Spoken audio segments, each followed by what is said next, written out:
also was losing access to Max. So I had Max 1 up in here. They were using Max 2. Then they lost Max 2. So they needed access to Max 1. So after I lost programming, after I lost ability to have Max, and they needed it anyways, that is when I grabbed my phone, grabbed my laptop, and that's when I went out chasing, if you saw the coverage afterwards. Ryan, previous to this weekend, had you ever done live TV from home? Oh, live television yet from home. Yes, that past Thursday we had done all shows. We were kind of dabbling. We're going, okay, do we want to do this completely from home? Do we not?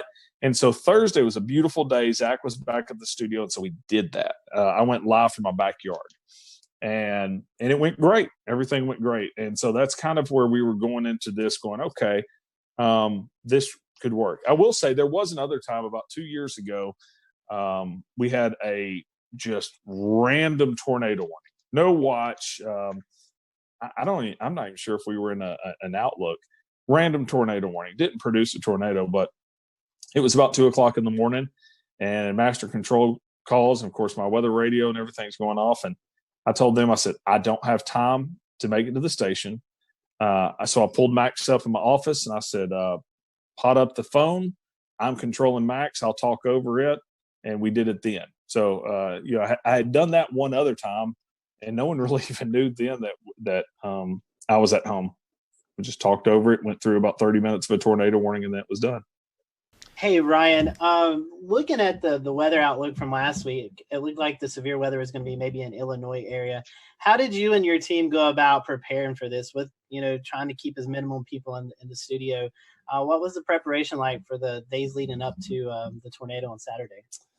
Well, we were going into anytime we have that we think there will be watches, warnings, or advisories, we mark that on the 7-day forecast as red. And we do certain things like put social media graphics out there specifically for social media. So we were ramping it up. We knew the possibility was there. Of course, you look at it. If that had been over an open field, yeah, it would be a big deal, but not this big of a deal. We knew the possibility was there for tornadoes. But not enough to risk everybody being in the same studio together, if that makes any sense. That morning, I can remember Zach, we kind of have like a little group chat going on with text messages. And I can remember that morning, Zach goes, I'm getting a little concerned about the tornado threat on this also. So, we knew it didn't sneak up on us, but it was still kind of a low end deal. We put a medium risk out a little bit farther down to the south into southeast Missouri. But it still didn't play out exactly like I think anybody thought. I think one of the remarkable things about this was being able to show the images live. Talk about your camera network and how valuable being able to see that. Because I was watching it on radar in real time. I'll tell you what, if I didn't have that camera at the same time, I would have thought for sure it was producing it on the ground, but it wasn't yet. No, it wasn't. I kind of thought that also when we have 8 cameras. I think 9 cameras across our viewing area. And that goes back to, that's a James Spann thing. I worked for 2 years down in Montgomery, Alabama, and of course got to know all the stations down in that area. And, James was really big on cameras back then. And it did just make sense. It's like, man, if you can get eyeballs in every single county, especially when you live in as flat of an area as we are in, it's going to be really hard for a tornado to sneak by us. So we have several cameras in Jonesboro. We have some to the west down in Batesville. We've got some up here in Paragould. I say some, one in Paragould, one up in Pocahontas, one in Walnut Ridge. We've got almost every county around us covered. Now after this, I want 2 or 3 more. But I've always been a big fan of cameras. This is actually our second tornado in about a year that we've caught on camera. So, and the other one was heading right from my house also. So, Ryan, you talked a moment ago about the emotional impact of being able to see this tornado. Is that one of the roles that the Skycam network plays as opposed to just colorful imagery on radar? Well, I had so many people. One thing that I always do is I go out to the damage path as soon as possible afterwards. And that night and that next day, over and over again, people said, man, we watched it and we knew it was serious. You can say all day long until you're blue in the face, hey, this tornado's on the ground, this tornado's on the, you can tell them, and they're still going to run out there and look at it. But showing it like that, everybody was taking cover. You're not going to be out looking about for it.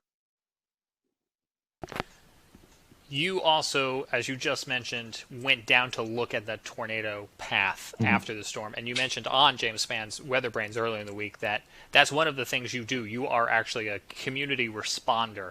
Talk to me a little bit about the importance of having that dual role that you play as both a broadcast meteorologist and a community responder.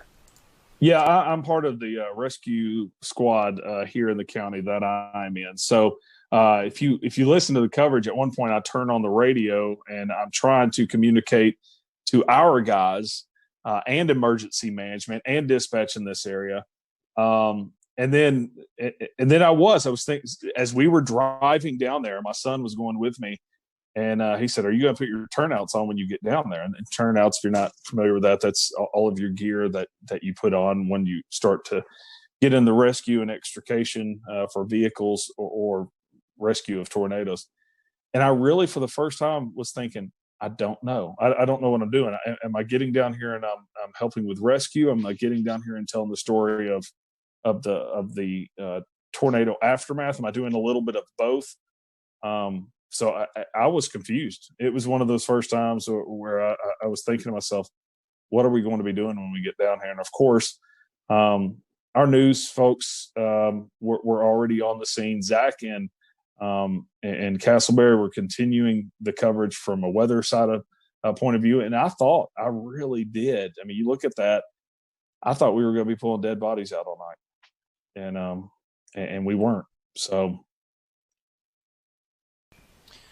We had Damon Lane from KOCO in Oklahoma City on our show 2 years ago, and he talked to us about what it was like one day to be on television at the studio tracking a storm as he knew it was coming into his neighborhood. What was it like to be home with your family within earshot and having a tornado in your community while also trying to be a broadcast in it?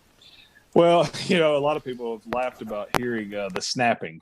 I was going, and what I was doing, I was trying not to go, hey, Jennifer, yell into the other room, or, hey, George and Avery and Kate, get downstairs. I was trying not to do the yelling at your family, get the dog out of here, get the dog downstairs, that thing. So I was kind of meaning, get in here so I can, lip sync to your, and so Jennifer comes in here and I said, get downstairs. And I point over at the television, and I wasn't sure if they were watching it in there. And judging by my wife's eyes, I don't think they were. And she looks over at the television, and by that point, it was tearing stuff up, and they moved real fast and went down there. But our wives do this, without us here all the time. In severe weather, they get tornado warnings here, and her job is already to get all the kids and pets and go downstairs. So I don't really know what I was doing, saying, hey, like I'm going to step in and be the leader of this, because they're already, they've done this in the past. And so I realized that after the fact. I'm like, you don't need me to tell you to go downstairs. You probably already knew. But it was wild. And then when I was leaving here, we were having flash flooding in our neighborhood. And it was kind of wild, but I knew that they had everything under control here. And fortunately, I've got a 17-year-old that can handle things here. So I felt comfortable leaving in the midst of that also, once I knew it was going east of us. Ryan, the tornado EF3, 140 miles per hour winds. I think this happened right around the 5 o'clock time frame. On a normal Saturday night, people would be out at restaurants, shopping. But with the coronavirus going on, thankfully, unfortunately, we had 22 injuries, but I feel like this could have been a whole lot worse if we wasn't going through COVID-19. Oh, this would have been, we would have been pulling bodies out. Of those 22 injuries, only 2 of those were hospitalized. So you got to think of a large part of those were probably just scratched up arms and things like that. But, I just think I just left the mall about 2 hours earlier. We went and picked up a cake right beside the mall, right where it hit. And I can remember going by Best Buy. My wife and I were even talking about it. We were like, wow, look at that. They've got a tent out front. And what they were doing is she goes, yeah, I bet they're, you pull up and you say what you need and they run in and get it and check you out. And I was like, oh, yeah, that's kind of cool that they're still open. We even commented, talked about it before we were heading home. And so you had, just a handful of workers in the mall. The rest of the mall was closed. So if you look at the aerials, I mean, it just tore up the mall. J.C. Penney, the roof completely ripped off, and you really can't tell until you look at the aerials how messed up J.C. Penney was. And Dillard's ripped out. A Saturday at 5:00, all those places would have been busy. You think of Cheddar's. I think that's a national chain that you guys may know about, but Cheddar's is a restaurant that would have been completely packed with probably about an hour wait with people sitting all around it on a normal Saturday at 5:00. Instead, they had a couple of workers that were cooking to-go orders. You had Academy Sports. You had several restaurants through there. And it also went through, and I'm going to check the numbers on this, but I venture to say the busiest intersection in Jonesboro, Arkansas, if not the top three. I mean, definitely. So you just had an extremely populated area that if this had hit on a normal Saturday night where people aren't staying inside, it would have been very bad. Ryan, you've had a crack at this before with back in the day when you had that other situation where you were home and you had to broadcast real quick. And you've prepared some, and everyone's prepared, but last weekend was something no one has ever experienced before, and certainly to a greater degree than the last tornado that you covered from home. What did you all learn from that? Well, I learned, the power hits. For one thing, I learned that we need an UPS system even here at the house if we're going to do that. I learned also that I want an over-the-air antenna, which I've already gotten now. But more than likely, even doing all of that, there's going to come a time where we just all need to be in. I know we're trying to take the steps to be socially distant and things like that, but I think if we have another severe weather event like this, we probably just all need to be in studio. Ryan, talking about the coronavirus stuff for a second, what challenges did that present after the tornado with rescue crews, with the recovery aspect and things like that? The scary part of it is, and it's really part of the reason why I decided that I need to start broadcasting from home, is that everybody forgot about it. So Saturday night, we're sitting there handing off microphones to each other. We're 6 inches away from the mayor talking to him and the police chief, and we're just helping people. It was like there was no virus. Late that night, we start thinking about it a little bit, and start thinking of, okay, we need to stay a little farther apart. We need, things like that. And then the next day, you get out and you get into the damage. You start helping people and you start talking to people, and everybody's just hugging each other and just happy that everybody's alive. And I had one lady come up and just give me a hug, and it was like, well, I'm not going to sit there and say no coronavirus.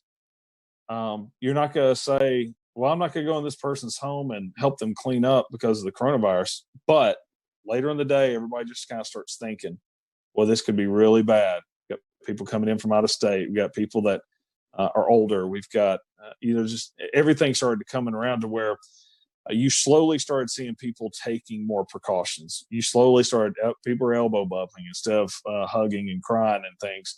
I did notice, in fact, Tim Marshall, I met up with him at the tire store, and that's the first time that I saw they were separating out the cleanup and rescue into groups of 10. And they were telling all of them to stay 6 feet apart. So it took a while.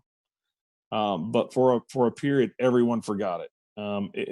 As I said, I'm on the rescue squad, and we 3 weeks back were handed masks, and we were supposed to be wearing masks and responding. Well, I wasn't rescuing people at that point, so I was just like, oh, I'm not doing that. So I don't have to follow any rules because I'm not doing that side of it, and I'm back on the media side of it. But I look back and I'm like, man, I hope 10 or 14 days from now we're not looking at this going, we all got a little too close. So, and that's it'll be very interesting to see how that goes. And you're right, it is weird. I mean, even me personally forecasting on a day-to-day basis, I've kind of had to tell myself, hey, this is still important, but it feels less important on a day-to-day basis with everything going on. So I want to bring in Corbin here real quick to kind of talk about maybe something that you guys experienced too, Ryan. And it was trying to shelter people during severe weather and with the whole coronavirus situation going around. And Corbin, you kind of work in the emergency management field a little bit. Talk about what scenarios would play out and what problems play out with sheltering people during severe weather events while this virus is going around. So obviously that's one of the things that we really want to look into. Is sheltering in general is never a good situation per se, especially in severe weather events. And we're all very aware that, life goes on even though the coronavirus is our main focus right now. So one of the main things obviously is social distancing. There are some guidelines out from FEMA as well as DHS or DHHS that say, basically each person needs anywhere from about 50 to 80 square feet. So that's going to limit how many people we can put in a building and create shelter for. And especially if we're looking, 6 feet apart, so we don't, sneeze and cough on each other to limit the coronavirus spread at this point. So that's some of the things we're thinking about and we're actively working through in the Emergency Operations Center. I think in North Carolina currently at the last count, there are 46 emergency operations centers active. So it's definitely something that's on the forefront of our mind. What about masks and stuff like that? Has that been given any thought? I know CDC's been reconsidering some of their thoughts, and Los Angeles tonight recommended their citizens wear masks when going out and about. Is there any benefit to that? Is there any downside to that? So that's obviously another one of the hot topics from the CDC. It's one of those things that's changing every 12 hours. For emergency responders, the protocols in North Carolina just changed to where we were only wearing masks on suspected COVID-19 patients. Now we're wearing masks on every patient encounter. And now, you're starting to see some direction from the CDC and from Pence's, from Vice President Pence's coronavirus task force that may say different. So there's conflicting stuff out there right now, but just for the everyday person, wearing a mask all day long doesn't seem to have an effect yet. But we'll see what the data shows as the days come. Corbin, we learned today that a paramedic with Medic tested positive for coronavirus. You mentioned a minute ago that more people might be wearing masks as they go out and tend to emergency responses. Did that decision to have everyone wearing masks as they're responding to calls come as a result of that positive coronavirus case, or more in line with the CDC updated guidelines?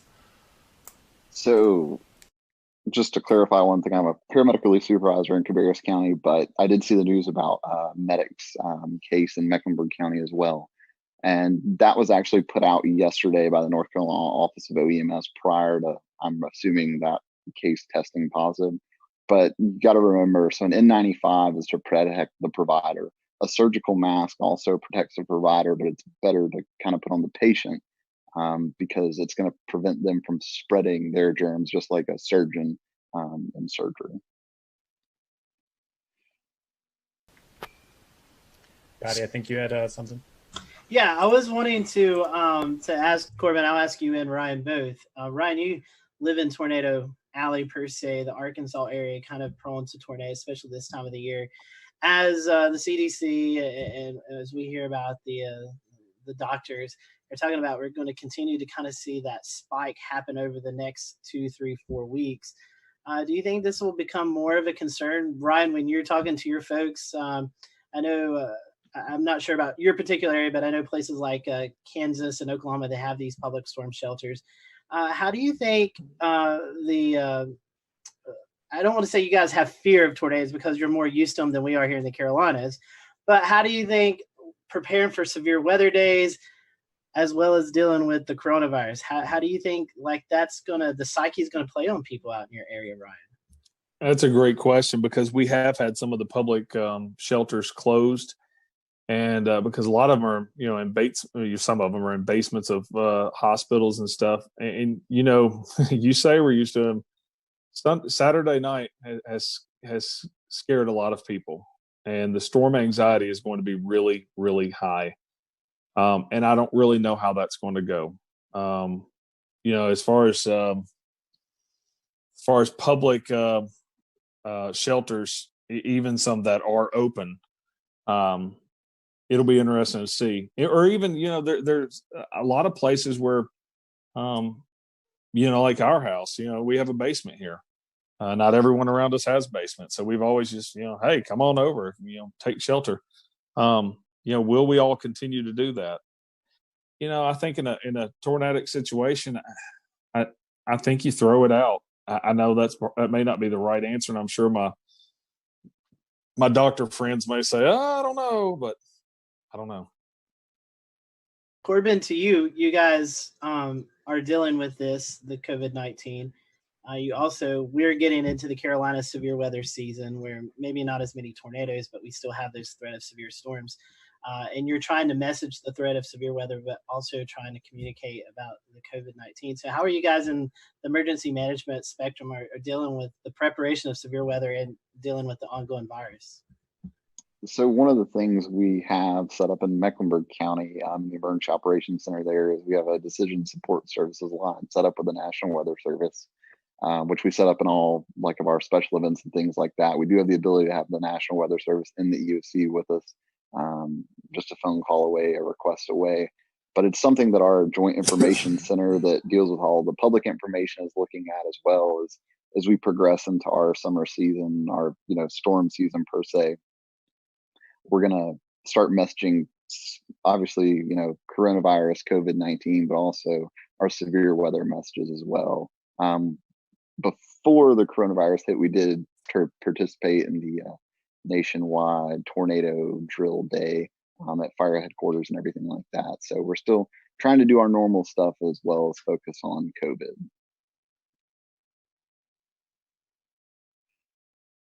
Let's bring in Brad Panovich, who is a broadcast man at WCNC in Charlotte. Brad, if you were to go to air tomorrow for a tornadic situation, do you have something in mind that you would tell people in the event they either needed to leave a manufactured home to go to a sturdy shelter, or even afterwards if their homes were damaged? I found it was interesting. I read the press release that I think the governor of Kansas sent out. I think it was yesterday or today, basically saying, you got to prioritize the threat. So if a tornado is coming, that's your most immediate threat.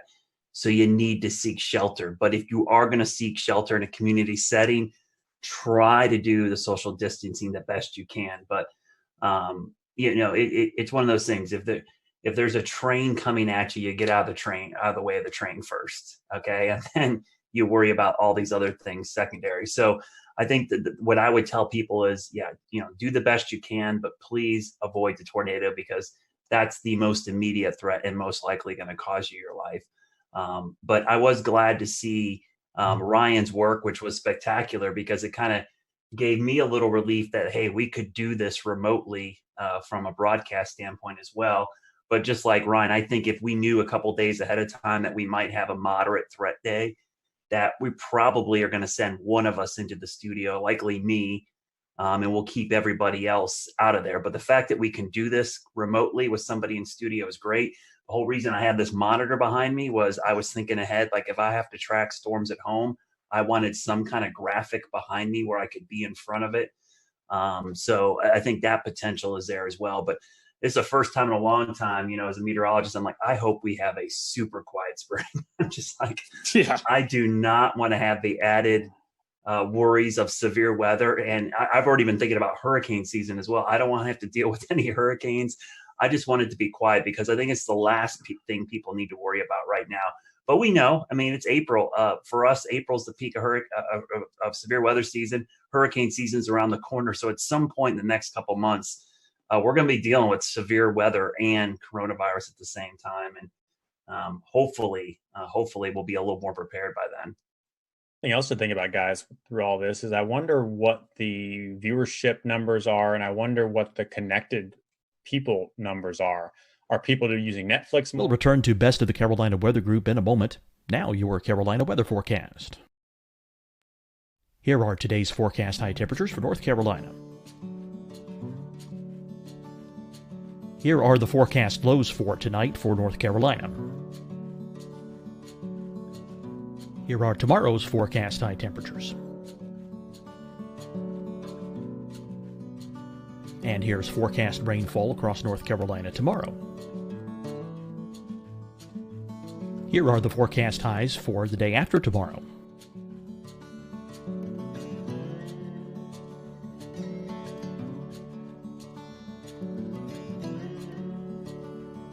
And here's the forecast rainfall across North Carolina for the day after tomorrow. This is the total rainfall forecast across North Carolina for the next 3 days. Here's the severe thunderstorm outlook for today from the Storm Prediction Center.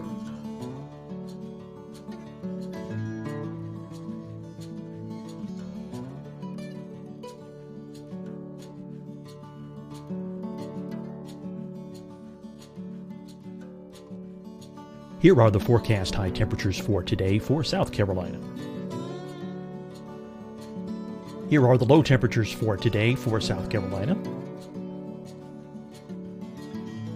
Here's the probability of precipitation forecast across South Carolina today. And here are the rain chances across South Carolina tonight. Here are tomorrow's forecast highs across South Carolina. Here are the forecast low temperatures for tomorrow for South Carolina. And here is the probability of precipitation across South Carolina tomorrow. Here's the precipitation chances across South Carolina tomorrow night. Here are the forecast highs for the day after tomorrow in South Carolina. Here are the forecast low temperatures across South Carolina for the day after tomorrow. And here are the rain chances across South Carolina for the day after tomorrow. And South Carolina's probability of precipitation for that night. Here's the Storm Prediction Center's severe thunderstorm outlook across South Carolina for today through tonight. Here's the Storm Prediction Center's severe thunderstorm outlook across South Carolina for tomorrow and tomorrow night. And here's the Storm Prediction Center's severe thunderstorm outlook across South Carolina for the day after tomorrow through that night. Here's the severe thunderstorm outlook for today from the Storm Prediction Center.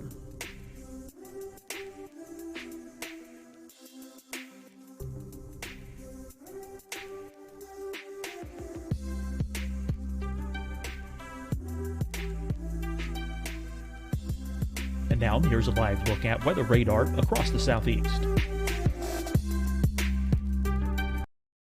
Hi everyone, I'm Dr. Mandy Cohen, Secretary of the North Carolina Department of Health and Human Services.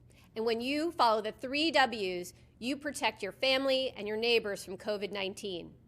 When you leave your home, practice your W's. Wear a cloth face covering, wait 6 feet apart, wash your hands often. Wear, wait, wash. We're in this together. Stay strong, North Carolina. Deciding when to wear a mask isn't about who you know or how well you know them. Just ask yourself, will I be with anyone I don't live with?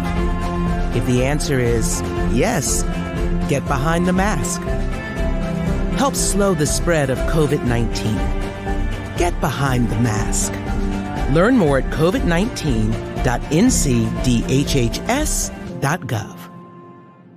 Fight the spread and take a stand against coronavirus. Wear a mask in public. Stay at least 6 feet apart from others. And get tested. Join us and fight the spread. Visit scdhec.gov/COVID-19. Getting tested for COVID-19 helps you to take the steps needed to protect yourself, your loved ones, and your community. Find a testing location at scdhec.gov/COVID-19 testing. You'll see your Carolina weather forecast at 25 and 55 past. And now back to the best of the Carolina Weather Group on the all-new Carolina Weather Net. And maybe not watching actual television, my cable box will override with the EAS if something happens, but Netflix and things like that won't. So it'll be interesting to see if more people pay attention, less people pay attention. You're not at work, so maybe you're more connected. Well, it's a good point, Ricky, but I think one of the things, what happened in Jonesboro is a good example. I think the fact that everybody's in a home already is a good start. I mean, at least they're there. One of the things that I love what Ryan did during this event was, tell people to call people. I mean, the thing is, as a broadcast meteorologist, you can never assume everyone's watching you. They're not. So, but you can connect other people to the people that are watching you by telling them to call people, DM them, text them, do whatever, amplify your message. And that will wake people up and get them, away from Netflix and maybe flip on the broadcast network. But this is where digital and social media is really important to us as broadcast mets. It's a way for us to reach people when they're not watching us. And so hopefully they'll flip us around. The thing I worry about, Ricky, honestly, is that, and we've already seen this, our internet and digital systems overwhelmed with so many people at home. Are the WIAs going to be bogged down? Are the cell networks going to be clogged up? Are we going to be able to push out this information because there's so many people using all this bandwidth right now? Yep, good point. James, I think you had something to say. Yeah, I had a question for Ryan. And, so often in interviews, we end the interview by saying, what else did you want to share? What did we not ask you? And while that's exactly what I want to pose to you now, because we are trying to think of everything, but inevitably we're not. And unfortunately, you had a situation where you've now experienced one of these scenarios that we're still fearing. So let me ask you, what did you learn that we're not even thinking of? Well, two things. This wasn't my first time to have a tornado in front of us on live television, but it was the most populated. And you just have to remind yourself to keep your emotions in check. It's tough, and you can say it a million times. Oh, I would, but you really have to keep, stay calm, because it's going to continue moving forward. And so that's one thing that, for every broadcaster, as Brad said, telling people to call people. And that was huge. There was a lot of people that I didn't run into anyone that said they didn't know it was coming. It was either I was watching you guys, your app went off, or my mother or sister or whoever called me and said it was coming. So nobody knew it wasn't coming, but you got to spread out the tentacles and get everybody working for you, more or less. But from the side of this whole new thing with social distancing and everything, is in the cleanup process. Even though we're all wanting to hug each other for all being alive and making it through it, we just got to be smart through this whole thing. Corbin, what about you guys from an emergency response paramedic scenario in your experience? Do you think if we got into a weather situation, the response might look slightly different, or the advice coming out from officials to the public might look slightly different? It may look slightly different, but obviously we're going to prioritize life and safety first before everything. So everything we do is to save life. And if that means, that we have to put people at risk of getting COVID-19, then it's probably something we're going to do in that situation. Whereas if it's a sheltering situation, it's a little different. We can, open more shelters per se for less people. Instead of a shelter we put 300 people in, we may just put 100 people in and then open 2 additional shelters, something to that effect. So it's something that, it's taken into consideration, but ultimately that life safety is the priority of every first response agency out there. Yeah, it's certainly a lot to weigh. Brad mentioned a minute ago in an analogy with a train, and Ryan, you mentioned it as well too, in that, in some sort of silver lining, not having people out at the restaurants and the malls and the supermarkets may have done you guys some good. It was. That is a huge lifesaver. Not having the people on the road. We still had people on the roads, but not having large numbers of people out there was it saved lives. What other agencies, we're talking a lot about weather and medical and first response, but the hospital systems as well too, I think, could be a concern.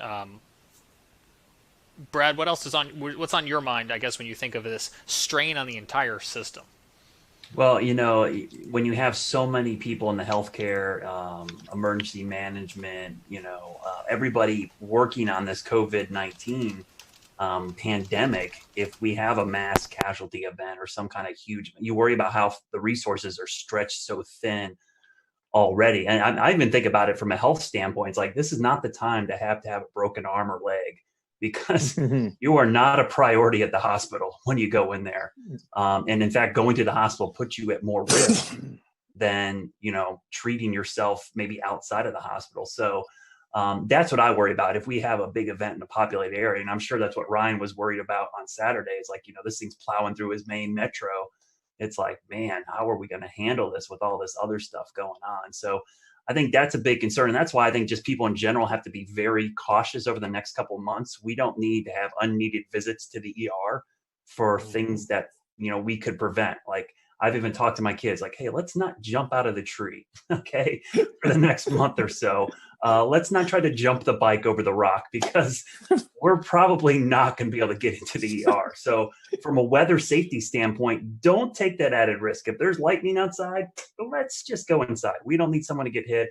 If there's severe weather, let's be overly precautious and safe in this situation, because we don't want to have to go to the hospital or the ER in this situation when they have a whole mess of another concern to worry about right now. Yeah, absolutely. And I think the trick there is going to be getting people to maintain that attitude for a prolonged period of time. Scotty read an interesting article today, and I'm going to go to him in a second to summarize, talking about weather data and observation. And I feel like now is a good time to bring it in, because we're talking about the strain on the response system, but also the strain on that data system. Going back to what Brad was talking about could the systems be overwhelmed, the emergency alert systems, or even the data observations? Scotty, that was something that you were reading about today, right? Yeah, so the World Meteorological Organization, the WMO, came out with an article today talking about COVID-19 and how it could affect some of our weather modeling, weather forecasting. I can maybe toss this to Brad here in a little bit, and Ryan, maybe they can tell you a little bit more than I can. But basically, there's all kinds of observations. We run satellite radars. If you're familiar with the Carolinas, it seems like one of our radars is always down.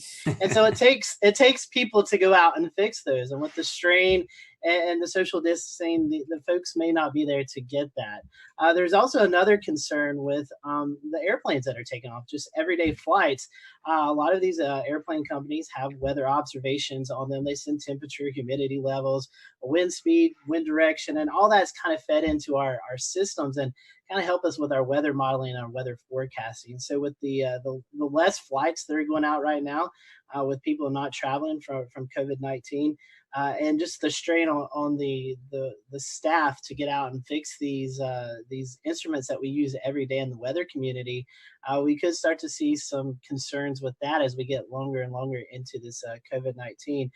Brad, I know you love to talk about weather models and how we get all that data in. I know you've actually done some weather school talks about that, which we'll talk about in just a little bit. But can you kind of tell the public a little bit about how we could start to see more inaccurate weather data as we get through this process? Yeah, so I actually posted some graphs the other day. This is called what we refer to as AMDARB data. It's basically aircraft data. And I'm going to try to share my screen here. I don't know if this is going to work, but we'll try to do this. You guys can see my screen. Oh, maybe it's not going to share. I'm going to share it here, hopefully. Not yet. Otherwise, is it something you tweeted? I can double box? No, it's let me see if I can bring it up. It won't let me share it. But what it was is a chart basically showing the lack of upper air obs from aircraft. People don't realize that every commercial aircraft that takes off and lands collects, data for us. And so what has happened is that we have actually, let me see if I can share it. There we go. You guys see it? Yeah, we got it. So what you're looking at here is, I made it a little bigger. This is the GFS model. And that red line is the drop in observations from aircraft going into the GFS model. You can see pre-COVID, which is earlier in the month, we were getting about 15 to 18,000 observations into the 12Z GFS. As of this morning's GFS, that is down to like 2,000. I mean, that is just a tremendous drop. And the best way I can explain this to people that have seen hurricane coverage, you may have seen me talk about how we often like to get the plane out in the system so that we can get better data for the models. Well, this is what these planes are doing. When we have that lack of upper air data, some of the accuracy and the guidance can drop by 20% or so. And it's just not the US, that's just US data. That doesn't include European data, Asian data. I mean, and that article you're referring to, Scotty, all those aircraft, I was amazed how much some of the European airlines added to this. It was crazy, the drop in upper air observation. So this is going to be a real task that we're going to have to watch and see how much this impacts severe weather. Day-to-day weather, it might not have an immediate impact on us, but I think for high impact events like severe weather outbreaks, tornadoes, flooding, this might have a pretty significant impact, because the difference between something being 20% more intense or less intense is pretty significant in the weather world. Brad, do you think it would impact high-res models more, or models like the global forecast system? It seems like it'd be more the global forecast, because the upper air data is really key for, big, long wave troughs and ridges. You're looking at long wave pattern. I think the CAMS models are going to do fine. Thank goodness we have the GOES 16 and 17 sounder data, and now we have the polar orbiting data. The only problem is you need clear skies for good sounding data from the polar orbiters. But that sounding data, back after 9/11, we saw a similar drop in this aircraft data, but we didn't have the satellite data that we have now. So I think the satellite data is actually offsetting some of the issues, but this is going to be a much longer period of time that we'll start missing this data. It's only been, about 2 weeks now. I think we start getting 3-4 weeks, and now the long wave pattern across the whole globe will be totally impacted by this lack of upper air data. Well, you've been teaching us some stuff now, and I think, James, part 3 of our episode tonight was about teaching folks about weather. Do we want to transition over to that? Sure thing. Real fast, let me ask Ryan one last question, and then we'll certainly go to that, and I appreciate the transition. Did you guys, Ryan, have any issue with observations during or in the aftermath of your storms with everything going on coronavirus related? You talking about from weather observations? Yeah, Jonesboro Airport took a direct hit, and there's going to be some interesting things come out of that, because KJBR did take a direct hit, and you can go back and look at the data and see the winds backing as it was coming in. And the interesting thing is, it looks like power was knocked out. And it looks like the altimeter was knocked out, but was in kind of a separate area from the actual ASOS. So we probably, like you said, with the weather service being stretched thin and social distancing and stuff, we probably won't have observations from Jonesboro for quite a while. That's interesting, and I think that's going to play into this bigger picture as we're just trying to use whatever we've got available, and everyone's trying to do their best and safely to restore all of this. As Ricky mentioned, I know Brad Panovich here at WCNC has started to do some at-home weather classes. Brad, how did this come about? Why is it an important thing with so many kids at home that you guys saw a void to fill? Well, yeah, Ryan could speak to this as well. We do a ton of school talks throughout the year. I think last year I added up, and I thought I did a lot last year. I did 76 last year. I know some folks, like our good friend Ed Piotrowski down in Myrtle Beach, I think he does like 200 a year. I mean, it's a crazy amount. And so initially when this happened and all the kids were stuck at home, I thought, man, I had to cancel a bunch of my school talks. I do a 1-hour presentation where I go out, and I had a ton scheduled in the spring for 2nd and 5th graders here in North Carolina, which is weather is part of the curriculum in those courses. And so what I did the first couple days we were out, I decided, you know what, I'm just going to do my 1-hour presentation at home, and I'm going to stream it. And I did it with my kids, and it did pretty well. And then my general manager in the station said, hey, let's do this every day at 1 o'clock. I'm like, every day? I was like, an hour? They're like, no, we're going to do small, one topic at a time. Let's break that hour thing down to one topic, and we'll do it every single day. And so I got the rest of my weather team involved. And it's put another thing on my plate, but I enjoy it. I mean, I produce the thing from home completely. I do it all out of this computer right now that's in front of me.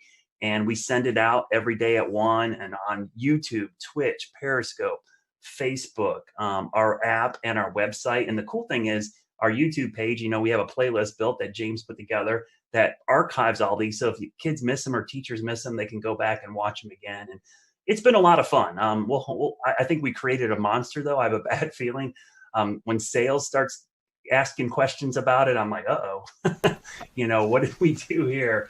So we've already had that inquiry. I know nothing about this. Yeah, so you're like, oh, what did we do? Now it's going to have a sponsor, and we're going to have to do this every day for the rest of our lives. But I think it's really important because the cool thing about weather, I'm a weather geek. We're all weather geeks, right? We love it. But to me, it's one of the few sciences for a kid. It's just not something in a textbook. You can teach it to them, and they can immediately go outside and apply the principles of atmospheric science to what they actually see every day. So for a lot of kids, this is their first real science that they see, because a lot of times, physics and chemistry just looks like something in a book, but atmospheric science is actually something they can see, touch, and feel. So I think it has a real big impact on them. And in these tough times, it's actually been kind of a nice thing to be able to do and have the kids like tweet pictures at me of them in front of their TV, watching it on YouTube or watching it. The funny thing I'll say, the Twitch stuff has been great. I've had so many kids on Twitch reach out to me who, don't normally watch the weather, like, hey, this is pretty cool. What games do you play? So it's like, everyone wants to wants me to game with them online, and maybe me and my son will team up and we'll get in there and get a server going, and we'll start playing some games with some people online. But it's been fun. Last week we played one of the virtual storm chasing games Yes. on our Twitch. Exactly.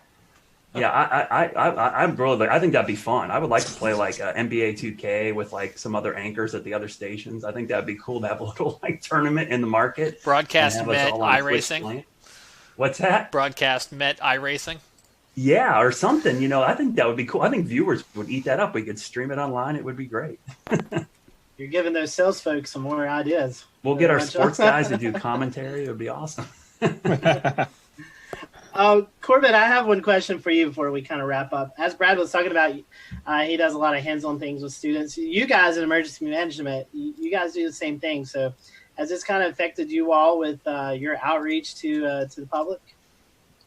Yes, it's affected our outreach substantially. We're not really doing much face-to-face right now.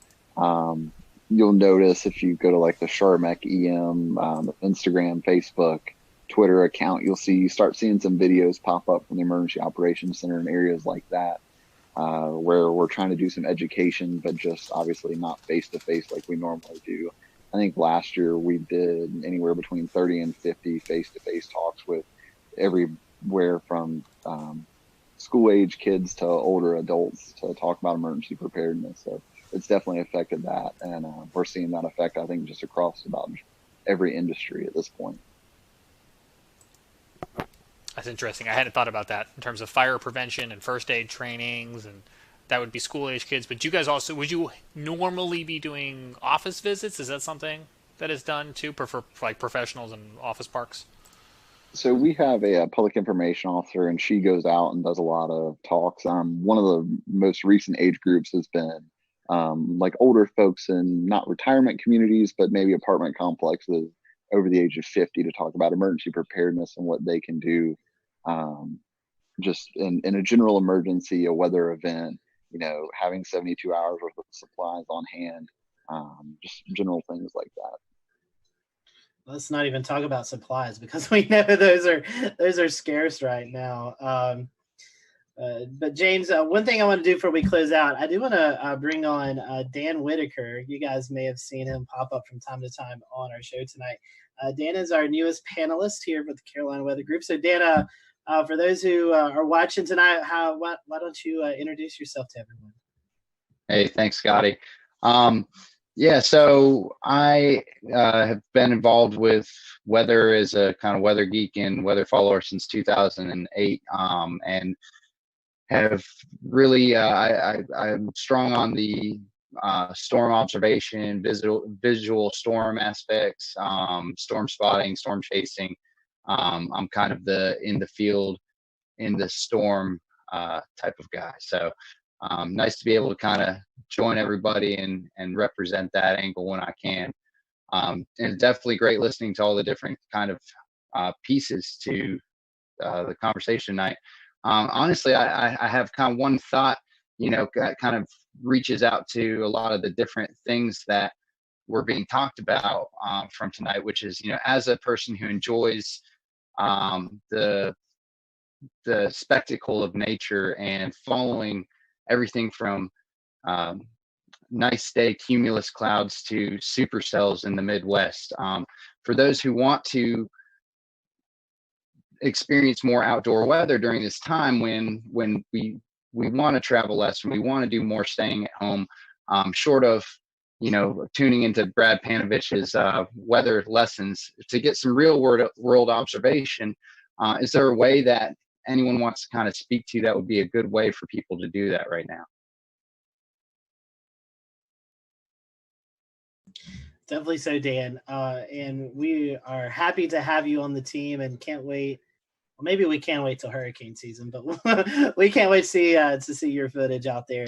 Evan, I wanted to bring you. I know you had something you want to mention, but you also did a little chasing of yourself today, but not storm chasing.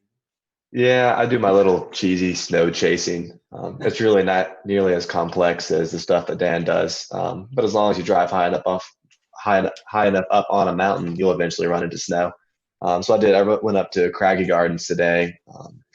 Parkway was closed at about 4,900 feet, but I ended up running the rest of the way up to Craggy Pinnacle at 5,900. And it was beautiful. About 3 inches of snow up there, real windy.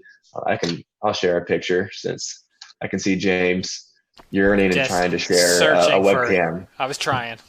Yeah, so then that's what it looked like up on Craggy, right near the Craggy Pinnacle Tunnel. It was real pretty.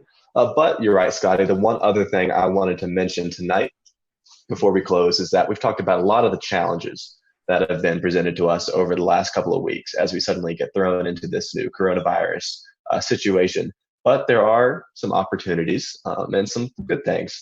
If Melissa Griffin were here from the South Carolina Climate Office, she would be talking about CocoRoss. I know we just finished up March Madness, but this is an excellent opportunity for people to be joining CocoRoss and submitting precipitation reports every day because everyone's got to stay at home, right? So why not get up at 8 a.m. for work or school and check their rain gauge? So she would want us to mention that. And just because it's not March doesn't mean we can't do it. But go join CocoRoss. We'll tweet out a link later tonight. That sounds good. That's a great point, Evan. We definitely, I think I read a tweet, North Carolina second in CocoRoss Reporter, so that's pretty cool. And I know South Carolina is up there as well, so the Carolinas representing really well. So anybody have anything else before we kind of close up shop tonight? All right,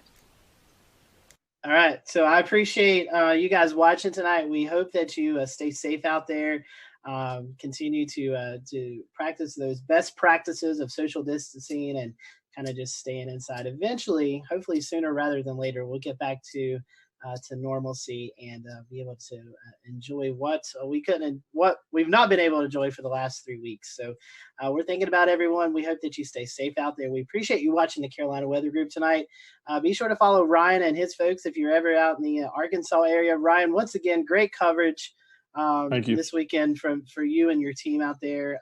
Spectacular. And we hope that everyone in your community will get back to normalcy with the cleanup from the tornado. And we extend our thoughts and prayers to your folks out there as well. So we hope you all have a great week, and we'll see you back here next week for another episode of the Carolina Weather Group.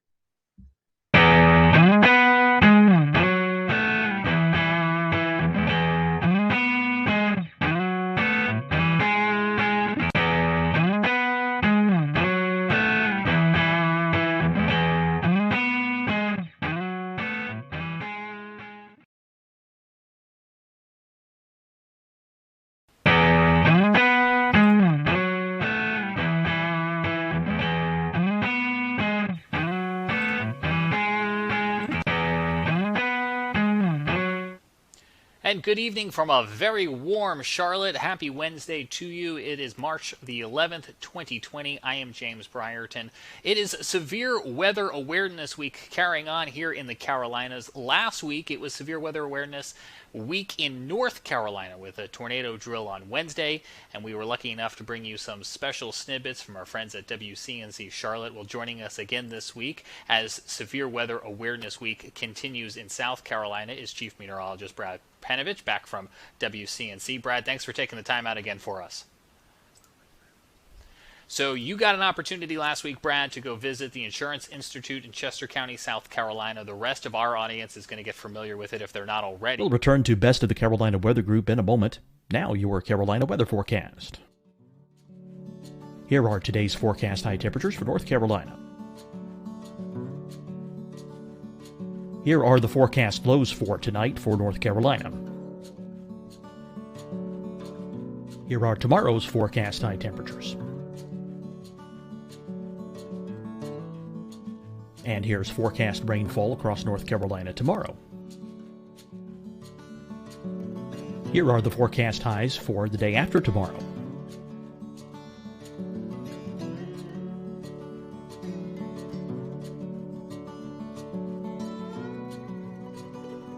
And here's the forecast rainfall across North Carolina for the day after tomorrow.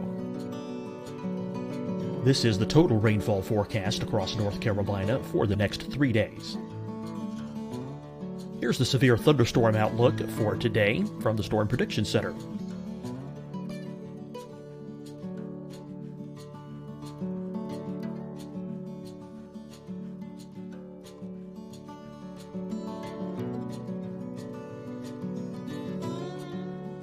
Here are the forecast high temperatures for today for South Carolina.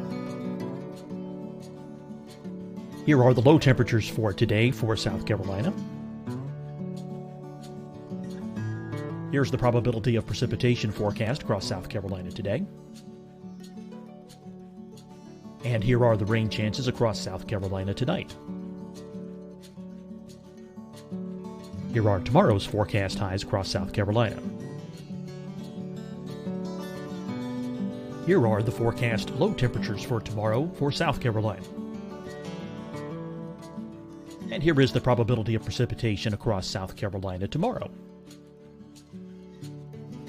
Here's the precipitation chances across South Carolina tomorrow night.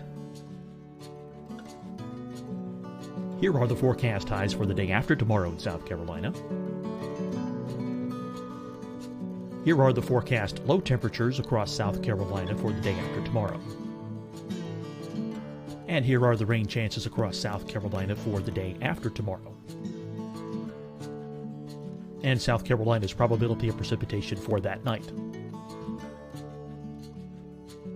Here's the Storm Prediction Center's severe thunderstorm outlook across South Carolina for today through tonight. Here's the Storm Prediction Center's severe thunderstorm outlook across South Carolina for tomorrow and tomorrow night.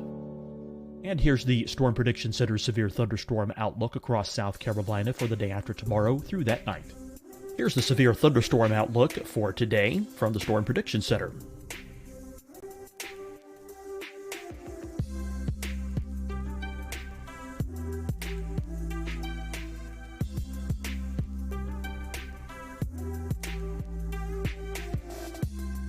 And now here's a live look at weather radar across the southeast. Hi, everyone. I'm Dr. Mandy Cohen, Secretary of the North Carolina Department of Health and Human Services. And when you follow the 3 W's, you protect your family and your neighbors from COVID-19. When you leave your home, practice your W's. Wear a cloth face covering, wait 6 feet apart, wash your hands often. Wear, wait, wash. We're in this together. Stay strong, North Carolina. Deciding when to wear a mask isn't about who you know or how well you know them. Just ask yourself, will I be with anyone I don't live with? If the answer is yes, get behind the mask. Help slow the spread of COVID-19. Get behind the mask. Learn more at covid19.ncdhhs.gov. fight the spread and take a stand against coronavirus. Wear a mask in public. Stay at least 6 feet apart from others. And get tested. Join us and fight the spread. Visit scdhec.gov/COVID-19. Getting tested for COVID-19 helps you to take the steps needed to protect yourself, your loved ones, and your community. Find the testing location at scdhec.gov/COVID-19 testing. You'll see your Carolina weather forecast at 25 and 55 past. And now back to the best of the Carolina Weather Group on the all-new Carolina WeatherNet.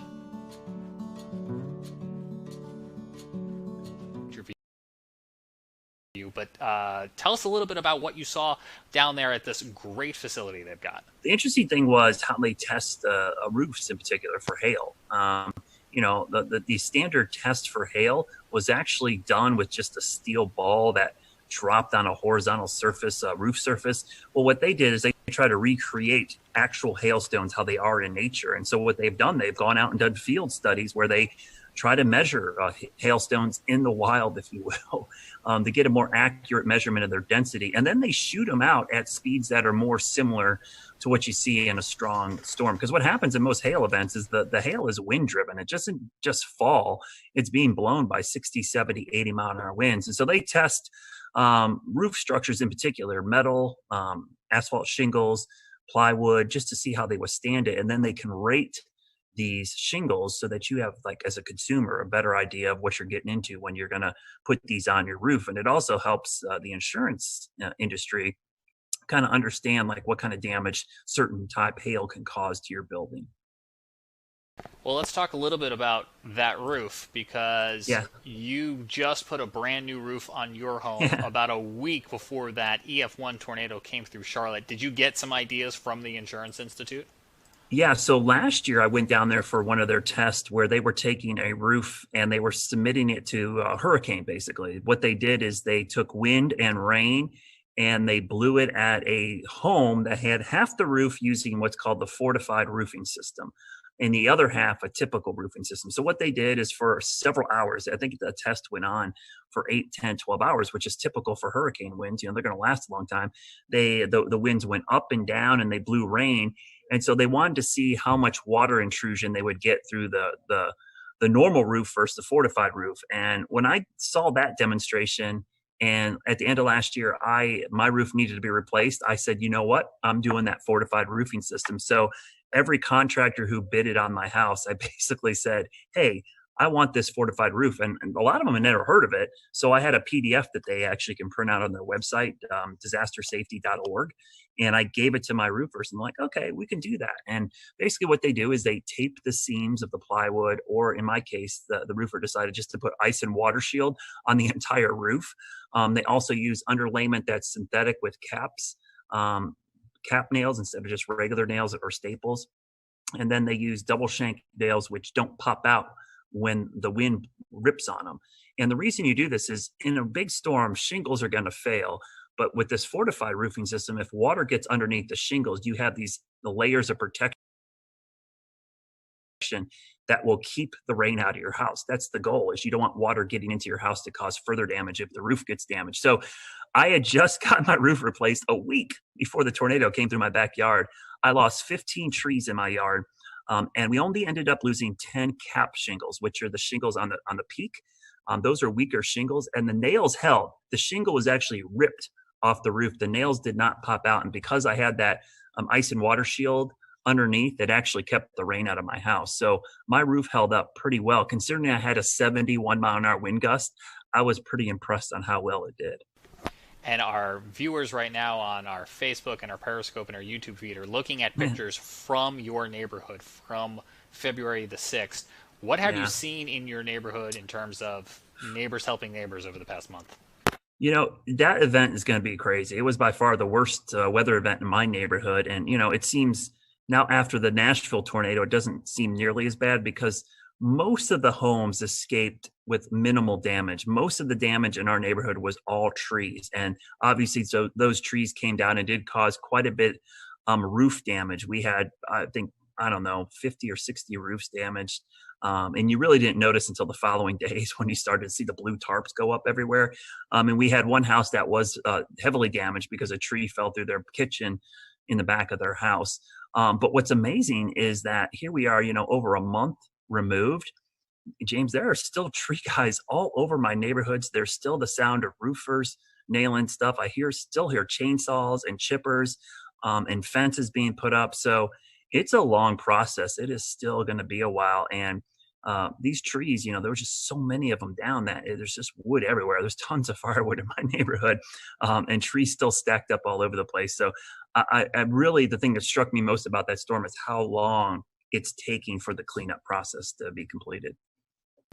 And to remind folks, this is the same line that came through South Charlotte, starting over in that Pineville area, through South Charlotte, and ended up in Matthews, where we showed you some pictures here on the Carolina Weather Group. But Brad, I'm wondering, this is obviously really close to home for you and your neighbors. Yeah. The next time we get into a weather awareness day, do you think the perception's a little bit different now for so many people who've came so close to this? Yeah, and I mean, honestly, for this event, people did a pretty good job. There was some schools that didn't evacuate their students, but in general, I think it was a pretty good success story considering we had an EF1 tornado go through the heart of South Charlotte and no injuries or deaths is pretty amazing. I hope that it serves as a wake-up call for a lot of people just to have a plan. I mean, that's the thing I preach all the time. It's like the warning times, I wish they were longer, but the average national warning time, lead time for a tornado is like 12 minutes. And we were about 16 minutes with those tornadoes back on the 6th. That's if you get the warning right at the beginning. What happens if you don't get the warning until halfway through or 3/4 full of the way through? You only get like 5-10 minutes.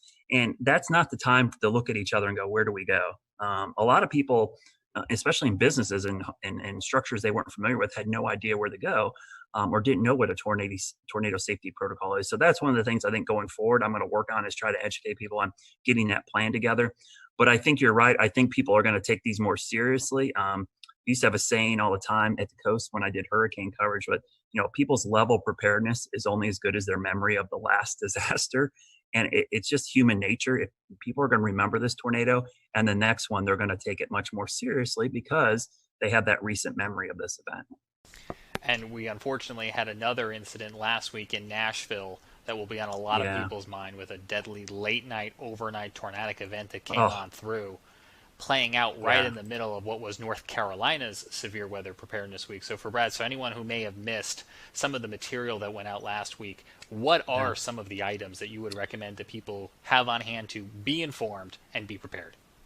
The most important thing, first and foremost, is have at least 3 ways to get a warning. And I mean 3 minimum. That would include watching us on WCNC. That would include weather apps, text alerts, social media, radio, a weather alert radio. Have at least 3. And the reason I say that is because often in these cases, 1 or 2 of those might fail. So you need some redundancy. So first and foremost, think about, do I have 3 ways to get a warning? And the WCNC Charlotte weather app is great. Our news app is great. Text alerts are awesome. The WIA, which is a wireless emergency alerts, are great. But also, Twitter notifications from me is pretty good. I have a lot of people that actually have done that. And I'm kind of shocked how many people actually do that. They have my notifications turned on when they think there's going to be severe weather. And I push out all our tornado warnings. The next thing is to have a plan. So once you get the alert, you got to know what to do. So whether it's your home, your business, your school, or your place of worship, you need to know where to go for severe weather safety in all of those structures. So think about it when you're at work or school the next couple of days. Where would I go in this building? And it's got to be in an interior room away from the outside walls and windows on the lowest floor possible. So make sure you have that plan in place. And those 2 things are really the most important things that you can do because those are universal. Those work with, hurricane season. It works with earthquakes.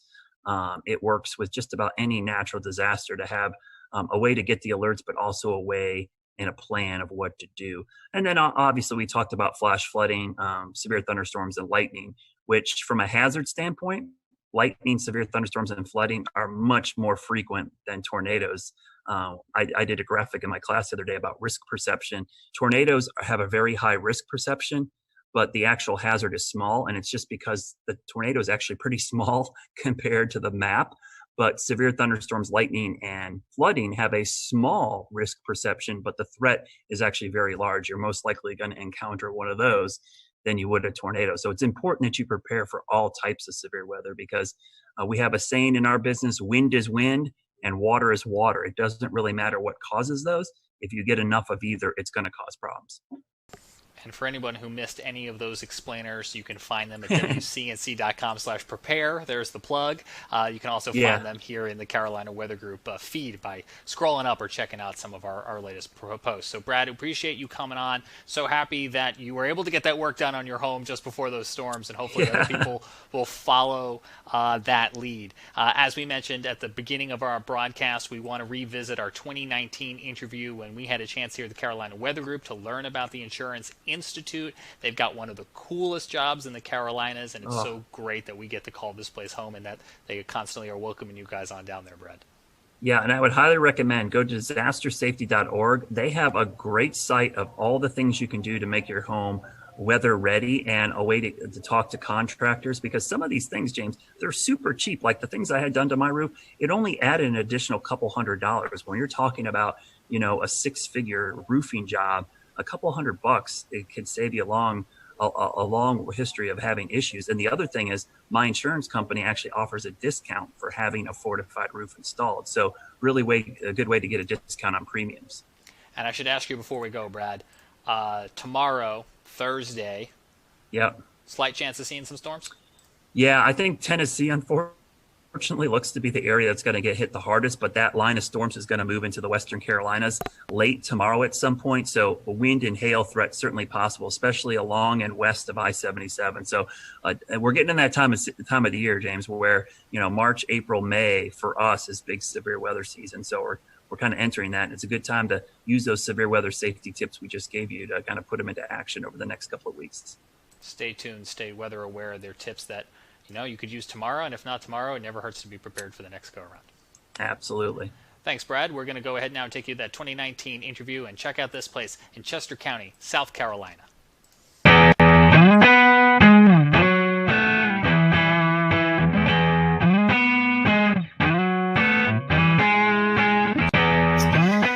Hello, everyone. Welcome to the Carolina Weather Group. This is the Wednesday, July 24th, 2019 edition of our little weather get-together. Tonight is show number 285, and tonight we have with us Dr. Ian Giametco.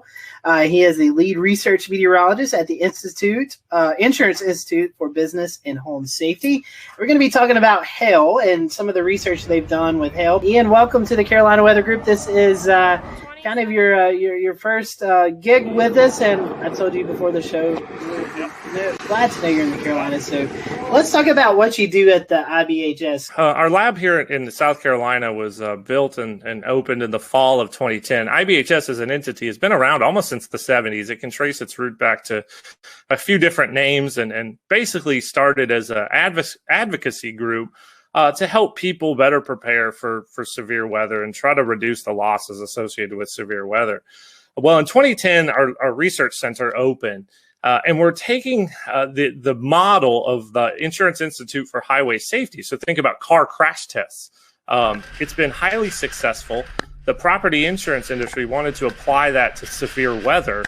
And so $40 million later, in the midst of our economic recession, trying to bring that facility to life, we have our lab, and it is a pretty neat place. Our centerpiece is a full-scale wind tunnel. We call it our large test chamber. We have 105 6-foot diameter fans that can take winds up to about 120, 130 miles per hour. We can do full-scale hail simulations. We can do wildfire ember attack scenarios in there. Basically, anything the weather's out there, we can throw at it. And our goal is to understand how all these different hazards associated with severe weather attack structures. How can we build better? What are the systems that we can improve? And how do we show people those steps that resilience is affordable, and then we can start to bend down the loss curve that we see growing and growing each year?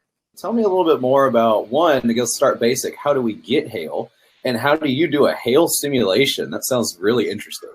Yeah, so most intense thunderstorms have hail aloft in them. It can grow from particles that freeze or grapple, kind of those melted snowflake conglomerate things, and as they make their kind of horizontal arcing traverse through a thunderstorm, they can collect more ice and water and essentially grow and grow. Sometimes they become too heavy and fall out and get down to the ground. Sometimes they fall and then they melt before they get down to us. And other times they can hang around up there in a thunderstorm and get really, really, really big and then fall down. And those are the ones that can break things.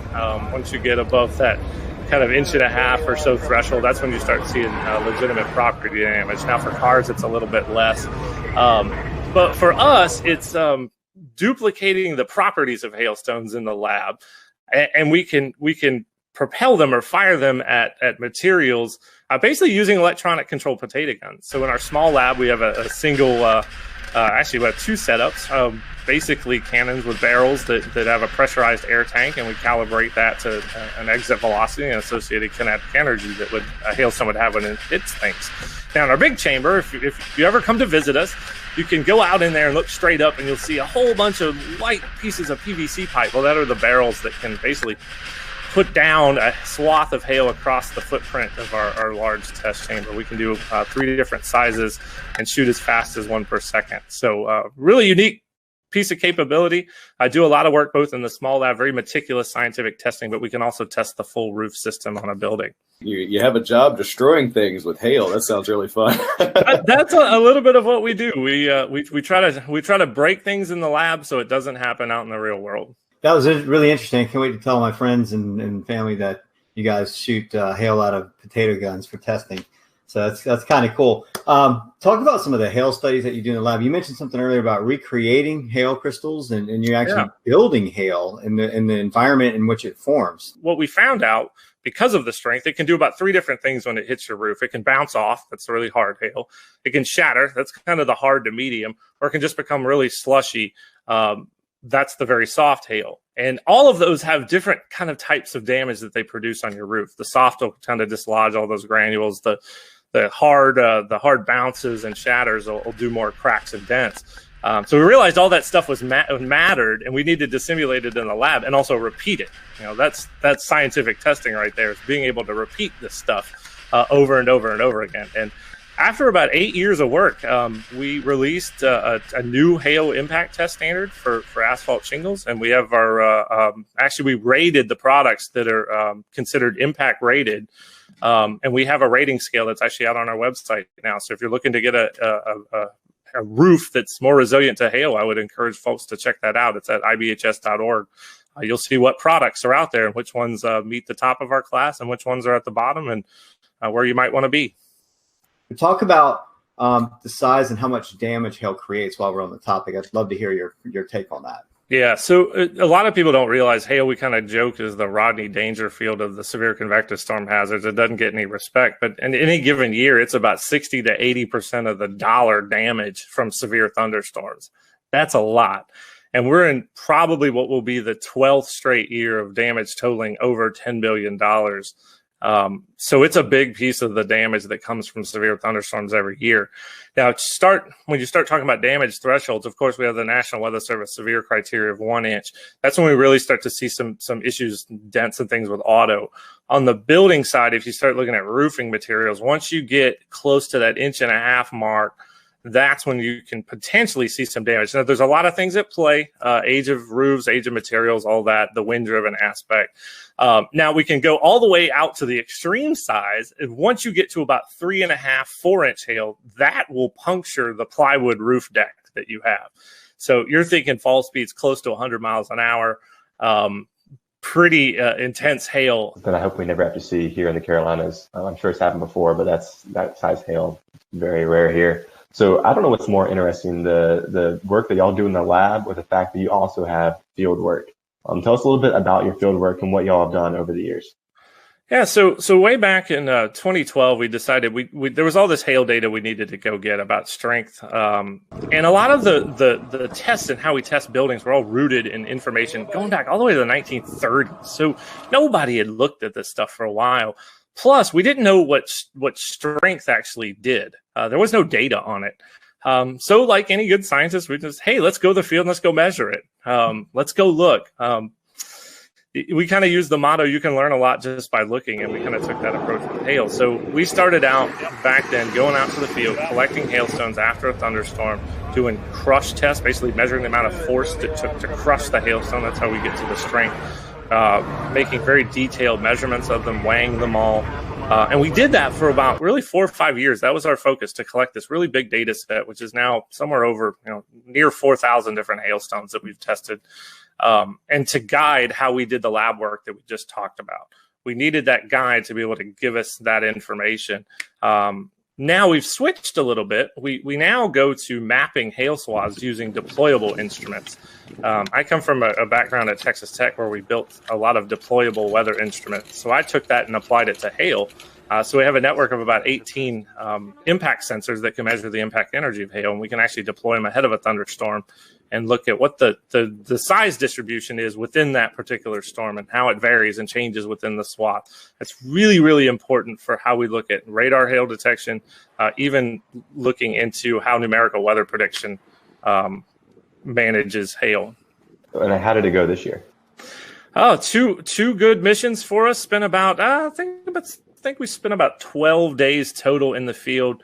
Ended up, my target was somewhere, I think 5 to 7 total cases. I think we were right there at 7, which was really, really good for us. So yeah, that's usually the case. We spend about somewhere 10 to 14 days each year in the field. And we'll continue this going into 2020. Yeah, and talk about some of the more memorable cases that you guys have covered, maybe some of the more interesting field tests that you guys have done over the past couple of years. Yeah, for hail, couple of years ago, intercepted a supercell near Eric, Oklahoma, that produced just this really narrow swath of just really big 3-inch hail with the concentration maybe 10 to 12 or so per square foot. That's a lot for big hail. It was the first time we got our instruments into hail that size, so that was kind of a unique experience for us. Now, a memorable case, and this goes back all the way back to I think 2013 or 2014 when we were doing a lot of those crush tests. We encountered some hail. This was in Montana. What we kind of think of as low density spongy type hail, that when you crushed it, it actually deformed almost like a sponge, but held its shape. It actually didn't fracture. And there's some literature out there that talks about how these hailstones can come about, but talk about kind of blow your mind of how complicated hail can be. That the fact you could get this spongy kind of hail that you could compress, it basically just did that and then held its shape even after you took the load off of it. It never broke. I'm guessing those are rare. We haven't seen that again. It was one particular case, and I don't know what kind of environment might produce that, but it's really unique, and it's always been a memorable one from looking at hailstones, and I've seen a fair bit of them. We got a hail threat, right? So how do we tell businesses and homeowners how to better protect their property? One of the things you can do, make sure you can get your car in your garage if you have one. If you're like me, you got all sorts of stuff in the garage. I couldn't get my truck in there if I tried. But that's a step you can take, is make sure you can get your car under cover. And maybe, say we're under a higher risk for a particular day. If you can find a way to keep that vehicle covered, that's one way to reduce your auto damage. Now for homes, it's a lot trickier.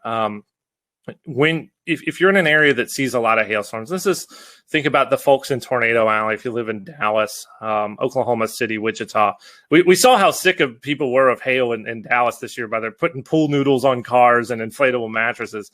And I'm sure they're tired of getting new roofs every 2 years. So I'd encourage people to look at our impact rated shingle test results and look for those good performing products. There are impact rated shingles that do perform, and we tested up to 2-inch, and those top performers really do perform very well. So there are products out there from a roof perspective that I would encourage homeowners to look at, and talk to your insurance agent too, because in a lot of cases you can get a discount for some of these things.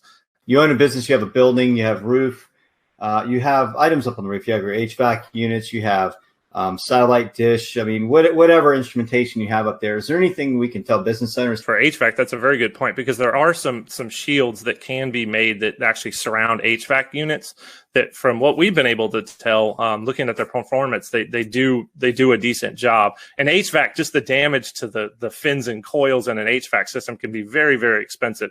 So there are a few steps you can take if you're a business owner there. You guys are located here in the Carolinas, and many folks may not know that. How did you guys choose the Carolinas? The lab came about in the Carolinas. There was kind of a little bit of a bidding process, and this is before my time at IBHS. We wanted to be away from the immediate hurricane coastline. That's having a facility like that could be damaged by a significant hurricane was a concern for our membership. So that's one reason why we're a fair bit away from the coast.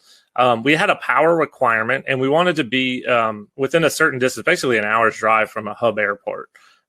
So what was settled on was essentially kind of the general Charlotte area. And we had two sites that were the original ones. One was closer to Gastonia just across the South Carolina border up on I-85. And then there's the site that we currently had. And we ended up with... We'll return to Best of the Carolina Weather Group in a moment. Now your Carolina weather forecast. Here are today's forecast high temperatures for North Carolina. Here are the forecast lows for tonight for North Carolina. Here are tomorrow's forecast high temperatures. And here's forecast rainfall across North Carolina tomorrow. Here are the forecast highs for the day after tomorrow.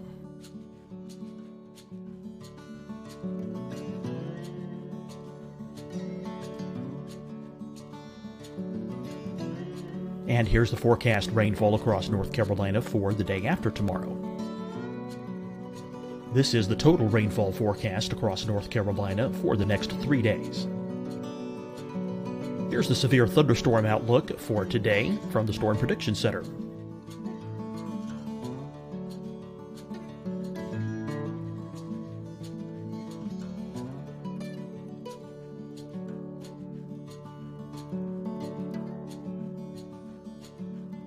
Here are the forecast high temperatures for today for South Carolina.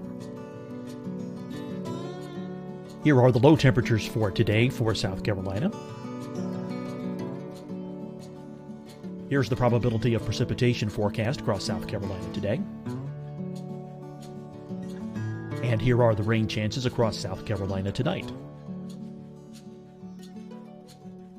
Here are tomorrow's forecast highs across South Carolina. Here are the forecast low temperatures for tomorrow for South Carolina. And here is the probability of precipitation across South Carolina tomorrow. Here's the precipitation chances across South Carolina tomorrow night. Here are the forecast highs for the day after tomorrow in South Carolina. Here are the forecast low temperatures across South Carolina for the day after tomorrow. And here are the rain chances across South Carolina for the day after tomorrow. And South Carolina's probability of precipitation for that night.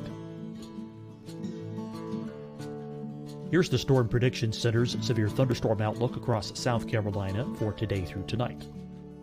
Here's the Storm Prediction Center's severe thunderstorm outlook across South Carolina for tomorrow and tomorrow night. And here's the Storm Prediction Center's severe thunderstorm outlook across South Carolina for the day after tomorrow through that night. Here's the severe thunderstorm outlook for today from the Storm Prediction Center.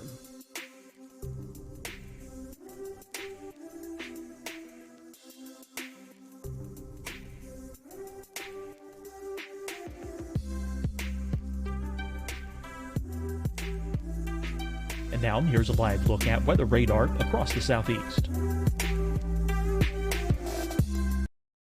Hi, everyone. I'm Dr. Mandy Cohen, Secretary of the North Carolina Department of Health and Human Services. And when you follow the 3 W's, you protect your family and your neighbors from COVID-19. When you leave your home, practice your W's. Wear a cloth face covering, wait 6 feet apart, wash your hands often. Wear, wait, wash. We're in this together. Stay strong, North Carolina. Deciding when to wear a mask isn't about who you know or how well you know them. Just ask yourself, will I be with anyone I don't live with? If the answer is yes, get behind the mask. Help slow the spread of COVID-19. Get behind the mask. Learn more at covid19.ncdhhs.gov. Fight the spread and take a stand against coronavirus. Wear a mask in public. Stay at least 6 feet apart from others. And get tested. Join us and fight the spread. Visit scdhec.gov/COVID-19. Getting tested for COVID-19 helps you to take the steps needed to protect yourself, your loved ones, and your community. Find a testing location at scdhec.gov/COVID-19 testing. You'll see your Carolina weather forecast at 25 and 55 past. And now back to the best of the Carolina Weather Group on the all-new Carolina Weather Net. Package from the community down here in Chester County. Our plot size was a lot larger. We did have some noise concerns, so that also played a role. And they had the power requirements they need. We're right next to a transmission line, and we had a substation on site. So 105 electric medium voltage drives power the fans, and we need some juice. So it all came to fruition, and there we are out in Chester County. And so talk about, you're talking about hurricanes. Talk about some of the wind studies that you guys do there. You have this big wind tunnel, and you actually have some model scale homes, and you can do all kind of testing in this facility. A very unique thing about our facility is that we can do full-scale home testing. We can look at a full home system, and that's really important from a wind perspective to understand how the wind forces are essentially transferred through all the different connections that are within your home, roof to wall, through the walls, wall to foundation, and all the connections in between. You have to really look at it in a system perspective to understand how wind essentially attacks structures and what you can do to mitigate it. So we do a bit of garage door vulnerabilities. I was seeing that garage doors can be a huge damage amplifier. Think about it, they're a big hole, really, if they fail in your house. That allows wind to get in and start acting inward, pushing up and out, and can lead to failures. Once you start the damage cascade, it just goes. Tornadoes, it happens very, very fast. Hurricanes, it can happen over the course of, say, 6 to 12 hours. But that cascade is what we're trying to stop the start of that. And we think we can find those mitigation solutions that are not only useful, but also affordable too. So before we kind of wrap up the interview, can you tell us a little bit about how you forecast and how you decide where you're going during your field studies? Yeah, the logistics are actually a fair bit challenging. So we are a good distance away from essentially what is Tornado Alley or the Great Plains. We like it out there, good road networks, good visibility, although we are going to try to explore some Southeast hail. There's some environmental questions that we have that I think we're going to try to tackle that. So we basically have to rely on medium range forecasting. So we're looking for just general pattern support for severe weather. So is the Gulf of Mexico open? Is there good moisture transport northward? Maybe not necessarily if there's a trough, but is there just generally enough flow aloft to support supercells? Sometimes you didn't have the surface features underneath the best flow aloft. It kind of became a day-to-day, almost a mesoscale type forecasting scenario, which is very hard for us in terms of when we pull the trigger. So we work our teams on about a 48-hour leave or 48-hour kind of go, no-go scenario. Using GFS output, Bureau output, try to get our best feel that we're going to get at least 3 operation days out of a mission. We got to have some kind of confidence that we're at least going to get 3. It's just not worth shipping equipment out and bringing the team to the field. So, okay, say we give a go. We actually ship 5 big Pelican cases of equipment. FedEx is fantastic. Out to some target cities, and it's usually where we can store equipment. So Norman, Oklahoma at the National Weather Center, have lots of colleagues there. We've used my wife's grandma's garage in Wichita to store all the cases and equipment. So we do that, pick our target city, fly in. We use rental vehicles. We do try to stay out of the hail as much as we're researching hail, and we've done a pretty good job of that. And we outfit them, get our instruments ready, take all the equipment we need, leave the cases behind, and off we go. And usually each mission is about 7 days. So there's some logistical challenges there, given our distance, but we've managed it quite well over the years. When you're renting the car, do you have to kind of stay quiet about what you're really doing with the car? There's one hail. We were out in the field for a hail event in Cheyenne, and the rental car dealership at the Denver airport, they were dealing with a whole bunch of people who were bringing back hail damaged cars, and I kept thinking in my head, I'm like, we're running a hail research project, and we got perfectly fine vans here. But yeah, for us, it's a safety concern to stay out of the hail, and we do a good job of that. You're talking about these instruments. Can you kind of give us an idea of what's on these instruments? What it's like? Yeah, certainly. They're on little tripods. They're basically little engineering tripods. And the plate itself is a little small pyramid. It's 1 foot by 1 foot. And it's actually based on a design that was developed at NASA, Kennedy Space Center, and was published in the literature.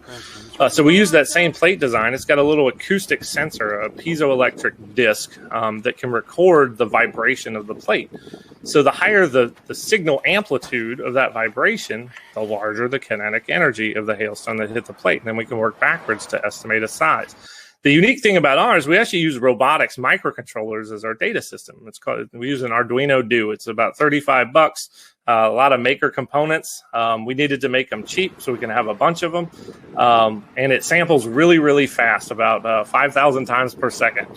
So we can actually resolve impacts at 0.05 of a second. So that's pretty neat. And it's got some switches for on, off, and data control to make it easily user-friendly. I think we set a record for deployment time of one of these this year in under 20 seconds. I'm going to give out a shout out to Hank Pogorzelski, who's in our Tampa office, who's been with us in the field every single year since we started. Hank went out the door, set the probe up, and was back in the car before I could log the information of where the actual instrument was. So it had to be somewhere in the 15 to 20 second range. So big old tip of the cap to Hank. I think he set a time speed record there. Well, Ian, we've certainly appreciated you giving us some of your time tonight. If our followers want to continue the research you guys are doing or follow along, how can they do that? Yeah, so we got a couple ways. So first of all, if you're a consumer out there and you want to see some of these DIY resilient type solutions and things you can do for your home, go to disastersafety.org. That's our kind of front-facing consumer website. For some of the research work, you can go to ibhs.org. But please follow us on Twitter at Disaster Safety. You can also follow our hail research specifically at IBHS Hail Study. You'll get a kind of an inside look on that Twitter account as to what we're doing in hail. We've had many guests on this show, and I think you've got one of the coolest jobs because you get to use potato guns and mix it with weather. I mean, I don't know how much better that can be. So.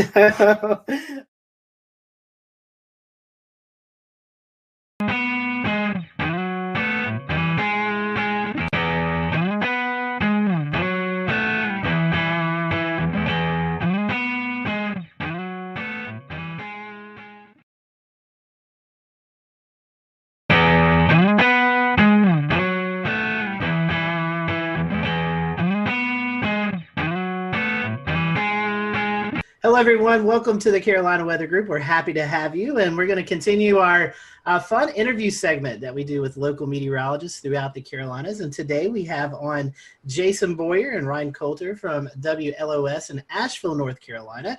They are the ABC affiliate. So if you live in Western North Carolina, I'm sure you've tuned to Channel 13, and we're happy to have Jason and Ryan with us today. One of the main questions that we always ask everybody is how did you know you wanted to be a meteorologist? Everybody has that story. So Jason, I'll let you start. What's your story? Well, my story goes back to, like most, to when I was very young. Always was inquisitive about, the earth sciences and always wanted to understand how things worked around me. And I spent a lot of time outdoors as a child back in the 80s when I was growing up. And that was kind of the way to go growing up in the 80s. Most people just let their kids kind of run around in their backyards. I grew up in a small town, so that was where I grew up and explored. But I think it was around third grade, and this is the most stunning and life-changing moment that I remember. I was walking home from school. It was November, and I lived in Illinois then, so we weren't in Tornado Alley per se, but I remember coming home from school and I could walk home. That's how close I lived. And it was an unusually warm day. In fact, it was record warm that day. I think it got into the 80s, and the sun was out, the wind was blowing. And I was just thinking, like a kid, like a third grader, I can't wait to get outside and play ball, ride my bike. I got home, the sky went pitch black in about a matter of 30 minutes. The wind started picking up. My older sisters, thankfully, wiser and certainly more proactive, they knew something bad was going to happen. And we all rushed downstairs. And in a matter of moments, the tornado sirens in the neighborhood went off. And we had a weak tornado go through my backyard and hit my neighbor's house. And it happened in a matter of a couple of minutes, and that was it.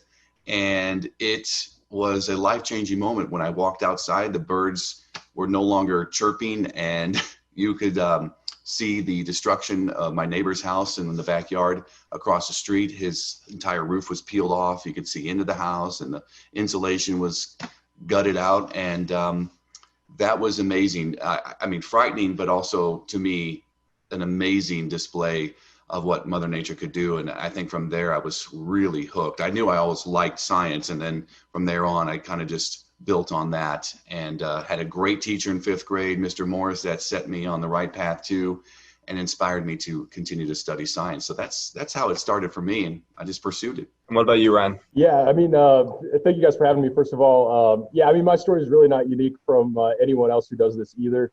Grew up, my grandparents lived with us growing up, and, they were avid news watchers, as a lot of older people are. And so anytime the weather came on, I was always, super interested in watching that. They always let me watch that with them. I grew up in Colorado, so as growing up, we had a little bit of everything: wintertime snow, severe weather in the springtime, and the summertime heat, wildfires. So kind of a mixed bag of everything. You get it all there. And so I grew up around that. And I was in about 5th grade. We had a science fair project, and I actually wanted to make a homemade barometer. And so I figured out how to do that. And I actually wrote into one of the chiefs in Denver. She's still there. And she actually responded to my email. So, as a 5th grader, that was pretty exciting. But I knew, kind of like a lot of other people who do this, I knew that from the time that I was a little kid that, this is what I want to do. It's a fun job, and you get to study science, the weather, all of the above. And it's a great, it's ended up being exactly what I wanted it to be. Those are great and very classic weather stories, I feel like. Super interesting. So keeping on kind of the same track of weather before we deviate off to some more unique conversations. Did you guys ever have a meteorologist that you looked up to as a kid or as you were coming up through school? Ryan, I guess we can start with you. Yeah, interestingly enough, there was a meteorologist in Denver, and he was really cool. He ended up being on both the stations. I grew up watching him on TV. And when I got to school, he ended up actually being my advisor at school when I got into the university. So I learned so much from him, and it was really cool. Of course, I always told him, I grew up watching you, and that doesn't go over very well when you say that to him. But no, it's true. He truly helped me along the way a lot, and then I got to learn from him, so even better. I did have a role model as well, and growing up, I would watch Channel 4, the CBS affiliate in my market, St. Louis. And yeah, I grew up watching a particular meteorologist there, and he was the chief, and kind of wanted to mirror him and grow up to be like him as well. So it was a unique situation, but I got to meet him actually in person. We had a old time power show in my rural town, and he flew in a helicopter. And I mean, it was the biggest thing that ever happened in my small town, seemingly at that point in my life. And got to get an autograph, talk to him briefly, and so that was a moving situation for me too. So Jason, I'll pose this question to you first, and then Ryan, I'll let you to finish up. So, Jason, you've been in Western North Carolina a while. We have all types of weather. So this question is, would you rather forecast for severe weather or the dreaded winter weather that we face here?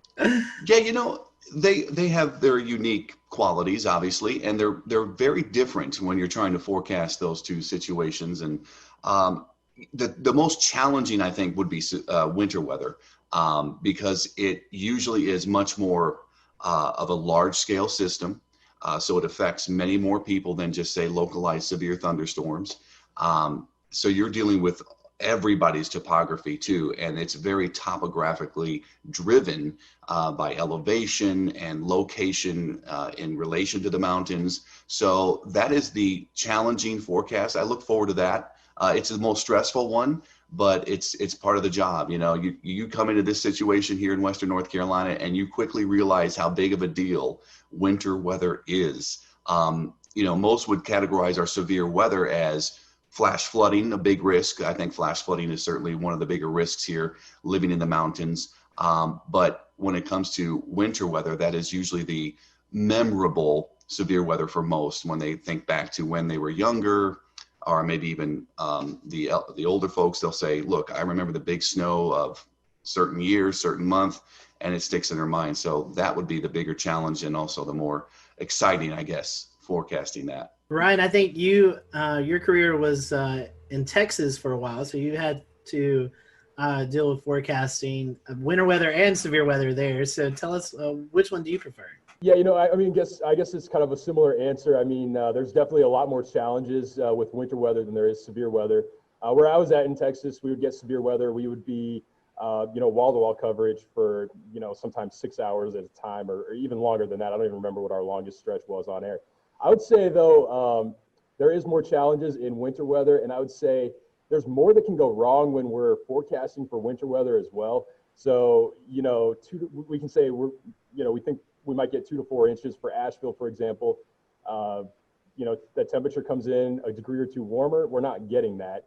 And people get a lot more upset when you miss winter weather forecasts versus severe weather forecasts. So I would say, I would rather, I guess from that standpoint, I would rather be forecasting for severe weather. It's usually, I want to say easier, but usually you can have a better idea of exactly the elements that could be coming at you. There's, people are, again, they're more mad when you tell them 2 to 4 inches of snow and we only get an inch of snow, or you get, on the other end, you get 3 to 6 inches of snow, and then they don't like that either. So, yeah, definitely severe weather would, I guess, be my preferred. Well, Jason, you mentioned topography a minute ago. And with this conversation of severe and snow, I feel like this kind of rolls into a question that we had on social media about lower precipitation totals in kind of the French Broad Valley. I know you have a map and some resources to talk about, so I'll kind of let you take over from there. Yeah, I think when people talk about Western North Carolina weather, the first thing that comes to mind is snow, but then rain is actually a very diverse topographical feature here as well. So I brought this 3D relief map just to give you an idea. It's kind of one of my more favorite maps to look at. I could study this. I've looked at this 100 times already, and I could still just look at it almost every given day. So here's the French Broad River Valley right here. This is I-26 running through, and it's a valley. So it's the Broad River Valley. So it's pretty wide considering the other features here. The French Broad starts down in Transylvania County near Rosman and goes north through Asheville and all the way up into the Holston River into eastern Tennessee. But what you have around the valley are higher elevations. So Asheville sits kind of in the middle here, Hendersonville down here, Brevard right there. And the prevailing winds during the spring and summer months are south and southeasterly winds. That will draw moisture from the Atlantic and the Gulf, bring it into the mountains. And because of the features we have from lower elevations in the upstate and Piedmont to highest elevations here, the air has to rise. And so the air will rise and cool and condense into clouds and form a significant rain event down here into the southern mountains, whereas Asheville is in that rain shadow. And the rain will fall mostly to the west and south or to the north and east because we have the Black Mountains and the Craggies up here. So that prevailing wind will certainly help rain form more over this area of the county, Buncombe County, eastern side, and into Yancey. So there's a rain shadow here. There are other rain shadows like in Waynesville. They're surrounded by with the Balsam Mountains to the south and west. They don't see nearly as much rain in the valley as they do just west and south of Waynesville as well. So that's kind of how it works in the summer months. In the winter months, the prevailing wind is much, much different. It's from the northwest. So the wind is blowing into the Smoky Mountains and the higher elevations along the Tennessee border. And that's where most of the precipitation is going to fall, near and along the border, whereas there's another shadow effect down here in the valley. So this is why Asheville usually averages a foot of snow a year, and places up in Madison and Yancey County can get up to 50 inches of snow, like Mount Mitchell averages in a particular year. So big difference with the prevailing winds during the different seasons. But that's pretty much how the shadow affects us here in the French Broad River Valley. In fact, south of Virginia, east of the Mississippi River, I believe Marshall is the driest point in that eastern U.S. So it's pretty neat. Cool. Do you guys have any, what was your most embarrassing moment while on TV? I'll take this one. It happened pretty early in my career. I was working in Tennessee. I started out in the Tri-Cities, Johnson City at WJHL. And I filled in for the morning guy who went on vacation. And I was working one morning, and the newsroom was downstairs. The studio was upstairs. So there was always this climbing the flights of stairs. And one morning I was filling in, and I remember being down in the newsroom, and I looked up and I saw the national weather cut in, and I knew that there was going to be a local cut in shortly after. And I remember it was Tony Perkins. He was the meteorologist at the time. I believe he's in DC right now, but he was on CBS This Morning at the time. And then I had to run upstairs, end a quick conversation I was having with my news director. I ran upstairs 2 flights, ran into the studio, ran over to the computer to make sure it was set up, ran over to the chroma key, the green wall, and I had about 10 seconds to situate myself. I was out of breath. I was trying to calm myself down, and I remember I just started talking, and almost instantly I was exhausted. So I started talking about the 7-day forecast, and I got about 5 words out, and you could just tell that I was losing steam, and I started getting real hot. I felt like my temperature went up, and I was getting flushed, and I was kind of panicking in my head, like, how am I going to get through this? You know, you're talking to yourself in your head while you're doing the delivery of the forecast. And I tried to push through it, and I should have just kind of ended early and said, all right, just take a look, here you go, enjoy. But I thought I was still, going to make it through, and it was brutal. I could see the studio guy on the headset kind of laughing, chuckling behind the camera. And I just thought, this is, I'm bombing here. And I went off, and we had a good laugh after that, but that was really embarrassing, especially when you're trying to make a good impression. I was maybe 6 or 7 months into starting a job. So that was mine. Yeah, I got to think back here on this. So far, luckily, since I've been here, I don't think I've had anything crazy happen here. I will say, though, in my last job, my first job, first day on the air, we have a system. It's called Max. I don't know if you guys are probably familiar with it, WSI. And the way we have it formatted, you have your first weather hits, you have your main weather hits, you have your final weather hits. And I unknowingly, I had the wrong weather hit loaded for my first full weather ever on, and I didn't know what to do in the moment. I had my final weather loaded for my main weather, and kind of like what in TV you always have a time limit that you're set for, and you have to fill that time. And so here I am. I have my current temperature graphic, and I think I had a camera graphic, and then it went right to the 7-day. And so I'm standing there for 2:30 is what we were allotted for. This was the weekend evening show. And I looked back towards the anchor, who's also the producer at that station, and she's just cueing me to keep going. So I think I talked for a solid 2:15, 2 minutes 15 seconds on the 7-day forecast. And I may have even gone back. I don't remember. I may have even gone back and talked more about current temps. I don't know. It was bad though. Luckily, I haven't made that mistake since, or if I have, I just will run over and correct it. Pretty easy now. You learn quickly how to get around things. Yeah. Oh my gosh, that's funny. Both of you guys have experienced this, and tell us what it's like, and then we'll maybe go into some more non-weather questions. A lot of folks may tune in when the weather's at its worst, and you guys are doing wall-to-wall coverage. Tell us a little bit about that. I mean, that's pretty intense for you guys. Jason, you were talking about, you were out of breath, with that little run, but being on the wall for 2, 3, 4 hours straight, that's got to be mentally, exhausting as well as physically exhausting. Talk to us about that. It certainly is. Most recently, I think this year we had so many of those early season tornadoes, especially for the upstate, and we had wall-to-wall coverage almost every time, obviously, when those were occurring, because our protocol is to stay on when the warning comes out until it ends. And what do you do when you have a tornado warning that goes for 30 minutes and then another one comes out in between and another one comes out in that? So we were going on and on and on. And a couple of times during this early spring season, I was there waiting for, backup to come in and help out as well. Like Ingrid would come in or Ryan, and you have to go. And if you're solo, you are just essentially repeating a lot, but you're trying to get new information at the same time you're giving the current information. So that's a challenge. You're literally on a computer talking, looking at data that's now happening and trying to analyze that data on the fly, as we say, and also looking at other. We'll return to Best of the Carolina Weather Group in a moment. Now your Carolina weather forecast. Here are today's forecast high temperatures for North Carolina. Here are the forecast lows for tonight for North Carolina.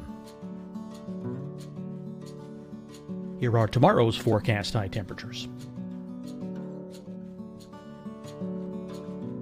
And here's forecast rainfall across North Carolina tomorrow. Here are the forecast highs for the day after tomorrow.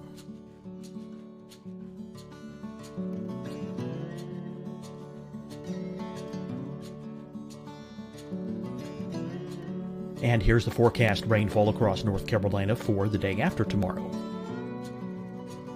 This is the total rainfall forecast across North Carolina for the next 3 days. Here's the severe thunderstorm outlook for today from the Storm Prediction Center.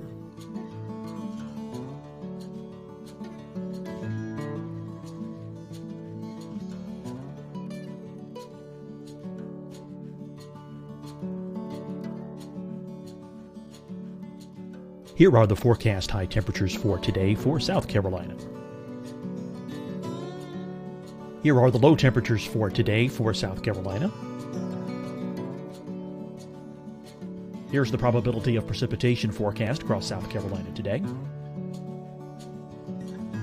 And here are the rain chances across South Carolina tonight. Here are tomorrow's forecast highs across South Carolina. Here are the forecast low temperatures for tomorrow for South Carolina. And here is the probability of precipitation across South Carolina tomorrow. Here's the precipitation chances across South Carolina tomorrow night. Here are the forecast highs for the day after tomorrow in South Carolina. Here are the forecast low temperatures across South Carolina for the day after tomorrow. And here are the rain chances across South Carolina for the day after tomorrow. And South Carolina's probability of precipitation for that night. Here's the Storm Prediction Center's severe thunderstorm outlook across South Carolina for today through tonight. Here's the Storm Prediction Center's severe thunderstorm outlook across South Carolina for tomorrow and tomorrow night. And here's the Storm Prediction Center's severe thunderstorm outlook across South Carolina for the day after tomorrow through that night.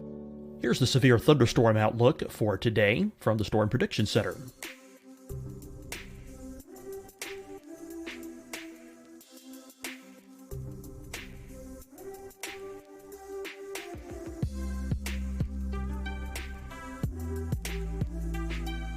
And now here's a live look at weather radar across the southeast. Hi, everyone. I'm Dr. Mandy Cohen, Secretary of the North Carolina Department of Health and Human Services. And when you follow the 3 W's, you protect your family and your neighbors from COVID-19. When you leave your home, practice your W's. Wear a cloth face covering, wait 6 feet apart, wash your hands often. Wear, wait, wash. We're in this together. Stay strong, North Carolina. Deciding when to wear a mask isn't about who you know or how well you know them. Just ask yourself, will I be with anyone I don't live with? If the answer is yes, get behind the mask. Help slow the spread of COVID-19. Get behind the mask. Learn more at covid19.ncdhhs.gov. Fight the spread and take a stand against coronavirus. Wear a mask in public. Stay at least 6 feet apart from others. And get tested. Join us and fight the spread. Visit scdhec.gov/COVID-19. Getting tested for COVID-19 helps you to take the steps needed to protect yourself, your loved ones, and your community. Find a testing location at scdhec.gov/COVID-19 testing. You'll see your Carolina weather forecast at 25 and 55 past. And now back to the best of the Carolina Weather Group on the all-new Carolina Weather Net.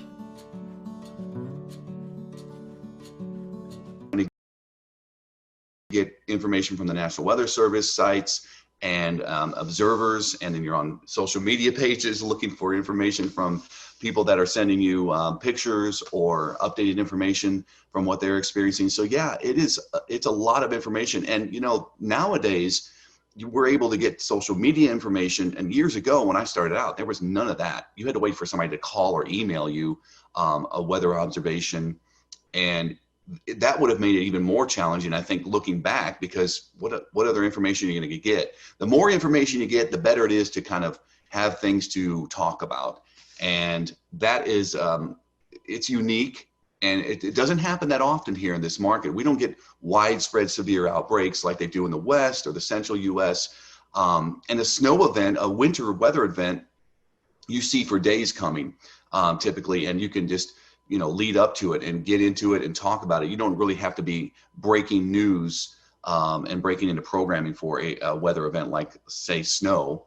But the severe weather events are certainly challenging, and you just you learn from each one. You know, even somebody like me in the business for 22 years, you still learn from these experiences. Ryan, you dealt with that in Texas. I mean, that's you know, these are what we face, or could be more rain-wrapped tornadoes, but you guys out there see these massive tornadoes, or you saw could see these massive tornadoes. So is there a little any different perspective of that, where you guys have storm chasers out in the field and you can kind of relate to those folks out in the field? Yeah. So when I was in Texas, you know, that's a station that really drove the market for severe weather coverage, and so it was more built for that kind of thing. So yeah, we had storm chasers out in the field, but you still need to have, you know, 2 people at the station during these kinds of events, because you know, you have one person off camera. They can help to look at and analyze that data, look at radar, see what's going on. We also had in that market, we had a crazy amount of cameras. I think there was like 50 or something like that, and we could move those around during severe weather events. That's what we used them for. And so, you know, you have the other person off camera that can see that. But yeah, I mean, you're going for hours at a time, and I think, you know, Jason already mentioned it, but the biggest challenge is trying not to be repetitive. In some cases, you have to be repetitive when there's, you know, potentially life-threatening storms out there. I mean, we're talking about tornadoes that could be affecting communities. There could be communities in the path. And I think one of the hardest things with these kinds of storms is people don't like it when we cut in, and they don't like it when we interrupt their show. And especially being an ABC affiliate, that's what I was at in Texas too. You know, we have a lot of basketball. We have, you know, big shows. I mean, the Bachelor. I mean, heaven forbid we ever have to interrupt any of those kinds of shows. But, you know, we don't want to interrupt them. But at the same time, we have a job to do. And, you know, we have to. It's important that we get that information out, because, you know, you never know when that information could be helping someone who is in the path of that storm. And so I think once when you're in the midst of all of that coverage, you don't realize all the time that's actually going by, especially when you get into that rhythm. I think that, especially in some of those more long duration events, you get off the air and you're like, oh, we were just on for, 2 hours or whatever the case may be. So definitely one of those things though, that it can be stressful for sure.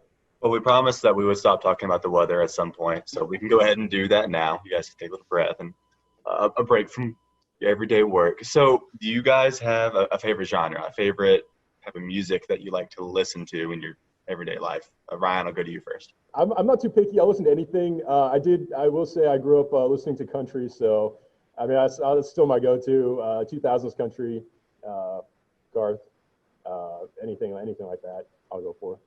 I'm with you on that. What about you, Jason? I went through that country phase many years ago, and I got to get out of that. But I listen to a lot of different genres as well.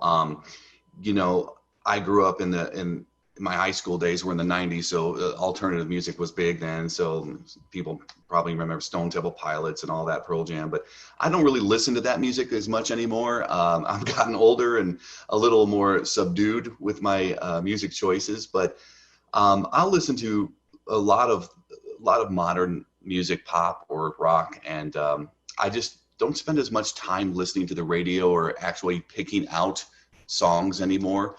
So more of my time is spent just maybe even popping in some classical music just to chill out and get my mind cleared of certain things during the day. So that's what I do.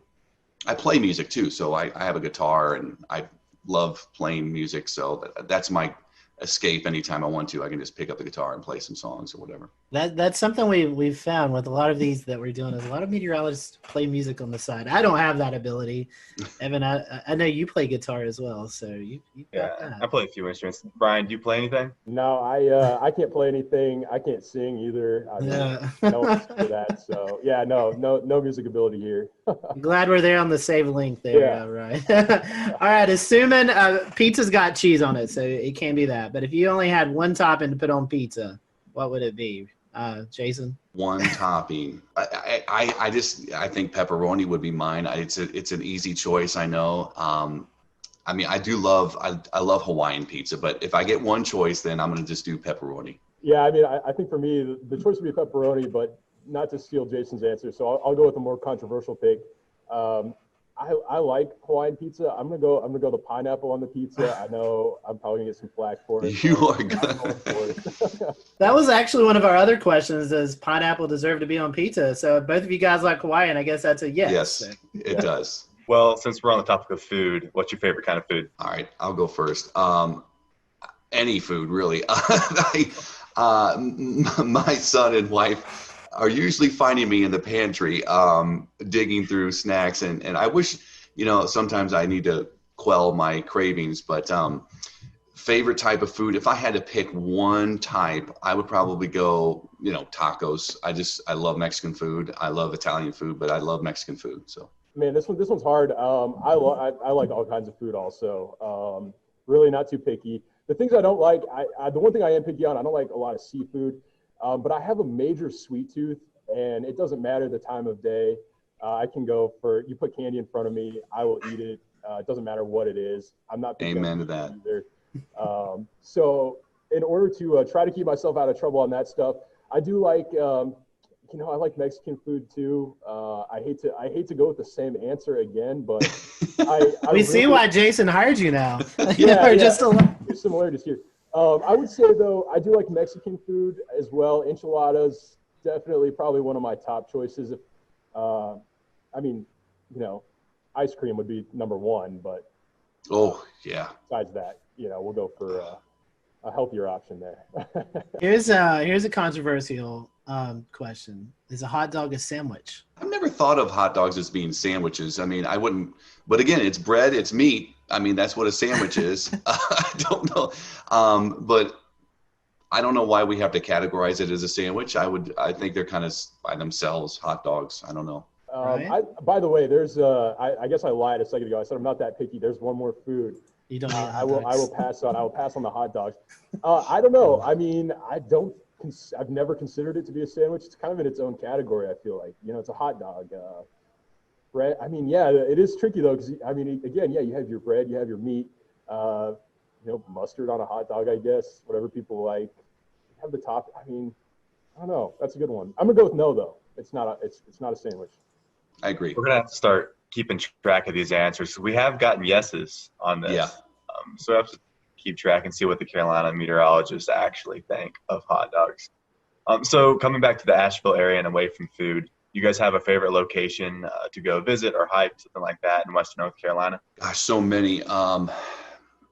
Convenience-wise, we love the Arboretum. It's close to our house, and we could just jump on there with the bikes and ride. It's pretty easy trails for Hudson, my son, and that's a good go-to. Just hopping on the Blue Ridge Parkway, that's also very convenient.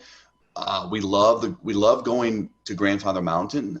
It's a little more out of the way, but we love going up there. I love the uniqueness of the rockscapes and the swinging bridge, and seeing off to the east, you have this completely drop off in the elevation, and then you have your mountains around. So those are my two big places, but I could go almost anywhere, and really be happy as long as there's a trail or hiking or biking trail and some vistas. I'm good to go.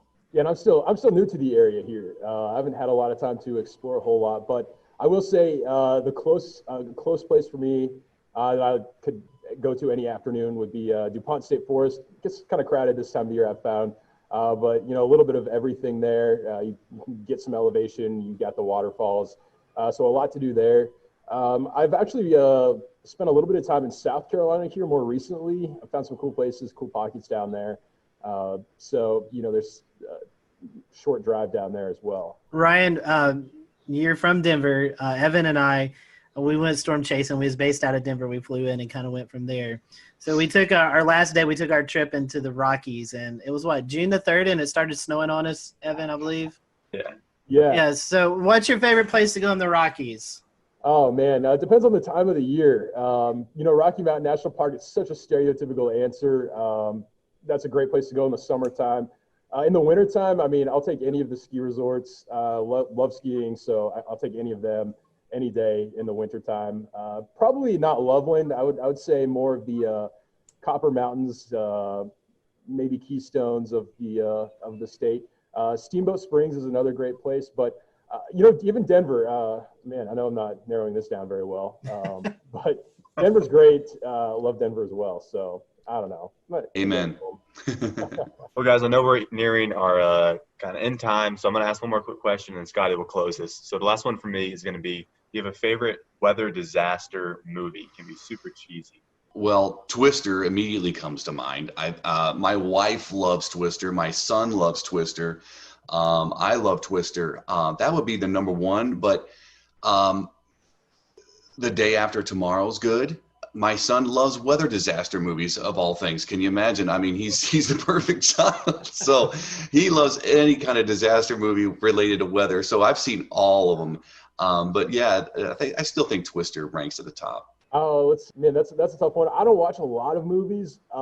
Immediately, Day After Tomorrow came to mind for me. Great movie.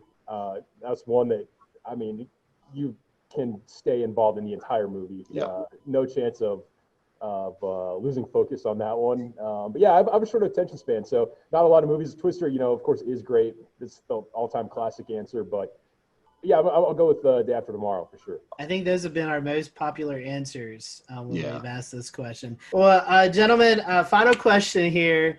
For those folks maybe who are getting ready to leave high school or are in college and thinking about maybe changing their degree and they're interested in weather, what would be your advice to these folks? Why should they choose meteorology if it really interests them? And Jason, I'll let you go first. Well, that's a diverse question, but here it is in a nutshell. Meteorology offers so many opportunities. Besides what Ryan and I do every day, broadcast meteorology is a small sample of overall the meteorological profession and the meteorology field. You could go into research. You could work for NOAA. You could work for the private sector. You could start your own company. There are many climate-driven sectors to go into as well. That's becoming more and more important, and certainly more and more are leaning towards the environmental/climate side of things too. It's just such a diverse area of study. It's great for somebody that loves science, and you got to stick with it. It's challenging. I mean, many people don't understand how much math and physics goes into meteorology unless you've taken those courses. It is a very challenging profession and study, but I think it's wonderful. So yeah, just stick with it. If you love science, meteorology is one of the best fields to get into. I mean, I obviously haven't been at it for very long. I'm still, pretty young myself, but I would say the biggest thing is, there is a lot more work involved than I think that people realize. It's something that is fascinating. It's interesting. There's a lot to look at. And again, TV is not the only thing. In fact, I would say if someone wants to go into meteorology just to be on TV, that's maybe a bad idea because, there's so much more to it than that. A lot of math, a lot of science, but it is fun. And, every day for us looks different. And I'll disagree and agree with the statement that to a certain degree. Everyone always says you can be wrong and you still get paid. We're right most of the time. But you know what, even if we miss a forecast, it is true. We still get paid. So that part's kind of cool too. It would be challenging if they did pay by the accuracy of the forecast. Some people, you never know, right? Goodness, great. I can imagine now dealing with the Carolina wedge and at least a temperature forecast. That would be horrible if that was true. It's challenging. minus $100 every degree you're off. Oh my goodness, that would be brutal some days. Well, guys, we're going to let you do your social info so folks can follow you if they're not already. Ryan, how can our followers follow you on social media? Yeah, I'm on Facebook and then Twitter. I should know what my handle is, but I don't. But you can find me on there as well. And I'm on Instagram, and same thing. I gotta figure this out. But I don't know what my handle is on there either. Not much help. Well, I'm Ryan, sure if you just your handle on Twitter, it's Ryan_WLOS. So if y'all want to follow him, you can find it there. I think it's the same on Instagram. So there we go. All right. Well, Ryan, thank you. Jason, how can our folks follow you if they're not already? I believe, I'm on all three too, Insta, Twitter, and Facebook. I won't get into the uniqueness of each demographic and socioeconomic thing, but the idea is that I'm pretty simple. I think it's just at Jason Boyer WLOS. We appreciate you guys joining us, and for you guys who are watching, thank you for watching. Until next time, we hope you have a great evening.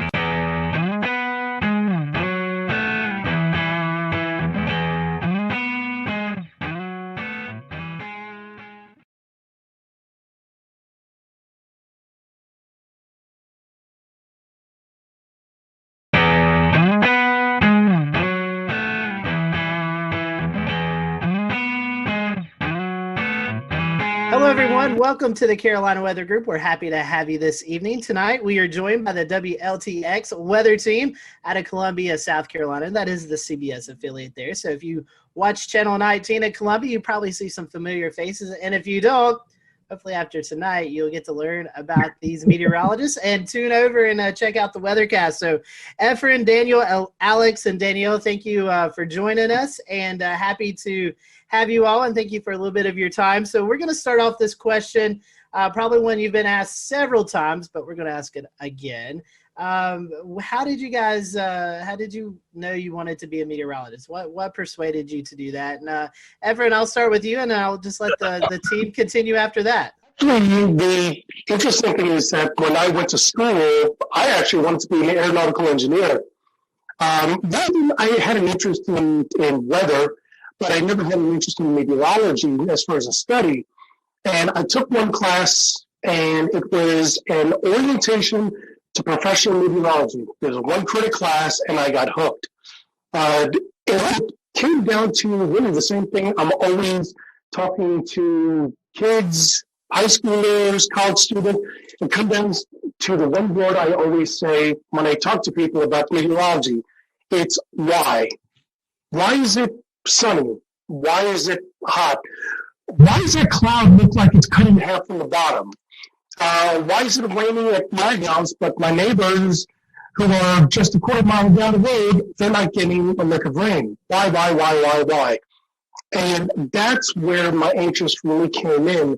Why is the weather the way it is? And every time I ask the question, and still today, it's that passion of wanting to know why it is. And even finding out why it is, I just still wanted to know more. It's like those little kids who, when I was 8 years old and sitting on the lawn and looking straight up and going, that cloud looks like a dog, and that cloud looks like a tree. Those are the things that, really got my interest peaked when I was a kid. But it wasn't as an adult that I realized that there's a very big interest, and I just want to know more.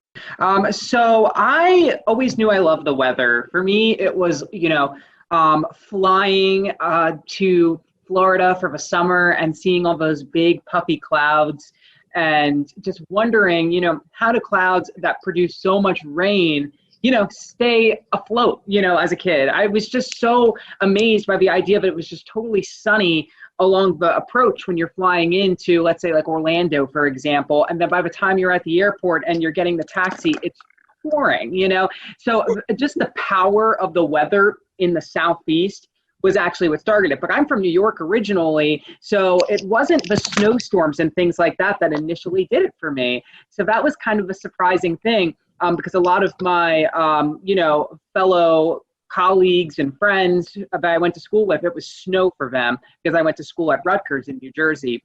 So yeah, I originally wanted to be kind of more of the operational forecasting side of things, but then I realized when I was in school after Hurricane Sandy that I wanted to do more television and communication, because a lot of people were impacted by storm surge because they had no idea what it was. It wasn't well communicated, as far as the city evacuating people from for Sandy. Hurricane Sandy wasn't a hurricane when it made landfall. So there were just so many communication things. I mean, we see it now with the derecho in the Midwest. People don't know what a derecho is. And so there's all of these different things that kind of go into the communication aspect that I was like, what, that is absolutely where I feel comfort. I need to, kind of explain what's happening because I love learning about the weather and why it's happening. So that was sort of what did it for me. I'm kind of like Alex. I grew up outside of Philly, but it wasn't snowstorms that did it for me. I have a lot of good memories of snowstorms, but kind of like the two big things I remember growing up was sitting on the back porch, dangerously close, just listening to thunderstorms and this is the coolest thing ever. And then just kind of growing up, the news was always on in my house. And for my 15th birthday, I think my mom took me to the Today Show so I could meet Al Roker and do that whole experience. So I knew I kind of wanted to do news, but I hated writing. And I naively thought weather's cool. I love science. I'm never going to have to write as a meteorologist. Wrong. But I kind of just combined a lot of different interests and it really worked out and it's been great. And it's fun, like Alex said, communicating while also being a scientist and kind of digging deep with the math and science was always kind of what I leaned towards growing up. Well, I'll go ahead and tell you back in 1984, a tornado destroyed the school I was in. And so that kind of sparked a little bit of interest for me. And then Hugo back in 1989, that was a big deal as well in South Carolina. And all y'all know it as well. That's still the litmus test for hurricanes is Hurricane Hugo. But I think those are the two things that kind of sparked my interest. I do apologize. I'm sitting in the car. They don't like for us to stay in the station. So I'm sitting in the car kind of holding the phone. You look good, Daniel, and you sound good. Appreciate that. Hugo, definitely one of those benchmark storms for the Carolinas. Speaking of that, Daniel, I heard you mention Al Roker. So our next question, was there a meteorologist that you looked up to growing up or maybe even in college with internships, someone that you looked up to as you went through your career? I can start. So yeah, Al Roker, like when I was growing up for sure. And then so I got to go to school at UNC Charlotte. And so being in Charlotte, Panovich is who you kind of watch and who you're kind of like following along. So on the more local scale, Panovich was definitely a really good mentor, and then ended up being a teacher at school. So he was one of the people that definitely helped solidify that for me. Alex, Daniel? When I was a kid, I watched a lot of Weather Channel. Anytime I was sick at home, I was so excited that I could just watch that all day long and, just hear the forecast around the country. So honestly, growing up seeing a lot of those meteorologists, all of them, I was just totally attached to and interested in because I felt that they were very knowledgeable and that they dug in deep to the weather. So I appreciated that always. I have to say, probably in high school, Stephanie Abrams her career was really starting to rev up. And I probably looked up to her the most because she was just so, her personality was just what it was. She wasn't really afraid to hide it on air. And I was always, in high school, the kind of person who just said whatever came to mind. So I felt like I could kind of relate to her. And she also, was big on the science and on the math. She was from Florida. I loved Florida weather, so there was like that connection I always felt with her whenever I would watch her on TV, because she was really into the science, but she also had like this personality where she was like unapologetically herself, And so I think Stephanie Abrams was definitely a person during my formidable years that I looked up to. Well, I'll jump in. Crazy enough, since I live where I work where I grew up watching Jim Gandy. So that was kind of a guy that I always enjoyed watching. And crazy enough, he came to my school when I was in 3rd grade. That was like seeing a rock star. And then luckily I was able to work with him for, almost 14 years. So that was kind of cool. Kind of dating. We'll return to Best of the Carolina Weather Group in a moment. Now your Carolina weather forecast. Here are today's forecast high temperatures for North Carolina. Here are the forecast lows for tonight for North Carolina.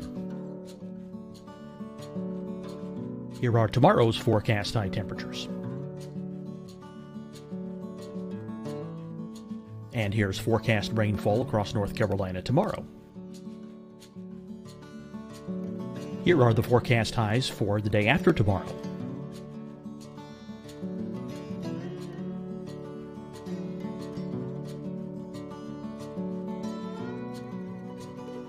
And here's the forecast rainfall across North Carolina for the day after tomorrow.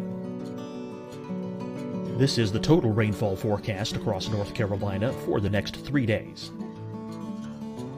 Here's the severe thunderstorm outlook for today from the Storm Prediction Center.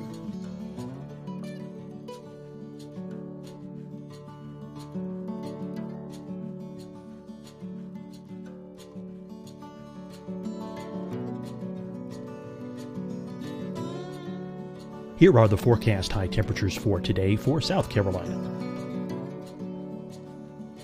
Here are the low temperatures for today for South Carolina. Here's the probability of precipitation forecast across South Carolina today. And here are the rain chances across South Carolina tonight. Here are tomorrow's forecast highs across South Carolina. Here are the forecast low temperatures for tomorrow for South Carolina. And here is the probability of precipitation across South Carolina tomorrow. Here's the precipitation chances across South Carolina tomorrow night. Here are the forecast highs for the day after tomorrow in South Carolina. Here are the forecast low temperatures across South Carolina for the day after tomorrow. And here are the rain chances across South Carolina for the day after tomorrow. And South Carolina's probability of precipitation for that night. Here's the Storm Prediction Center's severe thunderstorm outlook across South Carolina for today through tonight. Here's the Storm Prediction Center's severe thunderstorm outlook across South Carolina for tomorrow and tomorrow night. And here's the Storm Prediction Center's severe thunderstorm outlook across South Carolina for the day after tomorrow through that night. Here's the severe thunderstorm outlook for today from the Storm Prediction Center.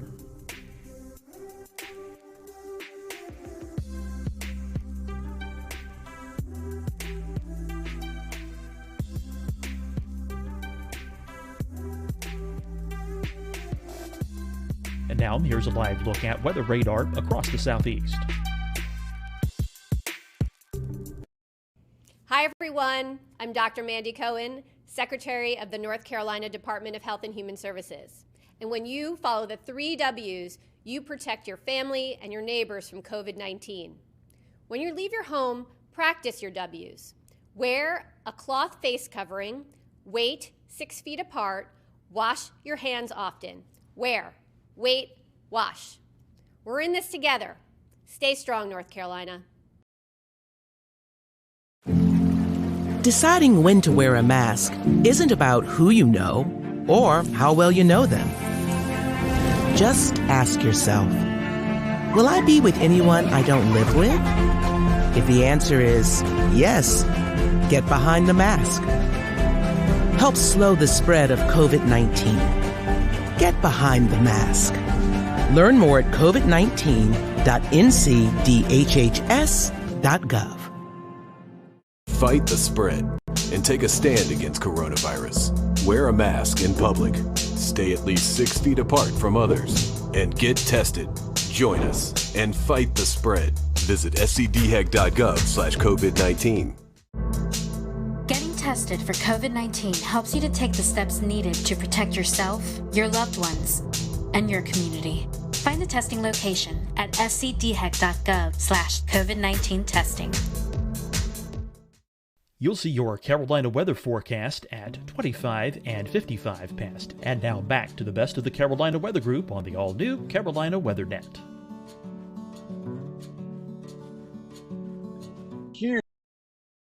Huge when I was coming along. So I do remember watching Ken Torrey, and I met him a few years ago, and he seemed to be a pretty nice guy as well. Something that you guys have dealt with already this year, severe weather in the Columbia area.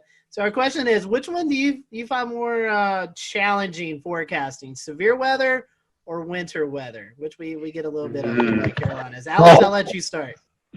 That is a great question. So for me, I mean, obviously the tornado outbreak the day after Easter was something that I hadn't anticipated, prior to seeing that, synoptic setup could even happen in South Carolina, just because it's so rare to have tornado outbreaks like that. A lot of times, our tornado outbreaks come from our tropical weather, where we're on the dirty side of the storm. And so those are a little bit easier to sort of convey, whereas, a morning tornado outbreak where we had, I believe, like 3 or 4 EF3, big tornadoes in the Midlands, in the 5, 6 o'clock hour of the morning, that was definitely, I think, a big challenge. But winter weather here, we're going on now, our 7th year without any significant snow. So I think as the years go on, there's a whole generation of people that aren't used to snow, either because they didn't live here at the time or because they weren't grown up yet at the time. So I really think now, and as the years continue to go on, that we go without snow, I really feel that winter weather is perhaps one of the trickiest, because severe weather, a lot of times it's isolated, the impacts, but if it snows, everybody's feeling that. I'll jump in. Winter weather. I've been around doing, I guess I've been doing weather in Columbia since 2007 at this point. And winter weather is always the big thing. And I remember in 2013, we forecasted 1 to 3 inches of snow in Columbia, and we missed by 50 miles. The city was shut down, and it was blue skies outside. And even now, it's become even a bigger deal because of social media and all the bad information out there. So in my opinion, for a snow or ice event in South Carolina, that's the bigger challenge. Maybe not from a forecasting standpoint, but from the standpoint of social media and people getting the wrong information out there and calling us names because we're not buying into the hype sometimes. Good point. Danielle, I want to bring you in. You graduated from UNC Charlotte. You didn't prepare for doing weather from home, I'm assuming, and class there. So what are your thoughts? No, I barely made it 9 months into my career per se that I had to transfer to my 500 square foot apartment. So I definitely was not equipped like other meteorologists have their green screens, blah, blah, blah. I didn't even have this map here. The station was like, we're going to throw something on your wall for you. So I was not prepared whatsoever, but I think I really do like what it has offered. Now that we're going back to the station, it's showed like how much flexibility we could potentially have in our job. Like we can work and build our graphics and do everything at home on a quiet weather day. And I live across the street from the station. I can pop over, do my show, and come on back. So that's kind of been nice. And with like Alex's setup, it has been so cool to see him like, just like, that'll be great if he could stay home on a nice weather day and say, check out my plants, check out the beautiful sunshine. It's fantastic. So I didn't really prepare.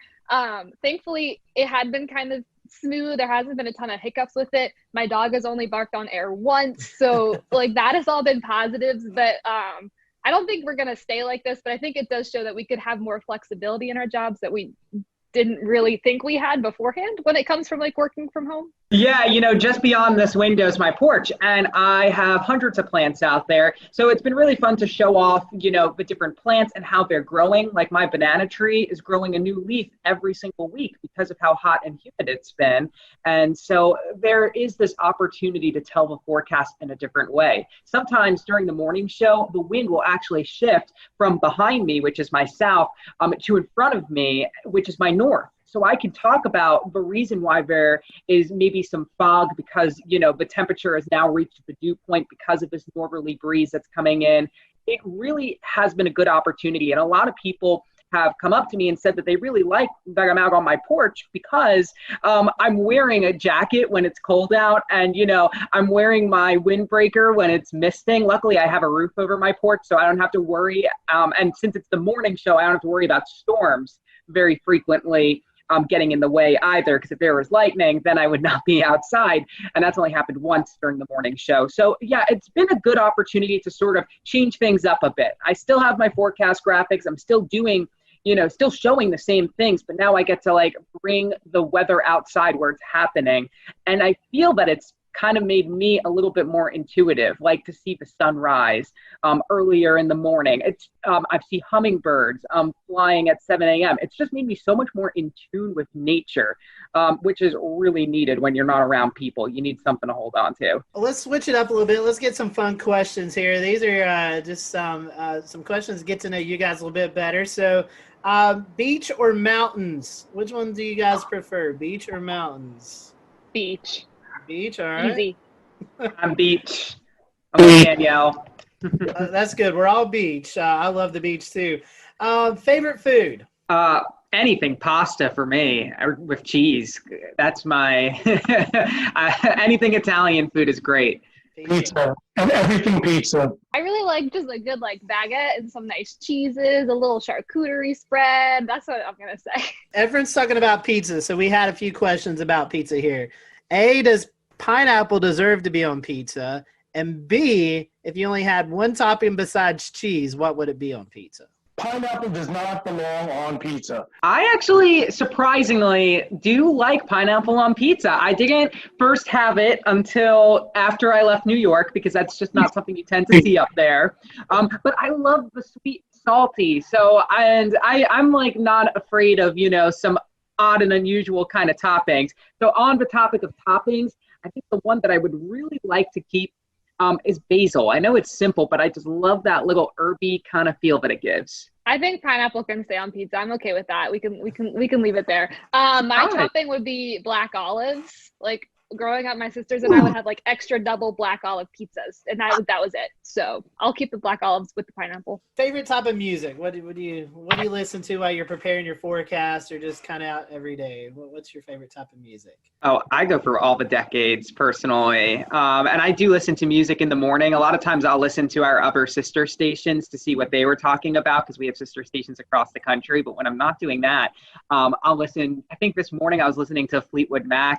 I was listening to the Supremes last week. It's just like all over the place. I love it. But generally my favorite music is kind of like that alternative rock kind of thing. Like I still listen to like the Foo Fighters and the Killers, like all those bands that were popular in the 90s and 2000s. They're still releasing pretty good music, so I like them. I'm country all the way. And then whatever Spotify will like say is popular, I'll like shuffle because I don't think I'm a good playlist maker. But if I have to pick, it's going to be country. Favorite disaster or weather themed movie? I agree with Twister. We actually did a senior project about all of the things that were wrong with Twister. That was our final assignment in mesoscale meteorology, and that was a lot of fun because, I mean, you got to watch Twister and, you know, kind of pick it apart with the things you learned. It was really fun. I'm gonna go Twister too, just because I know I've seen it. I don't like disaster movies; they stress me out. I feel like I heard a couple of weeks ago there may be a Twister 2 coming out soon, so we may all have to get together and kind of do what you did, Alex, and kind of point out the inaccuracies of the movie. I'm down. That sounds so fun. All right, we have one more controversial fun question, and then we'll kind of start to wrap up. This is one that we've done with all of our specials here, and it goes back to food. Is a hot dog a sandwich or not? Oh. A hot dog, is it a sandwich or is it just a hot dog? Some people say it's a sandwich, some people no. What's the definition of a sandwich? Well, they say it's two pieces of bread and a meat, but a lot of people say that doesn't qualify. A hot dog doesn't qualify. Bread. It's one bread. That's one bread. True. That's a good point. I'm with Efren. That is a really good argument. Final question. This is one to promote your city, Columbia, or your forecast area there in the Midlands. Tell us why we should visit your area. Give us maybe your favorite spot to hang out at, something that anybody should go out and see if they're in the Columbia area. We have so many river walks. Those are like my favorite places to like take my dog and exercise or like go tubing down the river, and you're still like right next to downtown. So I feel like there's a really good mix of like, you can do your downtown thing, but you could also like kind of get out in nature. I really like that aspect of the city. I was going to say the same thing, the rivers. And we have some great parks too. And so you have like awesome geography. Like I'm up towards the Sandhills, which is totally different than Riverwalk, and they're all like a 15-20 minute drive. And sometimes I'll go to both of them in the same day, and in one of them, you know, my feet are all sandy, and then in the other you're, you know, at the bottom. So it's a great place to sort of learn the fault line because we're right on it, and sort of what the difference is. Plus it's, you know, literally the dead center of South Carolina. So if you want to go to the mountains or to the beach, you're kind of like in a good territory to go to either.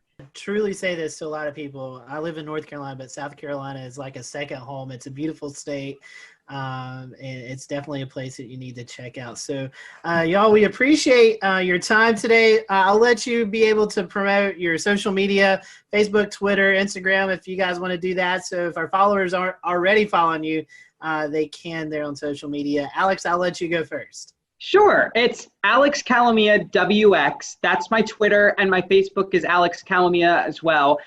My Instagram is very plant focused. We have Gandy's Garden here at WLTX, which is all about climate and the garden, and it's applicable to everyone in the Southeast. So Instagram is a big place for you to see all my plants. So that's Alex Tropical Pics. You'll also see it on my Twitter and Facebook. We're always talking weather and plants. It's fun. I am at WX_Danielle on Twitter and Instagram. Lots of forecasting on there. And then on Facebook, I am meteorologist Danielle Miller. So come on over.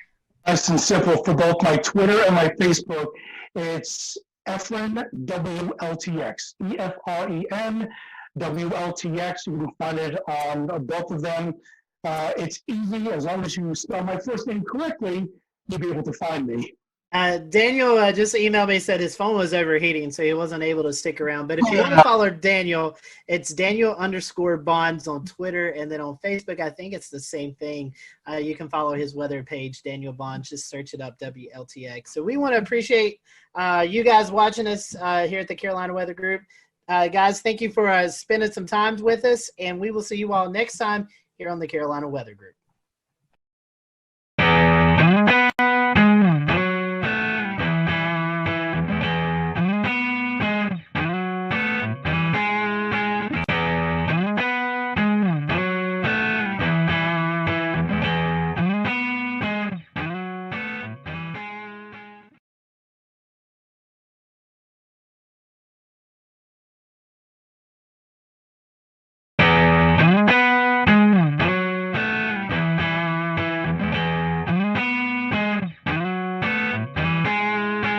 Thanks, James, and welcome everyone to the Carolina Weather Group, Quarantining with Mets. We're happy to be joined by the WMBF weather team out of Myrtle Beach, South Carolina this afternoon. We have on with us Jessica Dobson, Robert Whitehurst, Andrew Dockery, and hopefully Jamie Arnold will be joining us here in just a little bit. So over the next 40 minutes or so, we're going to be getting to know your local forecast team there in Myrtle Beach, and hopefully we'll reveal some fun things that you may have not known about those. So welcome to the show. We appreciate y'all joining us, and we always like to start off with some fun questions. So Jessica, I'm going to start with you because you kind of talked about this a little bit earlier. Iced coffee or hot coffee? Which do you prefer? Usually iced coffee all the way. I've been on this whole whipped coffee kick. Andrew hasn't heard me shut up about it for a long time now. But iced coffee on most days, unless it's like winter outside. And then sometimes I'll go for a warm cup, but usually iced. Andrew and Robert, you guys have a choice? I would say I'm an iced coffee guy. I wasn't until I moved here into Myrtle Beach. And once you get into the humidity here, you're almost kind of forced to be an iced coffee guy. So I do hot coffee in the mornings, but if I have it in the afternoon, it's usually iced. And yeah, that whipped coffee, Jessica talks about it nonstop, and it is very good. I wouldn't steer you wrong. Yeah, I think it's 50-50. It depends on the season. And it depends on where you're getting the coffee from. Ooh, Dunkin', I love Dunkin's hot coffee. I'm not a big fan of Starbucks hot coffee, but I like Starbucks iced coffee and cold brew better than the iced coffee at Dunkin'. That is a well thought out answer. Yeah, I discovered this thing too. It's called a hyper chiller. And so what you can do is brew hot coffee at home. You pour it into the hyper chiller that's frozen, and you spin it around for 30 seconds, and you have iced coffee that's not watered down. Wow. I don't own any stock in this hyper chiller either, so I don't get any commission if I sell any product. How many sugars and creams, though? You know what? You're really, that's a hurtful comment right there. That's what gets me at Dunkin'. I'm like, load it up. Just keep squirting it. And my coffee is like white, okay? What are y'all's favorite weather or disaster-themed movies? I guess we can go in the same order again. Start with Jessica. Twister is for sure. I mean, that's very typical, but that came out when I was younger. And, you know, Jessica, she had blonde hair. I have blonde hair, so it just kind of really, it stuck with me. Love that movie. And also one that I grew up watching, I feel like it was on ABC Family a lot, was Night of the Twisters. It's very corny, like 90s one, but that's another. I think for me, Twister was a big one. I'm not a big movie guy, though, if I'm being honest. Especially when it comes to weather movies, I just critique them really bad. But another one that stands out that I did watch a lot, which is even worse, is The Day After Tomorrow. That's one that immediately pops in there with Twister. But as far as if I could quote a movie, the one I've watched the most, it's definitely Twister for me. Yeah, I think Twister is kind of the go-to answer, I think, for this one. I loved it growing up. I used to watch it all the time. I get a little more frustrated watching it now. Like, maybe that's not where we want to be during a tornado. I don't know. Maybe not in a shed tied to a water pipe coming out. I think it's funny that I love Jo so much, but I didn't really understand the whole backstory that she was like kind of crazy and was refusing to divorce her ex. Like that didn't really register with me until honestly I watched it like a couple of years ago and I was like, man, this is kind of messy. So next question on our list here, and to kind of stick with the same kind of weather-related stuff, do you have like a favorite type of music just in general, or maybe it's something that helps you kind of get in the mood for doing live broadcasts or weather-related stuff when weather's happening? I'll let Andrew go first for this one because Andrew's our music buff, I feel like. Y'all have opened a can of worms. We could be here. We could be here for 40 minutes on this topic, no doubt about it. Music is my passion, probably behind weather. So I'm a big music junkie. With that being said, I love every type of music. Anything kind of gets me in the mood. I usually do something that's not super upbeat in the morning since we're on the morning show, but something that'll just like, all right, this is a good feel, kind of like a acoustic indie vibe maybe.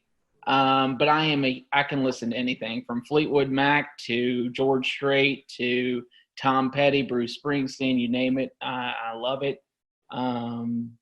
I am a big component though of playlists, and I think I told Jessica this yesterday. I made a hurricane playlist. I might have to make it public one day, and it's all these songs about hurricanes. And I'm a big runner too, so like right before Dorian arrived, I was just like rocking out to all these songs that had hurricane references in there, from Jimmy Buffett to Luke Combs to all kinds of music, and it was fun. But yeah, music is a big passion of mine. So we might have to get your hurricane playlist there to put out when we put out the show, right? Oh, for sure. Heck yeah, I can gladly do that. I don't really, I listen to a little bit of everything, but I don't really listen to music much when I'm forecasting. I think it distracts me a little bit. Honestly, so on the weekends, I'll do mornings and evenings. And honestly, it really depends on the morning show or the evening show, which one I'm doing on my mood. Because if it's the evenings, like I'm already like mostly awake and I've probably had a lot of caffeine in my system. So I'm like ready to go. And I'll listen to, honestly, like I love throwback playlists, like whether that's like throwback R&B and hip hop from like the early 2000s or like the early 2000s hits or like late 90s hits. Like those always put me like in a really good mood. But when it comes to mornings, I kind of like, what is it? I have like a couple of different ones on Spotify. Like my Spotify is so disorganized, it's not even funny. I'll like think of a band and I'm like, oh, I want to listen to that kind of music today. But mostly like themes kind of more chill, probably like Mumford & Sons or Neon Trees or Kings of Leon too. I listen to them a lot in the mornings. It truly depends. Like my mood changes also throughout the morning. Sometimes I'm like, no, I need something a little more somber. Like, so it really depends too for me. But I like all the music too. Like I'm the worst when I'm driving in a car with someone else and a song comes on and I start singing it and it's just not, it goes downhill from there. Like those Spotify playlists used to work great for me until I had a daughter, and now it'll go from Luke Combs to the Frozen 2 soundtrack. Moana. Then back to Aladdin and Moana, and then back to some sort of rock song. It really brings you all over the place. Yeah, that sounds honestly kind of great though. Like gotta throw in a Disney song every once in a while just to kind of bring things back down. Yeah, I gotta humble you. All right, weather question, kind of a two-part question. When did you know you wanted to be a meteorologist? And was there someone that you looked up to when you were younger, going through high school, college, that kind of also pushed you into that direction? So for me, I don't think there was ever really a moment in time where I just knew. I honestly just kind of always knew. Like even when I was looking at colleges, I was like, okay, well, I'm going to do meteorology. But I didn't know I wanted to do broadcasting because I used to be really shy. I don't really know what happened. But something happened, so now I can't shut up. But that kind of evolved throughout college. But in terms, I watched a lot of the local meteorologists. I think someone who pushed me a lot, though, who I met in high school, didn't realize how important it was to meet him, though, was John Gordon. He really pushed me to just kind of like take on my own personality when it came to weather. He works with, I don't know if you guys are familiar with him. He used to actually be a hurricane hunter. Now he's the MIC at the National Weather Service in Louisville. And I volunteered with him one summer and like it totally changed everything for me.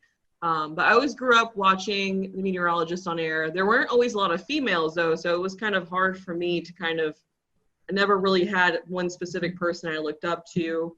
Because I kind of watched them all. So, yeah, long story short. I think for me, I was in 5th grade. I grew up terrified of thunderstorms. Couldn't stand them. And I turned to the people on TV to kind of guide me through the storm, as corny as that sounds.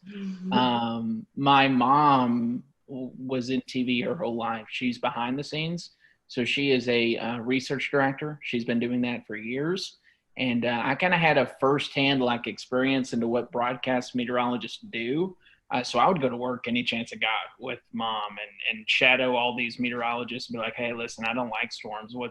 And that actually grew a passion more out of fear back when I was in like 5th grade to, oh my goodness, this is crazy. Like the power of the atmosphere is so amazing. So I think the big mentor for me was Kevin Harnett growing up. I met him in elementary school. I kind of Went with him. He's in Louisville. Jessica and I are from the same town, same city, went to the same college. But I got to shadow him all the way from elementary school through middle school, through high school, through college. And it really paved a way for me to understand how this business works, but also to really just be amazed at, there's people that are out there that are afraid of this type of thing, but just to be amazed at the power and how the technology these days is almost like there shouldn't be a fear, just because we've come so far for how we are in this industry. And I think that's a big focal point for me right now, is to try to teach people, hey, if there's a warning issued, take precaution, but at the same time, there's no need to be afraid of these things. Yeah, I think my passion for weather started pretty young, and I think it was kind of a fear thing too. But my grandparents, my parents always told me that 5 or 6, I would always watch the Weather Channel instead of the Cartoon Network or something, especially when a storm would come in. And then I would go into a closet and watch the Weather Channel because the storm scared me, but I was so interested in it. And especially my mom has kind of pushed me into weather because I was so passionate about it growing up. But we would go storm chasing in Florida. Whenever a hurricane would go by, we'd go down to the beach. I remember Flo going up the coast, and we were down at the beach looking at the wind gusts. And whenever a storm would come by, we would do that kind of stuff. So it's something I always wanted to do. And I don't know if I really had a favorite meteorologist growing up. I watched a lot of the Weather Channel and local. We had Tim Deegan in Jacksonville. I think he's still there. He's been there a long time. John Gahn there as well. So I think growing up in Florida, hurricanes was kind of my passion, and that's always been still my passion. That's why I'm still in the Southeast. So this is maybe a question that has been a little bit controversial in the past. We've had some interesting answers. But model websites, you see model output all over Twitter and Facebook and anywhere that social media exists. Do you have a favorite website? So in college. We'll return to Best of the Carolina Weather Group in a moment. Now your Carolina weather forecast. Here are today's forecast high temperatures for North Carolina. Here are the forecast lows for tonight for North Carolina. Here are tomorrow's forecast high temperatures. And here's forecast rainfall across North Carolina tomorrow. Here are the forecast highs for the day after tomorrow.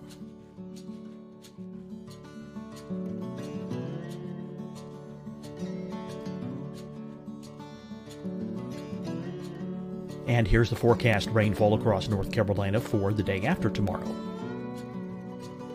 This is the total rainfall forecast across North Carolina for the next 3 days. Here's the severe thunderstorm outlook for today from the Storm Prediction Center.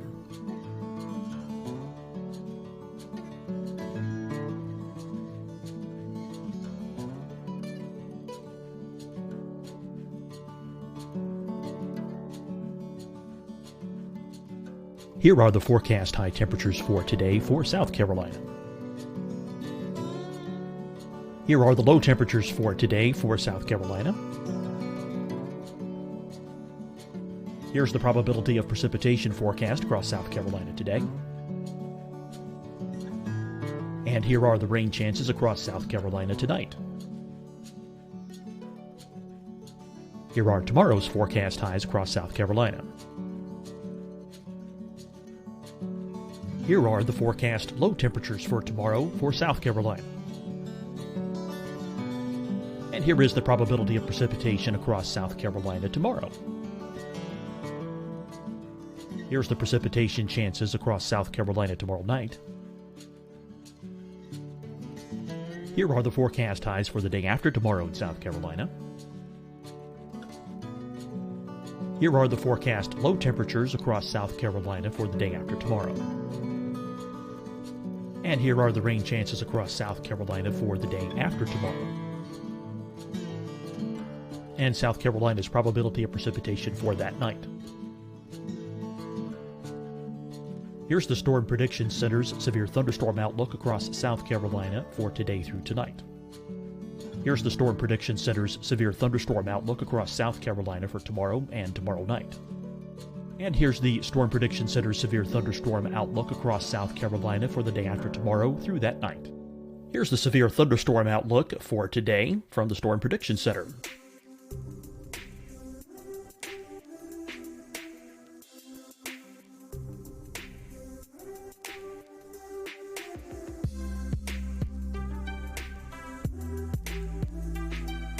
And now, here's a live look at weather radar across the southeast. Hi, everyone. I'm Dr. Mandy Cohen, Secretary of the North Carolina Department of Health and Human Services. And when you follow the 3 W's, you protect your family and your neighbors from COVID-19. When you leave your home, practice your W's. Wear a cloth face covering, wait 6 feet apart, wash your hands often. Wear, wait, wash. We're in this together. Stay strong, North Carolina. Deciding when to wear a mask isn't about who you know or how well you know them. Just ask yourself, will I be with anyone I don't live with? If the answer is yes, get behind the mask. Help slow the spread of COVID-19. Get behind the mask. Learn more at covid19.ncdhhs.gov. Fight the spread and take a stand against coronavirus. Wear a mask in public. Stay at least 6 feet apart from others. And get tested. Join us and fight the spread. Visit scdhec.gov/COVID-19. Getting tested for COVID-19 helps you to take the steps needed to protect yourself, your loved ones, and your community. Find the testing location at scdhec.gov/COVID-19 testing.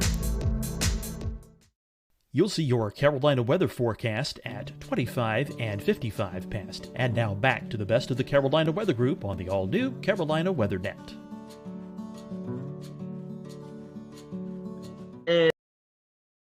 And COD, or College Up to Page. And so like in college, I got so used to those that like those kind of, I'll use other ones. Like I can never remember the one we use now. Like, I think, Robert, you have it on our computer, or it's like your account.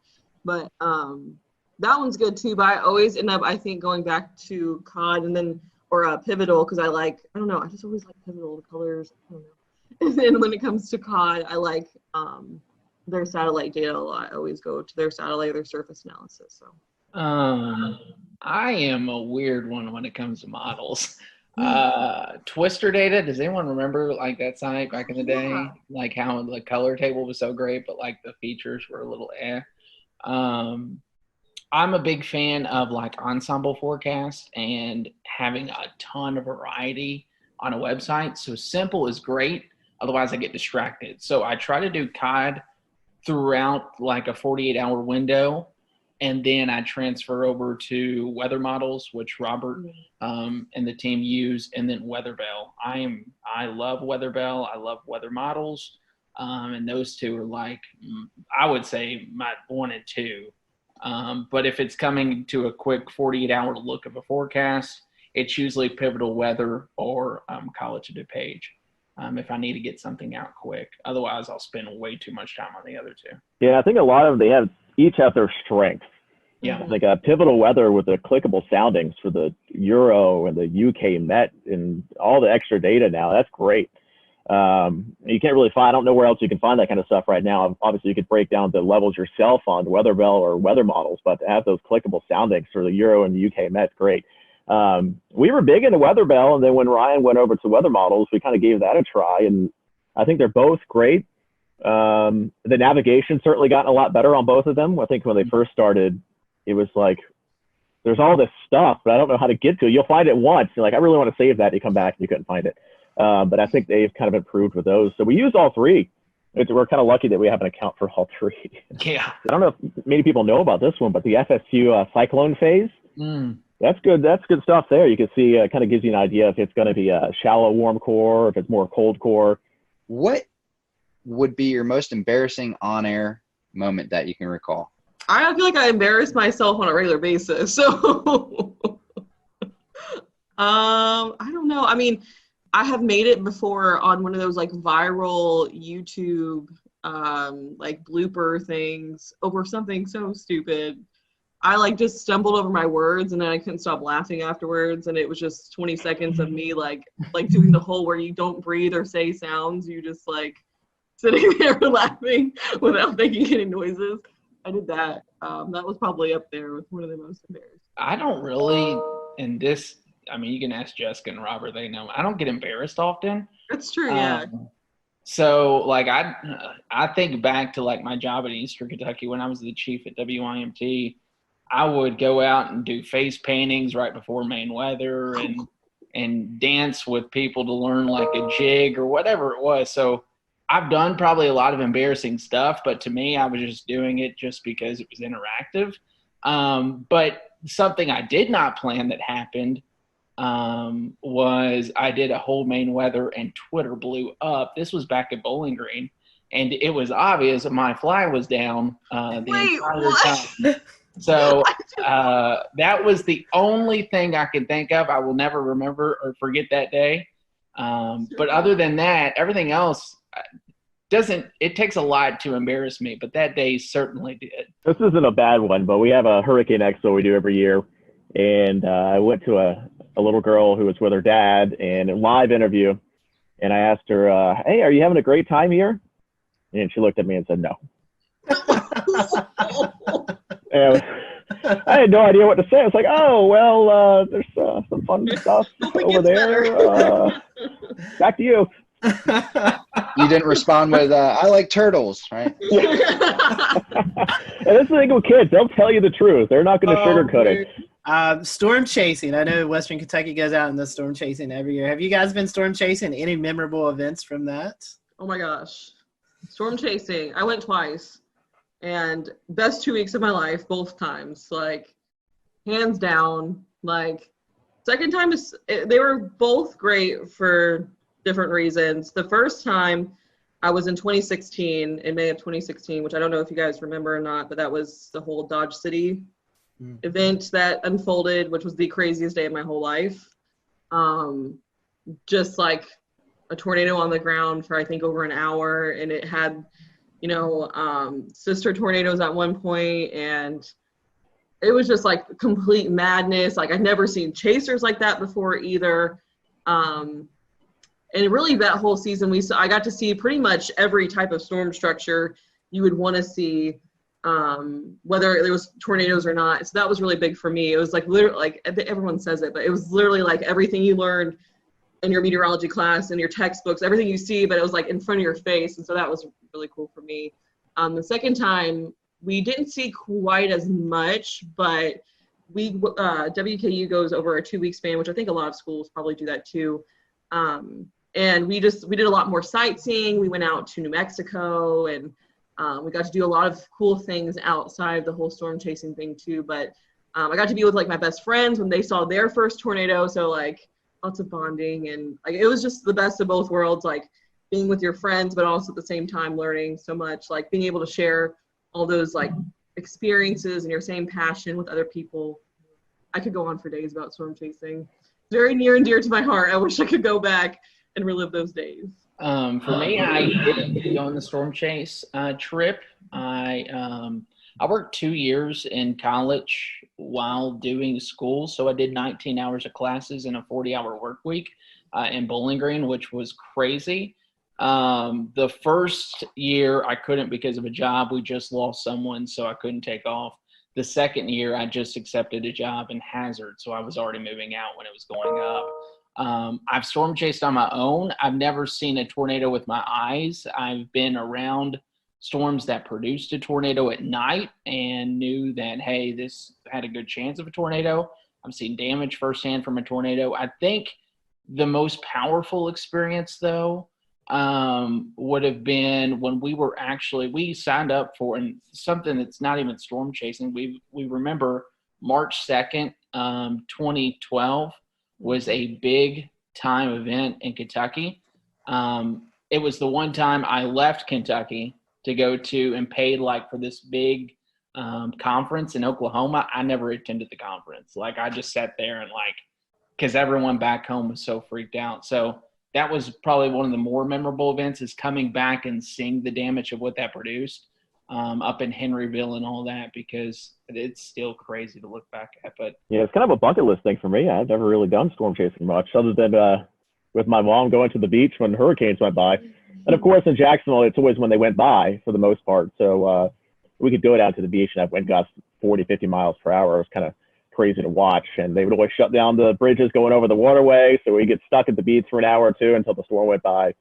But I've never really done any big storm chasing. I worked in Hattiesburg, Mississippi for a couple of years, and we certainly had quite a bit of severe weather there. A lot of tornadoes, and certainly saw a lot of pretty bad damage around there, but never actually seen one in person. I foresee a WMBF storm chasing trip here in the near future. I am down 100%. So our next question is about favorite non-weather related hobbies. Robert, I don't think we've started with you yet, so I'll let you lead off if you want. I love to get outdoors. So I love to mountain bike. We love to camp, go fishing. Growing up, my dad and I would always go up into North Georgia and go camping for a weekend, do some trout fishing in the Chattahoochee, going up into the little rivers up and streams up in North Georgia and to the upstate of South Carolina. So, of course, I'm outdoors for this shot too. So I guess that I'm a big outdoors guy too. Hiking, kayaking, boating, running lately has been a big passion of mine, just because I love food too. So food's a hobby. I love to eat. And then I also, like I said, I love music. So I play guitar, play the mandolin, play a little bit of piano. Any instrument I could play, I try to get my hands on. But yeah, I think those are the big things. I just love being outdoors. I hate sitting on the couch all day. I always have to be doing something. My hobbies have kind of changed over the years. I used to dance growing up. I was on the dance team in college. But obviously now don't really do that as much. But I kind of, now that I live near the beach, I don't ever like to be sitting in my apartment. So I go to the beach literally as much as possible. Like when I get off here, I'm probably going to try to go to the beach because it's so nice outside. I love to read. I love reading books, especially recently, like autobiographies about either meteorologists or people in broadcasting, like books that I can take a lot away from. I love to cook. I don't like to clean. But I like to cook pretty much any chance I get, and I like to experiment and try to, like, if I can't, like, recreate like really good dishes from places I like, so I'm not as tempted to eat out as much. But it's really hard in Myrtle Beach. I plan on eating my way through this place. So yeah, and then hanging out with my cats. Since all three of y'all like doing stuff kind of around the city and stuff, is there shout out to some of the places or things that you like the most? What makes your city so great? Can you name a couple favorite spots? Beach. Any particular part of the beach? Yeah, I mean, there's a couple spots here. I mean, everybody kind of, when they come to visit, they go to downtown Myrtle Beach, and it gets a little busy, a little crazy. I think the locals go a little farther north or a little farther south, and it gets a little quieter, and you can actually relax a bit.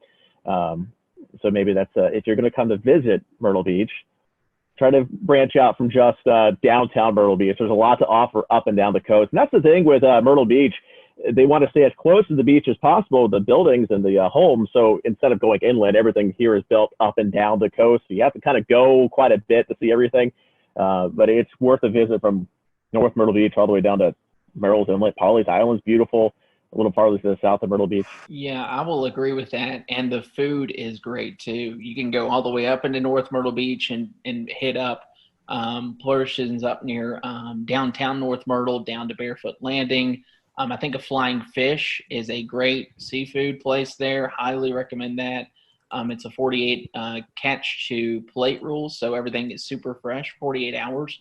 And then I'm a big South Strand guy. So what we say about South Strand, south of downtown Myrtle Beach, Surfside, Garden City, Merle's Inlet, the Marsh Walk yes, is beautiful. And then you go even further south, Huntington Beach State Park, Brook Green Gardens, Pawleys Island. It's just a beautiful area down there. That I would highly recommend anyone to come check out. Come to Myrtle Beach, check out downtown, and then go south would be my recommendation. And then if you have another day, go north, because you could eat your way through this city in the Grand Strand, no doubt about it. I have not had the chance to really explore that much. I'm just now starting to be able to with all the Corona stuff going on. But I will say I have not been to a single place that I have not like loved so far. All the beaches I've been to, as far south as, you know, I recently went to Surfside the other day, and that was really nice. Like, and there, every little spot I feel like has a different feel to it. It has like different character to it, and so I really like that so far. Honestly, have not really even had the chance to eat at any local restaurants except like the Boathouse. That was really good. Andrew and I ate there after work or during work one day. And then I went to a local Mexican restaurant the other day, Soli Luna, which was freaking amazing. Where do you see the future of meteorology being? We're seeing a lot more non-traditional wise media with social media, websites, blogs. You still have your TV, your National Weather Service stuff. Where do you think the future of meteorology takes us in the next 10, 15 years? I think that's kind of the magic question that everybody's looking to the answer for. I mean, you think back 15 years ago, how different it was, and then you look 15 years or 10 years in advance and just how different it's going to be again. Obviously, a lot of focus is on digital now. Everybody's on their phones. Most stations have a weather app at this point, but I think we invest a lot of time into our weather app, and we've seen quite a bit of growth of that here in the last few years. And even on social media, I think when I started in 2013, we had 3,000 or 4,000 likes on our weather page. I think we're up to almost 40,000 now. And you can see that kind of growth on our digital team as well. I did a presentation a couple of years ago about digital growth, website growth, and it was something like 200% growth since we launched the station. We're a relatively new station. We've only been around for a little over 10 years. But you start to see the TV side go down a bit, but the digital side is kind of taking over from there. And we started to put some work into OTT, things like Roku, so you can get your news kind of on demand. We're setting up a new system now at the station where basically an anchor or weather anchor can go on air or onto digital by themselves, has its own mixer board, audio board, cameras built in. They can punch up any sort of audio source, video source. And so we don't have to wait for that traditional 4 p.m., 5 p.m., 6 p.m. People don't want to wait until 4 p.m. to get the forecast or 4 p.m. to get some information. So it's tougher now to tease things. Like, hey, we got this really big story. Tune in at 4 p.m. for the details. And people don't, everybody wants the information now. So instead of doing that typical thing, if it's breaking news, we can get on air, we can get on the digital, get on the Facebook with it, onto the website, and people can go there and get the information right away. Otherwise, they're going to go somewhere else to find it. What's your favorite social media platform? Twitter, Facebook, TikTok, Snapchat? Where's your go-to? Well, I still have my MySpace active, I think, somewhere. So make sure you give me I'll put you in my top 6. But really, I think Facebook is still probably the king when it comes to weather information with the general public. I think it's probably starting to skew a little bit older with the population. I don't think the younger you go, I think you get the less people on Facebook now. And where we go from there, I'm not sure. We've kind of dabbled in Instagram a bit, and we have decent luck with it, but I don't think we've got a huge amount of traction on there yet. But it seems like most TV stations still use Facebook as the kind of big digital social metric, and then you just kind of have Twitter and Instagram and some other things on the side. All right, we're gonna end with a couple of fun questions. So I'll end with this one. You're ordered a pizza. You're only allowed one topping. What is that topping? Pepperoni. Sausage, but this puts out a Barstool Sports one bite, everybody knows the rules is what I thought of as soon as you said that. It's hard for me to pick one. My original thought was pepperoni, but I love banana pepper pizza. Interesting. Nobody said pineapple, so that's good. I was waiting for the pineapple. Yeah, I don't think pineapple's on a pizza. All right, then I will close this out tonight. This is a question that we briefly talked about before the show and had you all stow away your answer. So this could be controversial. There's only one right answer. Toilet paper, over or under? I had to think. It's over. No. It's over. Okay, one for over. I saw a terrifying image once, and I'll explain it after Jessica answers. It's over. Okay. And it's because of the image. Okay, yeah, I would say over, and I think of a meme, and I hope it's not what Andrew's thinking. It's like I don't know. I can't even remember the meme. Something about a mullet, like it had to do with a mullet. I've seen that. You know what I'm talking about? I know what you're talking about. The one I saw had a spider underneath, and like you reached underneath the toilet paper to get it on the underside, and when you do that, you're like touching the spot. Ever since then, it's over. No. All right. Yeah, we have definitely enjoyed having you for this. We appreciate it. I would hate to give up this opportunity, or would love to give you this opportunity to promote your social media accounts. So if anyone who's watching or listening, head down to Myrtle Beach. They know where to get the weather information at, and maybe some of the best places to hang out. So I'll let you guys give out some social media information before we close off. Robert, I'll start with you. You could. I'm big on Facebook, so if you just search for meteorologist Robert Whitehurst, it should pop up on there. And of course, our main Facebook page is kind of the one where we put a lot of our time into more forecasting, and that's going to be the WMBF First Alert Weather Facebook page. Yeah, I think we're all pretty generic in our handles. I'm meteorologist Andrew Dockery on Facebook, and then you can find me on Twitter at AndrewWMBF. We have a great team that loves social media. We would love to just even chat with you all about weather sometime. Yeah, mine's the same pretty much. It's meteorologist Jessica Dobson on Facebook, and then at Jessica Dobson WX on Twitter. You can also follow me on Instagram. I can't even think of my handle right now, so whatever. You can also follow me on Pinterest. You can also find Jamie Arnold at Jamie Arnold WMBF on Twitter. So look up Jamie. We hate that he wasn't able to join today, but certainly appreciate having you all around. And if you're in Myrtle Beach, be sure to check out the WMBF First Alert Weather Team. For everyone here at the Carolina Weather Group, thanks for watching, and we'll see you next time.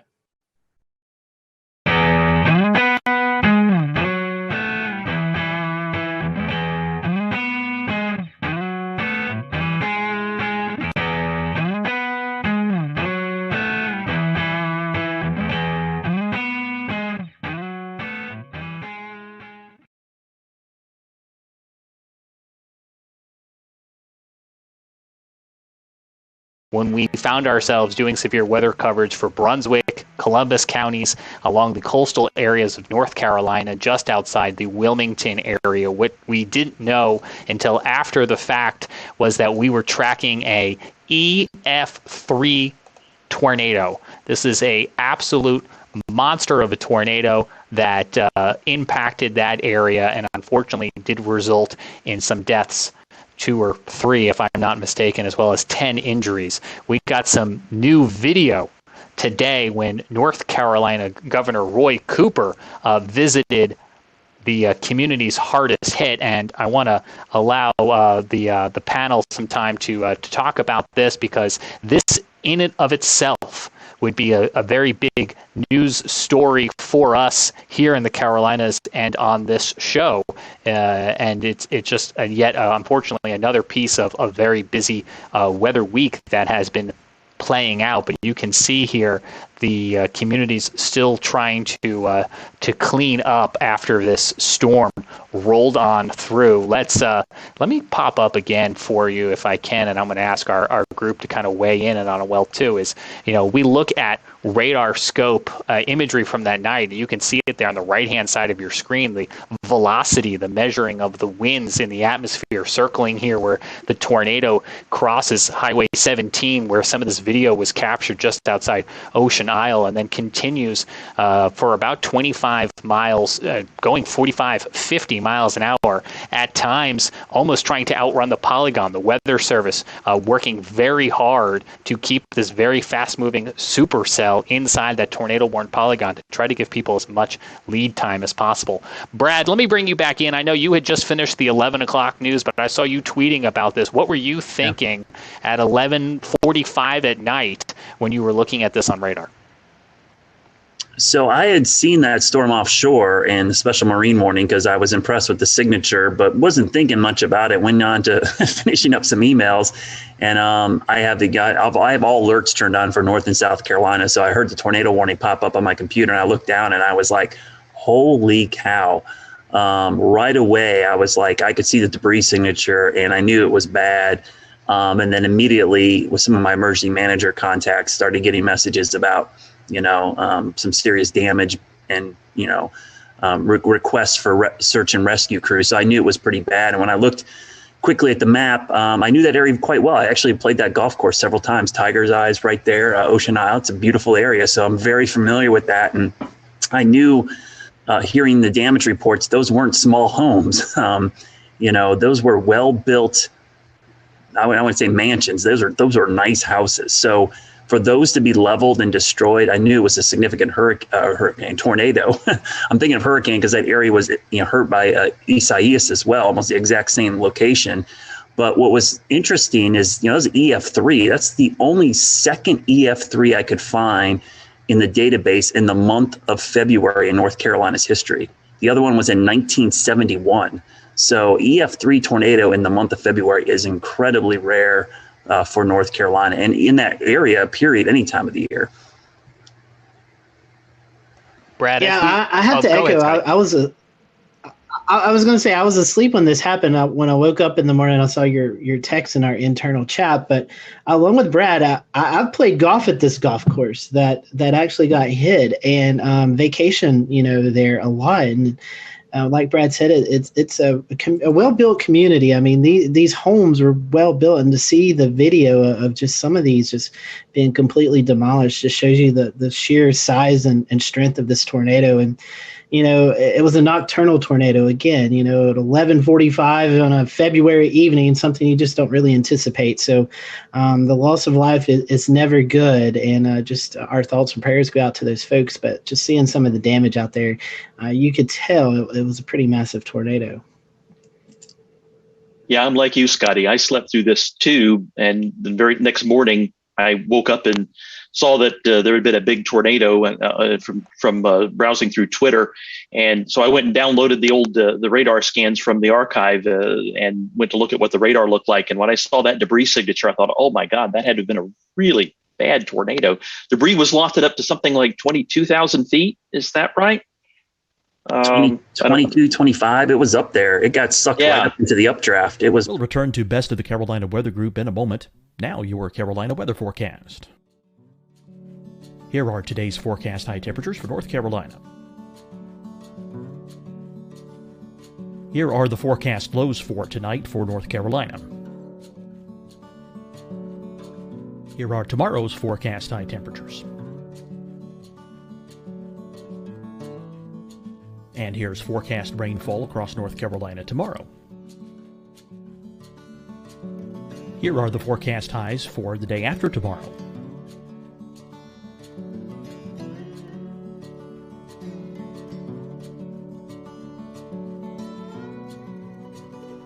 And here's the forecast rainfall across North Carolina for the day after tomorrow. This is the total rainfall forecast across North Carolina for the next 3 days. Here's the severe thunderstorm outlook for today from the Storm Prediction Center.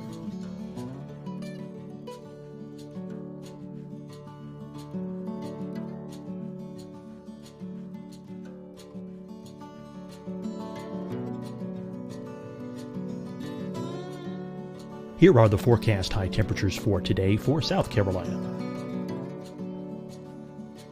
Here are the low temperatures for today for South Carolina. Here's the probability of precipitation forecast across South Carolina today. And here are the rain chances across South Carolina tonight. Here are tomorrow's forecast highs across South Carolina. Here are the forecast low temperatures for tomorrow for South Carolina. And here is the probability of precipitation across South Carolina tomorrow. Here's the precipitation chances across South Carolina tomorrow night. Here are the forecast highs for the day after tomorrow in South Carolina. Here are the forecast low temperatures across South Carolina for the day after tomorrow. And here are the rain chances across South Carolina for the day after tomorrow. And South Carolina's probability of precipitation for that night. Here's the Storm Prediction Center's severe thunderstorm outlook across South Carolina for today through tonight. Here's the Storm Prediction Center's severe thunderstorm outlook across South Carolina for tomorrow and tomorrow night. And here's the Storm Prediction Center's severe thunderstorm outlook across South Carolina for the day after tomorrow through that night. Here's the severe thunderstorm outlook for today from the Storm Prediction Center.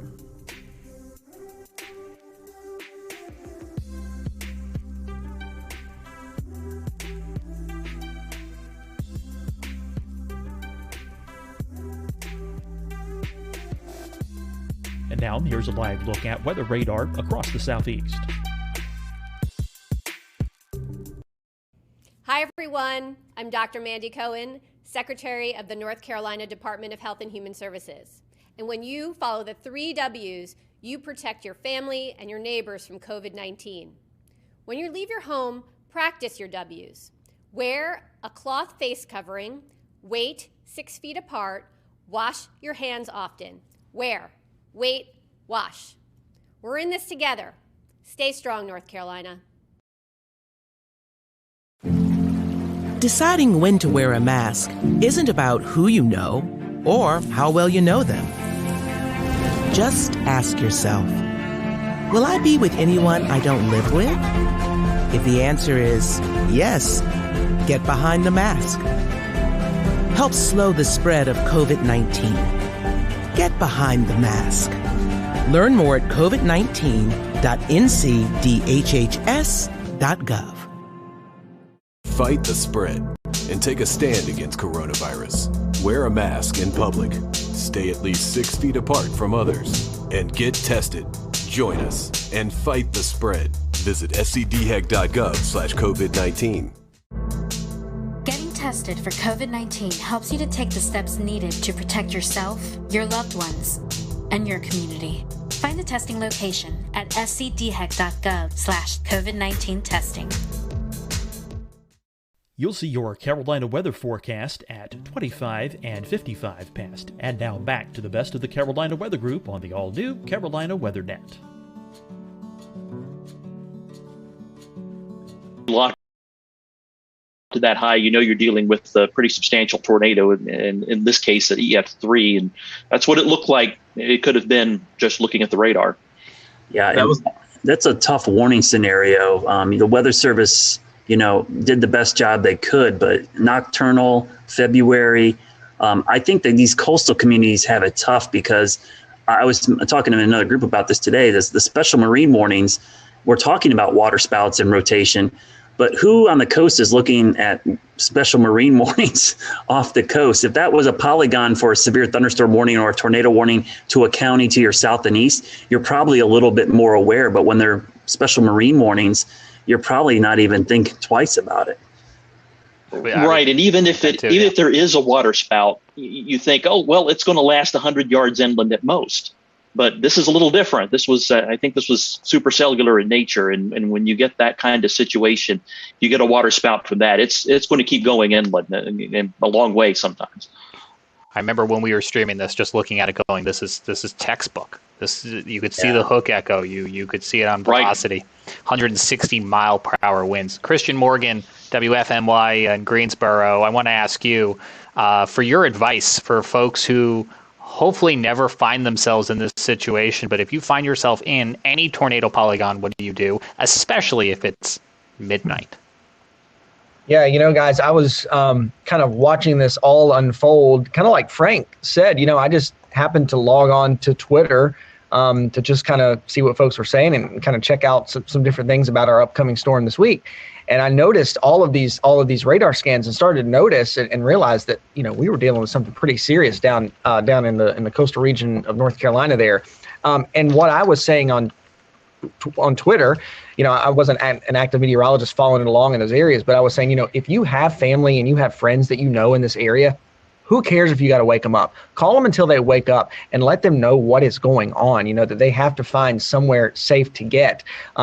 And really, in this situation, we say it all the time and it kind of gets drowned out and people kind of put it in the back of their minds. But really, you got to find that most inner room in your home. If you have a basement, that's the safest thing to do, away from doors and windows.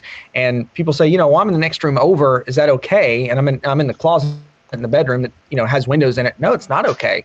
Because especially in a situation like this with such a dangerous tornado, I mean, we see picture after picture after picture of whether it's branches or whether it's beams from houses flying around. They can pierce right through walls and right through doors, and they can come into those rooms and into those areas. So the most inner room in your home, away from doors and windows. If you have a basement, that's the best. And one thing that we always try to say on the air in a tornado warning situation is take shoes with you, take a helmet with you. And people think that sounds crazy at first, but if something comes through the door or something comes through the wall, if you've got a helmet on, just like riding a bike, if you fall off and you have a helmet on, you're going to be that much more protected. And shoes, people say, well, I'm in the home. Well, if you have debris in the next room over and you come out to survey that once things are over, there's no telling what you could step on. So a helmet, glasses, safety goggles, shoes, if you have those things and take them with you, you're that much more prepared and that much more ready in a situation like that. Hey, Christian, I think you guys did the story today. Wasn't there someone whose home was damaged by the ice storm and went down to their beach house because of the damage and then was impacted by the tornado? Yeah, that is a series of really bad luck. They left here. Their home was damaged on Saturday with the ice. And so they went to their beach house.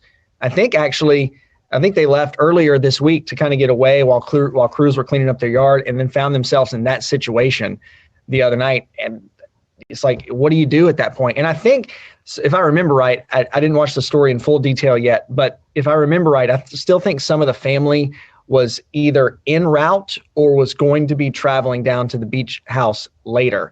And so they had a really hard time getting in contact with those folks. And that, of course, is scary in itself when you're in one place going somewhere to be safe and your other family and your other party there knows what's happening and they can't get a hold of you. It's really, really sad.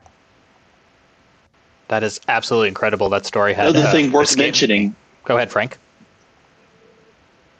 Yeah, another thing worth mentioning with all that Christian said earlier, do these things that you can do in advance. Decide where to go when the sky's blue. Make the plans on that day. Share them with your family. Make sure everyone knows where to go, so that when the tornado warning is issued, you can just do that and not have to think about what to do. You just do what you've decided to do, and it saves you time.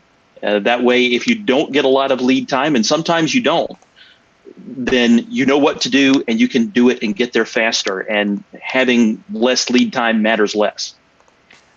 Yeah, that lead time is so critical, and the Weather Service does as best of a job as they can, and it's frankly a really good job, and it's improving each and every year to give people more and more lead time. But, an excellent amount of lead time is, 7, 8, 9, 10 minutes, and in this case, it might have been even less because of how fast this cell was moving.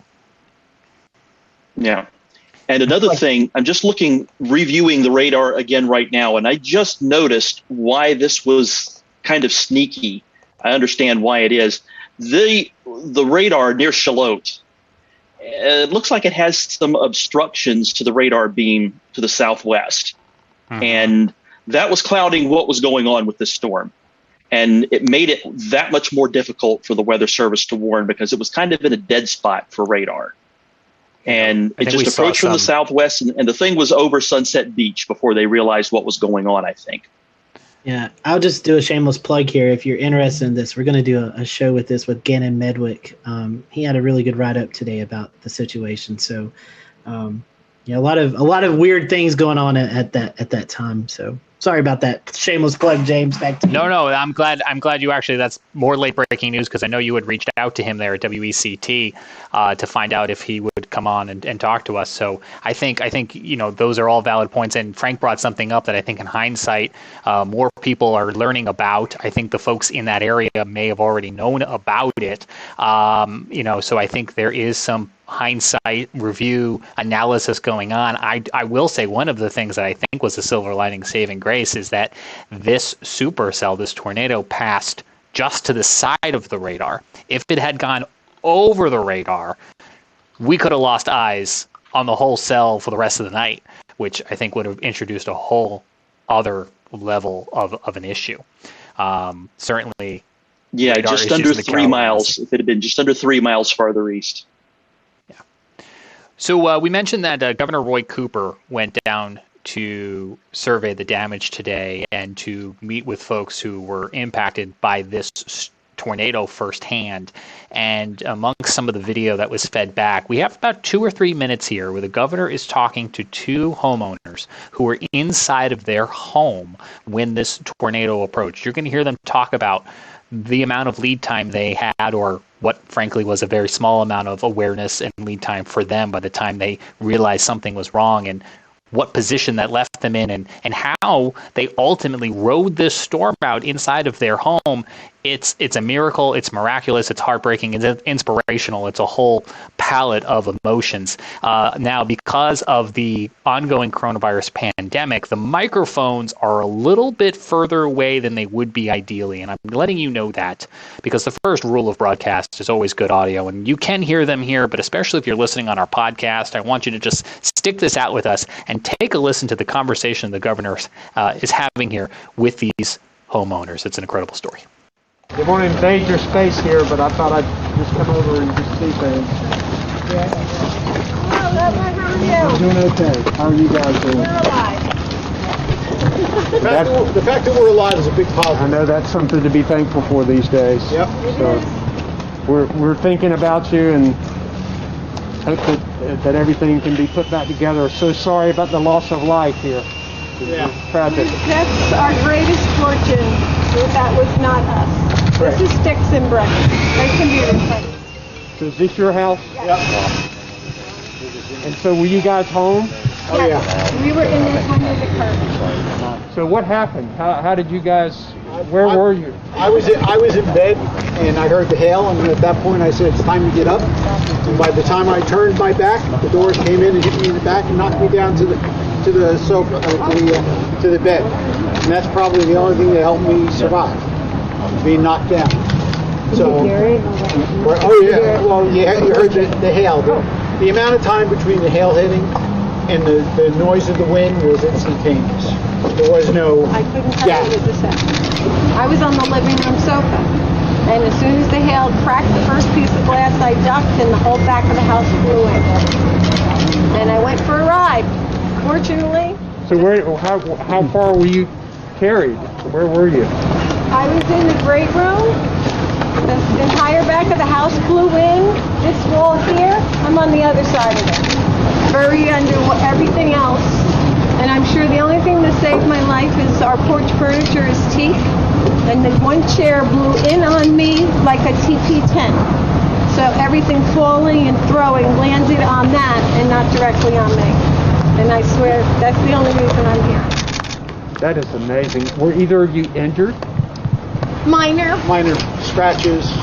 I had to get a couple of stitches. But considering, no is the answer. Bumps and bruises by comparison. Well, you have an amazing attitude about all of this. It's got to be devastating to lose your home like this. It's devastating, but you got to maintain a positive attitude. So we're here. We have something to deal with. There are others across the street and across the golf course that don't have that good fortune.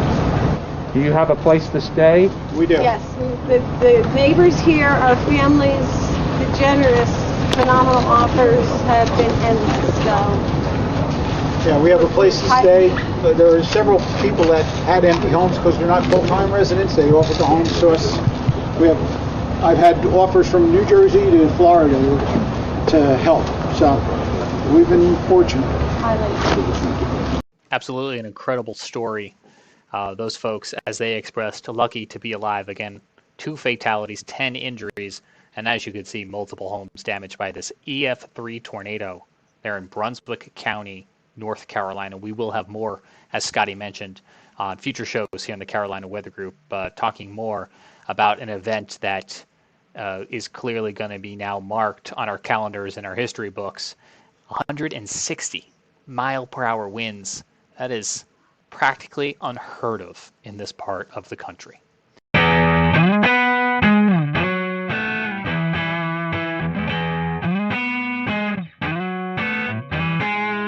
Hello, everyone. Welcome to the Carolina Weather Group. We're happy to have you this evening. And man, I am excited about this show.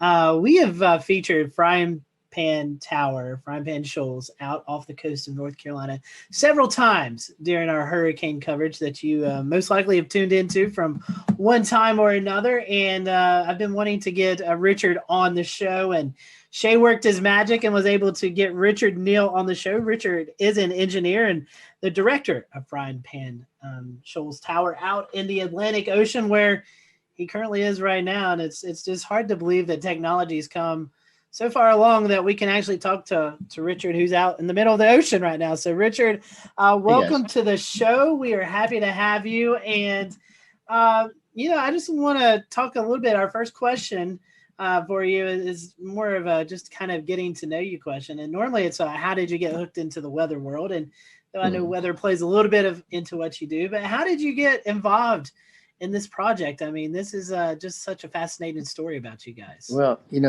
like a lot of guys, after work, I still have my hands on the keyboard and I'm working on things and I'm surfing the web. And this is back in 08, 09. And I was like, well, there's got to be great things that are giving away because we're in a recession and everything's so discounted. And let's search for government surplus in North Carolina. And the first thing that popped up on screen was this big old warehouse. And I'm like, no, that's crazy. Swipe right or left, or whichever it is. Next one was a whole bank building, and then some FEMA trailers, then some strange big metal box out on legs in the ocean. And that was kind of the fish hook that caught me. So ended up getting it. Won the auction. A little bit about you, assuming you was looking up stuff in North Carolina. Are you originally from North Carolina, or how did you get here? Well, I was born and raised in Oklahoma, which is not exactly a land of oceans or mountains. And so I had a chance to come do a job interview over here back in the previous couple decades. And I was like, the trees are tall, the ocean's beautiful, so it hooked me. I moved into the Charlotte area where I've been since 99. I've got to ask you, I personally love Oklahoma. I go out as much as I can to storm chase. So did you have any close encounters with tornadoes in your time out there? In Oklahoma, it was pretty normal to there's the tornado and it's only yay big. And so you drive a little slower so it can stay ahead of you, or you drive a little faster because it's behind you. The one time riding in my dad's pickup truck, banged on the rooftop because back then we could ride in the back. And we were following one about 2 miles ahead of us. And I asked him to hurry up because there was another one behind us, about 3 miles behind us. So we just stayed right between the two as we went home that day. Just a normal day. Did not understand the magnitude of the difference between a tornado and hurricanes. Hurricanes are a whole different ball of wax, aren't they? Yes, they are. We'll talk a little bit about that. So engineering, I know you got some engineering out there. Tell us a little bit about that and what all engineering wise you do out there right now at the tower. Well, when I got the tower, when we first came out here, we opened the doors and all the windows were sealed up and there was thick junk all over the floor. It was incredibly filthy. And of course, nothing worked. There was no electricity. There was no running water, you name it. Obviously, no internet. And so the name of the game was basically, how do we reestablish? And so if you can think of walking into a garage that people had walked out of 2 decades before, leaving most of the tools in there, almost like a put it together puzzle, figure it out and you can make it work, that sort of thing. That was what it was. So found that there were holding tanks of water, found that the wiring was redundant because in the classic military Coast Guard sense, you never modified a circuit, you just added another one and added another one. So, oh my gosh. So it's really stretched my brain, everything from the structural to the mechanical to the electronics to you name it. Again, you don't just hire a plumber out here, you are the plumber. So very interesting. And the first question that pops into my mind here, Richard, is how do you get out there? Good question. After I bought it, it took me 4 months to get here because I couldn't get a captain willing to bring me out in a boat. He said, there's no ladder on it and you can't get up on it. And I said, well, I was actually a really good climber, so just get me close. But I think what really made him laugh was when I showed up at the dock carrying an extension ladder with hooks on the top. So climbed on it that way, and we do come out by boat when we're carrying things, but more commonly we just fly out by a Robinson R-44 and land on the helipad, which is our entire rooftop. So It was here a couple times today, dropping off researchers. Very interesting. So no Jacob's ladder. I mean, you're just strictly helicopter at this point? Helicopter and boat, because one of the legs does have a reestablishment of handholds. You do have to be a little bit of a monkey to jump from a boat to a leg and then climb up freehand 65 feet of handholds. So you're telling me if you're not a fan of heights, that might not be the best way to go. Not a good idea. But, that's actually how we get to the first person on, usually one of the crew. And then we snatch everybody, if you don't like heights, we snatch everybody out of the front of a boat with a hoist and just pull them straight up. And that's actually really, really safe because a person's sitting there with a harness or whatever, and until they get hooked in, they're perfectly safe. They're just sitting in a boat, right? Then we grab them, pull them right up, roll them inside, just tell them to stand up. That's all there is to it. And haven't dropped anybody yet. That's probably a good record, 10 years. So why was the tower built in the first place? I'm the old one out of probably all of us. And I remember when we didn't have cell phones and we rolled this little circle on the phone to make it work. So back in the 1960s, there was still the frying pan shoals, and the shoals were shallow and then deep, and then who knows, boats were going aground and wrecking. So because we didn't have GPS and we didn't have LORAN, and you could use a sextant or whatever to look at the stars, but it was out here to be the lighthouse. So it's still got the light up in the corner that we don't use anymore because GPS, obviously, but it was purely to keep people from running aground. There's literally hundreds of shipwrecks from here to shore. We're about 32 miles from the closest point. Technically, we're outside of America by about 6 miles. And speaking of that closest point, for those who may not know, what is that closest point off reference of North Carolina? A lot of people would be aware of Wilmington, and Wilmington has a bunch of smaller cities flanking it, Southport and Carolina Beach, and coming out to the tip of it of Bald Head Island. And that's from where the shoals actually continue on outwards. So Bald Head Island, which is right over that way. We can see the light of a lighthouse on shore occasionally, just a little faint glimmer, but we don't see light of anything else because we're just too far away. Sometimes people just like to go out in the ocean, fishing and stuff. Do people ever come by and just yell up and say hey to you and whatever? Yeah, it is interesting. I don't know if it's good or bad, but I've got, I guess people are like, hey, Richard, and my phone number's out there, so I'll get text messages, emails. I think I'm down to, 5,000 or more emails in the last couple of weeks again. So it's a little tough. I'm amazed you guys could track me down. I'm glad you did. But they'll holler up, Richard, hey, this is so-and-so. And I was out there 2 years ago, 5 years ago, 6 years ago.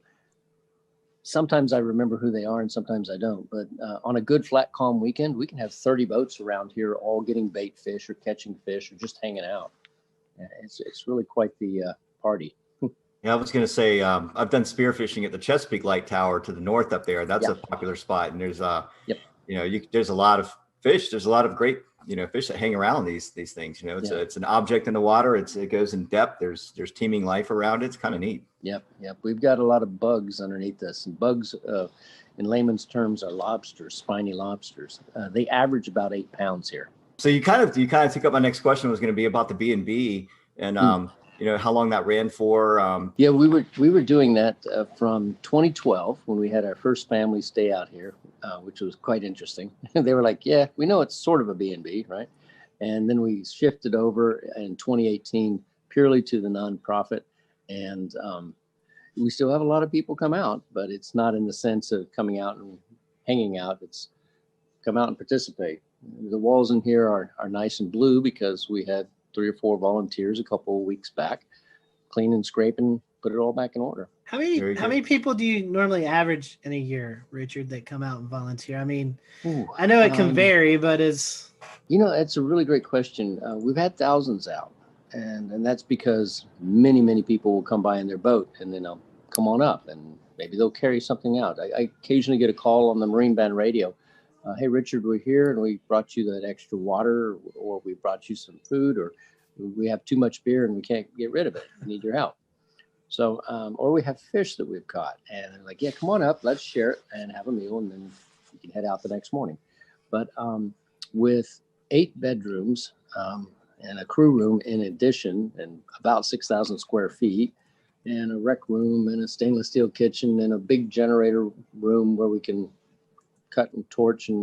do all the types of mechanical things you would want to.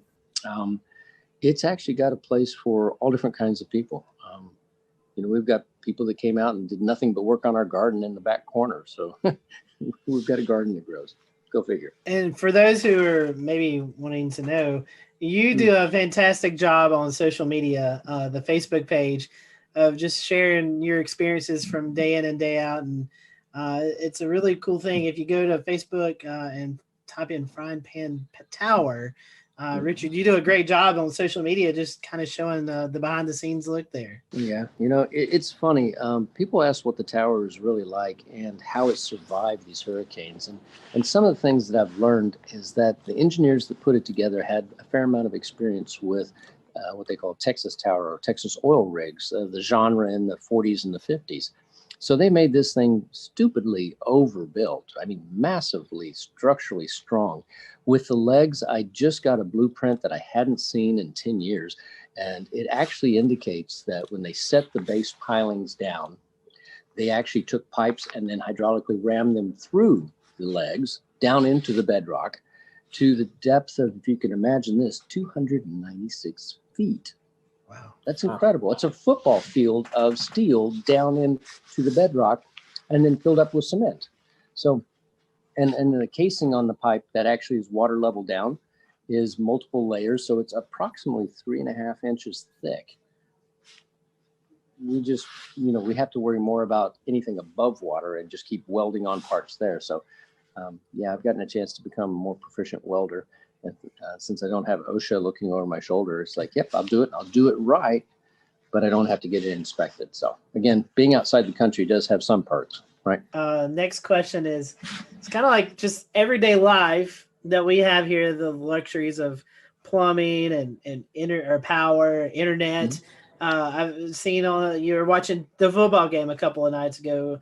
You cook up these really nice looking dinners. So how do you get all of that 32 miles out in the Atlantic Ocean? This is truly a working environment along the lines of, we don't just say, hey, stick a solar panel up there, it'll be great, and you'll love it for 25 years. No, we actually know that they will hold on during a hurricane. We've had solar panels up for 3 or 4 hurricanes now. We know the flags don't last quite as well, but that's another story. And with those solar panels... We'll return to Best of the Carolina Weather Group in a moment. Now your Carolina weather forecast. Here are today's forecast high temperatures for North Carolina. Here are the forecast lows for tonight for North Carolina. Here are tomorrow's forecast high temperatures. And here's forecast rainfall across North Carolina tomorrow. Here are the forecast highs for the day after tomorrow.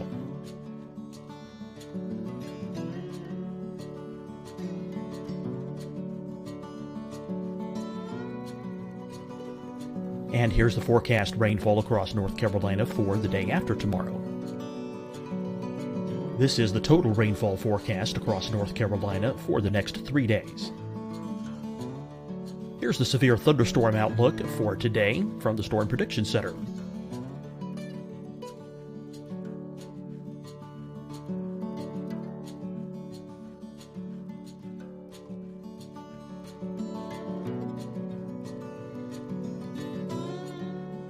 Here are the forecast high temperatures for today for South Carolina.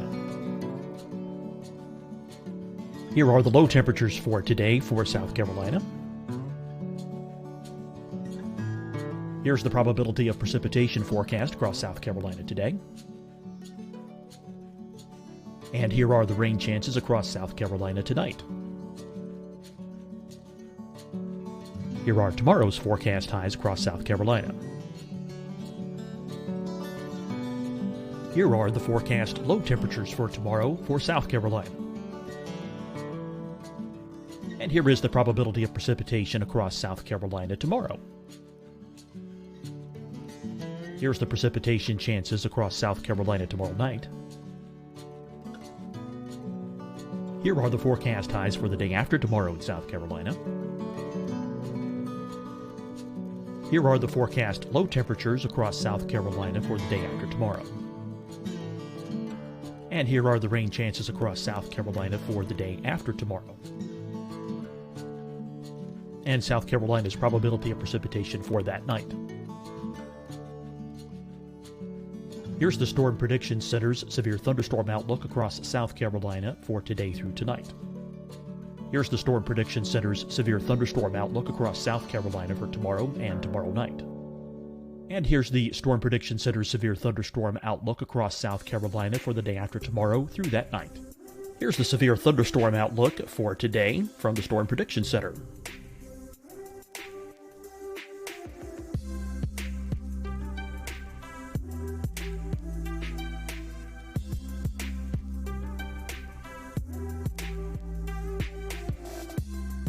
And now here's a live look at weather radar across the southeast.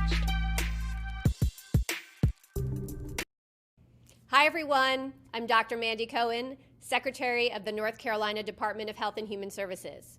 And when you follow the 3 W's, you protect your family and your neighbors from COVID-19. When you leave your home, practice your W's.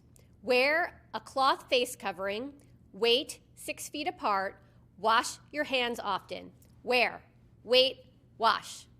We're in this together. Stay strong, North Carolina. Deciding when to wear a mask isn't about who you know or how well you know them. Just ask yourself, will I be with anyone I don't live with? If the answer is yes, get behind the mask. Help slow the spread of COVID-19. Get behind the mask. Learn more at covid19.ncdhhs.gov.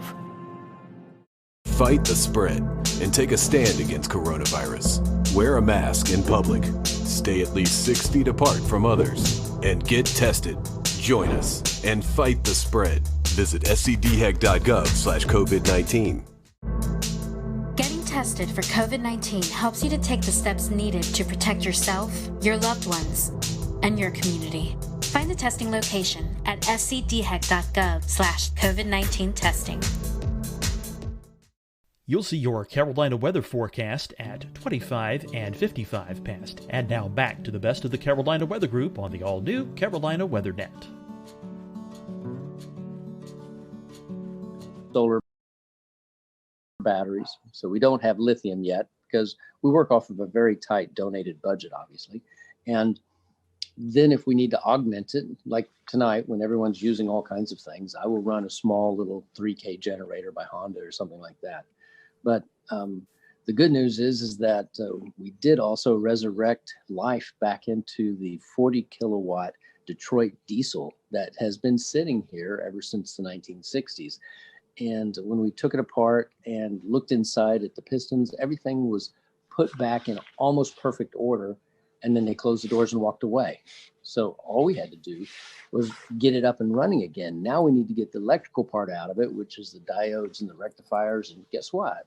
I'm getting to learn something else. But once I do that, then we'll reach out to our audience and say, be nice to have some resistance heaters bolted back on the wall. And then we'll run that and be warm while we're out here working.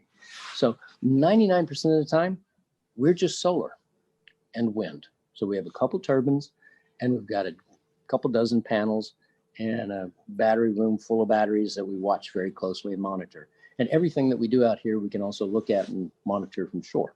So, and that was a 5.2 gigahertz microwave dish that we set up, shot to shore, 56 miles, talked to TV station into letting us put a dish up on their tower at 1,300 feet. And, you know, it's one of those, I can't believe they let us do this sort of stuff, but, you know, we get really smart people and then they're excited about it. And then they tell other people and then we get a phone call. And a gentleman just got on a helicopter today that left that made a donation and he spent a day or two out here. I didn't make him work, but he worked anyway. Couldn't stop him. Jordan, I know you've got the big fun question for us meteorological nerds. Yeah, so as the Carolina Weather Group, I'd be remiss if we didn't talk a little bit of meteorology while we're here. So what are some of the more memorable storms that have come by in recent times? I mean, I know I'm thinking about Florence and Matthew. are probably the obvious ones, but maybe you have one that's maybe not quite so obvious. Well, Arthur was an amazing thing. I actually was out here with 3 of my kids and 1 volunteer, and we planned on flying back by helicopter on a Tuesday with an upper limit of the wind speed of being around 45 miles an hour or so for the helicopter. I think it was a Bell Jet Ranger. And we woke up that next morning to 55 miles an hour constant. So we weren't going anywhere. Surprise, surprise. Had not been out here for a hurricane. And my kids are like, are we going to be all right?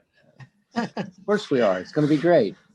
So everything was great. The winds were averaging around 75. They got up to 100 and something during that. And we were all in here and it's very noisy. My daughter points out the window because there's a huge mooring light that's about 2/3 of a mile that way.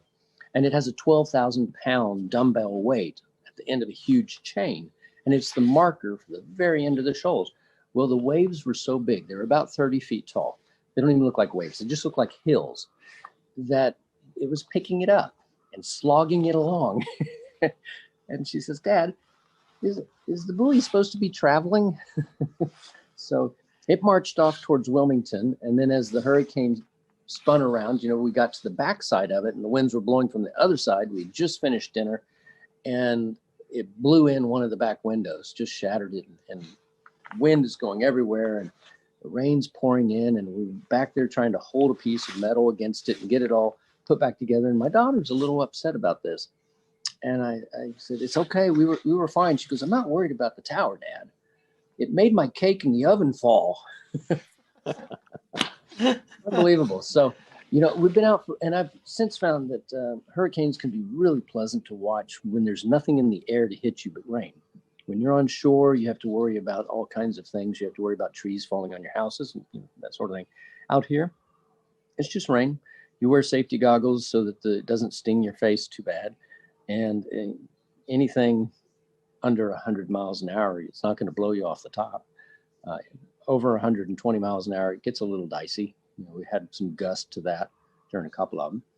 And the water kind of comes in everywhere. So it gets a good rinsing, but that's all right. Does the tower sway at all? Do you get a little bit of that rocking factor? I will show you. During the worst hurricane, this is it. That's it. Just enough to make the water wiggle around in the Culligan jug. That's it. Puts you to sleep really good. And they are really loud. They are quite noisy. But, you asked the question really that I should answer more directly is about the weather and how and what do we watch and how do we know when we can go out here. It's only 30 miles out, but the weather here is very different than the weather on shore. On shore, we can have 30-degree days, and out here, because they have this enormous mass of water underneath us, we could be in, t-shirt and shorts, or like today, we had a 25-degree temperature drop out here. I mean, it was beautiful. It was 75, and then it went down to 55 for a while. And I'm wearing a jacket because it's cool. So you kind of have to be aware that the ocean is what they would call an ever-changing, never-changing environment. So it's always going to be a little different, and you can only tell about 3 or 4 days in advance as to the true conditions in this one location. Being on top of a hill at the end of the shoals creates a Venturi effect. So the water goes much faster underneath us than it would maybe just a half a mile away.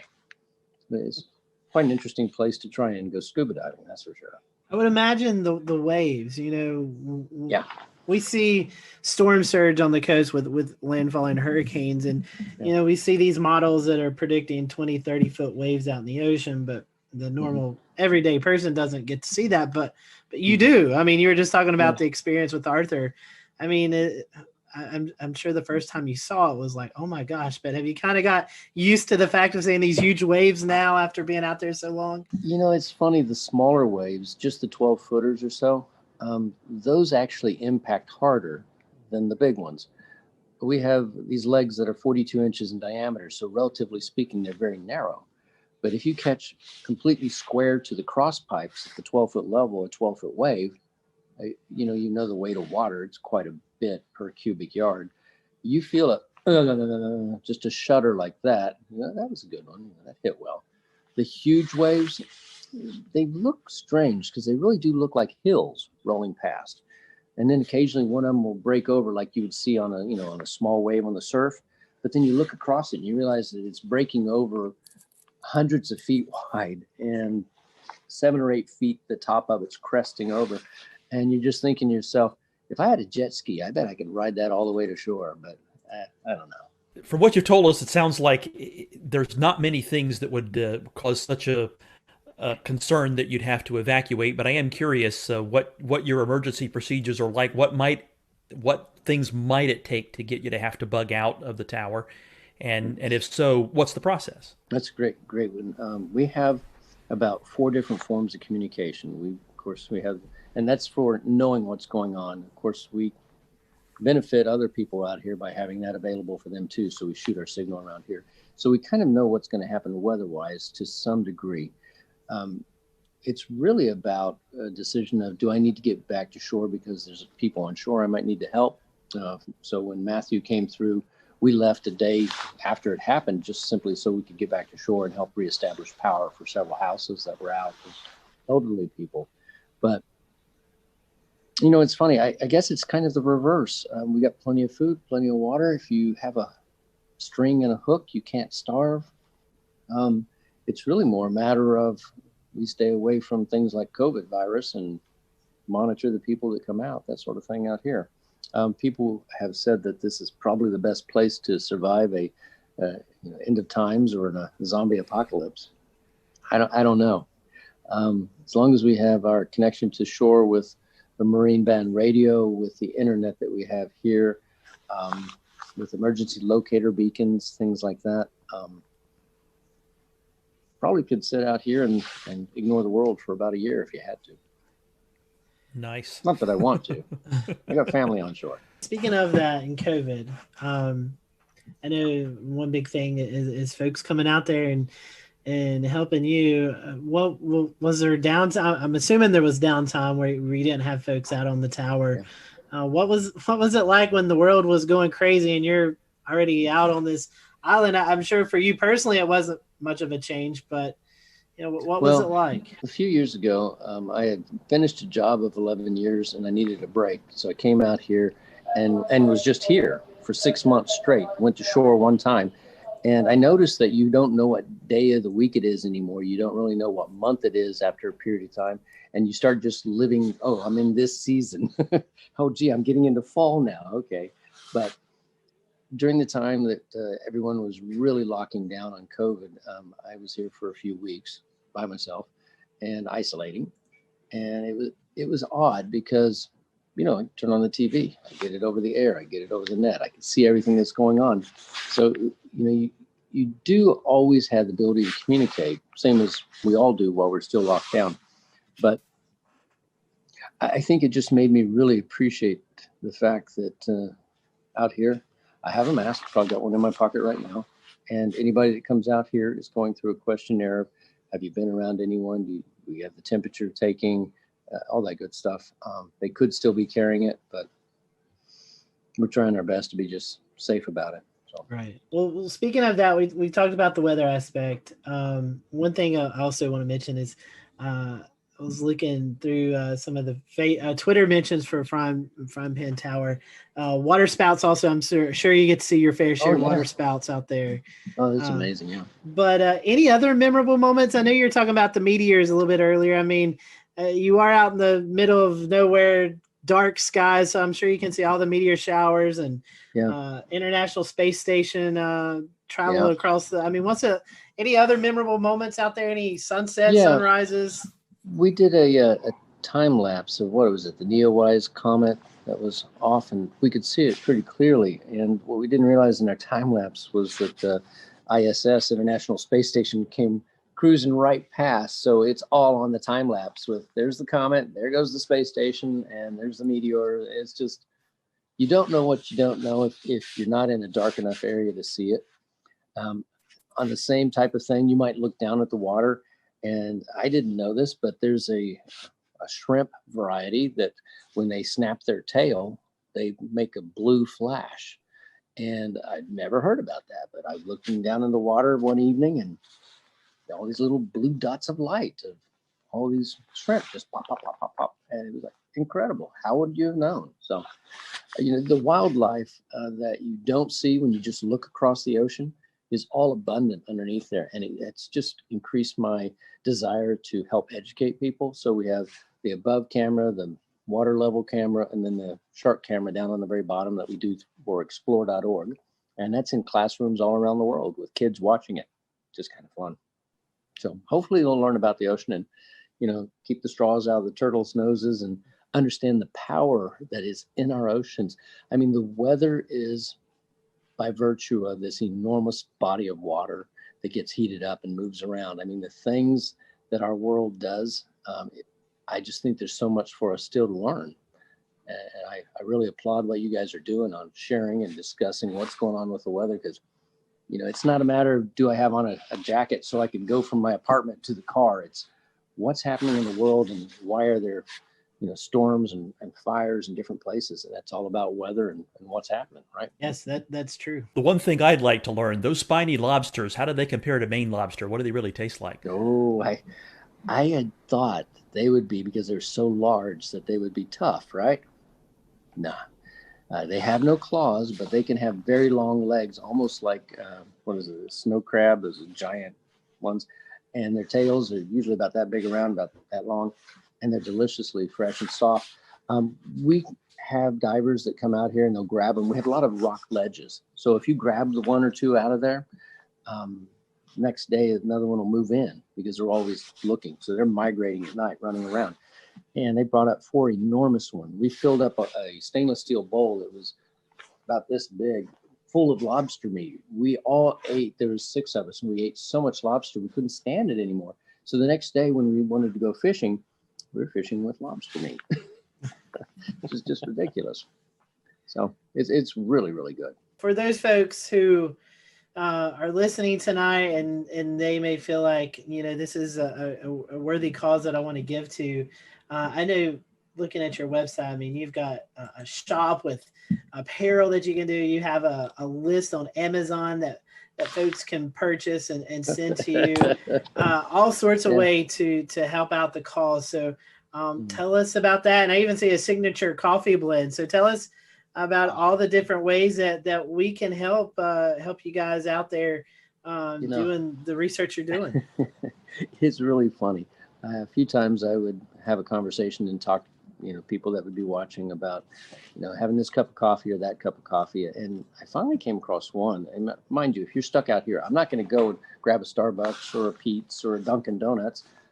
And so I found a blend that was incredible. And the company that makes it, Black Powder, said, well, I'll tell you what, we'll make you that particular variety and we'll give you a percentage of the proceeds for the nonprofit. I thought, oh, win-win. And then they gave me free samples. So I'm going to drink that coffee because it's really, really good.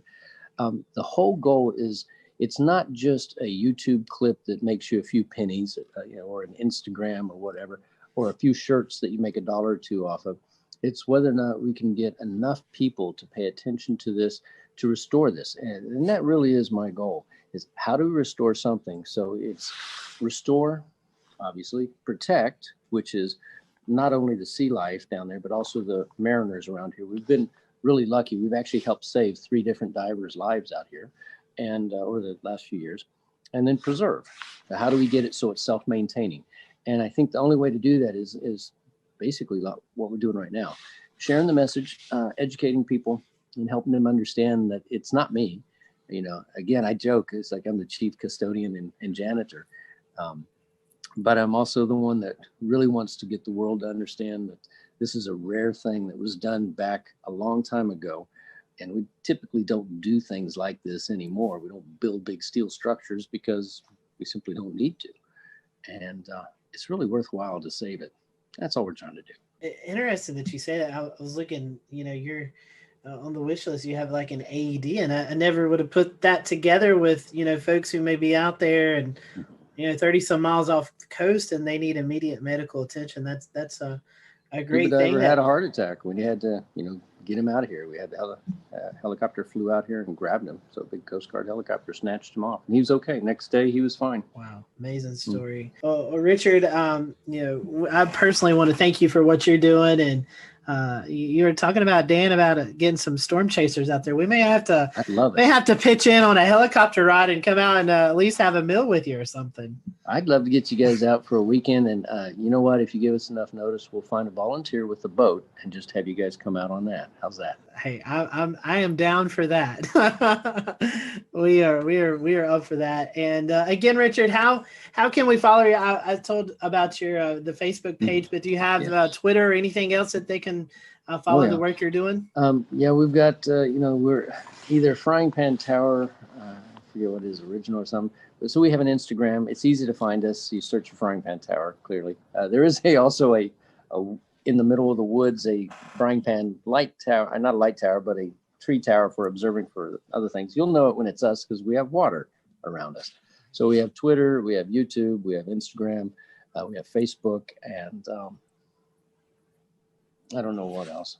Well, you're talking about and our website, of course. Yeah, at the explore.com, which we got permission to air some of the footage during hurricanes. Oh, good. Explore.org. They're good. Yeah, folks. Explore.org. Yes. Yeah. They're doing good things.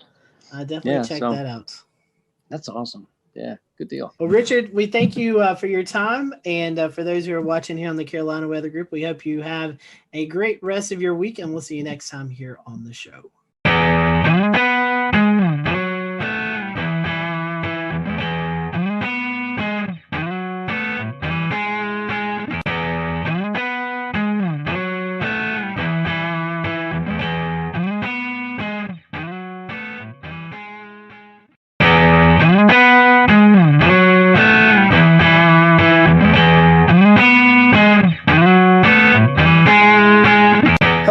Welcome to the Carolina Weather Group. We continue looking back at some of the previous severe weather events that's not only affected the Carolinas but the Southeast. And this is the 10-year anniversary of the April 27, 2011 tornado outbreak, not only for the Southeast, including Mississippi and Alabama, but there's also some tornadoes in Georgia and South Carolina and North Carolina. So we want to focus our attention right now on the Alabama aspect of that. And we have with us Chief Meteorologist from ABC 3340, James Spann. James, appreciate you spending some time with us as we kind of look back at this. I think you categorize it as a generational tornado outbreak for the state of Alabama. A very well forecasted event leading into it. Take us behind the scenes as you there at the station are getting not only the viewers ready, but the reporters ready, the storm spotters ready. Take us back to what it was like a couple of days leading into the event.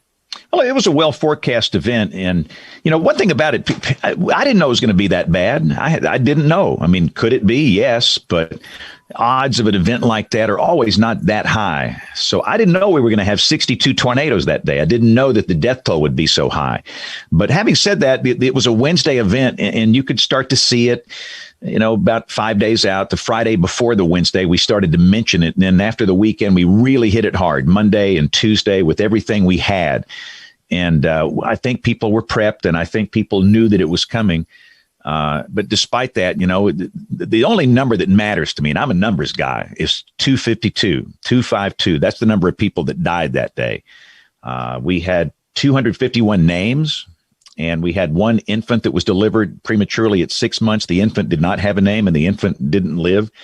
So 252. And that's just a reminder, guys, we got some work to do. I think what we learned that day is that, what we do is not enough. We need some help. And we've been trying to get help for the last 10 years to make the process better. It was an interesting time, too, I believe, because that's when social media started coming into effect. And looking back through some of the coverage, you had the storm chasers out in the field. You were getting some reports via social media. I guess Twitter was about maybe, 5 years old, and Facebook had been around for a while. And it was still kind of primitive. The penetration of the public is not as high as it is now, but it was still very helpful.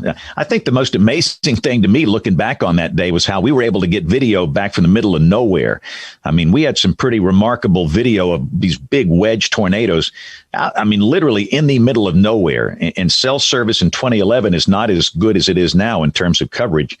But with social media, yeah, I pushed out stuff on Twitter and Facebook when I was on the wall over there. But it's still, like, even today, the most important thing I do is television. But it was great getting reports and pictures and video, not as much as we get today, but that always helps. I mean, it's just crucial. I mean, you can't beat showing a live video of a tornado. In fact, that's one thing we learned from social science, is that, you know, when you show radar on television, and we were standing out there April 27th, 2011, I don't know, in the morning we were there for 5 or 6 hours. And in the second round, we were up there for 8, 9 hours.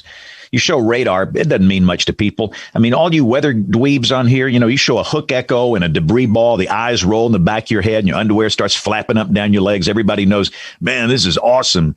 But to most people in the street, they don't know what that is. And even if you communicate that clearly, they still might not believe you. But by golly, if you show them a live video stream of this big tornado, they're going to dig a hole and they're going to get into a safe place. So we have to do a better job of getting cameras on these tornadoes. And it's problematic for us. You guys know this where you are. I mean, most of our tornadoes are rain wrapped. Most of them happen at night. We have hills, we have trees, but we do the best we can. But I thought on that day, it was pretty amazing how many tornadoes we did get on camera. You had multiple tornadoes at one time. How was that? I know you and I had some meteorologists out in the field, another meteorologist in the studio helping you. What was it like covering multiple tornadoes, strong tornadoes at the same time? There's no book or manual on how to do that. You don't learn that in college.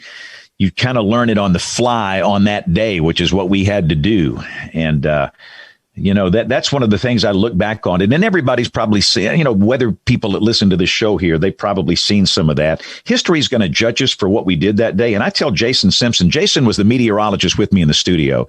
We bonded that day. If you go through a generational tornado event with another meteorologist in the same room, you will be bonded for life. And I've known Jason since he was a kid. He interned with me.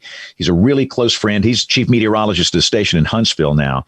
But, you know, history is going to judge us, the two of us, for what we did that day. And I don't even know if what we did was right or wrong. Obviously, we did something wrong because 252 people died. That's inexcusable for anybody in the weather enterprise, inexcusable for the public. These were precious people that died.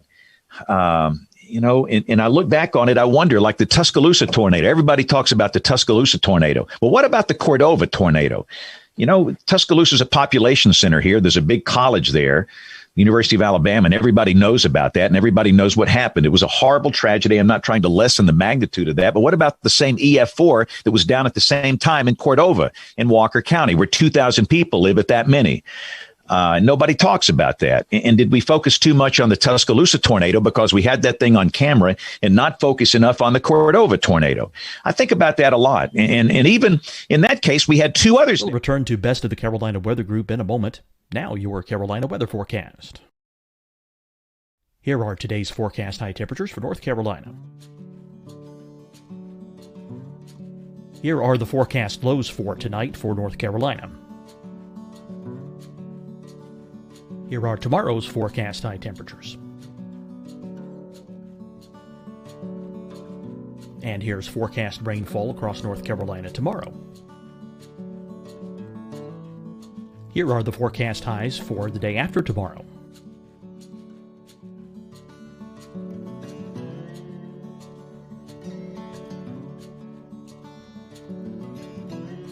And here's the forecast rainfall across North Carolina for the day after tomorrow. This is the total rainfall forecast across North Carolina for the next 3 days. Here's the severe thunderstorm outlook for today from the Storm Prediction Center.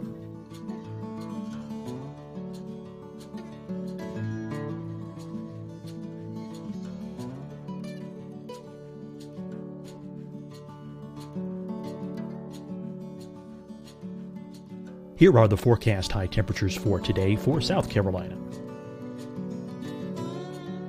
Here are the low temperatures for today for South Carolina. Here's the probability of precipitation forecast across South Carolina today.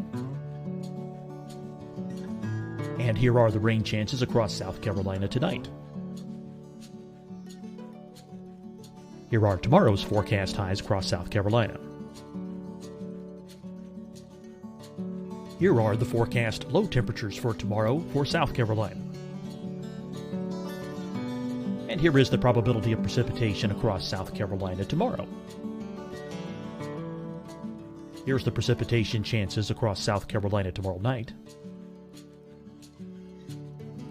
Here are the forecast highs for the day after tomorrow in South Carolina. Here are the forecast low temperatures across South Carolina for the day after tomorrow. And here are the rain chances across South Carolina for the day after tomorrow. And South Carolina's probability of precipitation for that night. Here's the Storm Prediction Center's severe thunderstorm outlook across South Carolina for today through tonight. Here's the Storm Prediction Center's severe thunderstorm outlook across South Carolina for tomorrow and tomorrow night. And here's the Storm Prediction Center's severe thunderstorm outlook across South Carolina for the day after tomorrow through that night. Here's the severe thunderstorm outlook for today from the Storm Prediction Center.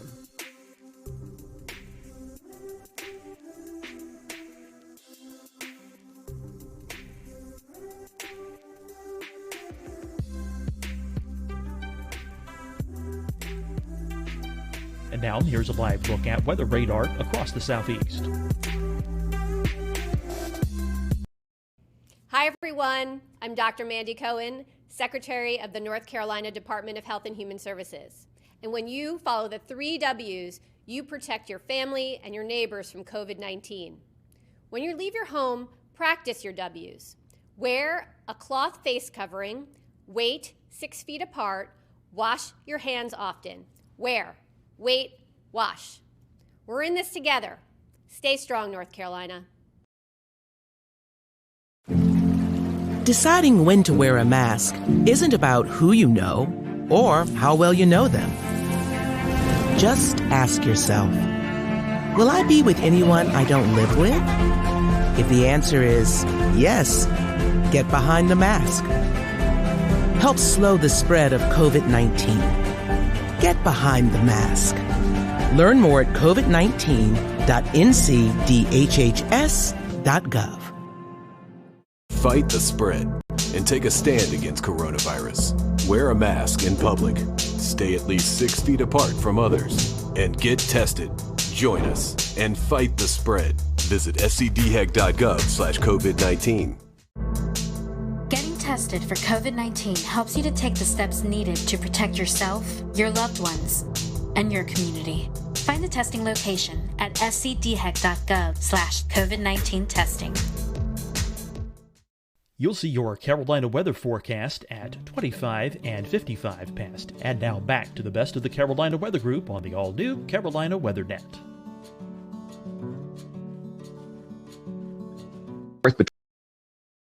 Between these things as best you can, and I try and give equal time. And I firmly believe that television meteorologists discriminate against people that live in rural areas. And that really makes me mad because I am from the guys, I'm from rural South Alabama. I'm from Greenville, Alabama. You guys ever seen Forrest Gump? Where's Forrest Gump from? Greenbow, Alabama. The guy that wrote that book, I know him. He passed away recently, Winston Groom. He patterned Greenbow after Greenville, this little town where I came from. And, if it's in a big market, part of the city, the metro, we'll be on television live, local, late breaking, saving lives, the Weather Authority. But the minute it goes out into a rural area where maybe there's 1 meter in the whole county in the television ratings world, you go back to Freak of the Week or whatever it is on television, which is absolute insanity. What you're saying, people that live out in the country, their lives don't matter. And I'm not going to play that game. And the day they ever tell me to stop, I'll just go somewhere else where I can do that. But they've always supported me here. But I wonder if I didn't serve the people in rural areas enough with that. And I regret that. I can't go back and change it. I can't go back and fix it. But it was horrible dealing with multiple strong, violent tornadoes down at the same stinking time. The easiest tornado of the day was the Coleman tornado. That was the first one of the afternoon. It was an EF4. We had no other tornado at the time. We had it on camera. I didn't have to bounce back and forth between multiple storms, and we stayed with it. And it worked. Nobody died in that tornado. 20,000 people live in Coleman. So, but yeah, I don't know. I don't think I did I don't think I did it right, but I did the best I could do under the circumstances. I was actually in Coleman filming the Coleman tornado when that occurred. And I was live streaming it as well at that time to Chaser TV, which was the big Storm Chaser streaming platform back in the day. One of the things that was crazy is the communications actually kind of went down, cell communications and pretty much everything else. And people were kind of distraught and didn't know where to turn to get their information from. That was one of the biggest things that stuck out to me that day, was how communications failed at the very end of everything and kind of in the middle of the outbreak. So can you talk to us a little bit about, in a position of trying to communicate to the public, how that was affected? I think one thing people forgot about too that day, we had a morning round of storms. It was basically a QLCS, and some pinhead named a squall line a QLCS a long time. I call them a squall line, quasi-linear convective system, whatever. It was linear. And we had a few embedded tornadoes, and there was widespread wind damage. And that morning we had 250,000 people with no power before the big events started. And 5 people died in the morning storms. That in itself was a tragedy. And so we had a problem going into the afternoon with so many people without power. You had a lot of cell sites down. You had a lot of infrastructure damage. And our TV station, we had a lot of damage. We had cameras down. We had microwave paths that were down. We were crippled. I mean, all these engineers, we had a little break between the morning round and the afternoon round. And we got off the air for a little bit after the morning round. All these engineers, they came in there telling me everything that wasn't working. This doesn't work, and this is down. This is not working right now. And I finally said, guys, stop. I need to know what is working, because we've got to get through the afternoon and prioritize how we're going to repair what we can in the next 2 hours. And they did a great job of getting things back, including that Coleman camera. That's one of the ones that went down. But yeah, there was clearly infrastructure problems with communication that afternoon. I think the one thing we learned is that some people have forgotten that good old radio and television is free. It is over the air. It has nothing to do with a cell network, and it's pretty darn reliable. And we often just blow past that these days. I'm going to watch it on my phone on YouTube TV, or I'm going to watch it on, whatever on a streaming platform. But what happens when all the cell sites go down? We're still on the air. These big 5 million watt blowtorch transmitters we have, not that many people watch them over the air now, but I think we have to remind people that with a, crappy $5 antenna from Walmart, you can pick up 60 channels, and you need to have that in your toolkit at your home in terms of severe weather. So I think that's the one thing we need to do. And goodness, local radio, people have forgotten about it.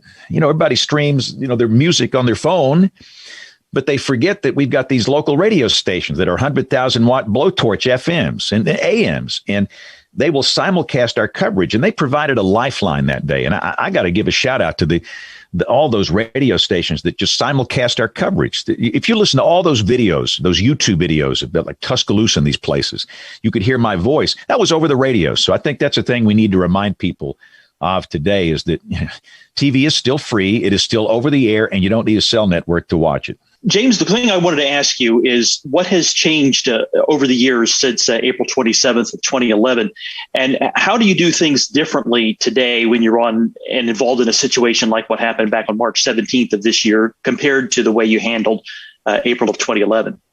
Well, here's the deal. After the event, I didn't talk about it for 6 months. I had nothing to say. And people that know me, that's an anomaly. I mean, I'm a bag of hot air, and I've always got something to say. In fact, the National Weather Association annual meeting was here in Birmingham that year. Usually, James, they get me up there just to wave my hands, and I talk loud and I say something, that's outrageous. And I didn't speak. I had nothing to say, nothing. And everybody just couldn't believe it. But I needed to go through the phases of grief. These people died on my watch, and I'm in the process of trying to memorize every name. I'm not there yet. I was hoping to be there in 10 years. 251 names, their stories. Let me tell you, so you want to get motivated? You do that when there's a tornado in your market. Learn their names, talk with their families, get to know them. It will be so motivating for you in future events. But what after 6 months, I said, all right, let's roll up our sleeves and let's fix it. Something went wrong. There were 62 tornadoes in one day in the state, and there was a darn good warning for every one of them. In some cases, the lead time was 40 minutes. And I thought the death toll that day should have been 30.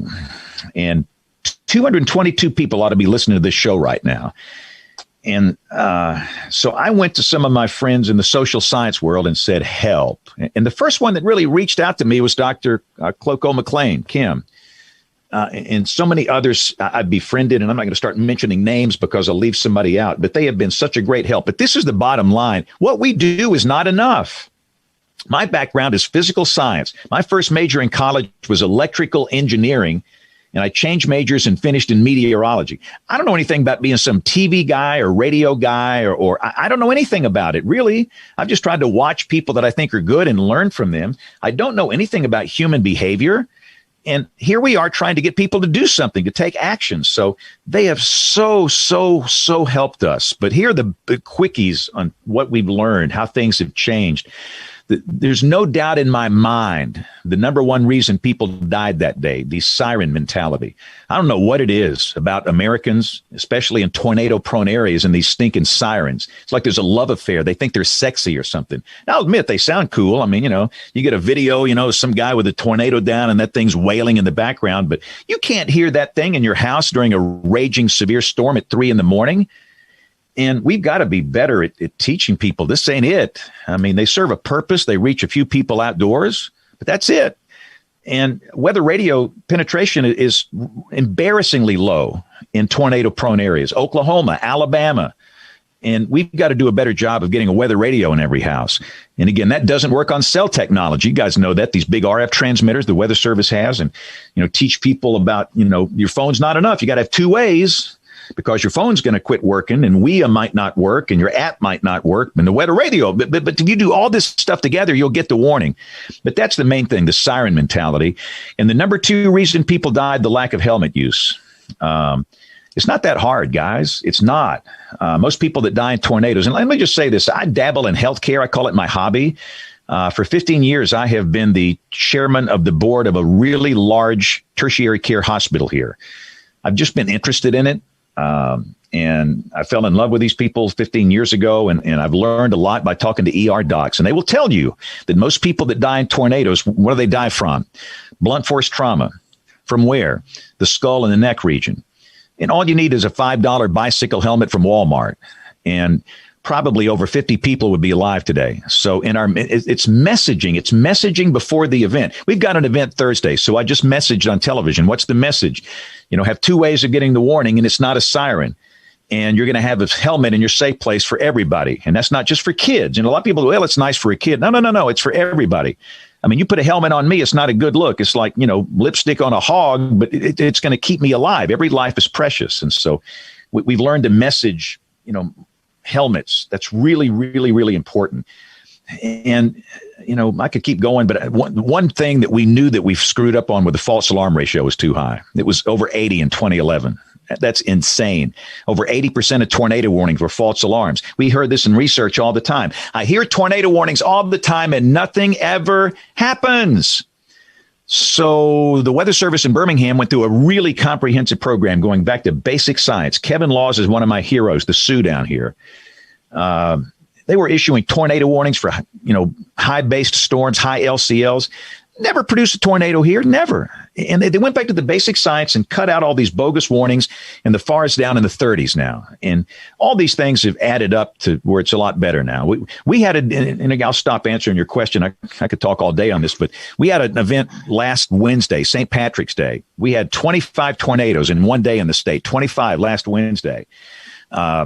Not one person was killed and not one single person was hurt. Let me tell you what, 10 years ago, it wouldn't be that way. So we've learned a lot, and I think the lessons learned have paid off. James, you hit on a couple things I want to get your expertise on. Social science, overwarning. National Weather Service right now is undertaking their initiative to simplify some of their communications, but also kind of introduce tiers for what goes to WIA and how the public then gets triggered. In your experience, is that going to be enough, you think, to help reach people and get them to understand? Or beyond what's already scoped, do we have more work that still needs to be done? Look, it's not that hard. Here's the problem. And I'm just as guilty as anybody else. I'm guilty as sin here at this. But we go to these conferences and we listen to these research papers and we talk with the social scientists and we gather up in these conference rooms and we do what we think it's best for us. Who cares about us? That's not who we're serving. We're serving real people out here in the real world. You know what we need to do more often is go hang out I bet you guys have never been in a Dollar General. I bet you guys have never been in a Dollar General.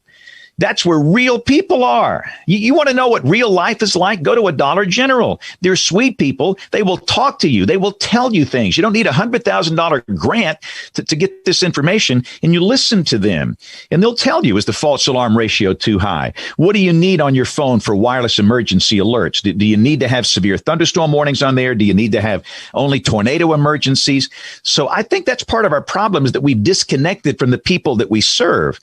And all of this stuff, and I'm a big fan of HazSimp. We got to simplify this. I'll be honest with you guys. There's some messages the Weather Service sends. I don't even know what it means. I mean, what is an aerial flood warning and a flash flood warning and a flood warning? I mean, it's bewildering to people, all this stuff. So a lot of this stuff has got to be simplified. And they're on the road to doing that. But as we look at the transformation, in the warning process, in the next 10 years, we have to be careful to be sure we're not doing it for us. We're doing it for the people. Hey, James, this is Jordan McLeod. I sound cranky, don't I? I'm sorry. I sound too cranky tonight. Hey, now this is an engaging conversation here. Given how generational the April 27th outbreak was, it seems like we're hearing a lot of the use of the term bust today when it comes to outbreaks that don't quite measure up to April 27th. Now, I know this is a pet peeve. Twitter post on this just the other day, because some people were calling last week's outbreak in Alabama a bust, even though there was, no loss of life and, tremendous success for the Weather Service. So can you talk a little bit about why that's become such a trend nowadays? Well, I think a lot of it has to do with the weather enthusiasts and these Facebook pages. And listen, I don't want to throw water on these guys. Most of them are high school kids, and they love weather and they want to learn weather, and they don't mean any harm. But they'll get on Facebook and they'll say, look at the STP. Look at these updraft helicity tracks. This is going to be worse than April 27, 2011. This is going to be a killer mega storm of the century. And people don't know it's a 15-year-old kid. And they're going to share it and share it and share it and share it and share it. And it just gets out of hand. And, I think that's part of the problem. And I don't even like that question when people ask me that. For example, we have a very high-end severe weather episode likely here Thursday. It's pretty common for episodes like this in March and April. This is the core of the spring segment of the tornado season. And the question is, will this be like April 27, 2011? I don't even like to answer that. That's a bad question.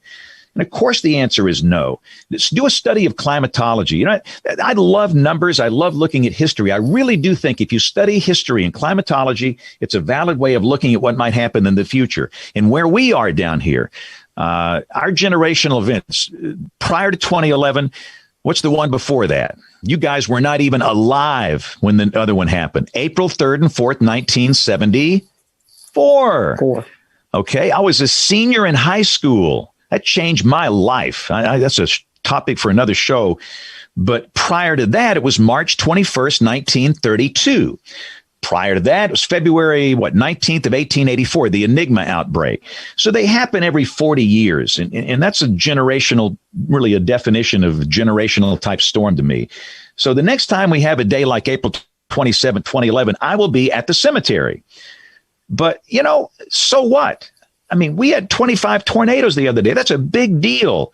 And we didn't have all these, strong, violent tornadoes. It didn't produce that. And in a way, maybe you can, that's part of the criteria that I think was not met. But other than that, that was a big deal that day. And, we got to quit getting hung up in these comparisons and all this hype and everything. I mean, and here's the other thing, too.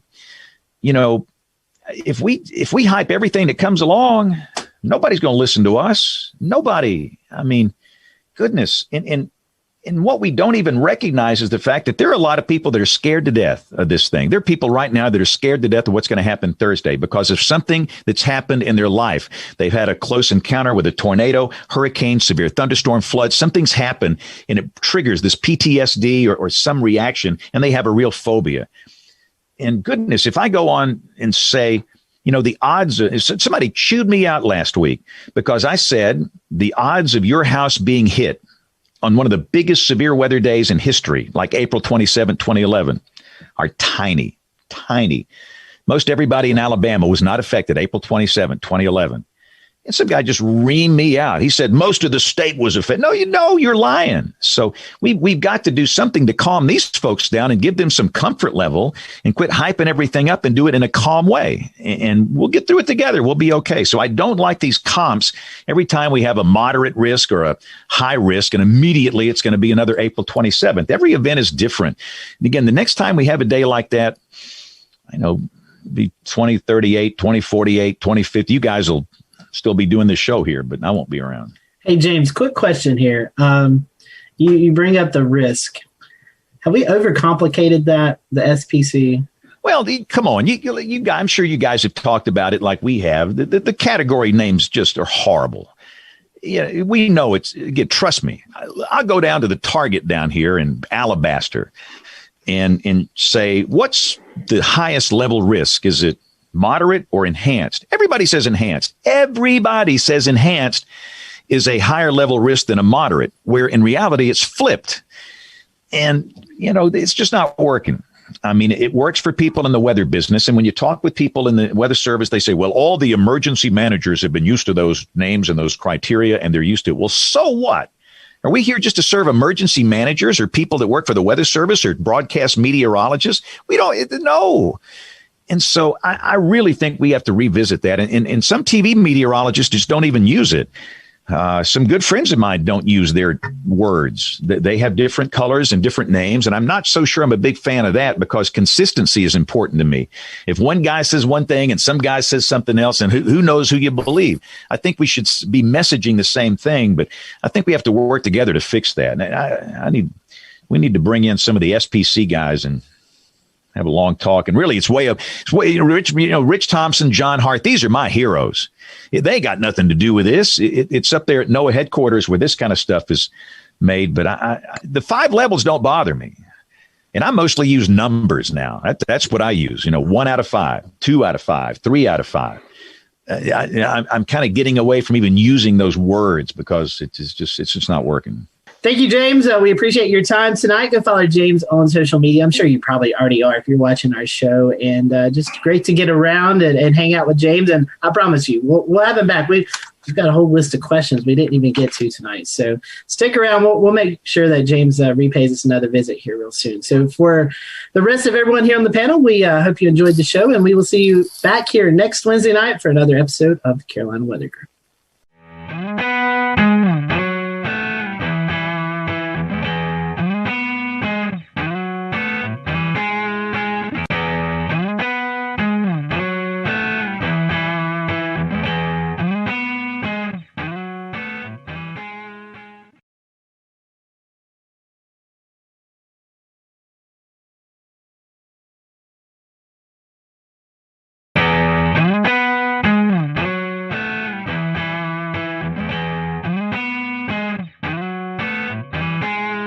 Welcome, everyone, to the Carolina Weather Group. We continue part 2 with the Weather Channel's Jim Cantori.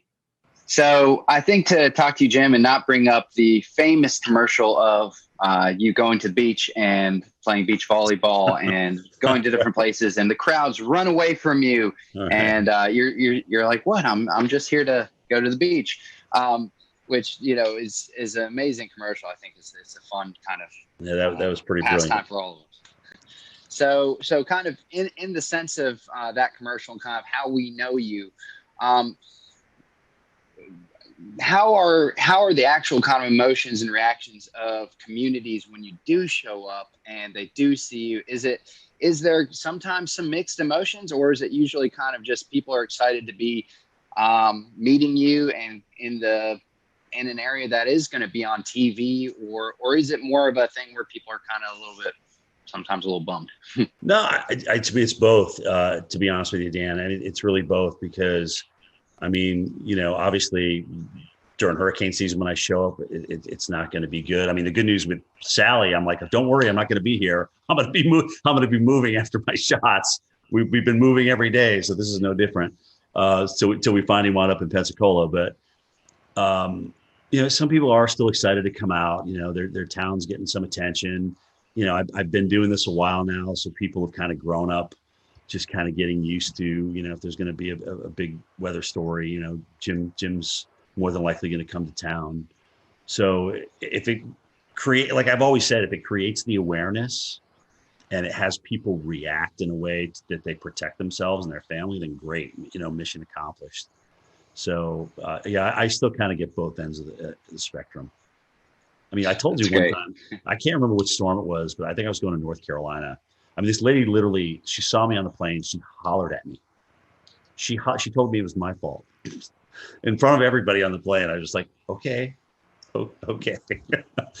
But yeah, so you run the gamut. That was probably the most extreme right there. And there's whole, I'm sure you've probably seen them or ran across them, but there's Facebook groups devoted to Where's Jim Cantori. I don't know if you've seen that, but it's there's a Facebook page, right? That's right. And they post pictures of what they think is you, what certain like Storm Chaser cars or Weather Channel cars. And they'll say, he's now been spotted at Sunset Beach. And then, it's got hundreds and thousands of members. So for the record, guys, do you know how many bald, short Italian men exist in this world? A lot. And I'm just one of them. Okay, so yeah, I get spotted a lot in places. I'm like, and I sometimes I read those in my Twitter, and I'm just like, I'm sitting right here at my house looking at this, and who is playing me, or who do they think is me? So it's cool. I mean, in a way, it's kind of cool, because I never in my wildest dreams thought that a guy that just wanted to get the forecast right would be, somebody who they developed a Facebook page for. So, I mean, it's kind of fun when I can play along, I will.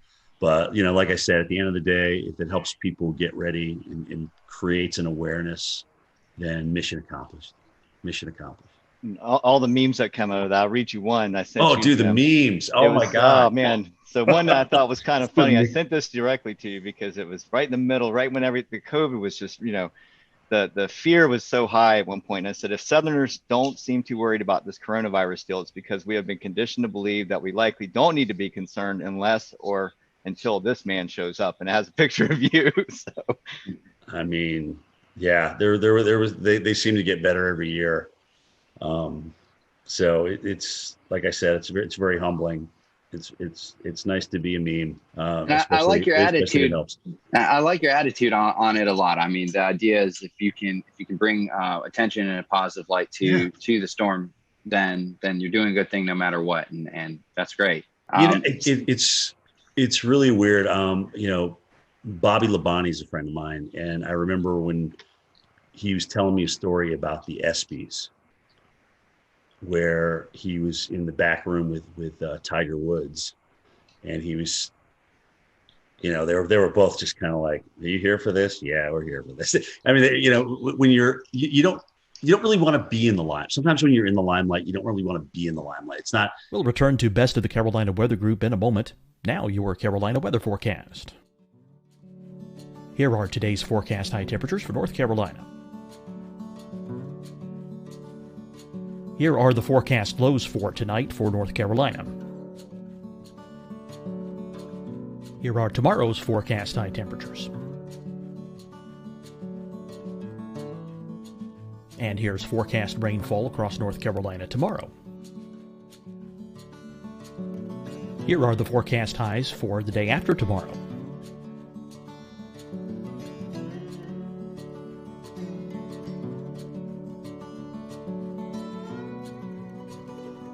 And here's the forecast rainfall across North Carolina for the day after tomorrow.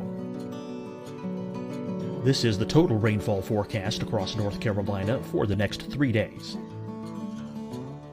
Here's the severe thunderstorm outlook for today from the Storm Prediction Center.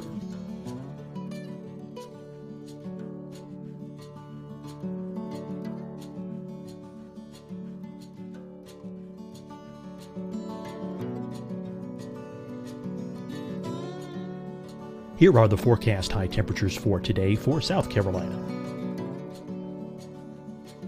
Here are the low temperatures for today for South Carolina. Here's the probability of precipitation forecast across South Carolina today. And here are the rain chances across South Carolina tonight. Here are tomorrow's forecast highs across South Carolina. Here are the forecast low temperatures for tomorrow for South Carolina. And here is the probability of precipitation across South Carolina tomorrow. Here's the precipitation chances across South Carolina tomorrow night. Here are the forecast highs for the day after tomorrow in South Carolina. Here are the forecast low temperatures across South Carolina for the day after tomorrow. And here are the rain chances across South Carolina for the day after tomorrow. And South Carolina's probability of precipitation for that night. Here's the Storm Prediction Center's severe thunderstorm outlook across South Carolina for today through tonight. Here's the Storm Prediction Center's severe thunderstorm outlook across South Carolina for tomorrow and tomorrow night. And here's the Storm Prediction Center's severe thunderstorm outlook across South Carolina for the day after tomorrow through that night. Here's the severe thunderstorm outlook for today from the Storm Prediction Center.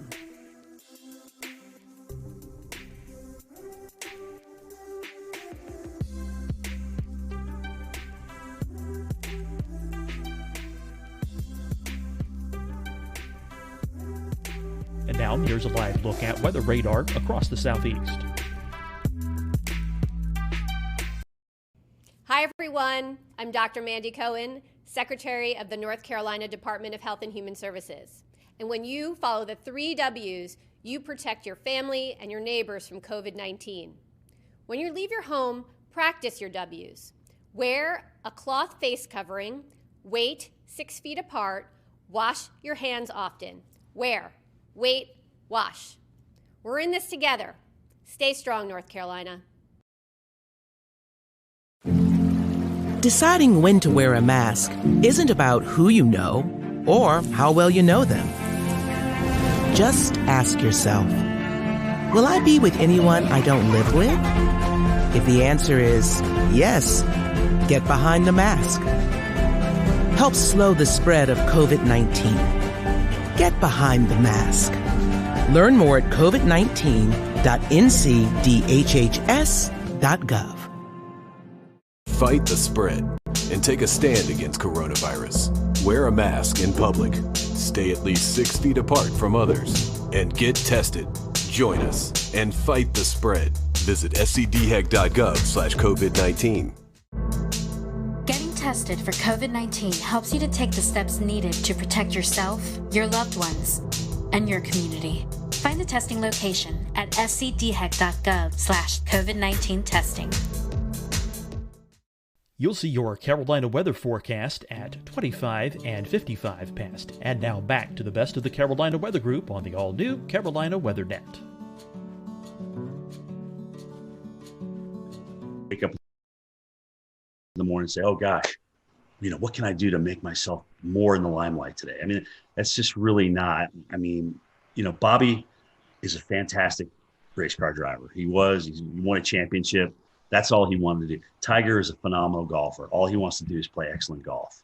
And now, as you saw from this weekend, his son can play pretty good as well. It's just I think that the true professionals, the notoriety that comes along with them is just kind of an after effect. But I do think you also have to embrace it. You can't ignore it. You have to embrace it, because I'll never forget the time as a kid I got a chance to meet Reggie Jackson. As you guys know, I'm a huge Yankees fan. And I got a chance to get an autograph from him. I stood in line just like everybody else. They used to have this big thing in Atlanta called the Super Show, which was everything and anything to do with sports. And I was like, oh my gosh, Reggie's signing for Upper Deck. I got to go get Reggie. So I had my baseball and I stood in line just like everybody else. So when I finally got up there, which was, probably 45 minutes, I was like, oh my gosh, I handed him my baseball. I said, Mr. Jackson, what a pleasure to meet you. I mean, you've been you've just been my hero. You took the Yankees to a world championship. And he turns around and looks at his publicist or whatever. He goes, hey, how much time we got left here? 15 minutes. All right, here you go. and he handed the ball to me. It was just kind of, I don't know. It just kind of left a sour taste in my mouth. I just never forgot it. And I always, and I'm not Reggie Jackson, but the people that want to meet you and want to come out and talk to you, I think you owe them a little bit of your time, because you've been given this gift and it's there to share. And that's really how I feel about it. But I'll never forget that experience, and I always go back to it. And look at, you know, I can't say that Reggie didn't have another thing to do. I can't blame him for that, but I just never forgot that reaction, how disappointed I was. Now, if I'm out to dinner with my girlfriend, or if I'm with my kids and we're talking and having a good time, and if you want to come up and talk about climate change or what we should do about NextRad, I'm like, hey, can we like save this for another time? You know, pick your times of when you approach people. That would be my best advice to other folks out there. But I'm happy to talk to you. I am a true weather geek. I love talking about it. I'll give you my opinion. Sometimes it's going to be good. Sometimes it's going to be bad. Sometimes it's going to be right. Sometimes it's going to be wrong. But that's me in a nutshell. Speaking of NextRad, could you talk to those folks in Washington and get us a radar in Charlotte? Yeah, I mean, I you know, look at, if we wait around for phased array, we're going to have more tornadoes missed. We're going to have more gaps.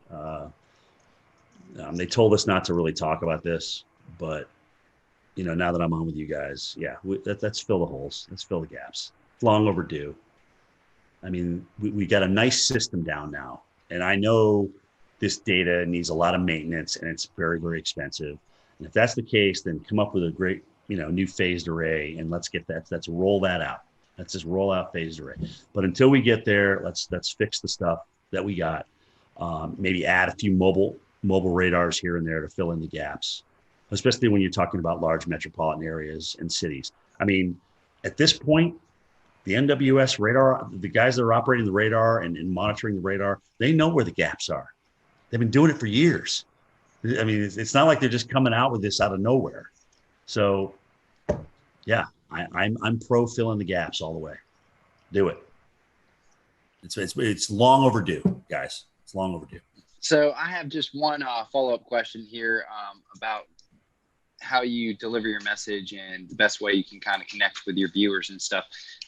So really, in a perfect world of your day-to-day, you know, big storm comes around or whatnot, would you rather spend more time actually kind of doing on-camera storm action coverage where you're in the heart of the storm, or would you rather spend more time kind of in some instances being from a safe location where you can spend better time broadcasting, have clearer messages, and work more on the communication side? So studio versus non-studio, I think that's what you're asking me, right? I mean, I like a mix. I've got to have a blend, because I still need, like when I was told I was going to go out to the snow the other day, I was like elated, because A, it wasn't a hurricane, and B, it was just, I just love getting out in it, because here you are, you spend all this time looking at model data and this, that, and the other thing, and reading this and reading that, but you to go out and experience it, and then to kind of bring it home to the viewers, that's the win. That's the home run. I don't want to live in the field, and I don't want to live in the studio. I got to have a blend of both, and hopefully I'll be able to carry that to the end of the career. But it is getting exhausting out there. I won't lie. When you go through an eye wall, guys, and then you got to get up the next morning and do, you know, kind of tell everybody what happened. It's tiring. And the adrenaline takes you through the event, and then after that, you know, the tiredness and the lack of adrenaline. I mean, you got to find it from somewhere else. But you still got to put together two words in a sentence. So that's how that's going. What's going on, Pete? Hey, what's going on, Jim? How you doing? Good, man. So to kind of piggyback off of that question, take us through your workday at the Weather Channel, from when you wake up to when you leave the Weather Channel for the day. So AMHQ is the show I'm on, 7 to 10 in the morning. Get up about 4:15, come down to this very computer that I'm on, jump on it, see what's going on. like I said, Twitter is nice, not only for us to communicate with each other in the enterprise, but also it kind of helps me centrally get my thoughts together. What do I really want to say about this? What do I think about it? And I can put it down right there and go from there, because more than likely I'm going to be talking about one or more of those things when I get to the Weather Channel. So, I'll get in about an hour before my show. I'll slap a little powder on, put my mic on, go meet with my weather producer, talk about any interviews that are coming up with my show producer, and boom, here we go for 3 hours. Strap in and enjoy the ride, and be ready for whatever Stephanie has to throw at you, because it's usually something you didn't expect. But it's great. She makes it fun. She really does. She makes the whole 3 hours go by. I mean, when her, Jen, and I aren't there together, it's definitely different. And that's not to say other people aren't talented, because Felicia and Tevin and Jordan and Chris, those guys are all incredibly talented. But it's just we've been working together so long now. We kind of got this little routine. We kind of know each other's quirks and things like that. So it's very fun. After the show, we have a meeting at 10:30. A call in, kind of talk about the evening show, Mike's show, Bettis' show, and then what's going to happen the next morning, who we may have as guests and things like that. And that is my day. And tell us, like, behind the scenes, who's in the studio during the show, and how many people are, working on the show every day? So in the studio, it's either 2 or 3 talent. Sometimes they'll have somebody from home. Like if Steph or Jen are on the road and they just get back, they will have them home for a couple of days. Again, this is all about a part of the COVID thing. It's been weird. I've actually been lucky, because when I've come back from the field, it's been a Friday. So I just go into my weekend and I just come back into the studio. I think I'm the only guy who doesn't have a home studio. I said, look, I will come in. I have no problem in coming in. They have me in this area where nobody's around. I have my own desk. It's literally yards and yards away from anybody else. So I'm nowhere near anybody. And it's literally as soon as you walk in the door. There's a couple floor directors, 2 weather producers in the studio, but we're all spread apart. I mean, that studio that we have downstairs that we're doing the immersive reality on is huge. It's kind of like a half a gym, if that gives you an idea of the size. So ceiling wise and width wise. So we just have everybody spaced out perfectly. And, a lot of the cameras are run from inside the production booth, so they can run those from upstairs with the joystick. So we don't need people down there moving cameras, even though sometimes you have to move some of the cameras. It's really the jib operator who's got to move this big jib and this big teleprompter so that we're out on the new augmented reality set. That's got to be there for you. But let me tell you something, guys, as you get older, that prompter doesn't change size. It's still the same old TV, 15-inch TV. So, you're trying to like, why is that thing way far away? Why can't I see that? It doesn't get any easier to read is my point. So that's really been the biggest change. A lot more reading versus just ad lib, especially with video and stuff like that. And you're kind of bridging different things together. That's what it looks like in the studio. It's cool. It's really cool. I enjoy it. I really do. Guys, it's still a thrill to get up in the morning and go to work every day. It is. I don't even consider it a job. It's still fun. It's still fun to look at the weather and get it right.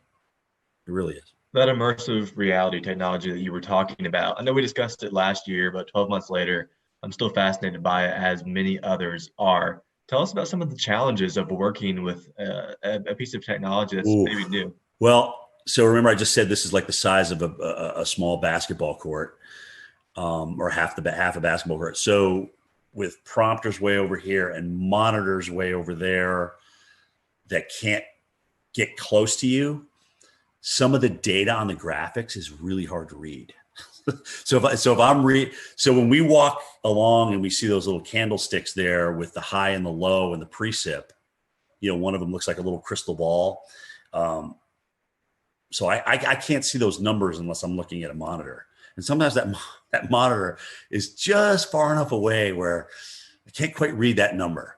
So if I don't preview those graphics first, it's definitely an beep moment out there and sometimes I'll turn the wrong way because you're so far away, you forget which side it's actually on in the real world. So it still takes some getting used to, and I'm absolutely not as comfortable as I am with a telestrator and a monitor in front of me or right next to me where I can touch it. So I'm out in no man's land, really. Well, another one of the neat things you've been a part of at the Weather Channel is the local on the 8s. Your voice is on there. Tell us a little bit about that process and how cool it is to be that person. So local on the 8s. Oh my gosh, when did I do that now? Maybe 10 years ago. But it took about 18 hours to record all. I mean, you have to record each number. There's different phrases that are coded. And so they put those codes together based on the forecast, right? And so partly cloudy will come up with winds increasing to 25 miles per hour. Those are two different things that I would record. I don't record all that in one thing. But so I thought, oh my gosh, so I get a chance to do this now. I'm going to be fancy with it. I'm going to like, if it's 108 degrees, I'm going to like really, it's 108 degrees, heat index 108, wind chill minus 55. So I went through and I did all that. And, that was about 3 hours worth of recording. And so then they got back to me and said, Jim, you can't really do that. You need to be kind of monotone here because we're going to marry all these different phrases and words and numbers together based on code. And you can't like be way up here and then but winds will be calm. Winds are 0 to 10 miles an hour. So it just won't sound right. So you need to be so I had to go and record all that again. But so much for trying to be different, right? So that's the story behind your local forecast. Well, and it's crazy, dude, because when I here I am with my mask going through an airport and somebody will look at me and they'll be like, I know who you are. I know I recognize that voice and I know it's from the local forecast. So not even being able to see my face, just from the local forecast, I get recognized now. It's crazy. Well, it sure sounds a lot better than it used to before that. Yeah. Well, it's HD. It's got a little bit more resonance to it, reverb to it. And yeah, it's not the National Weather Service radio. That's for sure. Well, Jim, I had a question about what it's like to do your road trips. You've already talked about this a good bit, and we know that no two road trips are alike for sure, especially when some are go to severe weather events, some go to hurricanes, some go to winter storms. Right. But what is a typical road trip like for you? What's the advanced planning like? What's it Frank, like to actually cover it? Yeah, the hardest thing for me is that I want the ball when the game's on the line. Okay. So what that means is in the morning before I travel, I don't like if we have a pending hurricane, I don't want to not be on the air. I want to be able to go in there and talk about it. But that becomes a very long day. Okay. Because you're up early, you're in doing your thing, and then you got to go home. You either have to pack if you hadn't the night before, and then, travel to the airport and go through that whole rigmarole. And then get to your location. And like I told you guys earlier about the logistics, you got to make sure all those logistics line up. I mean, if that's going to be your spot that you're going to broadcast from, is your cameraman going to be dry? Are you going to be able to be out in the worst of it without drowning yourself and your vehicles and things like that? All those things come into play. And so now here we are at 6 o'clock at night after starting at 4:15 in the morning without stopping. And it just becomes an incredibly long day. So when it's just a travel day, which is rare, it's like getting ready for the game. You got to pack, you got to have the equipment, you got to execute when you get out there. So you just kind of gradually ramp up and get to your location. And there is kind of between all of our teams out there, like, okay, who's going to get the best location? Who's going to be able to get the best shot? And so there's a little bit of that, the sportsmanship going on out there between us meteorologists. And I mean, we all want the best shot. We all want, the best TV for people. We don't want to have something happen to anybody or happen to us. That's not what I'm saying. But we want to have the best looking shot out there. But you just don't show up and that happens. There's a lot of logistics that go involved in that. You got to talk to the hotel managers. You got to make sure that you can actually broadcast here. Can we open this door during the storm? Can we get this AC power plugged in? Those kind of things. Can we get this room on this side of the hotel? Blah, blah. All those kind of things come into play. And if you've worked the morning and it's like, let's say it's a Thursday and you've been doing this all week, you're pretty tired by the time you roll into Friday, and you're going to work the weekend because that's when, the storm's coming in. So let's see what, I think I pulled 14 days was the longest stretch, 14 or 15 days this year. It was a long stretch. And how much downtime do you need to rest after something like that? Well, that depends on who's out and who's not. I mean, we're pretty much running a lean, mean fighting machine right now. And if somebody's they do a great job of honoring PTO and vacation time here. And if somebody's off, sometimes I got to come back the next day, and it's tough. That sometimes winds up being the toughest day of all, is the day you got to come back in studio. The adrenaline's gone. You still have memories of what just happened and the hardship out there that was produced by a hurricane or a tornado. And you gotta find a way, man. You got to find a way to ramp it up, because as Al Roker always tells everybody, he goes, the worst thing in TV you could ever do is be boring. That's the worst thing you can ever do on TV, is be boring. Absolutely. Your passion has to come out no matter what. Yep. So, Jim, you started at the Weather Channel right out of school. So tell us how you got the job and talk about the demo tape you sent in. Well, I never even sent it in. Oh. So that's I never applied to the Weather Channel. The guy who was in charge at the time, his name's Ray Ban. A friend of his apparently was doing a research project. They were researching where broadcast meteorologists were coming from. So there was a whole bunch of schools with this big reel of all these different broadcast meteorologists. So Linden and Penn State and Florida State and Mississippi State. And I was on that reel for whatever reason. And so Ray was I guess he was watching that tape, or he got a hold of that tape, and he said, "Oh, this guy looks interesting," and they contacted me. They got a hold of me that way. And I was up, like I said, it was July. I was painting a building. I was up on the scaffolding, and my brother hollers up. He goes, "Hey, the Weather Channel wants to interview you. You got to go home and call them." I'm like, "Oh, wow. That's cool." Because we had just gotten them on cable in White River Junction, Vermont, back in '86. So I remember seeing Gay Dawson and Bill Schubert and Bill Keneally and Mark Mancuso and John Hope and Will Annan and all those guys, and Bruce Edwards. So it was interesting because I went down there for an interview, and a couple of them were there. I got to meet a couple of them, and I was a little bit starstruck, frankly, because I have been watching these guys on TV, and they're doing what I want to do. So I had a great interview with Ray, and I had no idea what was going to happen. Got back, and a couple of days later he called and he says, "You got the job. You got the job. When can you start? Can you be down here in a week?" And I said, yeah. I'll drive into Vermont to Atlanta. No air conditioning. It was a little Mercury Capri with a T-top. And like an idiot, I go down there during the worst heat wave in North Carolina that year.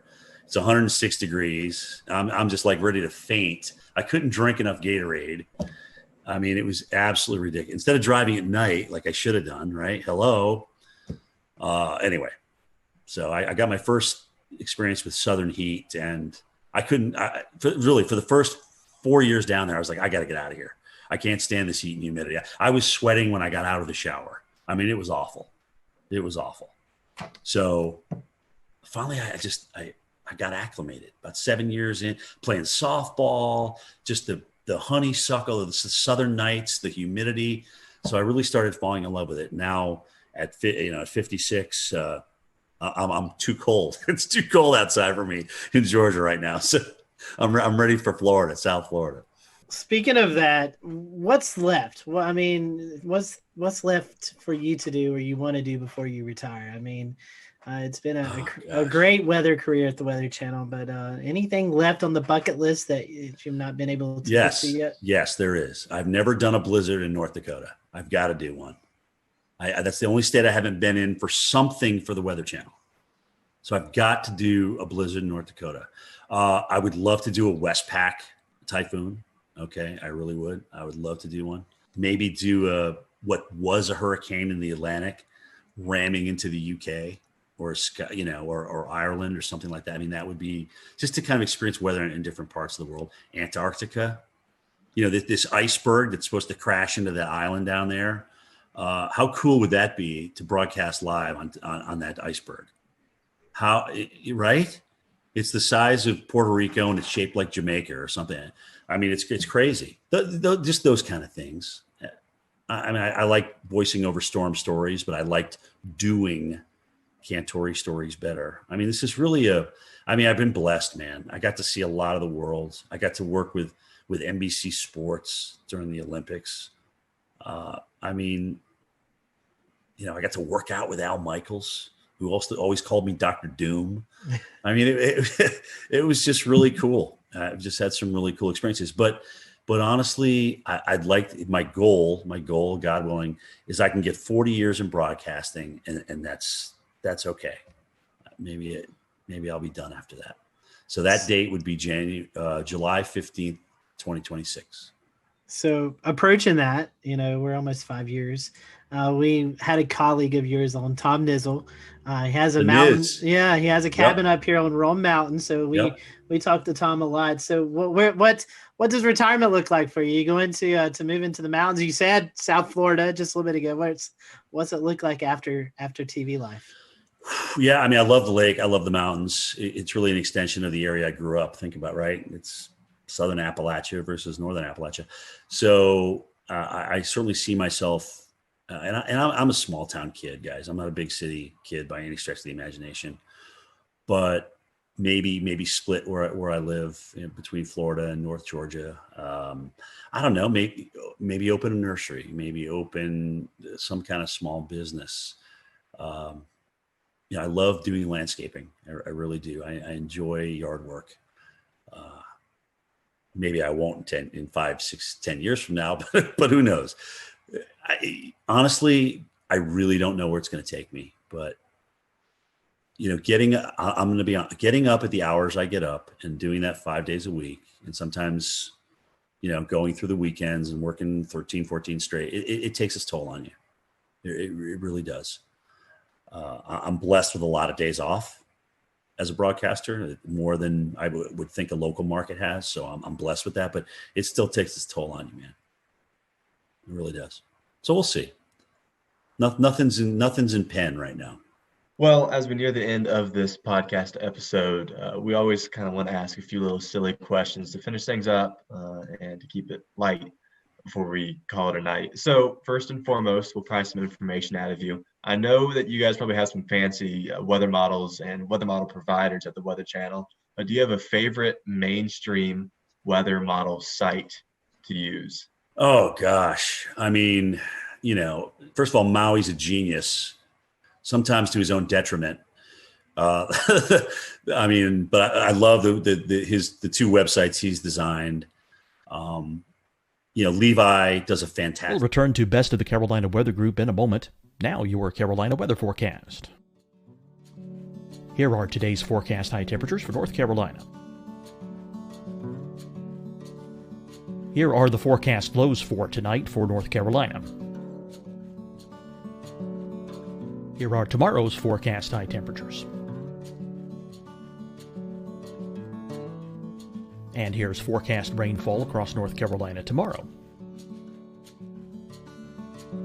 Here are the forecast highs for the day after tomorrow.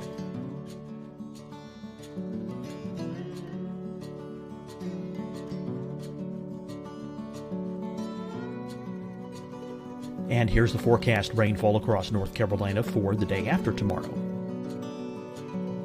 This is the total rainfall forecast across North Carolina for the next 3 days.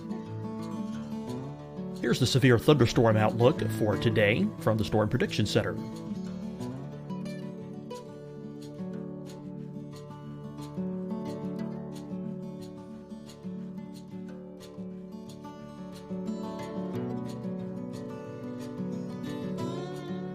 Here are the forecast high temperatures for today for South Carolina. Here are the low temperatures for today for South Carolina. Here's the probability of precipitation forecast across South Carolina today. And here are the rain chances across South Carolina tonight. Here are tomorrow's forecast highs across South Carolina. Here are the forecast low temperatures for tomorrow for South Carolina. And here is the probability of precipitation across South Carolina tomorrow. Here's the precipitation chances across South Carolina tomorrow night. Here are the forecast highs for the day after tomorrow in South Carolina. Here are the forecast low temperatures across South Carolina for the day after tomorrow. And here are the rain chances across South Carolina for the day after tomorrow. And South Carolina's probability of precipitation for that night. Here's the Storm Prediction Center's severe thunderstorm outlook across South Carolina for today through tonight. Here's the Storm Prediction Center's severe thunderstorm outlook across South Carolina for tomorrow and tomorrow night. And here's the Storm Prediction Center's severe thunderstorm outlook across South Carolina for the day after tomorrow through that night. Here's the severe thunderstorm outlook for today from the Storm Prediction Center.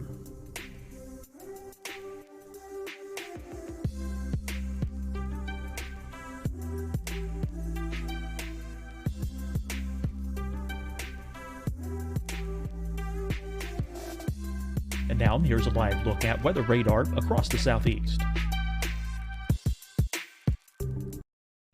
Hi, everyone. I'm Dr. Mandy Cohen, Secretary of the North Carolina Department of Health and Human Services.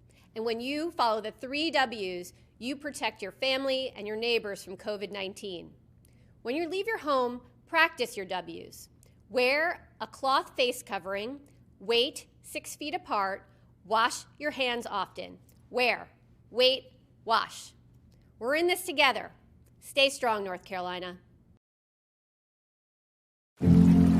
Deciding when to wear a mask isn't about who you know or how well you know them. Just ask yourself, will I be with anyone I don't live with? If the answer is yes, get behind the mask. Help slow the spread of COVID-19. Get behind the mask.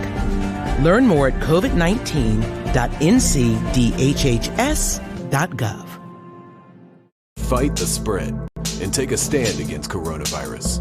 Wear a mask in public. Stay at least 6 feet apart from others. And get tested. Join us and fight the spread. Visit scdhec.gov/COVID-19. Getting tested for COVID-19 helps you to take the steps needed to protect yourself, your loved ones, and your community. Find a testing location at scdhec.gov/COVID-19 testing. You'll see your Carolina weather forecast at 25 and 55 past. And now back to the best of the Carolina Weather Group on the all-new Carolina Weather Net.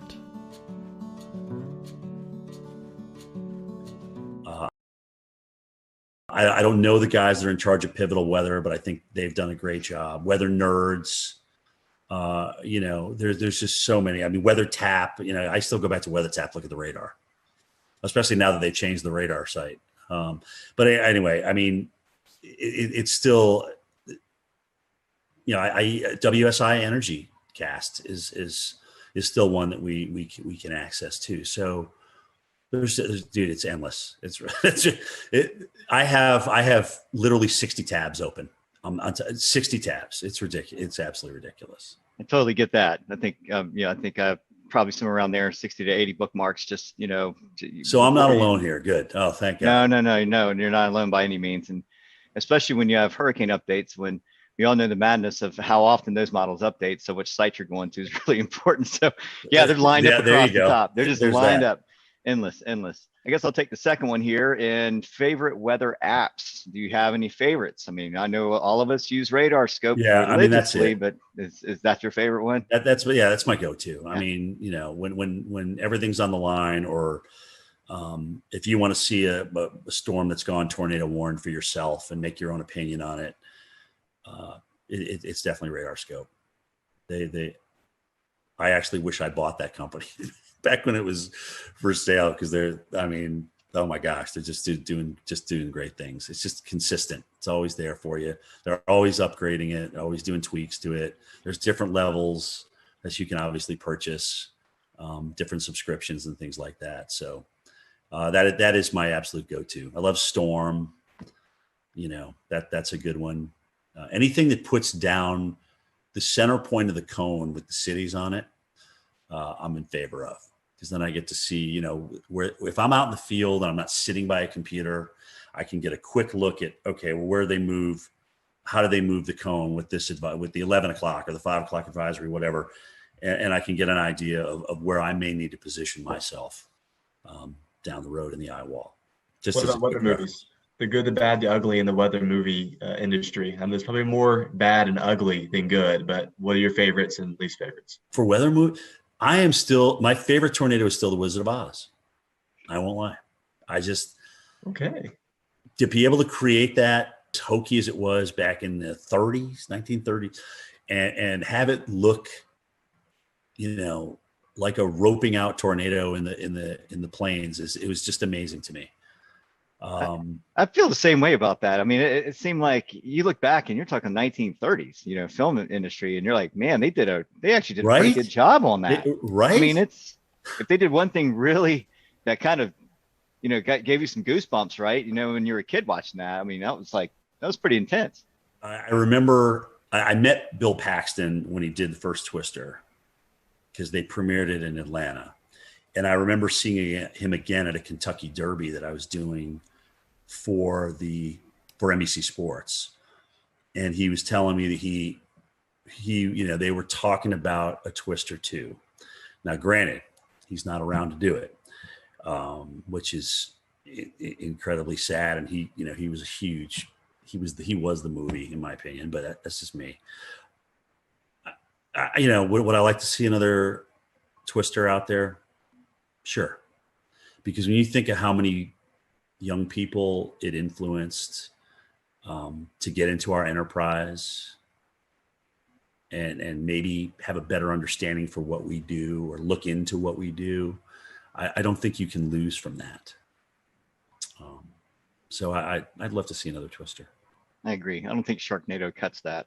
No, I didn't bring that up. I'm always a glass half full kind of guy. I didn't want to bash anybody, but that was a little ridiculous. Well, this last question, and promise it's not loaded. Do you listen to podcasts? I'm not gonna put my career in jeopardy on this answer. Right. Exactly. Good. Do you listen to podcasts? And if you do you have a weather podcast that you enjoy listening to? Marshall does some good stuff with our Weather Geeks podcast, and occasionally I'll listen to his stuff. Of course, you guys, come on, you're killing it right now. Jennifer Watson, and occasionally she'll jump into a weather podcast as well. Weather Brains has always been great, and I know it's nice when you know the people that you're talking to a little bit, so you kind of know what to expect. Guys, honestly, anytime that we can educate people that are either interested in meteorology or even our own people that people probably didn't know the Reggie Jackson story before I brought it up tonight, and whether that furthers your weather education or not, no, but it's just something, if you've been watching me for a good chunk of my years, you know what is behind me when people come up to me in the field, kind of how I react now. So yeah, I mean, and I think it's good for the enterprise. It's just all good. It's good to talk about things. And you know what? Sometimes subjects aren't great. The radar thing's is a touchy subject, right? I mean, but we got to talk about it because radar save lives. Early warning save lives. We know that. So it is. It's definitely another fun topic, just because I think I can only speak to Evan and Peter, at least on our panel right here. We are avid TikTok followers, and I've seen you appear in a few TikToks with Stephanie A. That's all Stephanie. That's all Stephanie. Trust me. It's funny. She goes, Cantor, just do this with me. Come on, just do it. And Steph just has a way to kind of beg you to do what she asks you, what she wants you to do. So So and I'm like, you know what? Why not? I mean, it's just like, what the hell? Yeah, I don't want to be a total bore. So I'll jump in and usually make a fool out of myself. But you know what? I'm okay with that. Yeah. I'm okay. I can still sleep at night and it's all good. So. All right. Well, my last question for you, and let's take weather out of it because I know you've made many trips to North and South Carolina. Yeah. Top 5 destinations to visit in the Carolinas. I mean, I know you've been in the Carolinas covering winter weather, tropical weather, but if you're just coming on vacation to North and South Carolina, what'd be your top 5 spots to visit? Oh, man. Well, I love, first of all, Greenville. Greenville is my number one. I mean, it's a hidden gem. Nobody knows about it. If I had to retire in Greenville, I would do it. Yes. Okay. Greenville, South Carolina. Love it. Absolutely love everything about that city. I got a lot of good friends up there too. So their Euphoria Festival they do every year is second to none. But behind that is Charleston. I love Charleston. It's the charm of that city, just being down in there, being in the thick of it, the history, the weather history. I mean, everything. It's just absolutely beautiful. Wilmington. I've seen them get the crap kicked out of them and come back and be this wonderful, wonderful town. I love Asheville. The Grove Park Inn. I've been there for the gingerbread contest. I mean, that is just unbelievable. It's just a beautiful historic place. The Biltmore, obviously, up there. I mean, holy cow. Gosh, where else have I been in the Carolina? I think it was Winston-Salem. Maybe, or was it Hickory? I can't remember. I got a friend that I went. They had just like refurbished the downtown. I can't remember which one it was in, which one I was in, but I thought that was a pretty cool place. I live close to Hickory, and it's recently been redone. So there it was Hickory. Yeah, I was about to say, you're kind of like, what? Where did this come from? Where did this come from? All right, who did I offend on this answer? No, you didn't offend anybody. You get your martial arts training here in Charleston. We all know that. Yeah, you did great. I'm in agreement with you on Charleston. It's my favorite place to go. Oh, it's beautiful. And Jay loves it too, right? Greenville's number 1. Charleston's number 2. It really is that, just like that. I tell people, I say downtown Greenville is the most underrated place to visit. It's a beautiful spot. Not a lot of people go. I mean, you can go out on a nice Friday or Saturday night and go eat dinner, welcome the river. It's a beautiful spot. Like I said, if somebody said, all right, Jim, you have to leave Atlanta, you have to go somewhere else, where would it be? It would be Greenville, South Carolina. I know our buddy Wes Grimes, who actually submitted a question earlier. He loved when you visited Boone a couple of years ago during the big snowstorm. And oh my God, that was awesome! I know Boone loves you, so if you ever make it back up there, I know you'll have a lot of folks and friends up in the Boone areas. So. By the way, the Boone stick is still around. Apparently, it's in my producer's Steve Pederak's office. And I'm like, dude, you got to bring the Boone stick back out. I've never pushed so many cars out of the snow in my entire life than in Boone, North Carolina. Well, I will tell you this from a guy, Evan and myself living in Western North Carolina, we definitely hope we can copy that sometime soon because we're in our snow drought. That was the last time we had measurable snow here outside of the mountains was that storm a couple of years ago. It's going to be tough with La Nina, but we'll see, especially strong. If we get a strong La Nina. But it's an active pattern, dude. And we got the negative NAO. So you may get a little bonus out of that. We'll see. I'm afraid more ice than anything. That's my concern this year. Yeah, that's the models keep head faking though. They keep wanting to bring the AO back positive again, but it keeps not happening. And again, we all know how those forecasts go sometimes. Right. we've all been disappointed a few times. Look at that NAO. It's going to go so negative. Anyway, we'll see. We'll see what happens. Well, Jim, we certainly appreciate your time. We want to wish you a very Merry Christmas and a Happy New Year. And for those who are listening to the podcast, I'm sure they're probably following you on Twitter, on social media, but if they can't, or if they're not, how can they do that? So at Jim Cantore is my Twitter. I don't do Facebook, but my tweets go to Facebook. At Instagram, at Jim Cantore on Instagram.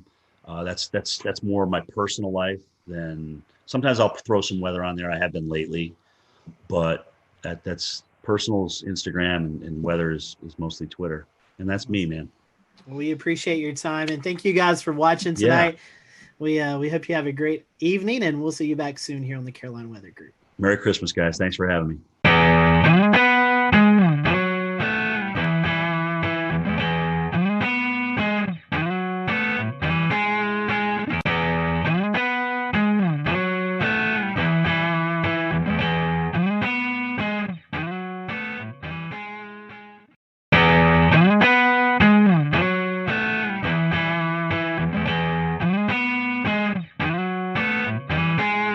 Good evening, everyone. Welcome to the Carolina Weather Group. We're happy to have you this evening, and we have joining us tonight Jim Cantori, our good friend Jim Cantori from the Weather Channel, Mr. Storm Tracker, who has been busier than ever, I believe, this year, Jim. It's been a busy year for you. Tonight, we're going to be talking about reviewing 2020 and just all the crazy things that's happened in the weather community with storms and hurricanes and how we battled it with COVID as well. So a really interesting conversation tonight that we're looking forward to. So Jim, we were just talking a little bit before we started tonight. How are you doing? It's been a busy year. Are you getting any rest here recently? Yeah, I mean it's been good. Obviously it was quite a run in September, and then November, where we're usually just not doing much at all, was cranking up. And obviously it wasn't so much being in the field, but being in the studio, talking about the threats to Central America. But, then there was Ada, where I went and the system was far enough offshore where it didn't really affect us in Marco. And I said, guys, you sure you don't want me to stay? Because there's a chance this could be coming back toward Florida. No, I'll just come home. So Thursday morning, here we go with the hurricane watches out for Tampa. And it's like, they had to fill in that one spot, right? Because it's the only spot that didn't get filled in for the whole Gulf and the whole East Coast. So yeah, with advisories this year, and so I went back out and got into Tampa, and that was the last landfall I did. There's certainly no rest for the weary in 2020. Jim, we've started a new Patreon since we last talked to you last December, and we've allowed some of our Patreon supporters to send in questions. So tonight, we would love to go ahead and start with a few, I think 3 odds and ends questions that won't fit in anywhere. So we figured it's best to throw them here at the beginning where they don't match at all. So first and foremost, from an anonymous Patreon supporter, if you could point to a single piece of technology that has changed our field over the past 20 years, what would it be? I mean, it's gotta be numerical weather prediction. I mean, as much as they're not perfect, and trust me, I just did a snowstorm in Pennsylvania that I wish I was in Binghamton, New York for. Okay.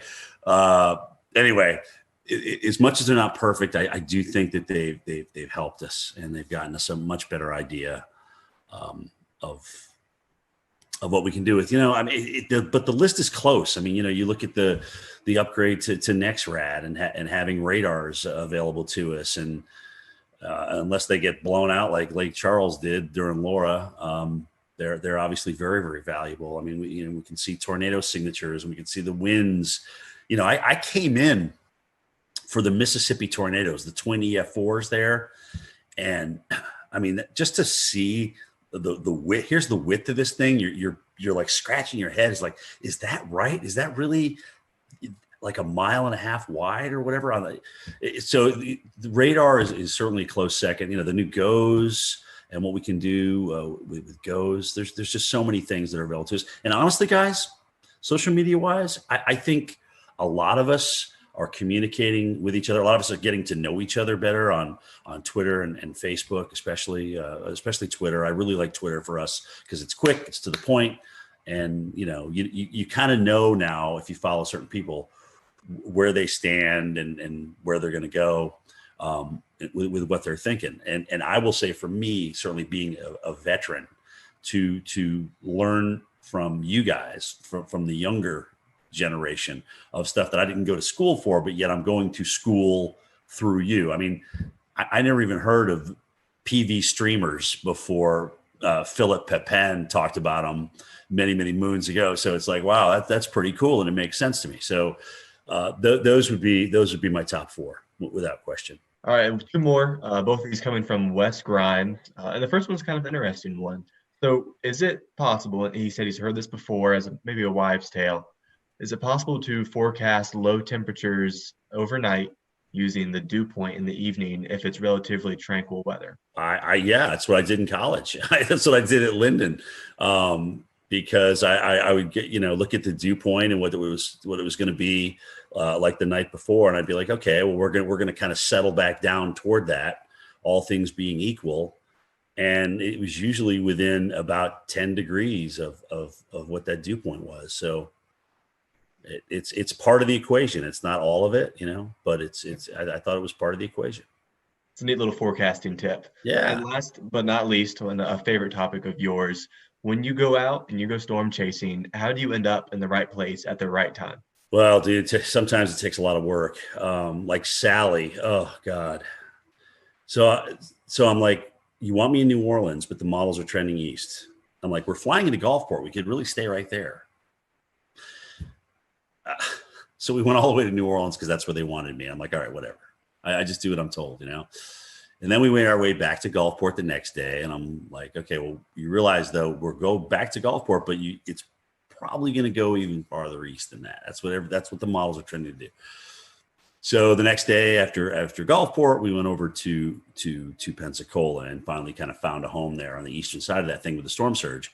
But it's not easy because there's a lot of people making up their minds of where we should go and where we shouldn't go. And I appreciate the fact that they let me chime in with my opinion. It doesn't always get me far, but the most exhausting part about travel is not necessarily broadcasting for the hurricane. It's doing the morning show and then having to pack everything up and move to another location.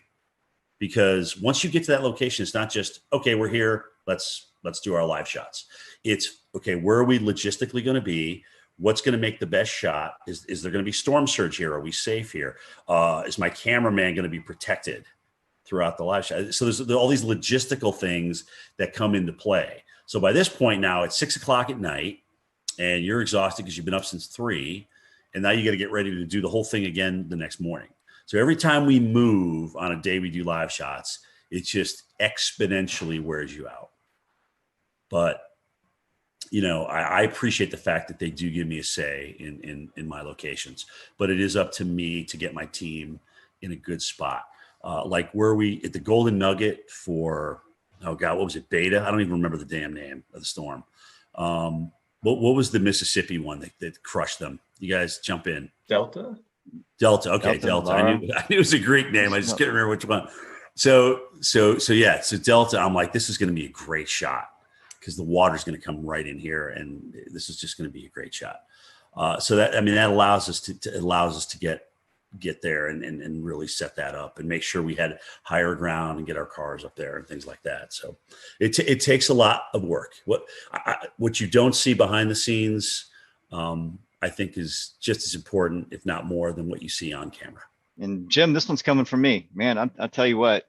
This year has been interesting with the tropics. I mean, we've cleared over a third of the Greek alphabet, and it's just been an unreal season. I mean, when we talk about, will we ever see something like this again? Is this going to be the norm going forward? What ingredients come into it? Tell us what your take is on, do you think the strong signal in La Nina was a triggering factor? Do you think our warm pool in the Atlantic has a lot to do with it? I mean, kind of give us some ideas of why you think we had such a hyperactive season. I mean, it was off the charts. If somebody would have told me we were going to have 30 storms this year, I would have been like, no, I mean, we're going to have an above average season, but that's a pretty bold forecast. I think you hit the nail on the head. I mean, La Nina, certainly coming in, and when it did, getting into the mid to strong range. So what that tends to do is just, cut the shear, and the whole basin was warm. There was plenty of warm water. But the weirdest thing was all these rapid developers. I mean, we had all these storms that had developed either late before landfall or developed at some point over the like Paulette and whatnot, kind of a rapid developer over the ocean and things like that. So a lot of, we just had so many rapid developers this year, and that's kind of the oddity to me, because you can get certainly a strong number of storms if you get a warm basin and light shear, but all of a sudden, what's kicking these things into overdrive? And in some cases, at the last minute, when normally the continental shelf will weaken them, we already had a bona fide cold front come through the Gulf of Mexico and South Florida, and here's Ada. Now, granted, I think that did weaken it as it made its approach toward the west coast of Florida, but still, to even get something, I mean, that John Hope was our tropical expert, way back when, and one of his rules was, once you get that cold front through, that's it. That shuts down the Gulf. And we had a couple of storm threats after that. So, I guess in 2020, the 2020 factor kind of applies here. Yeah. But I think it's really interesting how many rapid developers we had, and so many of them close to land. I mean, even, look at Iota and Zeta down in Nicaragua. I mean, we had to wait till the last storm of the season to get the Cat 5. I mean, goodness gracious, that's crazy. Yeah, there was definitely a lot of RI this year. And what I felt was interesting is that you didn't see a lot of rapid dissipation over land. I mean, these things stayed strong over land for some time, whether it could be attributed to brown ocean effect or whatnot. But you brought up a good point. When it got wrapped up along cold front, usually when hurricanes enter into a baroclinic environment, they fall apart pretty quickly, or they get pulled up along it and stretched out. And these storms defied odds this year. Some of these just they did. They never got like dry air intrusion. It was like they were like protected from this cocoon. And that's the other thing too. If you get a rapid developing system that comes ashore and is accelerating onshore or moving onshore, it's going to take a lot longer to wind down. I mean, you should see the mess that Zeta did in northern Georgia. I mean, there's a lot of trees down up here. And it reminded me of Opal back, I think was it 95? Was that Opal? That's right. But it kind of did, it was like one of these storms that actually was a 5, went down to a 3, but it was holding its own, and then it accelerated up in North Georgia. So it takes a while for these things to wind down, but they just cause a whole bunch of tree damage, man. It's a mess. I think I remember seeing the power outages. It was more in Georgia than Florida, than Louisiana per se. It was like over 1 million without power in northern Georgia. So that was. Yeah. And it kept going too. I mean, we had a lot of trees down in western North Carolina and up into Virginia too. That's true. Once we get off hurricane duty, it's kind of hard to lose track sometimes, or it's actually easy to lose track of what actually happens after that. But it's just been amazing to me, these things as they come ashore, especially this year. Like you said, their damage path has been incredible. And even if it's a TS or a depression, I mean, something, it's like they just don't want to die. They don't want to go away. And that's the year it's been. One more for me. I'm going to pass the baton off to Dan. And the question is, you've been to a lot of places this year. I mean, you probably wouldn't be able to remember off your memory, but give us some of the more significant places you went to experience storm chasing, whether it be hurricane or winter storm, even earlier in the year. Well, yeah, actually Milwaukee was the only winter storm that I did last year, which was kind of mind-boggling because they're so fixated on the Northeast coast. It's like, well, guys, what if Kansas City gets 2 inches of rush? We'll return to Best of the Carolina Weather Group in a moment. Now your Carolina weather forecast. Here are today's forecast high temperatures for North Carolina. Here are the forecast lows for tonight for North Carolina. Here are tomorrow's forecast high temperatures. And here's forecast rainfall across North Carolina tomorrow. Here are the forecast highs for the day after tomorrow.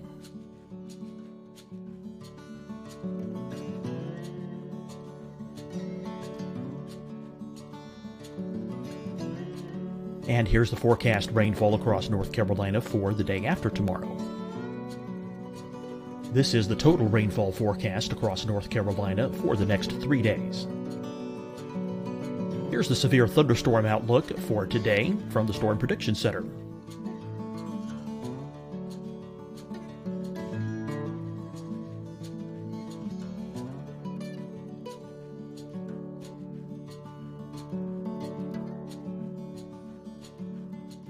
Here are the forecast high temperatures for today for South Carolina. Here are the low temperatures for today for South Carolina. Here's the probability of precipitation forecast across South Carolina today. And here are the rain chances across South Carolina tonight. Here are tomorrow's forecast highs across South Carolina. Here are the forecast low temperatures for tomorrow for South Carolina. And here is the probability of precipitation across South Carolina tomorrow.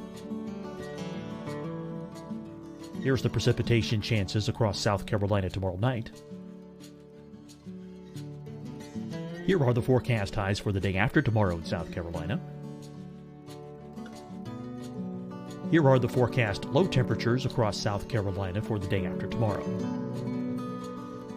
And here are the rain chances across South Carolina for the day after tomorrow. And South Carolina's probability of precipitation for that night. Here's the Storm Prediction Center's severe thunderstorm outlook across South Carolina for today through tonight. Here's the Storm Prediction Center's severe thunderstorm outlook across South Carolina for tomorrow and tomorrow night. And here's the Storm Prediction Center's severe thunderstorm outlook across South Carolina for the day after tomorrow through that night. Here's the severe thunderstorm outlook for today from the Storm Prediction Center.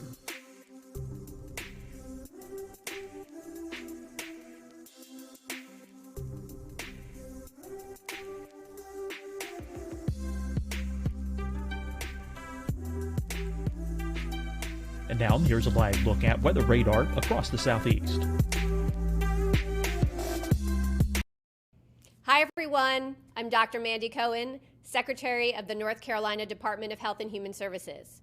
And when you follow the 3 W's, you protect your family and your neighbors from COVID-19. When you leave your home, practice your W's. Wear a cloth face covering, wait 6 feet apart, wash your hands often. Wear, wait, wash. We're in this together. Stay strong, North Carolina. Deciding when to wear a mask isn't about who you know or how well you know them. Just ask yourself, will I be with anyone I don't live with? If the answer is yes, get behind the mask. Help slow the spread of COVID-19. Get behind the mask. Learn more at covid19.ncdhhs.gov. Fight the spread and take a stand against coronavirus. Wear a mask in public. Stay at least 6 feet apart from others. And get tested. Join us and fight the spread. Visit scdhec.gov/COVID-19.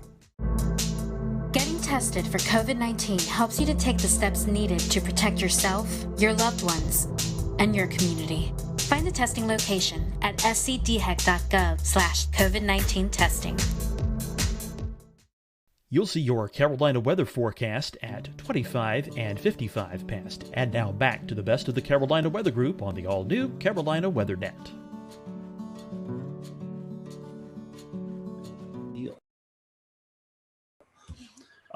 Plus, they were concerned about the COVID thing and everything toward the latter part of the season. I thought that was awesome being in Milwaukee. Great city, seeing the Lake Michigan just go crazy in Milwaukee was pretty awesome. That's kind of started the year. Then we went through all the hurricanes. I went to New Orleans 4 times. And interestingly enough, New Orleans really never got a big threat. Okay. They had the one storm toward the end there that hit them pretty good, but they never really got a big threat that flooded them. And that's really the biggest issue for New Orleans. But flying there 4 times, I thought was, I'd never done that before. I think they were in the cone like 8 times or something, 7 or 8 times this year. It's just crazy. And then the snowstorm, I just went Bethlehem, Pennsylvania. I knew Philly would change over. I knew they would mix. I knew we'd actually mix with sleet in Bethlehem. I just didn't know we'd get dry. The dry slotted thing is what really killed us. And then to see 4 states with 40 inches plus, I'm like, this is just absolutely nuts. Absolutely nuts. From a low pressure system that I don't even think broke under the 990s when it was doing its work. Really? That's crazy. I know, non-lake effect too. I mean, that was Right. all just the low. I mean, wow. All-time snow in Binghamton. All-time single day. So they broke their all-time single day by almost twice as much snow. So 18 to like 31 or something. I mean, that's crazy stats, man. Crazy stats. Speaking of, some of the hurricanes this year, we want to, of course, mention Hurricane Isaias is, the Carolinas' kind of biggest hurricane of the year. I was there in Wilmington myself for the storm, and we know you were over in Wrightsville Beach there, Jim. Yep. So we have a video that we want to play, and kind of, the best way to describe, what happened there with you. Video, says 1,000 words. So we're going to play the video and kind of just, if you could kind of tell us what happened over there in Wrightsville and kind of what you experienced.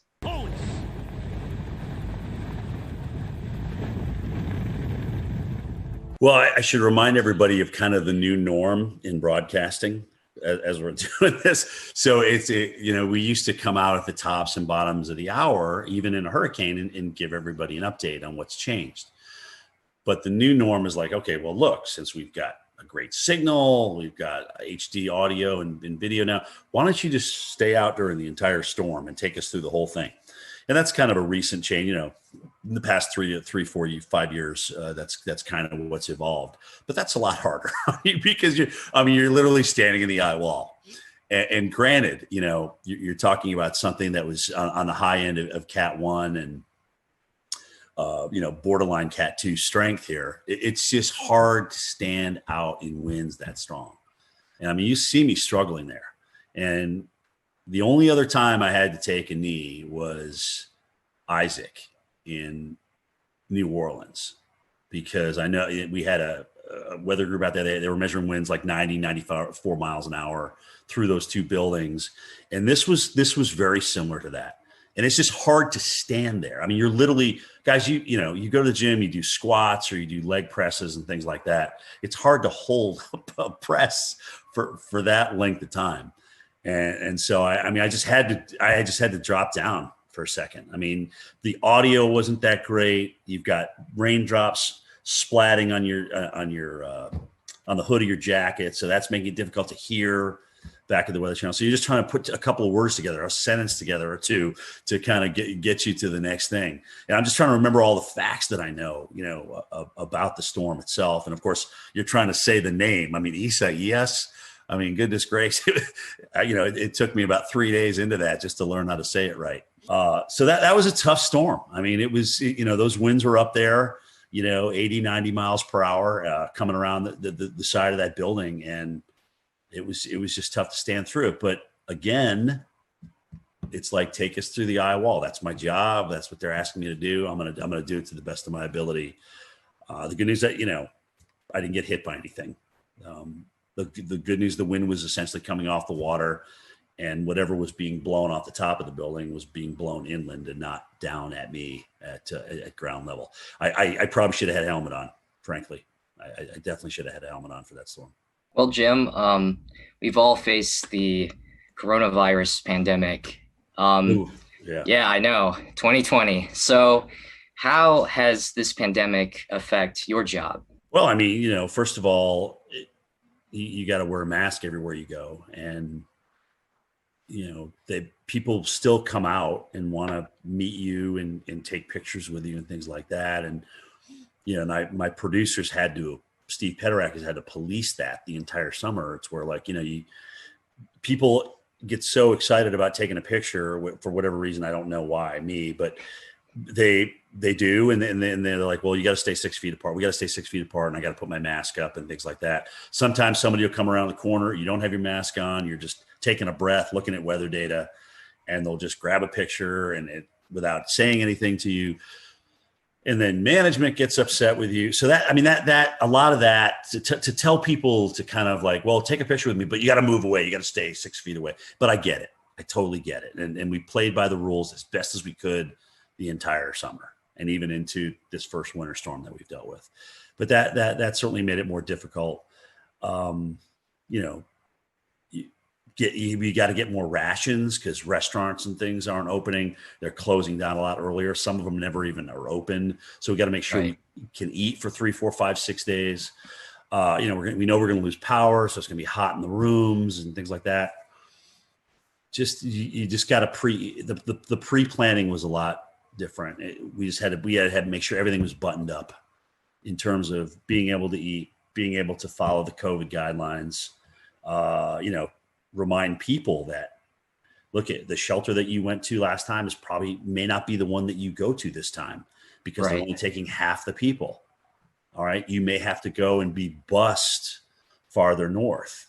And people that were in the surge zone, it was like, how do you convince people? Oh gosh. Okay. Look, it's one thing asking me to evacuate. I know this shelter. I've been there before. It's okay. But now I don't feel like going on a bus and being shipped to northern Mississippi or northern Louisiana to get out of harm's way. So that took some convincing for folks. But I think the fact that if there was one good thing, if you can call this good, the fact that Louisiana and Mississippi were kind of in the bullseye and were dealing with this so many times, they kind of had the system down. So they just put it back in motion every time we got a new storm. So we didn't have to test so many different areas. That area dealt with some of the worst storms, but they really had it down. That's a very good point. Yeah. Wow. Nice. That's the one silver lining. Well, Jim, we're talking about COVID, and I think pre-COVID, this has lost, in my opinion, a lot of attention. And I guess, with as crazy the years has been, but we had a pretty active early spring severe weather season. March 3rd, 4th, as COVID was starting to happen, we had an EF4 tornado that just went right through downtown Nashville. Yep. I mean, it was one of the eeriest video. I mean, it was, I think, one of the most captured videos on Twitter, with that, we also had severe weather here in the Carolinas where downtown Charlotte, EF2, I believe, that went through just south of town. So copied with a month later, the Easter outbreak where we had an EF4 and of all places, South Carolina. I mean, it was a pretty crazy severe weather season. And then I guess you kind of capped that off with the derecho in Iowa. I mean, what was your thoughts on any of those events that kind of stood out to you? I mean, the record for billion-dollar disasters stands at 16, but that's going to be broken this year. Okay. We are going to have more than 20 billion-dollar disasters. I don't know if it's going to be 21, 22, 23. I'm not sure. But this was just an off-the-charts year for big weather. And you're right, it was everything. It was the severe, with the tornado outbreaks, especially in metropolitan areas. It was the number of hurricanes that we had. It just the fires. We haven't even touched on the fires out west. I mean, goodness gracious, just again, and there was no stopping it. It literally started at the beginning of the year and just kept on going. And, La Nina, as you guys know, especially in the Southwest, does not favor big rainfall. So, you wonder what next year brings once we get into spring and spring bloom, and that starts to dry out, right? So, yeah, it's crazy. And I mean, look at the drought growing right now. If you take a look at the drought monitor, it's almost kind of scary seeing it kind of creep out of the Southwest into the central United States and the northern, Omaha. You're not really thinking about Omaha being dry, but they're starting to dry out a little bit. So drought's going to come into play big time as we get into 2021. That's going to be a big player, I think, for a lot of people. But yeah, it was just nonstop, man. I mean, and it would be easy to just say, okay, well, because of COVID, everything was exacerbated. No, no, we had 30 hurricanes. Okay. We had tornadoes hitting big cities. And I mean, it just literally lined up right with each other. And we just had an epic nor'easter, like I said, that dumped 40 plus inches of snow over 4 states, which wasn't one of these things where we saw it early. We knew there was going to be something, but in terms of nailing it down as to just how big this was going to be over the interior of New York and Pennsylvania and New Hampshire and Vermont, we didn't know that until it was really day of.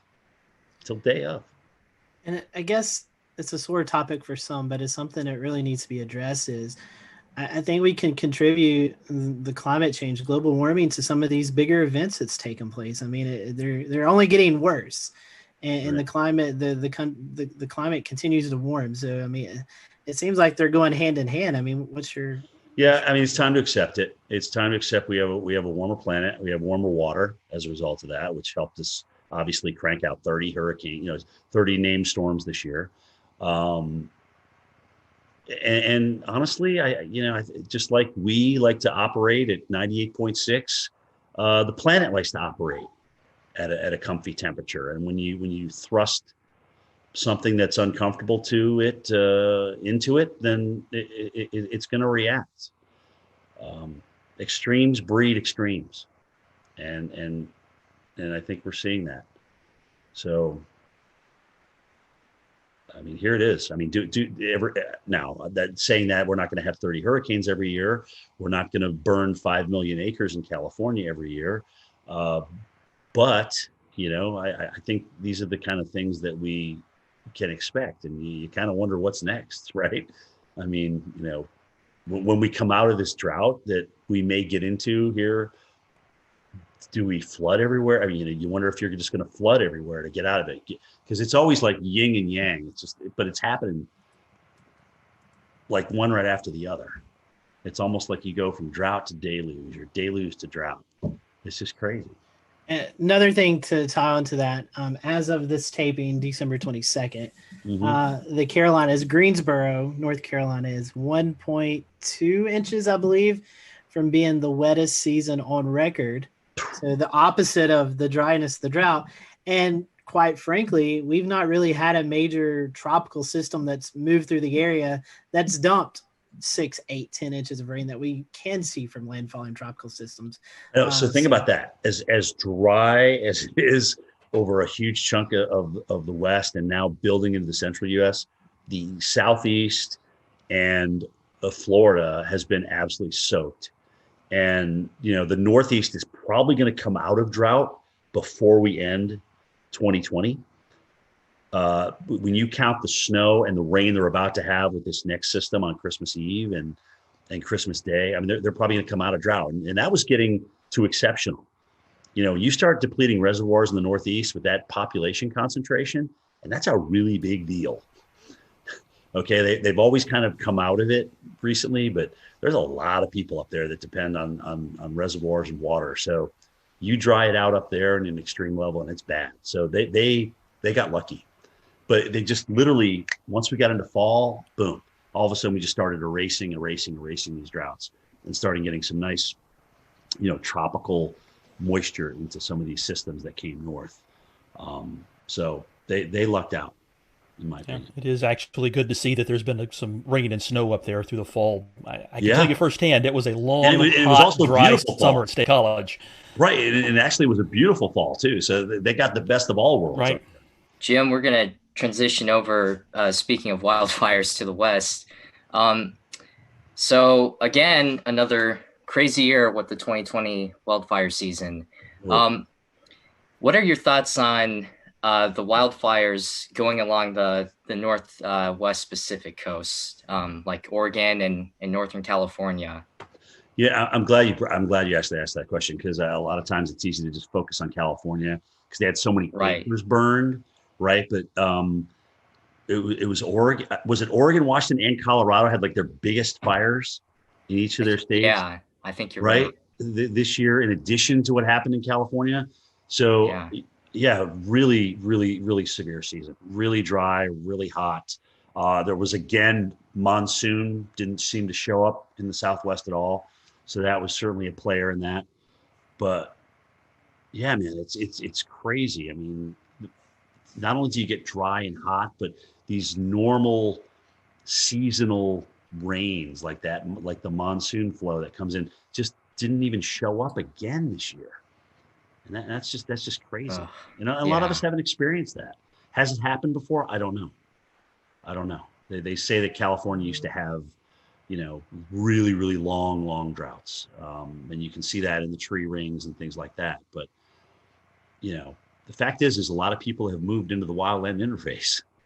and there's a lot of structures in there, people's livelihoods and things like that. But but here's the deal: knowing that we know that, we have to build to our natural disaster. We have to do a much better job of building to our natural disaster. And frankly, in some places like Barrier Islands and maybe the deep woods of the West, we don't need to move there. Let's just leave that alone. Let's leave that to nature's preserve. There's plenty of other spots to live in. And we've also seen just phenomenal weather with dealing with fires. Like I think there was a fire NATO out in California this season, and it's just another crazy. One. Yeah, another right. one. Wasn't it the campfire that they had the EF3? Do you remember that? I can't remember which fire it was, but they literally had an EF3 tornado. It's the strongest tornado in California history, and it had what would have rated probably EF2, right? Yeah. With this one, yeah. So the strongest, isn't that amazing? The strongest tornadoes in California history have actually come from fire nados. Wow. Yeah. Using the term pyro tornado at a conference I attended. Right. Alex Hoon, one of the incident meteorologists out there, coined that. Are they acknowledging that as the strongest tornado, or are they kind of putting an asterisk by that and just saying? I'm not sure if they're calling that the strongest tornado or whether they're had the asterisk like you said, but it certainly has been recognized as a fire generated tornado. Right. I mean, well, there's video of it. You could see it on the radar signature. I mean, the damage. Right. Signified EF3 damage. I mean, I don't know what else you need, really. I think that was the Loyalton one, right? Is that the Loyalton NATO? Fire NATO? It was the one with the campfire, I'm pretty sure. Yes, the camp one was the big one. That was the big one. Right. That was really wild. I'll say one other thing about the fires was seeing the difference in smoke. When you have your Diablo winds, your Santa Anas in California, the sagebrush, right? You have the white smoke that goes up. But further north you went, it was more peaty. So there, just the fact that fires could burn in these wet environments was a feat of itself. But you could see the different, like the greenish colored smoke and the real dark gray. It was really gnarly on satellite. It was wrapping out over the Pacific Ocean, and boy, that was intense to see. Yeah, you're right. Some of those satellite pictures and the type of pollution that they had in San Francisco for days and days. Right. I got a nephew out there. He's just like, you can't even breathe. You don't even want to go outside. It was really bad. Even inside your home, you could smell the smoke. That's how bad it was. So, yeah, man, we need a break. Yeah, that's how I'll remember it. Is just day after day of smoke covering almost the entire western half of the country. Yeah, you remember those pictures? There. Yeah, remember those pictures of San Francisco, like orange? Right. I literally orange. That's all you can see is just an orange glow. You didn't really see sunlight. It was just an orange glow. No, exactly. It's felt like you're on another planet. Hey everyone, thank you for watching this episode of the Carolina Weather Group. Stay tuned for part 2 with Jim Cantori coming soon. So we just finished up with James Spann and his count of April 27, 2011. And if you did, maybe you didn't know, but our own panelist, Dan Whitaker, was out in the field. I think this is before any of us knew you, Dan, but he was actually out chasing this big event. So I guess, first of all, let's kind of talk about what you were doing. How did you know to target this area? What was the game plan maybe a couple of days leading into this high impact event? Right. So we had been looking at this storm system quite a ways out. It was showing up on long range data, I think a couple of weeks prior, and then it just kept on slowly, seemingly everything was coming together the closer we got to that April 27th date. So I was prepared pretty far in advance to get out there to Alabama was where I was loosely targeting. And a couple days ahead of time, I packed up the car and I left town the night before and stayed in the Eastern Tennessee mountains. It's Western for us if we're heading that way, but Eastern Tennessee mountains over in Chattanooga, and was prepared for whatever could happen. I've been out to Alabama a bunch of times to go follow and photograph storms, and nothing's come of it. So I didn't know what was going to happen this day. So during the day, walk us through what it was like from the time you woke up to the time that you finally found yourself on a storm. Right. I had some kind of omens, if you want to believe in that, at least. At the very least, the atmosphere was showing off for me right away. I woke up at my friend's house. He had to go to work, and it was I forget what day of the week it was, but it was a work day. And so he went to work, and I woke up at his house. He said, when you're heading out, just lock the door and behind you and be on your way. And so it was around 8 a.m. or so. I'm getting ready to leave. And there's some early morning storms happening out near Chattanooga.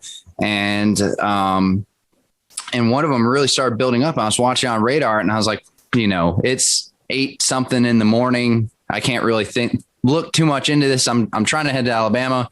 And I shut the door behind me. I lock the door. I get in my car, and I pull up at that time I had a full RAM mount, like a computer system in my car. I power on the laptop. It's actually this laptop that I have right here, which is now an outdated laptop system, but it still has some of my data on it.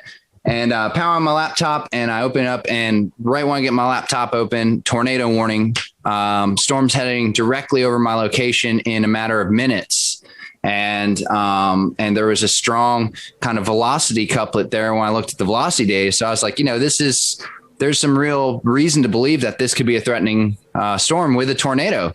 And so I actually went to try and get back in my friend's house I've 5 minutes, right? So let's get back in the house. No, the door's locked. Of course, I can't get back in.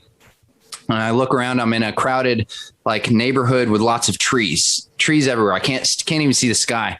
So I think to myself, okay, well, what do I do now? Right. I don't want a tree to follow me. Right. And so I get in my car, and I just start driving away from the storm through these residential roads in Chattanooga. It's hilly. I'm trying to just get out of there. I make it to a 4-road intersection, and I kind of park my car there. I'm like, this is as good as I'm going to do. At least I'm not under the trees. And I park my car there. As some really intense winds start whipping across, horizontal windblown rain, I would just guess at 60, 70 miles an hour. And I was right there in the velocity couplet. And, it turns out there was wind damage and a tornado, but I just must have been very close. But I don't believe I was in the tornado. It was mostly, the winds changed directions eventually, but I believe it was all rear flank downdraft base kind of wind. So I drive back to my friend's house at that point after I'm kind of in that wind and rain, and it passes by me. So I know I'm safe. I just kind of drive back there because I don't know what to do with myself at this point. And the road that I came down just a minute prior, there had been someone driving down that road, and a tree fell and actually crushed their car with them in it. I got there before the emergency response did, and I just at about the same time. So I pull up, and so do they, and I kind of get out of my car, and I'm like, what's going on, And the emergency response person, fortunately, they started trying to do what they needed to do, and I was like, they've got it figured out. They told me to leave them alone. So I just kept on heading on my way. I was like, I guess I'll go to Alabama now. And that's how I started my morning. So pretty intense. We'll return to Best of the Carolina Weather Group in a moment. Now your Carolina weather forecast. Here are today's forecast high temperatures for North Carolina. Here are the forecast lows for tonight for North Carolina. Here are tomorrow's forecast high temperatures. And here's forecast rainfall across North Carolina tomorrow. Here are the forecast highs for the day after tomorrow.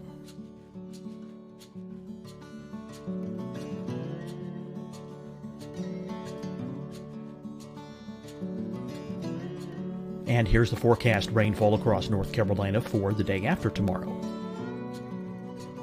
This is the total rainfall forecast across North Carolina for the next 3 days. Here's the severe thunderstorm outlook for today from the Storm Prediction Center.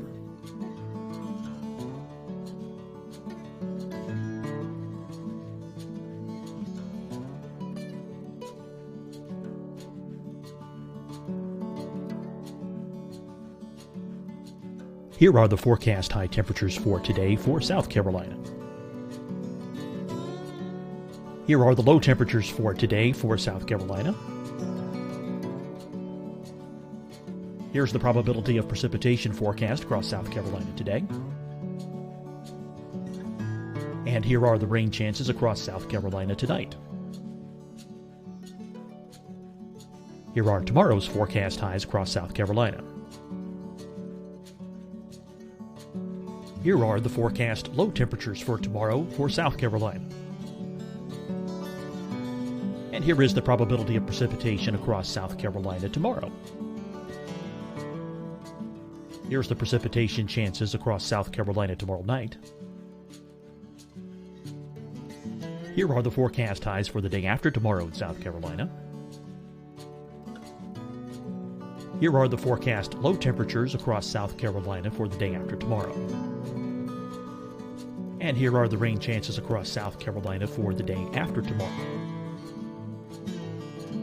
And South Carolina's probability of precipitation for that night.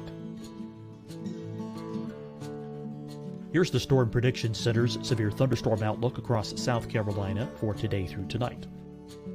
Here's the Storm Prediction Center's severe thunderstorm outlook across South Carolina for tomorrow and tomorrow night. And here's the Storm Prediction Center's severe thunderstorm outlook across South Carolina for the day after tomorrow through that night. Here's the severe thunderstorm outlook for today from the Storm Prediction Center.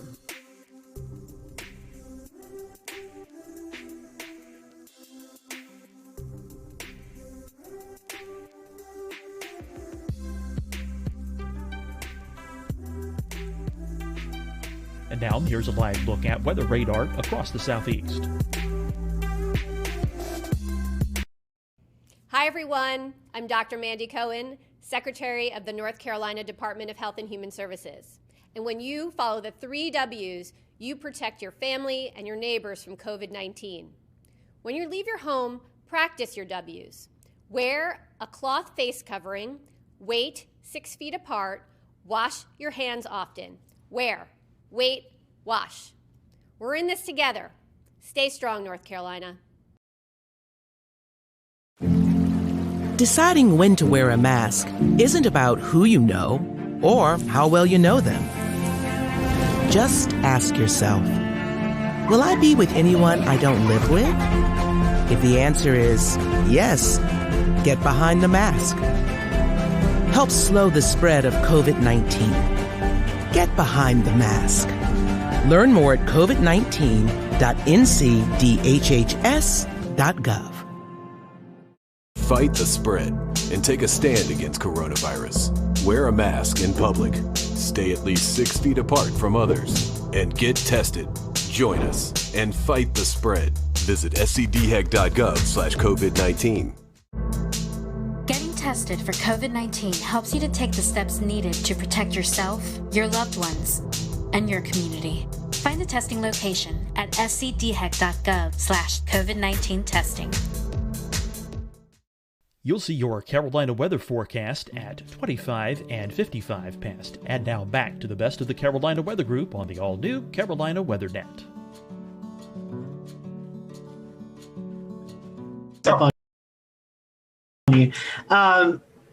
Recollection, this was 10 years ago, so I don't think radar scope was a thing. That's right. How did you get this weather data while you're out in the field? I mean, it's 2011.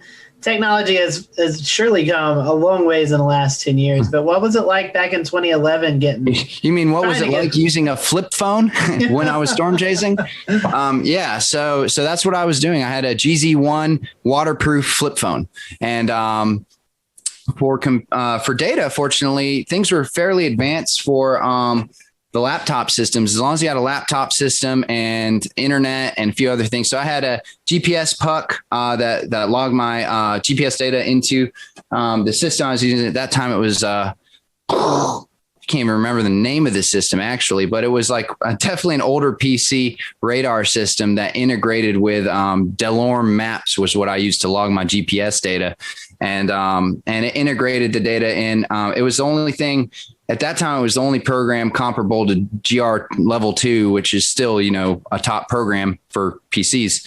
And, but yeah, no radar scope, no quick data via phone. Like I said in the story, I had to power up the laptop to even see what was really going on. So, had that hooked up to a internet puck at that time. There was no hotspots via cell phone. So you had to have a dedicated internet puck. Also to power the computer at that time, there weren't cars built in with power inverters for things like computers, like there are now. Like the 4Runner that I own now, it just comes with power outlets, right? But at that time, there wasn't anything like that. So I actually had to have custom fuses and custom switches and custom wiring for power inverters to run my laptop system. And so it was a lot of electric based stuff and the best technology at that time just to even get online and see what was going on. Later in the day, Dan, with all of this equipment that you had, you managed to get yourself on the Coleman, Alabama storm. The storm was severe. It produced an EF4 tornado. Can you tell us a little bit about the experience you had chasing that in the afternoon? Right. So I made it to Alabama after my intense morning, and I'm kind of trying to figure out where to target for storms. They start kind of popping off immediately early in the afternoon. I think around 1 or 2 was the first supercell that I got on, and these storms were classic supercells popping up in every square foot of Alabama that you could put your eyes on radar. So it's just these storms are popping up all over the place, and a lot of little kind of storms, but among the mix, a lot of major strong supercells were developing that were immediately severe warned, putting down things like hail, and a lot of them were starting to go tornado warned even early on in the day. So I chased 4 different supercells, which I believe all 4 of them or 3 of them were tornado warned before I even made it to Coleman. So I had this long, for those of you who aren't as familiar with how a storm chase would work, you see a storm kind of growing either visually or on radar. The ingredients are there for that storm. Then once it grows to become a significant storm. And so you start targeting, you want to target the storm early and get to it before it basically becomes maybe, outdated, so to speak, where it's just overtaken by rain, the visuals are gone, maybe the tornado is gone too. So you want to, if you can be there at the birth of a storm and follow it through, that's ideal. Granted, these storms this day in Alabama were averaging speeds of 40 to 60 miles an hour. So it's kind of hard to stay with them, but that's why you hop around a little bit. So you would start at a storm. Here's the birth of a storm. Great. Let's see what it's going to do. It either outruns you or starts dissipating, and then you pop to the next one. So like I said, I was on, about 4 or 5 of these before I made it to Coleman. And that was a couple hours worth of chasing and driving. I'm starting to kind of almost wear down a little bit, because after you've seen 1 storm, 2 storm, 3 storm, you're like, are any of these going to produce visible tornadoes, or am I just driving under, low hanging clouds and rain and hail? And, so I'm driving towards, I guess this is where the story really starts, right? So I'm driving towards Coleman and into town because I saw a really nice hooked supercell that was heading towards Coleman, and it looked great on radar. It was starting to form a really nice hook, really nice velocity couplet. By nice, I mean strong and visually, from a radar standpoint, a strong and kind of pronounced feature that tends to, mean that the storm's going to at least go tornado warned, if not produce a tornado. And like I said, the ingredients were there. This was a day that had been forecasted for a while.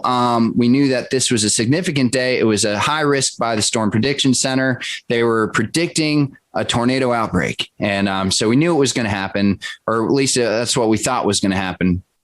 And anyways, the storm, as it's heading towards Coleman, I drive closer, and it's the weirdest thing, because typically when I'm chasing storms, I kind of get in a position where I'm looking at the rotation part of the storm and the part of the wall cloud that is rotating and maybe going to put down a tornado. So I'm trying to be in that area, stay with that area. In this particular storm, I kind of just, as I'm driving into Coleman, I knew what storm I was going for, but I kind of look off to the side, and there in the far distance over a field is a tornado, and it's pretty far out. But I noticed it right away, and I'm like, all right, well, there you go. After 4 storms or so, and here it is, and it's there. I did it. Like I'm seeing a tornado right now, and this is what all my efforts been funneled to get here. And it wasn't just seeing a tornado. I need to kind of preface this. I'm a trained storm spotter at this time. I've got a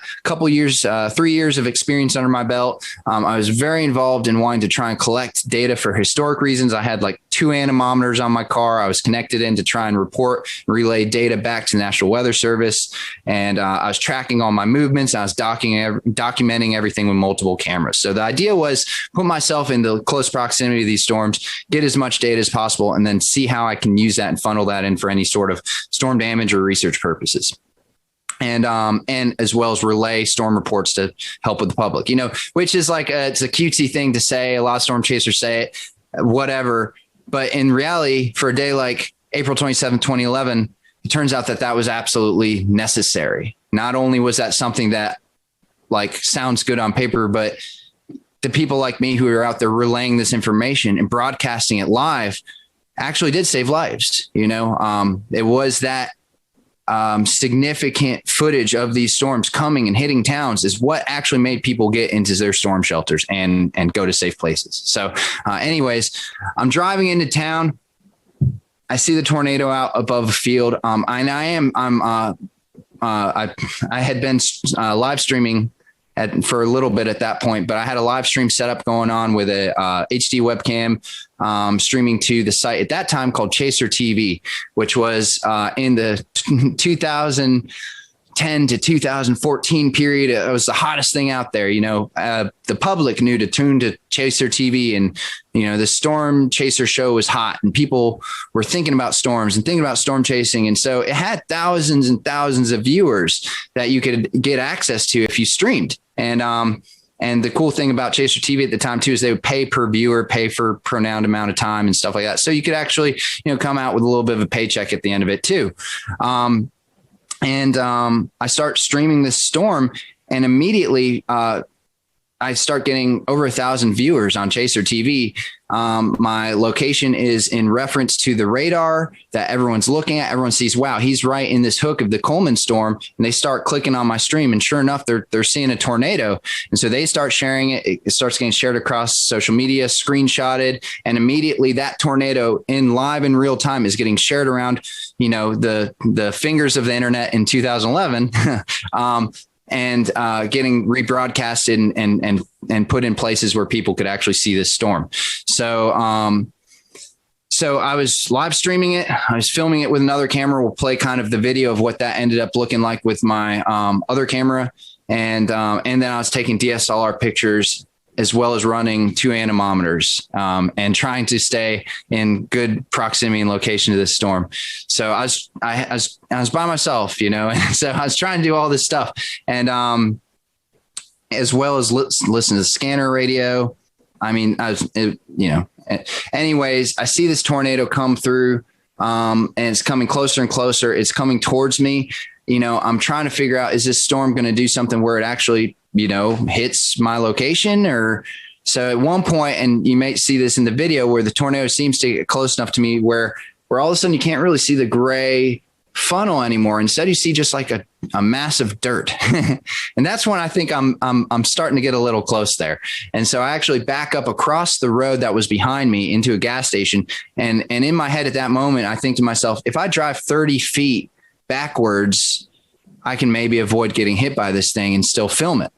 So that was my thinking. And I don't think I was that close, but I was in stone's throw. I was very close. And then it kind of continues going at an angle in front and away from me. And that's when it touches down fully. You can see it, the funnel reach the ground, and the tornado becomes very pronounced, very kind of like a very defined elephant trunk. And it's kind of, not this big, wide, massive, weird wedge that we would think about when we think about EF4s and very strong, violent tornadoes.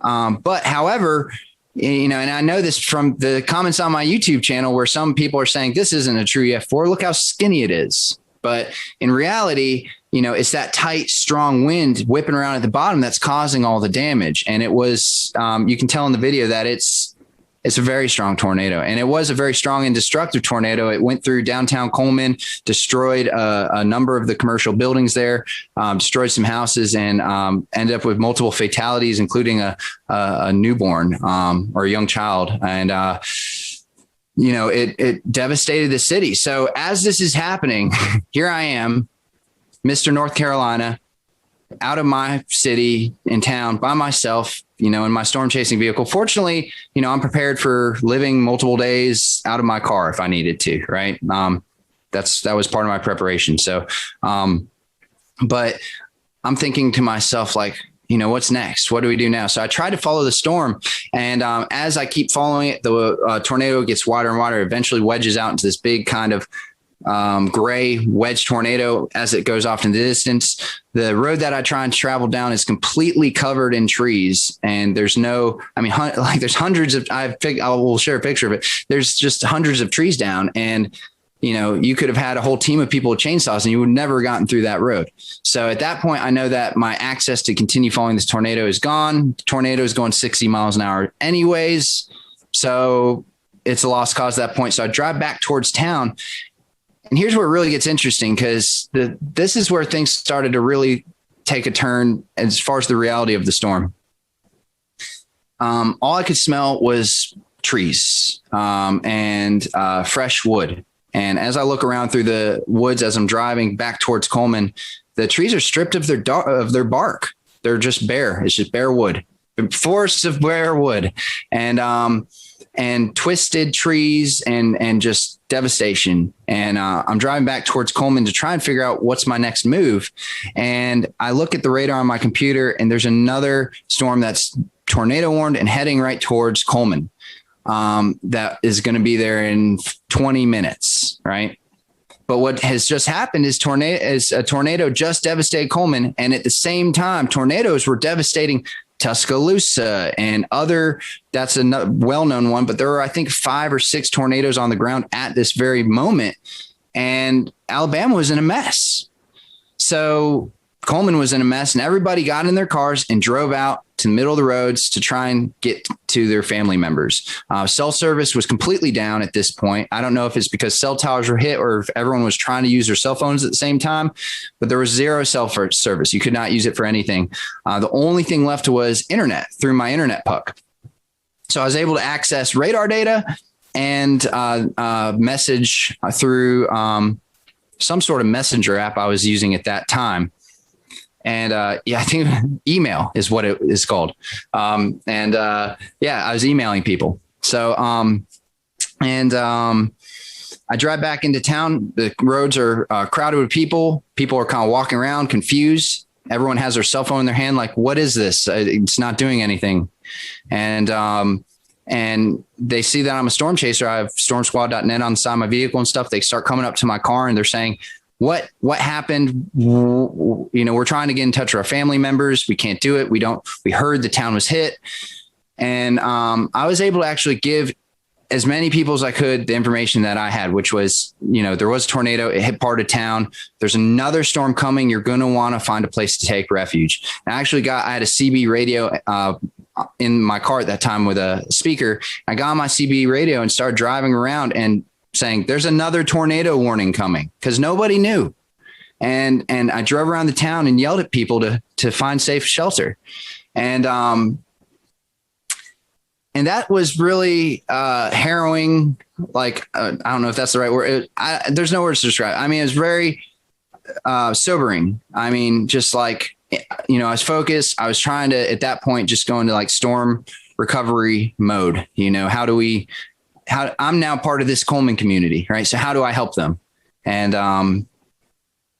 yeah, that was not my last storm of the day. So I actually left Coleman and went and got on another supercell at that point, because there's nothing else I could do in Coleman that, short of, I warned everyone I could. The storm didn't hit there, so I left. I went out to go get to another storm, and chased 2 more tornado warned supercells. Nothing really produced from those. And then the sun started going down, and still no cell service.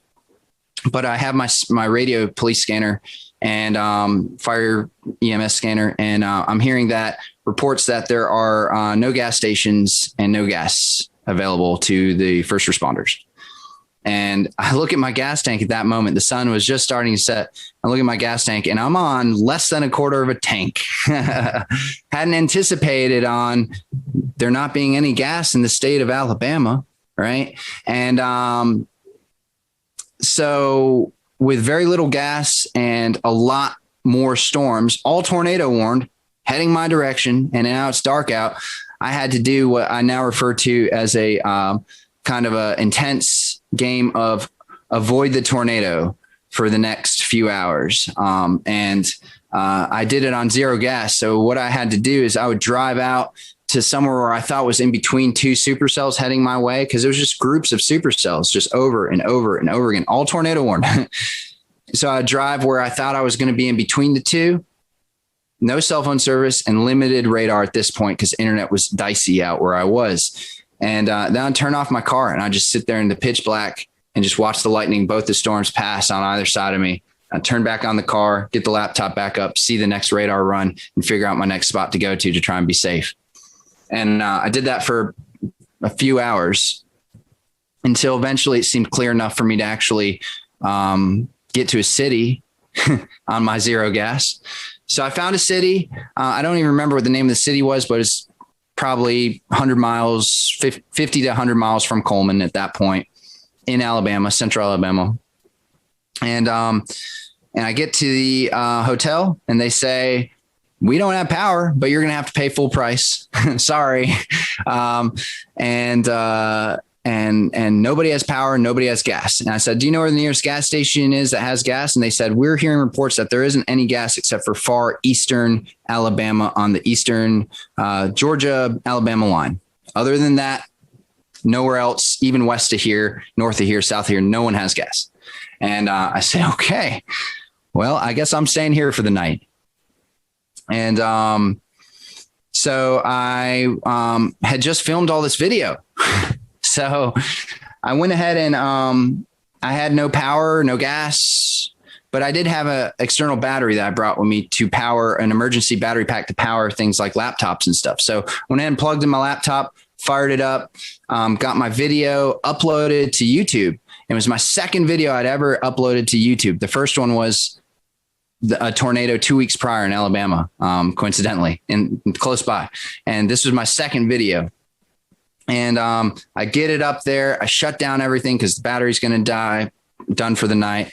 I go to sleep. I wake up the next morning, and the video's got like 80,000 views on it. And my inbox is just full of people saying, "Can we use the video? Can we use the video? Can we use the video?"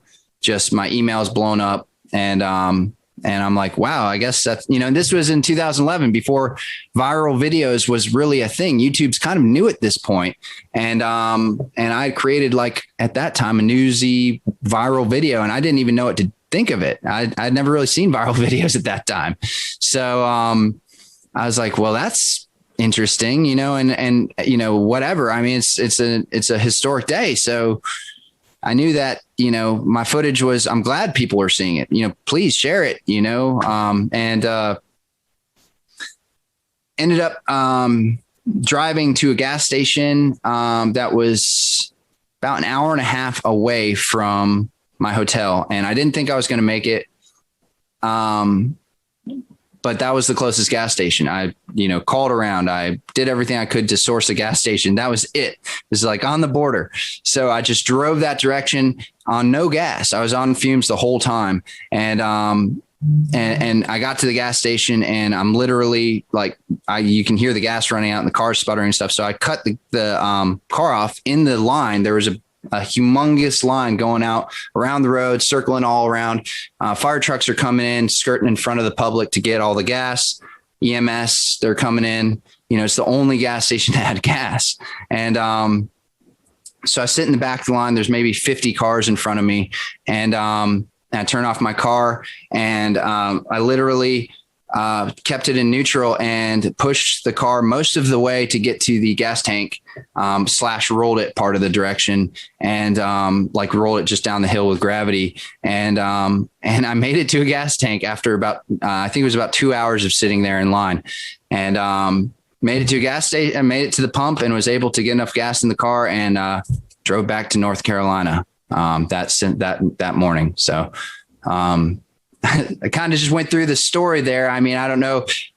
There's of course more to be said, but that's kind of my experience being there right in central Alabama. I mean, the in and the out, at least the basic summary. So Dan, I'm curious. I've been storm chasing once, and the adrenaline rush you get as you see a tornado obviously peaks up, and then you kind of go into recovery mode, hoping that everyone's okay. Did you experience that adrenaline rush when you were witnessing this? Yeah. Definitely. During the Coleman tornado, it was when I first saw it. And for those first few minutes, especially, I couldn't believe what I was seeing. And that adrenaline really kicked in. Here I am. It's real. I'm on a tornado. This is a high risk day. These storms are explosive. And I knew that something bad could really happen. And so yeah, the adrenaline popped in at that moment. But it's the weirdest thing. One of the comments on my YouTube video is, why is there no screaming? Where's all the screaming? Where's all the yelling? This is like the calmest tornado video I've ever seen, besides Pico's Hank. And and it was just my adrenaline turned into straight focus. So after I kind of had an initial I was just 100% zoned in on my task. I mean, you could call it focused. You could also call it busy. I mean, navigating the anemometers, the laptop, the cameras, the live stream, and driving and parking and whatever, running, in my raw video of the tornado, there's me like zooming back and forth in front of the dash cam, because I'm like, who knows what I'm doing? I'm probably setting a GoPro here and turning this thing that way. And I was very busy and very focused. So it just all turned into that. And then eventually, right near the end of the day, a lot of adrenaline and focus kind of wears down to just like, now I'm playing Dodge the Tornadoes at night. And that part was a little, I wish I could have been back in North Carolina at that point. Dan, real quick before we wrap, can you talk a little bit about the gravitas of watching the storm, the tornado as it came through Coleman, and afterwards understanding that while you were watching it, it killed 6 people? So, I've been at some devastating tornadoes before, but I think the thing that made this more real, and I've been at some killer tornadoes before. I think the thing that made this so real in this particular one is because a lot of people died this day in Alabama, and it was the total destruction of the state. Seeing the Coleman tornado, unless I had actually seen it hit the specific buildings and stuff, it was hard to make a direct connection to who died or how they died or where they died. I did end up seeing the commercial destruction downtown, and that was intense. Seeing that, because you're seeing people wandering around, picking up bricks and trying to figure out what to do. It's like walking into a house that was just completely destroyed by like a group of toddlers, and I say that as We'll return to Best of the Carolina Weather Group in a moment. Now your Carolina weather forecast. Here are today's forecast high temperatures for North Carolina. Here are the forecast lows for tonight for North Carolina. Here are tomorrow's forecast high temperatures. And here's forecast rainfall across North Carolina tomorrow. Here are the forecast highs for the day after tomorrow.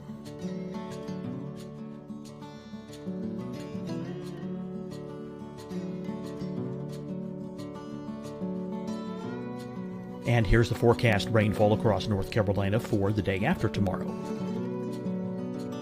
This is the total rainfall forecast across North Carolina for the next 3 days.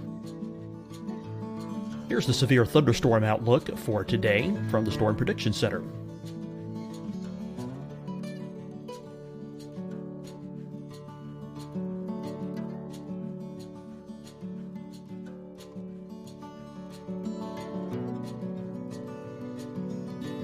Here are the forecast high temperatures for today for South Carolina.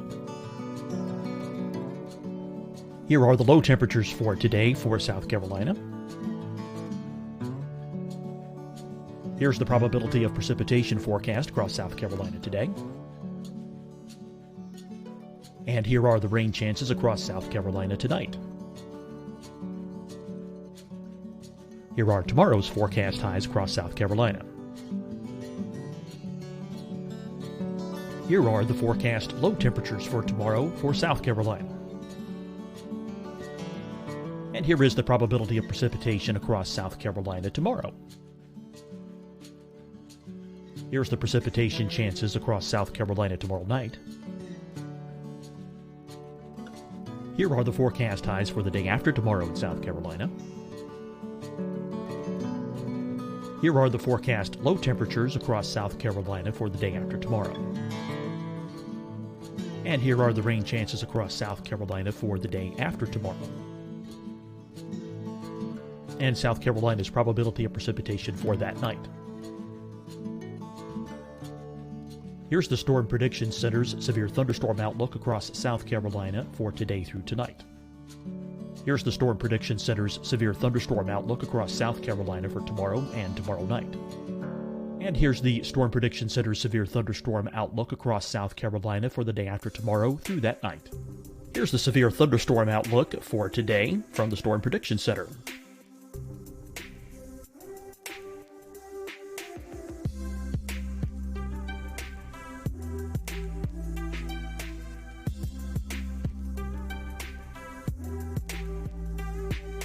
And now here's a live look at weather radar across the southeast. Hi, everyone. I'm Dr. Mandy Cohen, Secretary of the North Carolina Department of Health and Human Services. And when you follow the 3 W's, you protect your family and your neighbors from COVID-19. When you leave your home, practice your W's. Wear a cloth face covering, wait 6 feet apart, wash your hands often. Wear, wait, wash. We're in this together. Stay strong, North Carolina. Deciding when to wear a mask isn't about who you know or how well you know them. Just ask yourself, will I be with anyone I don't live with? If the answer is yes, get behind the mask. Help slow the spread of COVID-19. Get behind the mask. Learn more at covid19.ncdhhs.gov. Fight the spread and take a stand against coronavirus.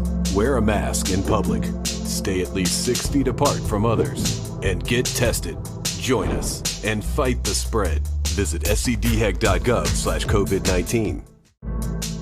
Getting tested for COVID-19 helps you to take the steps needed to protect yourself, your loved ones, and your community. Find the testing location at scdhec.gov/COVID-19 testing. You'll see your Carolina weather forecast at 25 and 55 past. And now back to the best of the Carolina Weather Group on the all-new Carolina Weather Net. You know, I have a 3-year-old, and sometimes you just walk into a room and you say, what happened? And you just pull your hair and you scratch your head and you say, I can't even figure out where to start. Everything's destroyed. And it was the same way watching these people trying to figure out what to do in downtown Coleman, just walking around devastated. And that was really sobering. But the thing that really affected me the most, honestly, was seeing people looking for their loved ones and not having a way to find out where their loved ones were. No cell phone reception, no communication, and being stuck in traffic, and another tornado warning that's coming. So these people are in a bad predicament, and only I knew what was going on. So I was in this really weird place of, nobody knows, and they're all unsafe, and they're all just trying to help their loved ones out. So that was probably the the hardest part to be a part of, but the part that I'm most grateful that I was a part of because I could help, but also because that's the reality of these big storm events is that's what's happening in these communities. And sometimes you don't see that on the news or you don't know about that, but there's moments there where we're all just trying to look out for each other. And those are the hardest moments. Well, Dan, we certainly appreciate your time and reflecting back on this very somber event that took place on April 27th, 2011. So we thank you and James Spann for sharing their stories of this tragic day, and our thoughts and prayers are still with those folks who are reliving this 10 years later in the state of Alabama. For everyone here at the Carolina Weather Group, we hope you have a great evening, and we'll see you back here real soon.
We'll return to Best of the Carolina Weather Group in a moment.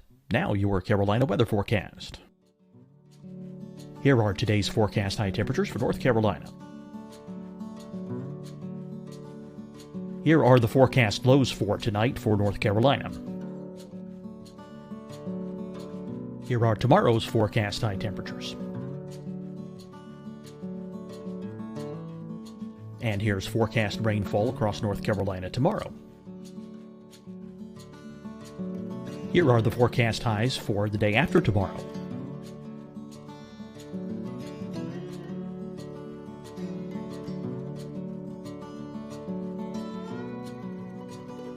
And here's the forecast rainfall across North Carolina for the day after tomorrow.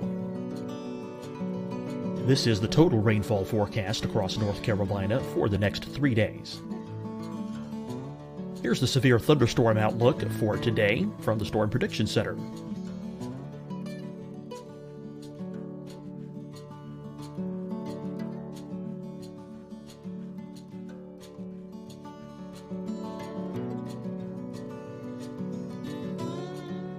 Here are the forecast high temperatures for today for South Carolina.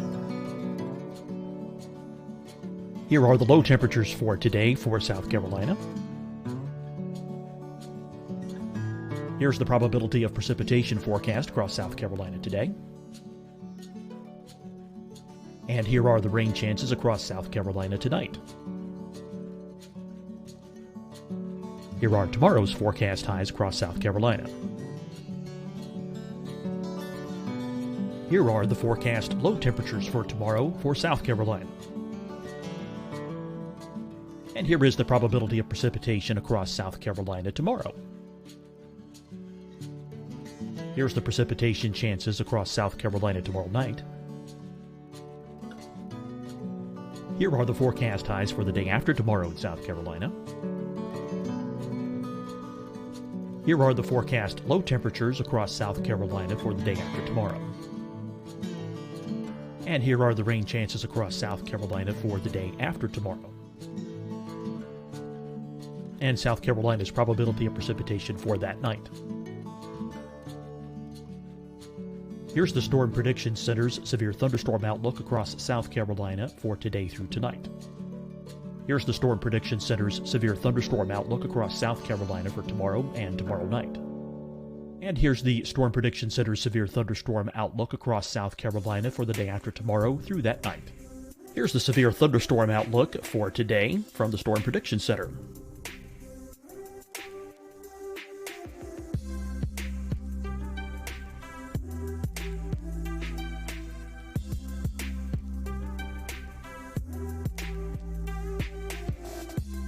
And now here's a live look at weather radar across the southeast.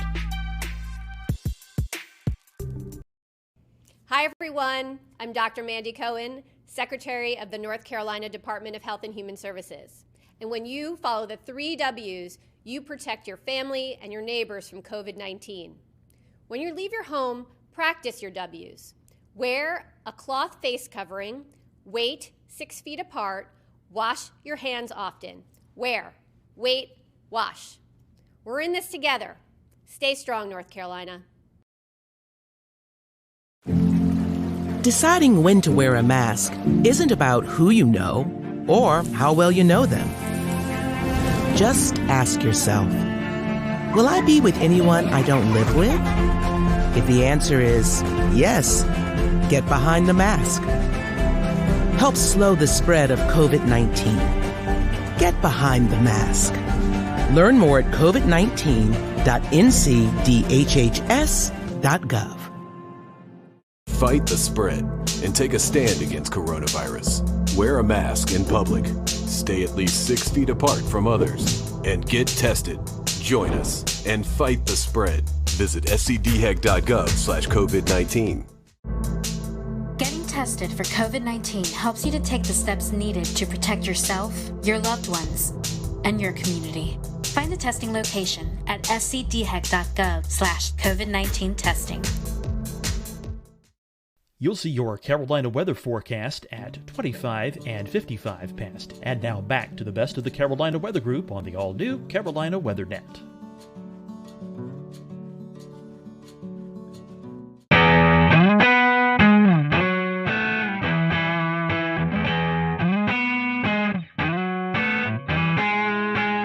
evening, everyone. Welcome to the Carolina Weather Group. This is the April 15th, 2020 edition of the Carolina Weather Group Get Together. If you were tuning in tonight to watch the April 16th, 2011 severe weather look back, sorry, we have a new one to talk about. As many of you know, we experienced quite a bit of a severe weather event over the Carolinas on Sunday night into Monday. So tonight, we are going to turn our attention to that. We have a whole host of guests on tonight. We have Rob Fowler on from Charleston, Ed Piotrowski on from Myrtle Beach, Shane Hilton on from New Bern, Brad Panovich on from Charlotte, Tim Buckley in Greensboro, Efren Afonte in Columbia, Kendra Kent in Greenville, South Carolina, and Brendan Goldner, a reporter at WCNC Charlotte. So we really want to say our thank you to them publicly because we put this together at the last minute. So we're very happy for everyone to kind of donate a little bit of time tonight to talk about this. We are live streaming, so if you have any questions or comments, we'd love to hear about you if you had experienced any of this storm throughout the past couple of days. So I'm going to toss it over to Brandon Goldner. Brandon, you've been out in the field reporting kind of the aftermath of the tornadoes. And something we've been talking about here on the Carolina Weather Group is the COVID-19 pandemic. And so we've talked about storm chasing and doing severe weather coverage from home. I know that you ran a little spot about the recovery efforts in COVID-19. I think we're going to dial that up, and then we'll toss it to Brandon and let him kind of give us a few of his remarks from his story. Brian Morris. You want to carry that one side? Is an essential worker. Go out that way. Let's take it to the van. He's cleaning up this Gastonia sunroom after a tree slammed into it, one of 5 emergencies his company, Custom US, had to go to. It was kind of unique in that they were all very large trees, and that doesn't happen as much. Well, it also doesn't happen as much cleaning up during a pandemic. Morris and his co-workers have to wear masks when going into people's homes. They also have to ask clients if they've been around anyone who's sick. We've been keeping the pace. Utility crews are also trying to keep the pace and restore power to nearly 39,000 customers. North Carolina Emergency Management Director Mike Sprayberry says the largest outages are in Mecklenburg, Anson, and Richmond counties. For families uprooted from their homes, the Red Cross's Robbie Sofoli says volunteers are helping them virtually, using platforms like FaceTime and Zoom to interview clients. We are an organization that really relies on interpersonal connections with our clients and really trying to provide compassion and care. And it's a little difficult to do that right now, but we're adapting and using some of those different digital platforms. Family and friends helped Robbie Clark's parents clean up a tree that crashed through their Kannapolis home, all while following social distancing rules. I'm just hoping that everything gets sorted out pretty quick. All right, so that was a report from Brendan Goldner. Brendan, I'm going to bring you in. This is something we've been talking about, COVID-19 and how it's affected the weather enterprise. As you was out reporting, talking to the folks, what was it like kind of in this new time that we're all experiencing? You know, it reminds you, we're all talking all the time about reporting during the coronavirus, and yet, Mother Nature, the weather, doesn't care about pandemic. It's going to do its thing. And so, obviously there's the challenges with us as a crew. It was me and photojournalist Kevin Wardlaw. We have the 6-foot stick with the microphone at the end that we have to use to interview everyone. And we have to keep that social distance. But what was really fascinating was talking to some of the disaster recovery crew members, Duke Energy, the Red Cross, how a lot of them have had to change up a lot of what they're doing when it comes to cleaning up during the coronavirus. Duke Energy, they've been trying to do the social distancing, keeping the 6 feet distance, but when they're trying to repair power poles, a lot of times they have to be in close proximity. It's the same way with these disaster recovery people that was in the beginning of the story. They're wearing the masks. They have to ask everyone before they go into a house whether they or interacting with anyone with coronavirus. And it's the combination of all of the weather damage with having to deal with the coronavirus. So it's been really a double whammy for a lot of people. And so, after disasters, we've seen it with the Nashville tornado, Jonesboro, Arkansas tornado a couple weeks ago. The community really comes together. How do you think that, how is the community interacting with their neighbor neighbor helping neighbor. Did you see any of that, even though we're in the midst of It's actually a good point. We didn't see nearly as many people outside as normally, especially there was Monday, we were at there was a fire at a house caused by a tree that snapped power lines and then went into a house, caused a fire. Thankfully, no injuries. But normally you'd see a lot of people out and about, milling around, asking for help. But really, there weren't a lot of people out. A lot of people were just standing on their porches. A couple people wandering up, but keeping that 6-foot distance. But it's a good point. We really didn't see those huge crowds of people like we normally do, and probably likely due to COVID-19. Brendan, we appreciate that. We appreciate you joining us tonight, giving us that perspective. Hang around if you want to. I'm going to toss it to Dan. And Dan, you was out actually chasing this event. Maybe we can talk about that towards the end of the show. But I know you want to bring in one of our panel or one of our guests. Yeah. So, talking kind of about some of the stronger tornadoes that hit there in South Carolina. I want to send it over to Rob there. There were a couple of significant tornadoes that hit, especially given the fact that this developed with not these ordinarily discrete supercells that would produce larger tornadoes, but they were within the line there. And especially we saw some interesting things like the Hampton County EF3, the Walterboro EF1s. Can you talk a little bit about that, Rob, that being in your area? Yeah, absolutely. I've been here in Charleston for 33 years, and I've been through several tornado outbreaks, and I don't know how substantial compared to other parts of the country they are. We know every tornado for us is very important because we don't get that many, so we don't really prepare that often for these. But when we got here early on Monday morning to see what was going on in southeast Georgia, because these really started there and then crossed over the Savannah River and came all the way through eastern South Carolina. So to see the debris ball in Hampton County, which officially the winds are 165, they finished that survey and released it today, but it's on the cusp of an EF4. And I think here in South Carolina since 1950, only 3% are EF3s and 1% EF4s. So you're talking about something very rare for us in a state that, depending on which service you look at, averages 12 tornadoes a year. Then obviously, for us here in our Channel 2 viewing area, Hampton County is more in the Savannah area. Our neighbors down at WSAV taking care of that, but that's still in our state. But then Colleton County is the next county over. And then we really got concerned there, seeing what was going on in Hampton, transferred to Colleton County. Colleton County, that was released. There were 3 separate EF1 tornadoes there. One of them 110 miles an hour that, if you saw the video, did damage at the Low Country Regional Airport. Unfortunately, we had 1 fatality there. A tree came through a house and killed a lady there. And then kept on moving into our more populated areas of Dorchester, Berkeley, and Charleston counties. Had a separate tornado that moved, probably started as a water spout, moved over Edisto Beach. And then they surveyed just a little while ago that Berkeley County, they released it. And that was an EF2 with the winds of 120 miles an hour. So, and then came into Ed's territory up into Georgetown County. We kind of share that, and they already had confirmed tornadoes up there. And I know Shay, Weatherflow, you guys measured a wind gust of 114 miles an hour right there. So, Dan, to put it, I don't know. I'm still shaking my head. I'll put it that way. It was just something I've never seen before. And I've been through, a lot of the hurricanes that produce tornadoes like Francis, but this was unbelievable. In Irma, we had 4 tornadoes in the Charleston area, but I think we're all still shaking our heads. Okay. Yeah. Well, and I was watching very closely on radar as that Hampton County tornado started showing up on radar in CC, and also kind of the debris ball that was showing up there. I mean, that was a significant signature on radar that you just don't often see in the Carolinas at all. It's something you would generally see more in the deep south of Alabama, Mississippi, or in Oklahoma, Kansas, something along those lines. The damage report has it at least a half a mile of a width of that tornado.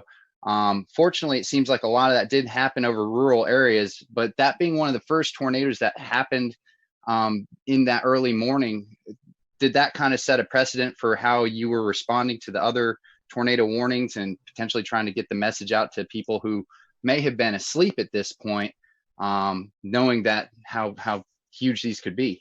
Absolutely, Dan. I think here personally, yeah, myself, Josh Marthers, our morning meteorologist, he was on the air on News 2. I was manning Facebook Live for a long period of time. We know that's become a major way to get information out and get information in. But I think we were looking at that couplet, which was, we just don't get to see that on Velocity products very often here, and to see that continue to hold together all the way across the state. Absolutely. We were able to give warnings upstream. And I know it's a cliche, you know, people write in saying, hey, because we watched you, you probably saved our lives. But I think in this situation, it really comes to play, because we could show it, we could tell them, we knew where it was going, we knew who might be impacted. And if we could give them any warning at all, this was the case. Most of our tornadoes that happen could be a water spout. The couplet's not as well defined. It could be very broad in some cases. So this was really fine, that I think it really prepped us for what we had to do for the rest of the morning. But I think probably the saving grace for all of us is the fact that with the crisis going on, schools were not in session, people were not going to work, they were not in the car on the highways going from point A to point B. So if anything, I think we were able to reach a lot of people in their house, and they could just hunker down right there. And Rob, also, I wanted to ask, you know, how was your response with your audience this early in the morning? This is really early, right? So a lot of folks just waking up. There's no commute, but we did get a couple of days of warning out for this event to start happening, right? So we kind of got the word out. But how do you feel folks responded to your? I think the preparation was great. I loved Marshall Shepard's tweet going into this. He said, "I don't want to hear anything about this came out of nowhere, or where did this come from?" Because I think the warnings were there. SBC did a fantastic job, and we tried to disseminate that information here to our viewers, that, you know, we couldn't tell them exactly what was going to happen that Monday morning, but we knew that as time crunched a little bit, we felt more confident that something was going to happen and could potentially be a pretty significant outbreak. So I think our viewers were well prepared, and I haven't heard a single comment like, where did that come from? And I never knew that was coming. So I think they were listening, and hopefully we were getting the information to them as quickly and as succinctly as we possibly could. Efren, I'd love to hear your perspective on the Midlands, because unfortunately you guys saw the highest number of EF3s, as well as an EF2 that passed real close to Orangeburg and even over I-26. How has the community responded to all of these tornadoes, and what kind of steps are y'all taking to recover?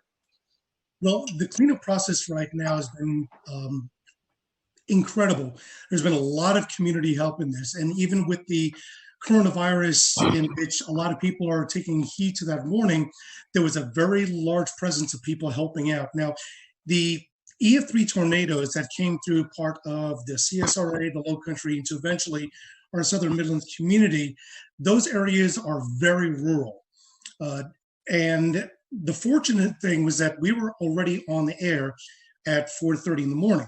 And there were a lot of storms that were crossing over the Savannah River into the upstate, but there was already a knowledge of all of our viewers, since we've been talking about it in earnest since Friday, that we're looking at the possibility of strong thunderstorms. That was the message on Friday. The message on Friday was like, there's very likely going to be a severe weather outbreak of some sort in the lower Mississippi River Valley. That message usually is taken with a grain of salt, because it's not us. It's not even near us. And as we got into Saturday, our morning meteorologist, Danielle Miller, started emphasizing that we're looking at the possibility of strong to severe storms in South Carolina. Half of the models from Storm Prediction Center and their risk included the northwest half of South Carolina, and then on Tuesday, the eastern half. So the message was already out there. And by Sunday, it was a clear message that this is going to be an event that we're going to see storms on Sunday, probably late morning, that may be strong to severe, but at least the knowledge that there is going to be storms on Sunday, but that's only the first round. The stronger storms and the worst ones are going to be in the overnight hours. And that was the biggest emphasis that we sent the message. And the worst part was waiting. As a couple of us were talking about before the show started, the Storm Prediction Center alluded to the fact that there were two significant models. One that was indicating that these storms would very likely start entering portions of South Carolina upstate and the high country by late morning and by midday crossing to the areas from northwestern North Carolina into the Piedmont and the PD down to the Midlands into the early afternoon. That would have been the worst case scenario. The evolution of the storms were far greater and the magnitude of the damage would have been far greater. The other model was one that verified, showed that it came in a lot earlier. The problem is that when you have storms that are that early in the morning, and the first tornado warning actually came out, I believe it was 6:30. That was the tornado warning that was in Richmond and Columbia County in Georgia. And then once it crossed over to South Carolina, it was still warned. At that point, we're already talking about it in earnest, that these storms are tornadic. One is already confirmed, and this has got a direction that will be impacting part of our Southwest Midland communities. And at that point, things just exploded. The one interesting thing that we did watch very carefully and with great concern was when the tornado was confirmed crossing out of Richmond County, crossing into Richmond County, Georgia, into Aiken County, South Carolina. Within 3 or 4 scans for about 12 minutes, we noticed that the inflow was pushing at about probably 95 to 100 miles an hour, but there was no debris ball. Once it got right along the county line of Barnwell and Aiken County, there was no doubt a debris ball.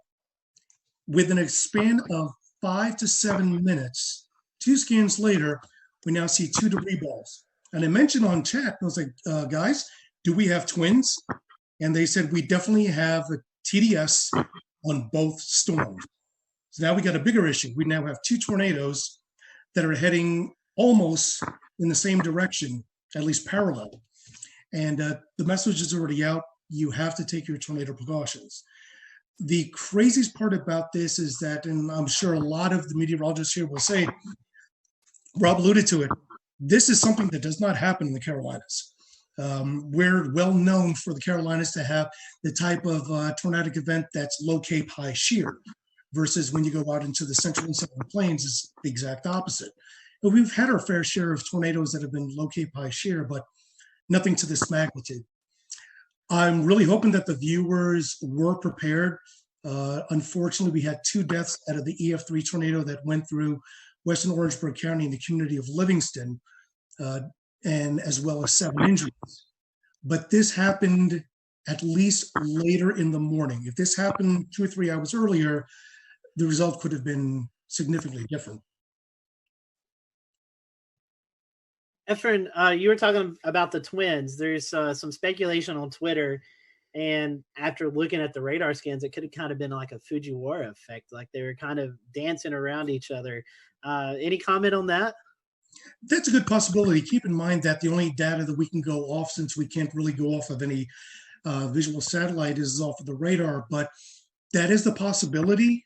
However, both of the debris balls were running parallel to each other, probably about 7 to 8 kilometers apart, but they were going unidirectionally. Usually when you see a Fujiwara effect, you see the debris balls that are actually dancing around each other. They really weren't dancing around. They were running parallel.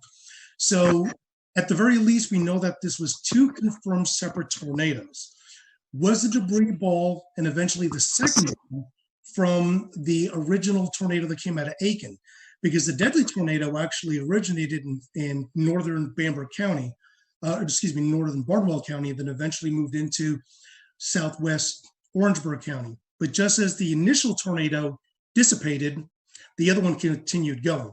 So I don't believe, in my best experience, that was the Fujiwara effect. It could have been, but I didn't see enough motion between the 2 TDSs to facilitate that idea. Yeah, definitely a busy morning for you guys. I want to bring in Kendra Kent. This is kind of where as the storm system moved in, it kind of hit her area first. Kendra, first of all, we hope we can see you or hear you. Sorry, Scotty. You're fine. We can hear you now. And I just want to ask you, I know you guys kind of started the live coverage first when these storms first moved in. Mm-hmm. Tell us a little bit about your morning and how things went there in the Greenville area. Well, I feel like I learned a lot from this particular outbreak. And can everybody hear me okay? Mm-hmm.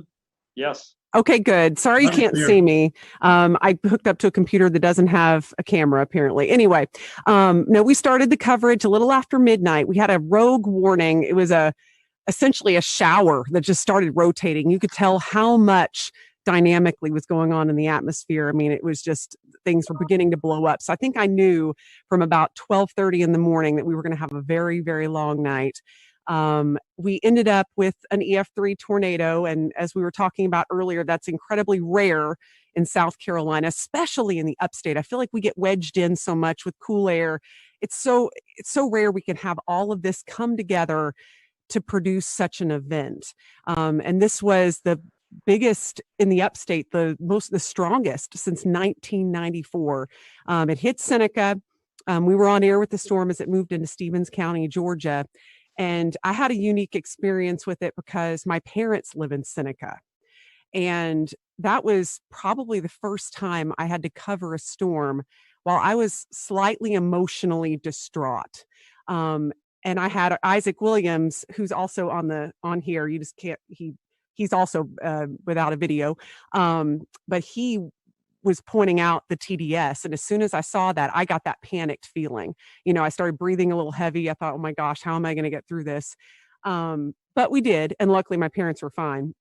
But I'm sure many of you have been through that because we've all, many of us have lived in these areas for a long time and you get personally impacted by these storms. But what I learned the most is not to underestimate the timing of something. I feel like I didn't write this event off, but I wasn't necessarily expecting anything like this given the time it was coming in. 3 to 6 a.m. I mean, who expects an EF3 tornado to rip through the heart of your area at 3:30 in the morning? And mostly we get these QLCS lines that produce these brief EF0, EF1 tornadoes. That's what we're used to. And seeing something like that and tracking something like that was a true first for me. And, it was just a million different emotions all at once. That's for sure. Kendra, since you said Isaac's there, I'll pose this to both of you guys, both of y'all. You had this coming through the rogue cell, and then like the heart of this event was when people were actually asleep, 12, 1, 2 o'clock in the morning. Talk about how you guys were able to message before the event. And, with this being this late, talk about your schedule too, because I know I was watching the coverage in Chattanooga and hearing of the major damage that happened there. And I'm like, man, I've got to get a little bit of sleep before this comes into our area. So kind of talk about that, because I know a lot of us were watching beforehand to just see what was coming our way. Let's see. Is Isaac's mic up? I think it's muted, but we can. Okay, it's unmuted. It's unmuted. He's good now. Okay. You go ahead, Isaac. Okay. Thanks for having me briefly. I'm one of the morning people, so I'm like almost up past my bedtime here. But so just to kind of with the messaging and any rest. Unfortunately for me, I have plenty of interest in Mississippi and Alabama. That's where I'm from, and for whatever reason, a lot of people still ask me, about the weather there, and they depend on me, and that's great. So I didn't actually sleep going into this event. So that's not uncommon for me because I am a severe weather nut.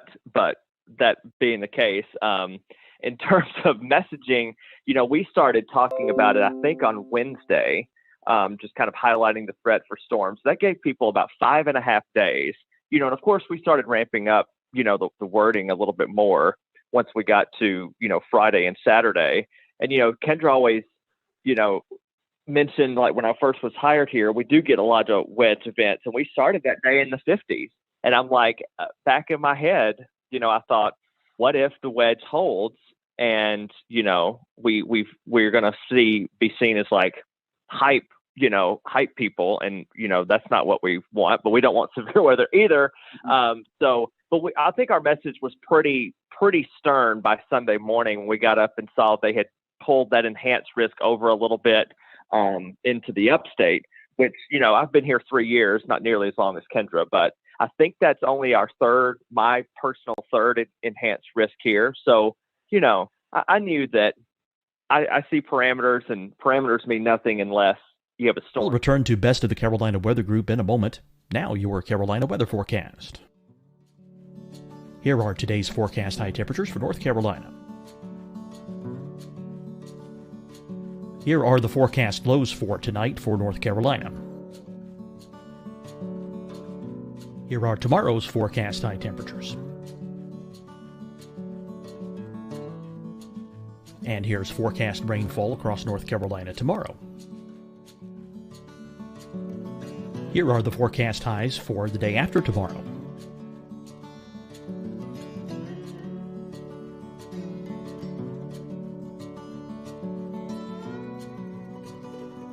And here's the forecast rainfall across North Carolina for the day after tomorrow. This is the total rainfall forecast across North Carolina for the next 3 days. Here's the severe thunderstorm outlook for today from the Storm Prediction Center.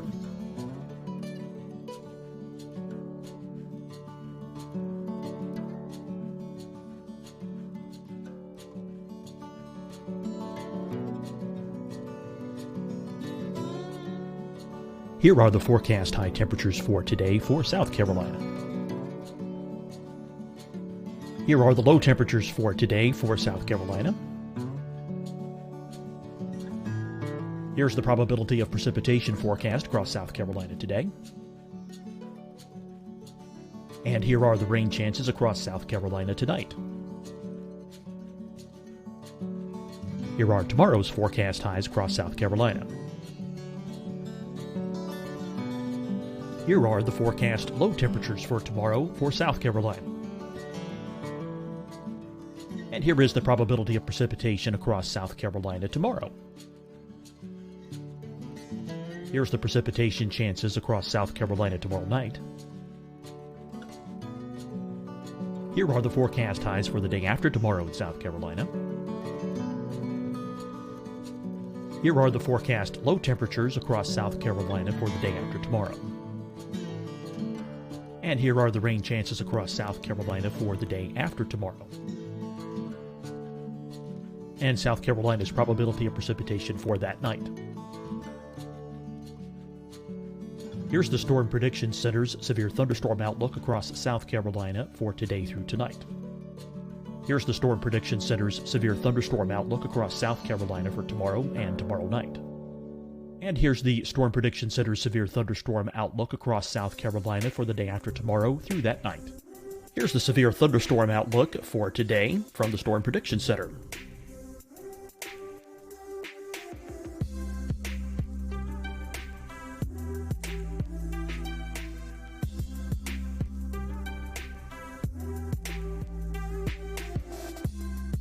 And now here's a live look at weather radar across the southeast. Hi, everyone. I'm Dr. Mandy Cohen, Secretary of the North Carolina Department of Health and Human Services. And when you follow the 3 W's, you protect your family and your neighbors from COVID-19. When you leave your home, practice your W's. Wear a cloth face covering, wait 6 feet apart, wash your hands often. Wear, wait, wash. We're in this together. Stay strong, North Carolina.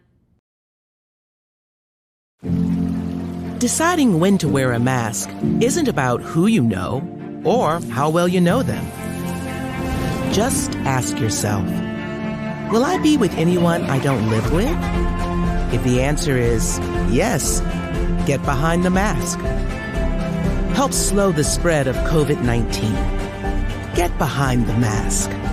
Learn more at covid19.ncdhhs.gov. Fight the spread and take a stand against coronavirus. Wear a mask in public. Stay at least 6 feet apart from others. And get tested. Join us and fight the spread. Visit scdhec.gov/COVID-19. Getting tested for COVID-19 helps you to take the steps needed to protect yourself, your loved ones, and your community. Find a testing location at scdhec.gov/COVID-19 testing. You'll see your Carolina weather forecast at 25 and 55 past. And now back to the Best of the Carolina Weather Group on the all-new Carolina WeatherNet.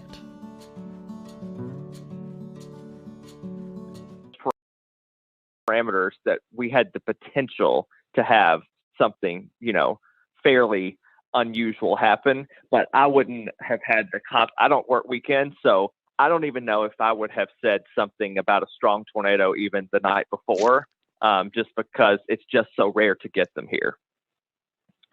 Yeah, and I think just given how late it was at night, and we knew this was likely going to be taking at least some linear form. Yeah, I wasn't expecting that either, and it really it caught us off guard. But to see a TDS like that move through our area, and I know the rest of you all saw that too as South Carolina meteorologists. I mean, just something you don't see every day, and it kind of takes your breath away. They're used to that in Alabama and Mississippi. We just don't get that stuff here. Yeah, and then right after that. Right after the Seneca one had briefly lifted right over Clemson, we had the EF2, what ended up being an EF2, another TDS outside of Slater, which that's, almost in the 3,000 feet elevation, in the extreme northern part of Greenville County. So that debunks the whole tornadoes can't happen in the mountains thing, Definitely. So we were watching that, Evan and I, because Evan doesn't live too far from the line there. One last question, and we'll come back to you guys later on in the show. But at the time, we didn't know how long the tornadoes were on the ground. But I think one of the tornadoes there in the Greenville, Pickens County area was on the ground for around 8 miles. So these were not also big tornadoes, but they're also long track tornadoes, something that we're not too accustomed to as well. Yeah, again, that was a huge shocker. But when you saw the signatures on radar, there was no doubt that was going to be a large tornado. And they even put that in the wording of the warning, which I was very happy about. I feel like that really brought people's attention up. And the thing you mentioned earlier too, these were happening at 3:30 in the morning, probably the worst time a tornado could hit. I mean, when people are in their deepest sleep, and all you can do as a broadcaster is beg people to wake up their kids, get their dog, whatever they need to do, get to their lowest level. And so I feel like this was one of the scariest nights for our viewers, hands down, and no less scary for the rest of the state, of course, but at least it was more toward daybreak for some of you guys. But yeah, for us, it was just the dead of night, and we were just hoping that people were heeding the warnings. Right. And for sure, with that, with the Seneca one, we were in a situation where the TDS was so strong, so fast. Like I don't want to say it came out of nowhere, but like that TDS appeared and it was like violent looking, like on the first scan that I saw. And we were dealing with the situation, like once it went past Clemson, I think we had debris fallout on CC. So we weren't positive that it actually wasn't still down because it still looked like, something could be there. You thought it was like debris being fanned out or whatever, but you weren't sure, even though the circulation looked a little weaker. But I'm like, we're not going to take any chances with it. Obviously the tornado warning was still in effect. And, that was another little unique challenge, is that I've never actually dealt with debris fallout before, where we said, okay, well, this signature is debris, and yet something similar was happening down the line. And we're like, well, this may be actually debris that's still being lofted, but the tornado's not still down. So it was a very unique situation. Again, Kendra keeps bringing this up. It was in the middle of the night at 3:30 in the morning, but I feel like people were wide awake and they were watching and they were prepared, which is good. All through the days, we were like, Kendra made a graphic, I think on Thursday, that said, what do you need to do? It was just like a simple little headline graphic, but it was like so informative about charging your batteries, keeping your phone on not silent if you sleep with it on do not disturb. I remember saying Friday morning, what you can do, you can, sleep with it on loud for one night, because it can help save your life. So it was a insane, again, I worked in Mississippi. I've dealt with, plenty of tornadoes in my day, but yet this is still a first for me as well. All right, and I'm going to go ahead and bring Ed Petrowski from WPDE in Myrtle Beach. And Ed, we saw what looked like the tail end of this Hampton County tornado pop out all the way over at Murrells Inlet. Brad Panovich was nice enough to share a link with us. I'm going to pull it up here and share my screen. Let's see if we can get it to work here. And the tornado that you're seeing here in Hampton County, you know, there's some debate of whether or not it started over on the Georgia side of the Savannah River. But if we look at the start of the track and draw it all the way over to where it exited the South Carolina coast here, then we're looking at about 144 to 158 miles, somewhere in that vicinity. And so, you know, we know this continued on maybe up even into the Oak Island area of North Carolina, but it's just impressive to see the length and track of that storm. It did pop out at Myrtle Beach, where one of our weather sensors for weather flow got a reading of 114 miles an hour. We had a pressure drop of 7 millibars within a 1 minute time span. So that reading went up within 2 to 3 minutes, from 46 to 76 miles an hour to 114. And so talk about that area and how it affected your viewing portion of that area of Myrtle Beach. But for us, you know, considering what happened across the rest of South Carolina, we were relatively unscathed. We had no injuries and no deaths. There was never really any really tight circulation anywhere in our viewing area. We were, of course, watching the ones that were over Orangeburg County and also down near Hampton County in the morning while we were on the air with our regular morning show at 5 o'clock in the morning.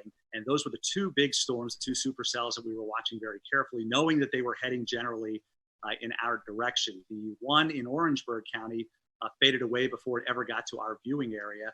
But the one in Hampton County that eventually went over Monk's Corner, eventually got into Georgetown County, and they warned for that one where there was EF1 damage done in Sandpit and Graves. And then you hit a really populated area on the south end of the Grand Strand where Litchfield Beach is located and Pawleys Island as well.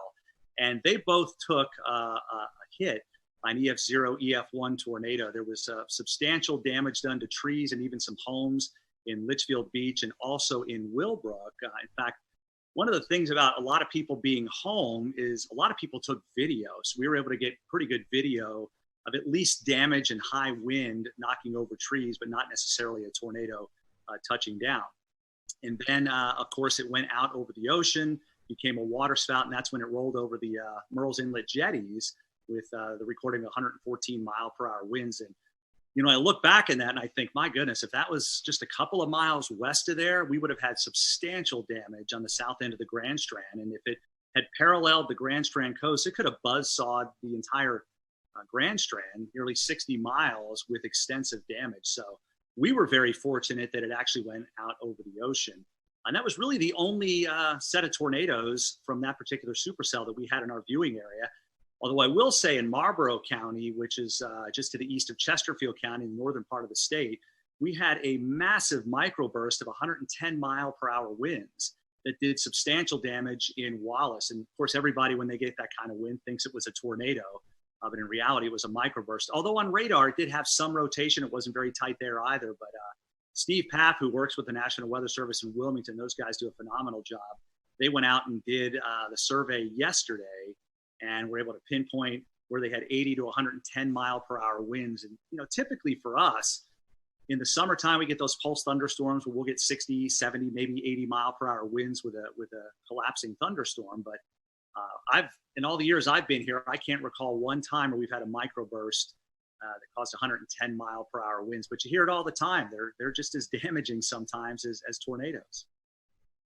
Wow, that's pretty impressive. Yeah, just looking at that, the one at Litchfield, they classified as an EF2. Do you think the Waccamaw River Basin had something to do with reforming of that? Or do you think the mechanical features, right, when it came to land, maybe help with strengthening or re-intensifying that system? Yeah, there's a lot of, I don't know if you want to call it debate, but there's a lot of speculation out there that there could have been some sort of a influence of the ocean, the wind coming in off the ocean at that time, perhaps creating some sort of a boundary to help intensify the storm itself. But yeah, it was an EF0 over Litchfield Beach, and then it blew up to an EF2 when it went over the Murrells Inlet jetty. So it got pretty strong fairly quickly. And again, we were lucky that that was over the ocean.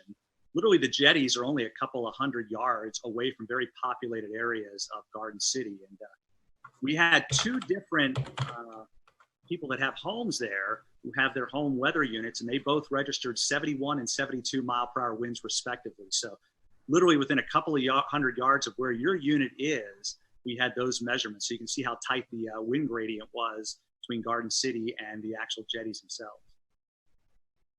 Hey, Ed, there was something, you always try to find something that will make you laugh in these sad times. And unfortunately, we had some sad times in the Carolinas, but there was a tweet going around of you doing your broadcast.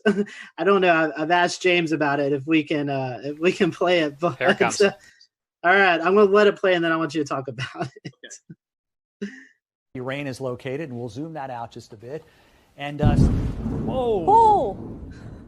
That was a close lightning strike. I don't know if you heard that at home, but I feel like I need to change a short. All right, I'm pulling the audio back down, but Scotty and Ed, the viewers at home heard it, even though we didn't hear it in our headsets. Ed, what's going through your head there? Well, we were in a sense just about ready to wind down. We were getting through this thing for the most part relatively unscathed. Our last severe thunderstorm warning was still in effect, but the storm was moving out of Horry County. And then there must have been a lightning strike within a couple hundred yards of the station, because it was this loud explosion that you knew what it was, but you're a human being. It freaked me out. And as you saw, I kind of ducked thinking something was going on, and then just used one of my classic lines, I need to change the shorts. Just one of those things. And that kind of went around the viewers. A lot of them had recorded it and were sending it to me, letting me know that they thought it was kind of funny. And it's something that, that they needed after a morning like that, being so stressed, and of course being stressed with COVID-19. It was a little light moment toward the end of the severe weather when we knew we didn't have any injuries, which was a good thing. And of course, nobody was killed either. Always good to have a funny moment there. So I want to bring it up to Shane. Shane lives just north of the Myrtle Beach, Wilmington area. Shane, you guys kind of got in on the tail end as well, as the sun was already up. Talk to us about the New Bern, Greenville, North Carolina area and what you guys experienced. Yeah, we were kind of late to the party, I guess, compared to everyone else in regards to receiving the storms, but very much like Ed's situation, very thankful and blessed really to not have any injuries or fatalities with any of our systems. We did end up having 6 confirmed tornadoes, and thankfully for us, the strongest was the EF1 that we had in the Hawes Run area. I believe I've been taking notes here just to make sure it was anywhere from roughly 100 to 110 mile per hour sustained winds. So for us, it was basically like that waiting game where you see the line coming. I was actually filling in for our morning meteorologist. He had a vacation day, but he got reeled back in right towards the end of it. So I was basically tracking it all the way since it was in the mountains, and just waiting, just holding our breath. Our morning broadcast finished up. We had declared it a severe weather alert day for our station, so we were cutting in. We would normally cut in every hour, but our morning meteorologist said, you know what, let's just go ahead and do every half hour. And it was actually very fortunate and wise that we did that, because during the half hour cut in at 9:30, with about maybe 1 minute left in my cut in, our weather radio starts going off in the weather center. And then I said, okay, well, we're starting now. And we were on for an hour and a half with all of the tornado warnings. There just came a point where when we were swapping off, he would just say, we have 4 tornado warnings. And I'd have to interrupt and say, I'm sorry, no, we're at 5 now. I was like, it just keeps on going back and forth. And it was just like a straight line. So when we're trying to describe it for our viewers, it was almost like a complicated mess. And honestly, that's what I started describing it whenever we would switch off and I would be on the screen. I would just say, I know it is very difficult to kind of pin everything out because every warning was overlapping. And I think with my experience with tornadoes, with coverage I've had, which naturally I've had many, especially with our hurricane coverage that we've seen over the years, I've never seen that many warnings stacked back to back to back in a straight line. It was fascinating, but also terrifying at the same time, because you feel like you need to give equal coverage to each warning in each area in your viewing area. Even though we knew the strongest one at the time was the one we were seeing to the south, simply because it had held for the longest amount of time. It seemed like it had the strongest signature.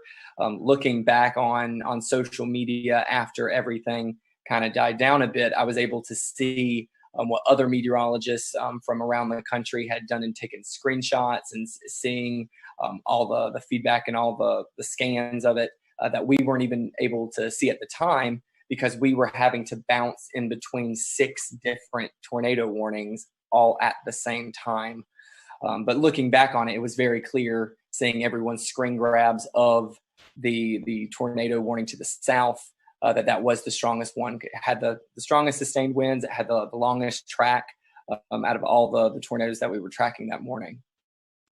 And Shane, one thing we were noticing because we were watching that storm is it was going through a fairly populated area, Jacksonville. That's probably one of the bigger cities out eastern North Carolina. So I'm sure that was kind of pressing to want to get that information out to one of the bigger population areas. Absolutely. What was really interesting, something I've never been able to do before while we are doing severe weather coverage, is to be able to pick up anything too crazy on our web cameras. And we did have a webcam situated in the Jacksonville area near the Freedom Fountains. And while we did not see the feature at all, you could see it looked like the flags about to be ripped off of the top of the flagpoles. I've never seen that before, and never been able to capture anything during the height of a storm or during a warning before until this particular system. So naturally, yes, we did have all that concern because even for our specific station, Jacksonville is a very heavy populated area into which they tune into us. They know that we are the closest station to them, so they rely on us heavily. But thankfully, I believe the heaviest damage that was sustained in that area was at a hog farm. So we might have a few pigs that won't be tuning into our broadcast next time. But like I said, just very thankful and blessed that we had 0 fatalities, 0 injuries throughout the entire morning. Shane, I got a good chuckle out of that. Thank you. Tim, we still have 2 areas to cover, Charlotte and Greensboro. So Tim, I want to start off with you. I know you're just dying to talk. We've had you waiting for 40 some odd minutes now, but you guys did have 1 tornado in Alamance County. Can you kind of tell us a little bit about that and maybe some of the relief that you felt that there was only 1 and things weren't quite as bad as they could have been? Yeah, sure. Thanks, guys. So, this kind of thing that we were tracking for days, all of us were tracking it for days. It was pretty much all anyone could talk about for the Easter weekend. So one of the things leading up to it, I kind of sensed I was kind of trying to read the room and like on my Facebook page and to see where people's heads are at. It really seemed like people were dreading this and they were very freaked out and they really were spooked, just in the sense of maybe they were stressed out already. I am not a psychologist, but there was just a lot of stress building up. And I think whenever something is coming in the middle of the night, people are really worried, and justifiably so. So one of the things we decided to do is just let them know, like, we're going to be there the whole night, because even with, we had the warm front coming through in the afternoon. I'm always worried about those little warm fronts too. You can kind of get little spin ups. So I was there starting at like 8, 9 o'clock, and I just stayed till the morning. We had the rest of the morning Mets come in as well to help out. And good thing that we did, because, one of the things, we just kind of walked people through the night. We would just do Facebook Lives and they would chime in and we would say, everything's still okay. You can go to bed, but make sure you have the phone. And you got to wake up if the warnings are issued. And people really did that, and I think it helped out. But you mentioned we had 1 confirmed tornado in our area. We had 9 tornado warnings, and I had no problem with any of the tornado warnings. And a lot of times I'm complaining in the back of my head about some of them, right? None of them were light tornado warnings at all. There was so much rotation in almost every storm that was pushing across our area. Everyone in this chat knows this. We have a radar issue here. The radar beam is so high. So of course, when we're showing these warnings, it's showing more mid-level rotation. It's not at the ground. So all we can do is say, hey, this storm is spinning like crazy. Our first tornado warning came in at 4:20 in the morning, and we had continuous tornado warnings until 7 in the morning. So we were on for a while with all of those different storms. And it turned out that the last one in Alamance was the one that, in fact, was confirmed. And we confirmed it on air, too. We were watching it, Taran Kirksey and myself, and there was a clear as day debris ball just a few scans after the first couplet showed up. So I believe they talked about this in South Carolina too. Some of these, they formed, they came right down, and they did the damage right away. And it was very quick. And thank goodness, the Weather Service did a bang up job. They had a warning on it right away. And we were just bouncing around. It was a very busy morning. But I think people were very appreciative that we were there the whole time with them, just kind of holding their hand. There's this storm. Here's what you do. Grab the kids, grab the dog, put a helmet on, put shoes on, and get ready to go. And, we made through it. Thankfully, there were no injuries or fatalities in that one tornado. On the same token, in the squall line itself, we did have a tree, unfortunately, kill somebody in their home. And one of the things with this line that we also tried to do, you have to give the highlight coverage to the tornado warnings, but this whole squall line, we knew it was capable of putting down 80 plus mile per hour gusts, just with all the wind fields. So we did try and bounce around and say, hey, you're not in a tornado warning in Guilford here right now, but this line is nasty, so you should probably be in your safe spot too. So it was a very busy morning, but we anticipated it. Everybody in the weather enterprise talked about it for days. People knew about it. And I actually think it's a big success story that in the middle of the night, people were still well prepared and took good action. And the fatalities really, I think, were minimized, at least in the Carolinas, as far as I could tell. And Ted, you're already kind of making my transition easy, because the second question I wanted to ask was about, there was some information going around on Facebook before the storm that was a little bit unsettling for a lot of viewers, and it was definitely not accurate information, but I know that you were definitely a part of reassuring your audience that the storm, while yes, it was definitely going to be dangerous, this is not something that they couldn't handle. Talk about the importance of the trust that your viewers have in you, and how you're the source where they get all of their information from. Social media is a blessing and it's a curse, right? Like it gives good information and it gives bad. There was some post floating around out there that was advertising potential for EF5 tornadoes in North Carolina, even though we've not had one before on record. But people were freaked out initially. We of course saw the damage in Mississippi and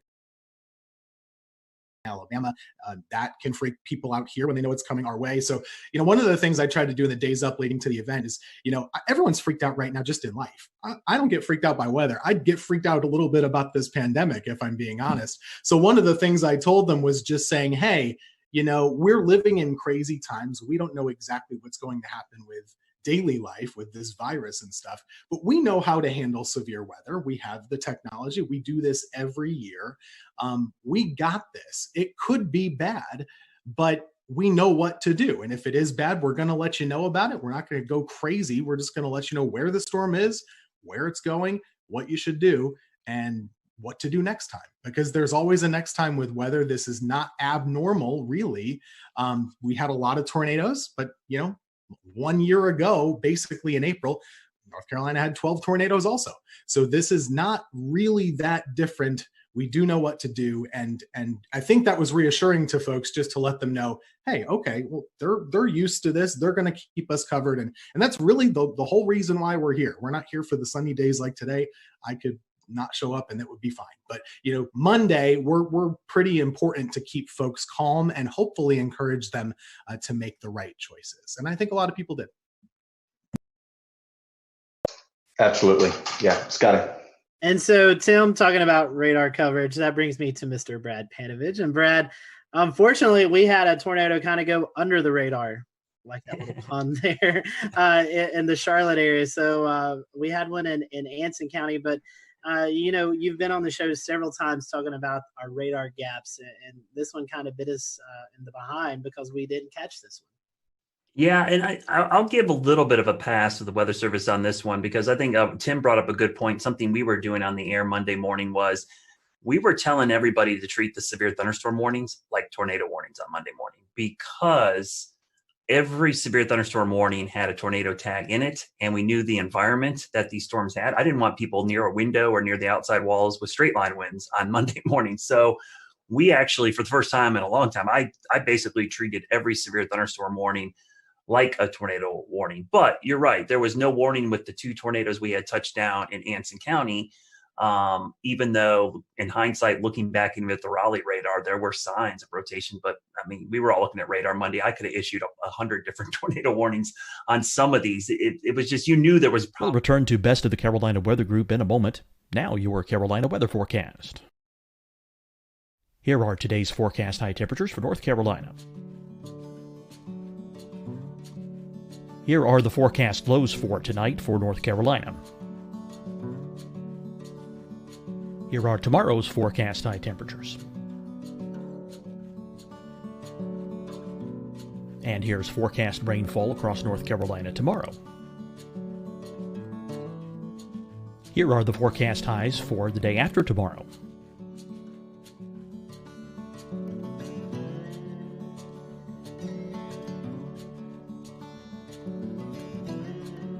And here's the forecast rainfall across North Carolina for the day after tomorrow. This is the total rainfall forecast across North Carolina for the next 3 days.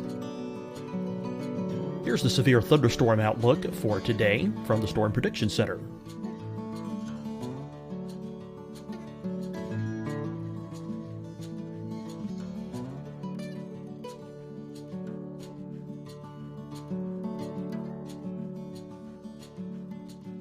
Here are the forecast high temperatures for today for South Carolina. Here are the low temperatures for today for South Carolina. Here's the probability of precipitation forecast across South Carolina today. And here are the rain chances across South Carolina tonight. Here are tomorrow's forecast highs across South Carolina. Here are the forecast low temperatures for tomorrow for South Carolina. And here is the probability of precipitation across South Carolina tomorrow. Here's the precipitation chances across South Carolina tomorrow night. Here are the forecast highs for the day after tomorrow in South Carolina. Here are the forecast low temperatures across South Carolina for the day after tomorrow. And here are the rain chances across South Carolina for the day after tomorrow. And South Carolina's probability of precipitation for that night.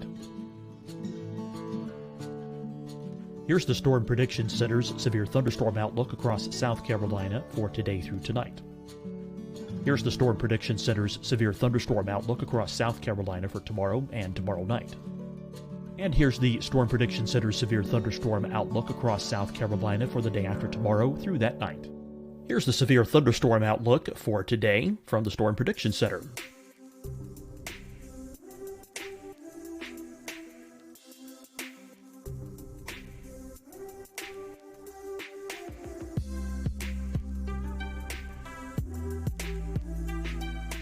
And now here's a live look at weather radar across the southeast.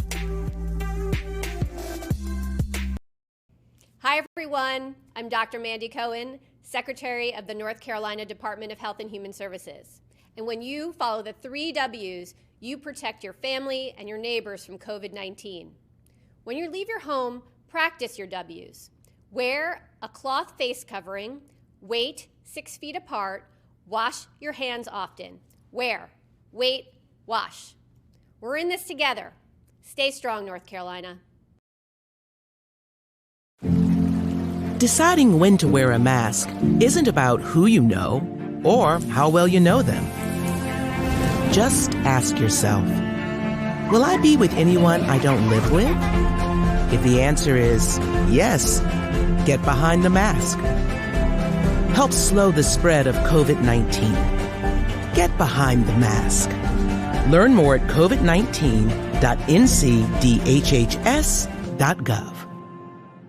Fight the spread and take a stand against coronavirus. Wear a mask in public. Stay at least 6 feet apart from others. And get tested. Join us and fight the spread. Visit scdhec.gov/COVID-19. Getting tested for COVID-19 helps you to take the steps needed to protect yourself, your loved ones, and your community. Find the testing location at scdhec.gov/COVID-19 testing. You'll see your Carolina weather forecast at 25 and 55 past. And now back to the best of the Carolina Weather Group on the all-new Carolina Weather Net.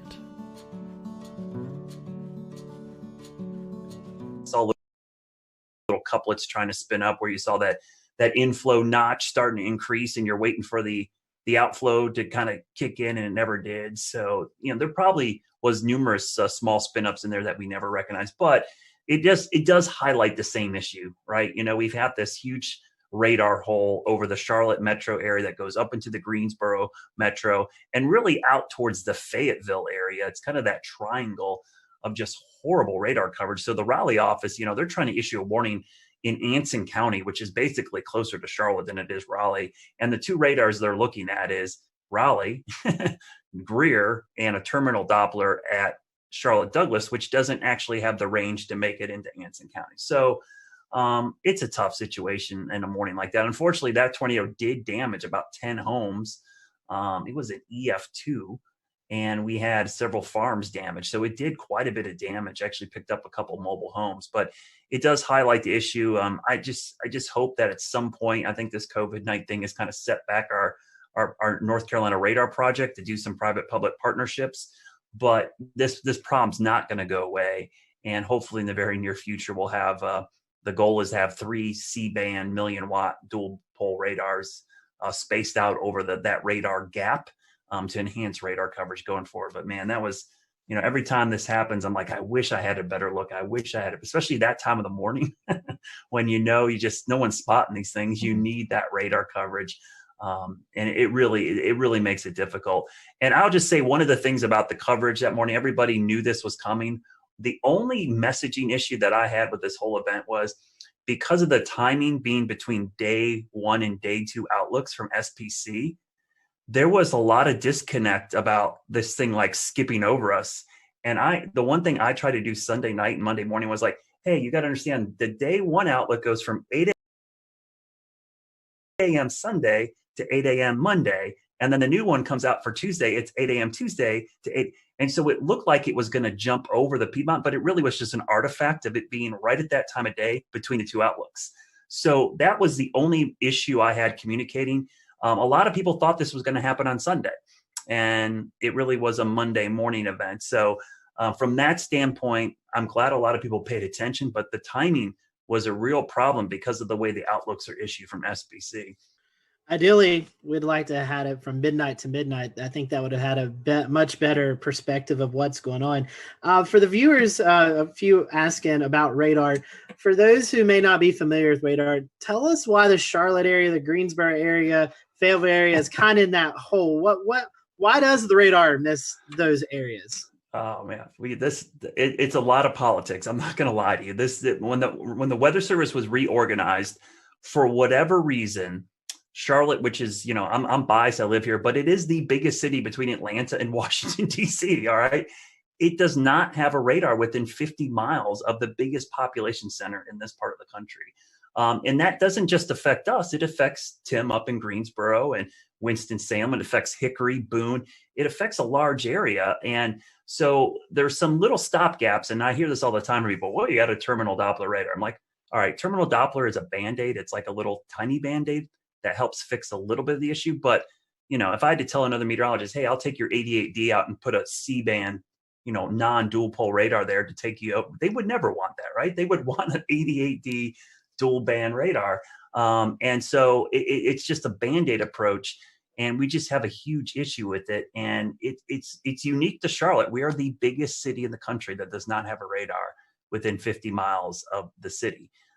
So luckily, local governments are recognizing this problem. We've brought it to their attention. I think everyone brings up their phone app and goes, oh, we've got radar coverage. A lot of people don't understand that radar are like cell phone towers.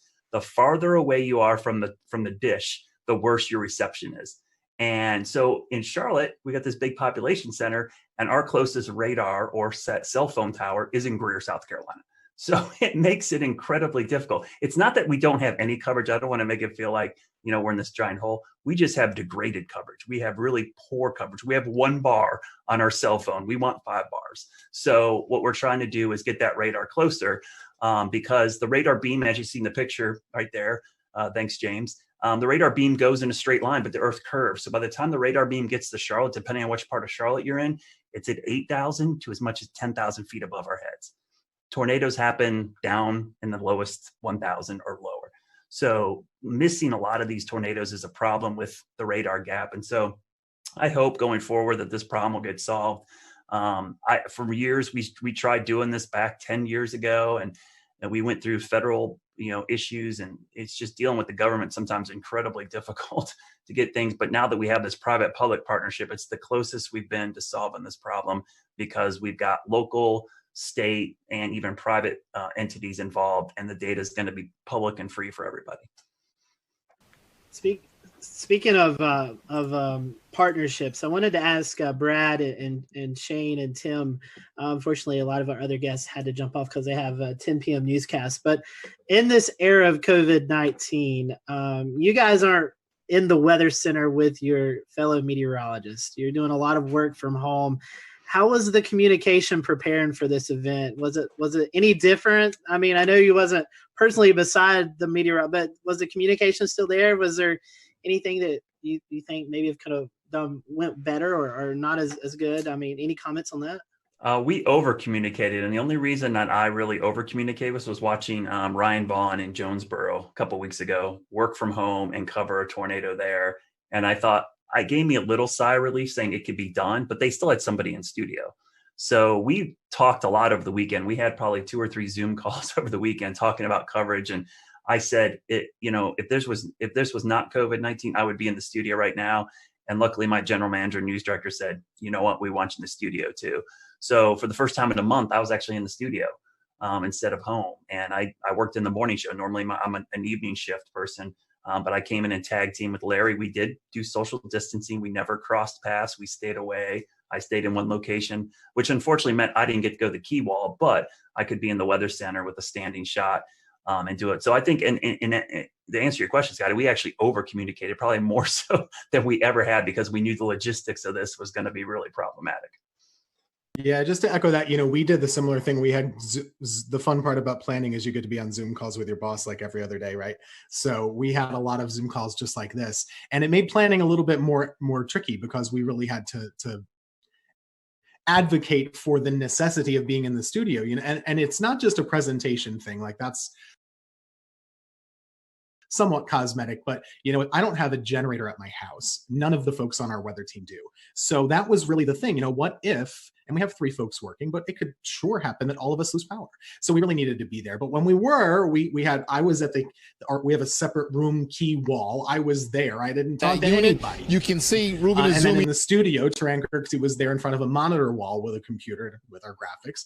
And we had another meteorologist at home just doing like this on Facebook and stuff. So it really worked out well, but it was more planning and, just jumping through all the hoops that we all have to do just to go to the grocery store or something like that now. Strange. Yeah, I think kind of just like adding on top of that, this situation has brought anything, it's teaching everyone, in a communication field, how to communicate even more, or the importance of communicating more. In our case, we are still fully broadcasting from our station. We don't work from home.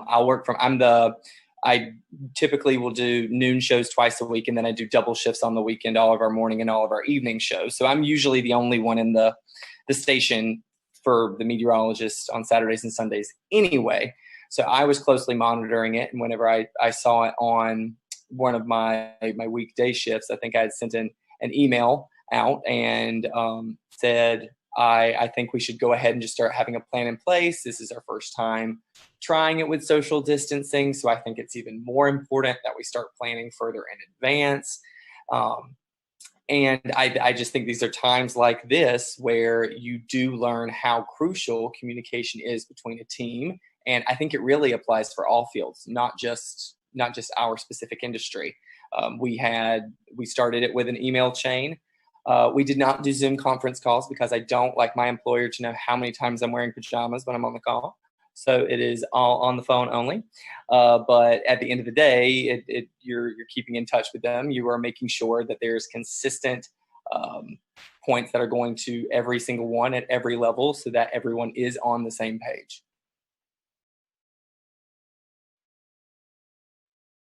Yeah, I was gonna say real quick, Tim, we had that same issue. That was our biggest concern, was the generator issue. Yeah. You know, I have a great setup here. I'm great, but man, if I lose power, out of luck.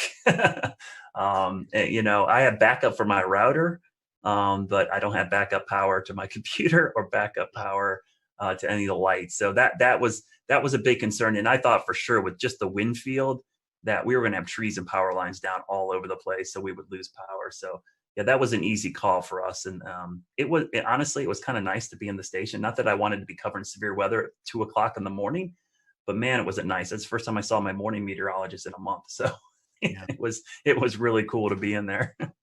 One weather thing, actually, you know, the surprising part, we talk about how many tornadoes there were.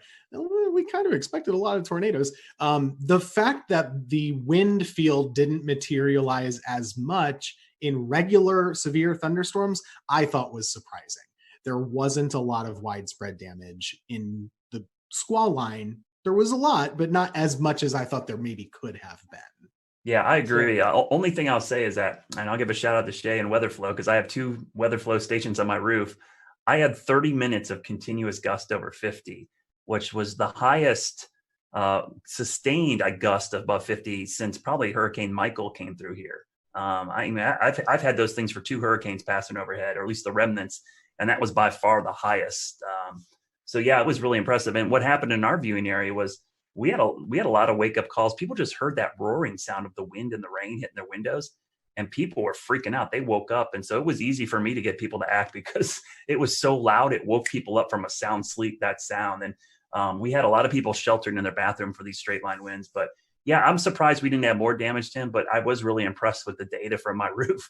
I looked at it and I'm like, I actually had a camera up there that swung around and broke off, and I had to fix it again because my house got hit by a tornado back in February. So and I had a 71 mile-an-hour wind gust with that storm. So it's been crazy having all these events at my house and having this data now collecting from my house. My wife's texting me. She's like, the kids are freaking out. Should we go downstairs? I'm like, yes, go downstairs. Well, Brad, what a way to QC those stations with a camera breaking, right? And then the stations are still standing. But I mean, that's pretty impressive if you think about the mechanical features over land, how trees and other homes block wind, and you're still getting gusts like that. You could almost assume that just above homes, right at the treetop level, probably several knots stronger just because of those mechanical features. But yeah, you know, even here along the coast, just like Tim said, I was surprised we didn't see a lot of those, you know, those gust fronts or there's really strong convergences right ahead of the storms. It never really materialized here. I mean, we got 30 to 40 knots, and then maybe one little spike upwards, but we didn't see any of these big blasts of wind like we normally do here at the coastline, where the energies just drop out of the storm, and then we get a long line of really strong wind. So and that was a good thing because it was less damage over the entire area, even though we did have one tornado along the coastline, immediate coastline, and even one just inland. But you know, a lot of folks just saw a lot of heavy rain, lightning, and just some gusty wind at times. It wasn't terrible. So, I mean, there's a little bit of reprieve from that storm, at least here along the immediate South Carolina coast, except for Murrells Inlet area and Litchfield.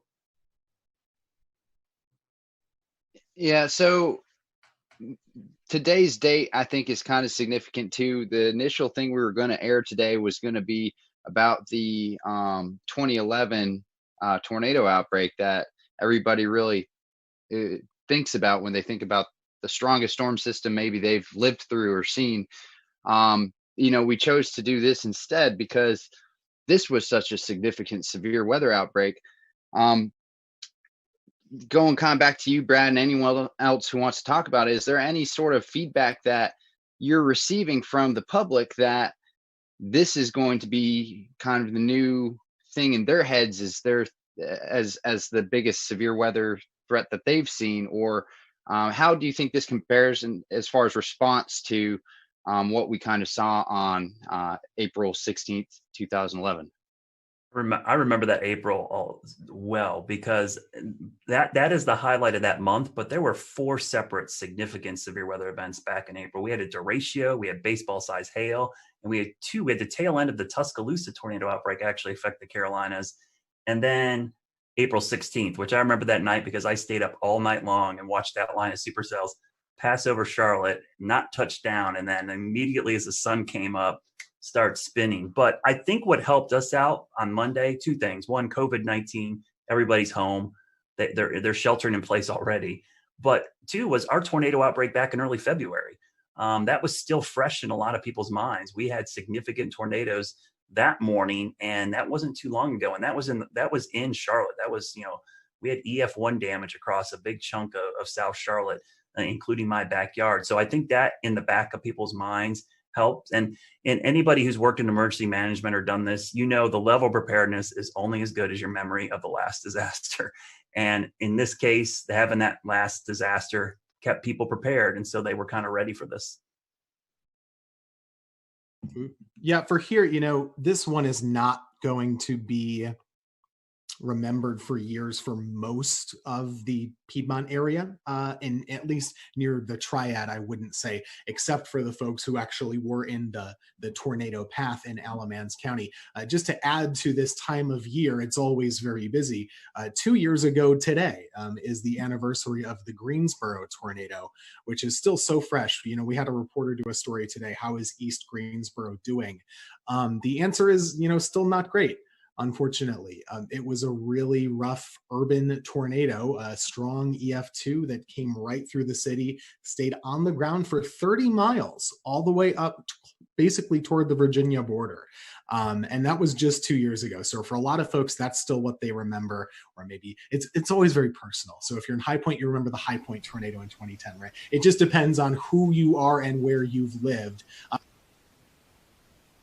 For me, that April 16th event is still, way up here and everything else is way down. I was working in Wilmington, but that thing was another level. And that year was just another level of severe weather. And I'll just add my own commentary to that. It was a year ago that we had a tornado outbreak here in the Carolinas. I don't even remember the number, but a year later, our thought is already bouncing back to 2011 and not a year ago. Yeah, that was 12, and it was Good Friday. I remember that very clearly. You're right.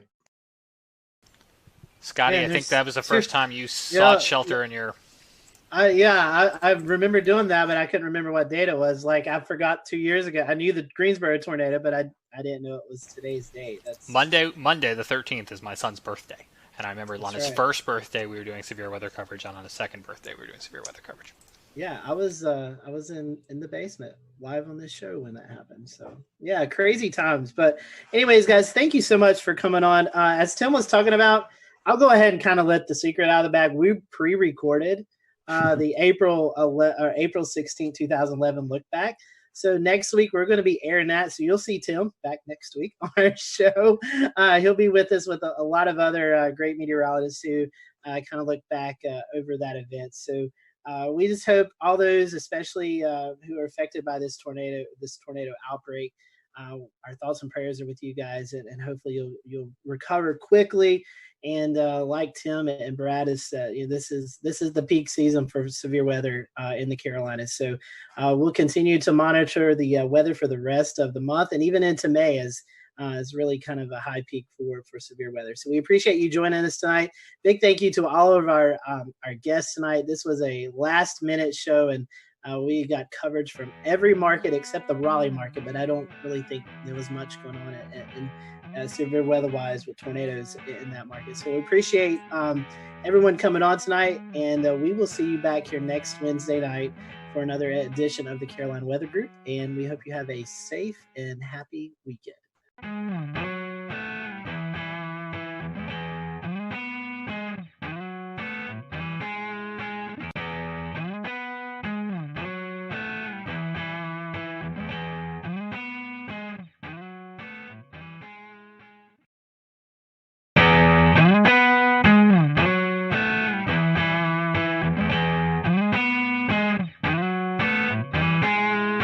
Everyone, welcome to the Carolina Weather Group. We're happy to have you this evening. Tonight we're going to be talking about the 9-year anniversary, April 16, 2011. If you live in North Carolina, anywhere around that time period, or even now, you remember the major tornado outbreak that occurred. And tonight we're going to be looking back at that event. We have with us tonight Mike Mays, Chief Meteorologist at WRAL. We also have with us Dan Whitaker and Jeremy Gilchrist. They were out in the field chasing these tornadoes, and so we're going to get their perspectives.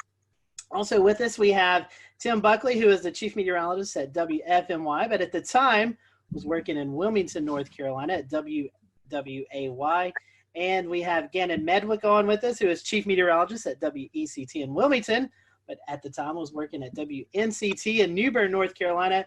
And we have with us Jeff Orrock, and he is the meteorologist in charge at the NWS office in Wakefield, Virginia. But at the time, he was also working at the NWS in Raleigh. So we have a big group of guests with us tonight. So looking forward to each and everyone's perspective of this event. I do want to hand it off to Mike first, kind of let him give a brief background of his recall of this event, because he has to run and get some things done. So Mike, I want to kick it off to you first, and tell us a little bit about your perspective. I know you was on the air during the event, so kind of talk to us about the lead up to the event and any memories during covering the tornado that you remember. First off, I'll apologize. We got our cleaning crew coming into the studio, so it's probably going to get loud because he's pushing his garbage can around.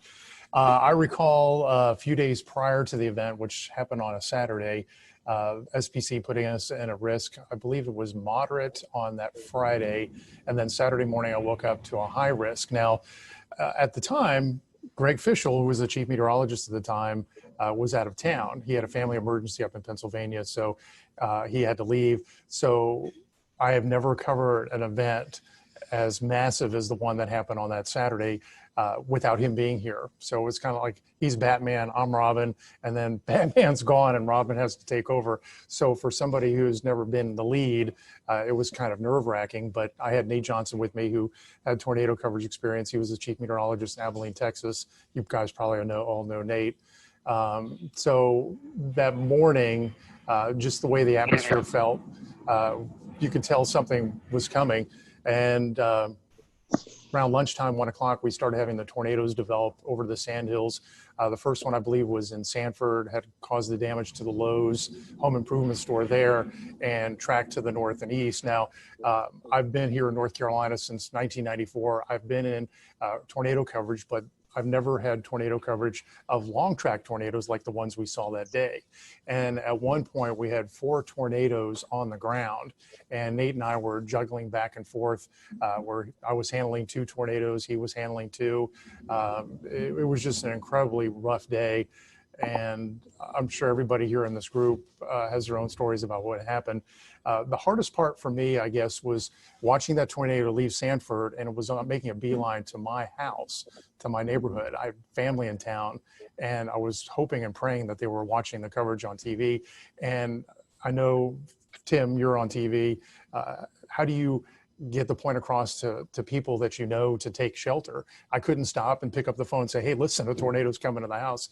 You need to take cover. So that's one thing that was upsetting to me. The tornado passed about 50 yards from my house, damaged the subdivision right next to mine. I had some damage to some fencing. That was about it. I was very fortunate. And then after it passed my neighborhood, it was heading right here toward WREL. And I remember Nate Johnson yelling out loud to everybody in the studio, go to the basement, because it was at the time coming straight to the TV station, but at the last moment, it moved a little farther east and hit downtown instead of coming here. So it was a really, really rough day. And I thought after all was said and done, because we were on there from 2 in the afternoon to 11 o'clock at night nonstop. I mean, we had continuous coverage the whole time. And when it was done, I thought, okay, this is going to be the worst. This is the benchmark of the worst coverage of a storm that I'll have in my career. But then we had Florence, and it was just days upon days of coverage with that. But yeah, it was not the best. And Jeff, from a National Weather Service perspective, how did y'all prepare, and how were y'all getting the message out in the days ahead of the event? Yeah, I mean, the fact that we had the moderate risk the day before, and we already had a feeling we were headed into a high risk, to be honest with you. So, you know, we were already heavily staffed for that day. We already had a pretty good game plan. And I want to say by the time the storm started to move in from the west and really get going, I want to say we had at least a dozen people in the weather office, and we sectorized warning operations so that, you know, we could have 3 or 4 different folks issuing tornado warnings simultaneously, and at the same time, folks working with Skywarn. I was kind of helping lead operations and also doing a lot of phone calls to the emergency managers. There's a lot of spin up ahead of this. There was a lot of email traffic, a lot of email briefings the day before. I remember even briefing Seymour Johnson Air Force Base because they were at the high risk at that point. And we'll return to Best of the Carolina Weather Group in a moment. Now your Carolina weather forecast. Here are today's forecast high temperatures for North Carolina. Here are the forecast lows for tonight for North Carolina. Here are tomorrow's forecast high temperatures. And here's forecast rainfall across North Carolina tomorrow. Here are the forecast highs for the day after tomorrow.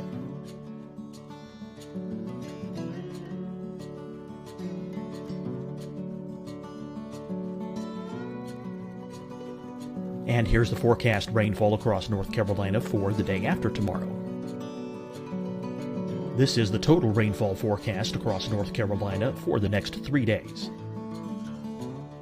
Here's the severe thunderstorm outlook for today from the Storm Prediction Center.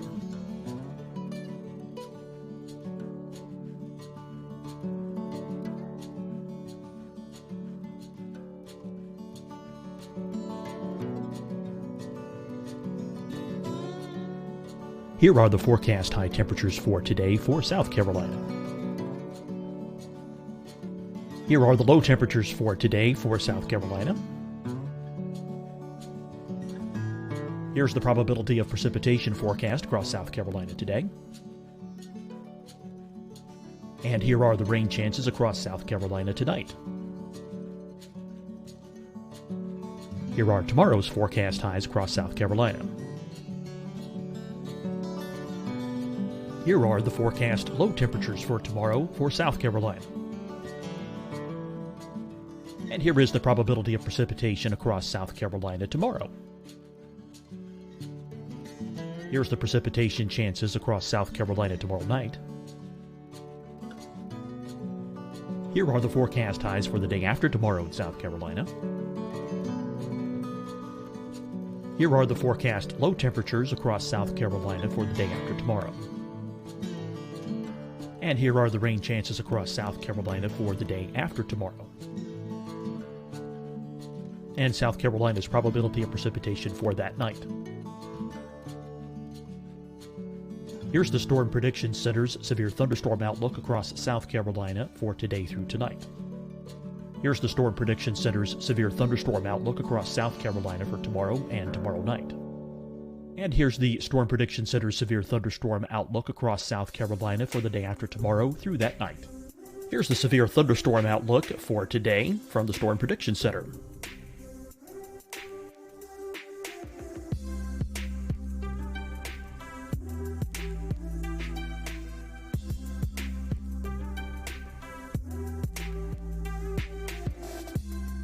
And now here's a live look at weather radar across the southeast. Hi everyone, I'm Dr. Mandy Cohen, Secretary of the North Carolina Department of Health and Human Services. And when you follow the 3 W's, you protect your family and your neighbors from COVID-19. When you leave your home, practice your W's. Wear a cloth face covering, wait 6 feet apart, wash your hands often. Wear, wait, wash. We're in this together. Stay strong, North Carolina. Deciding when to wear a mask isn't about who you know or how well you know them. Just ask yourself, will I be with anyone I don't live with? If the answer is yes, get behind the mask. Help slow the spread of COVID-19. Get behind the mask. Learn more at covid19.ncdhhs.gov. Fight the spread and take a stand against coronavirus. Wear a mask in public. Stay at least 6 feet apart from others. And get tested. Join us and fight the spread. Visit scdhec.gov/COVID-19. Getting tested for COVID-19 helps you to take the steps needed to protect yourself, your loved ones, and your community. Find the testing location at scdhec.gov/COVID-19 testing. You'll see your Carolina weather forecast at 25 and 55 past. And now back to the best of the Carolina Weather Group on the all-new Carolina Weather Net.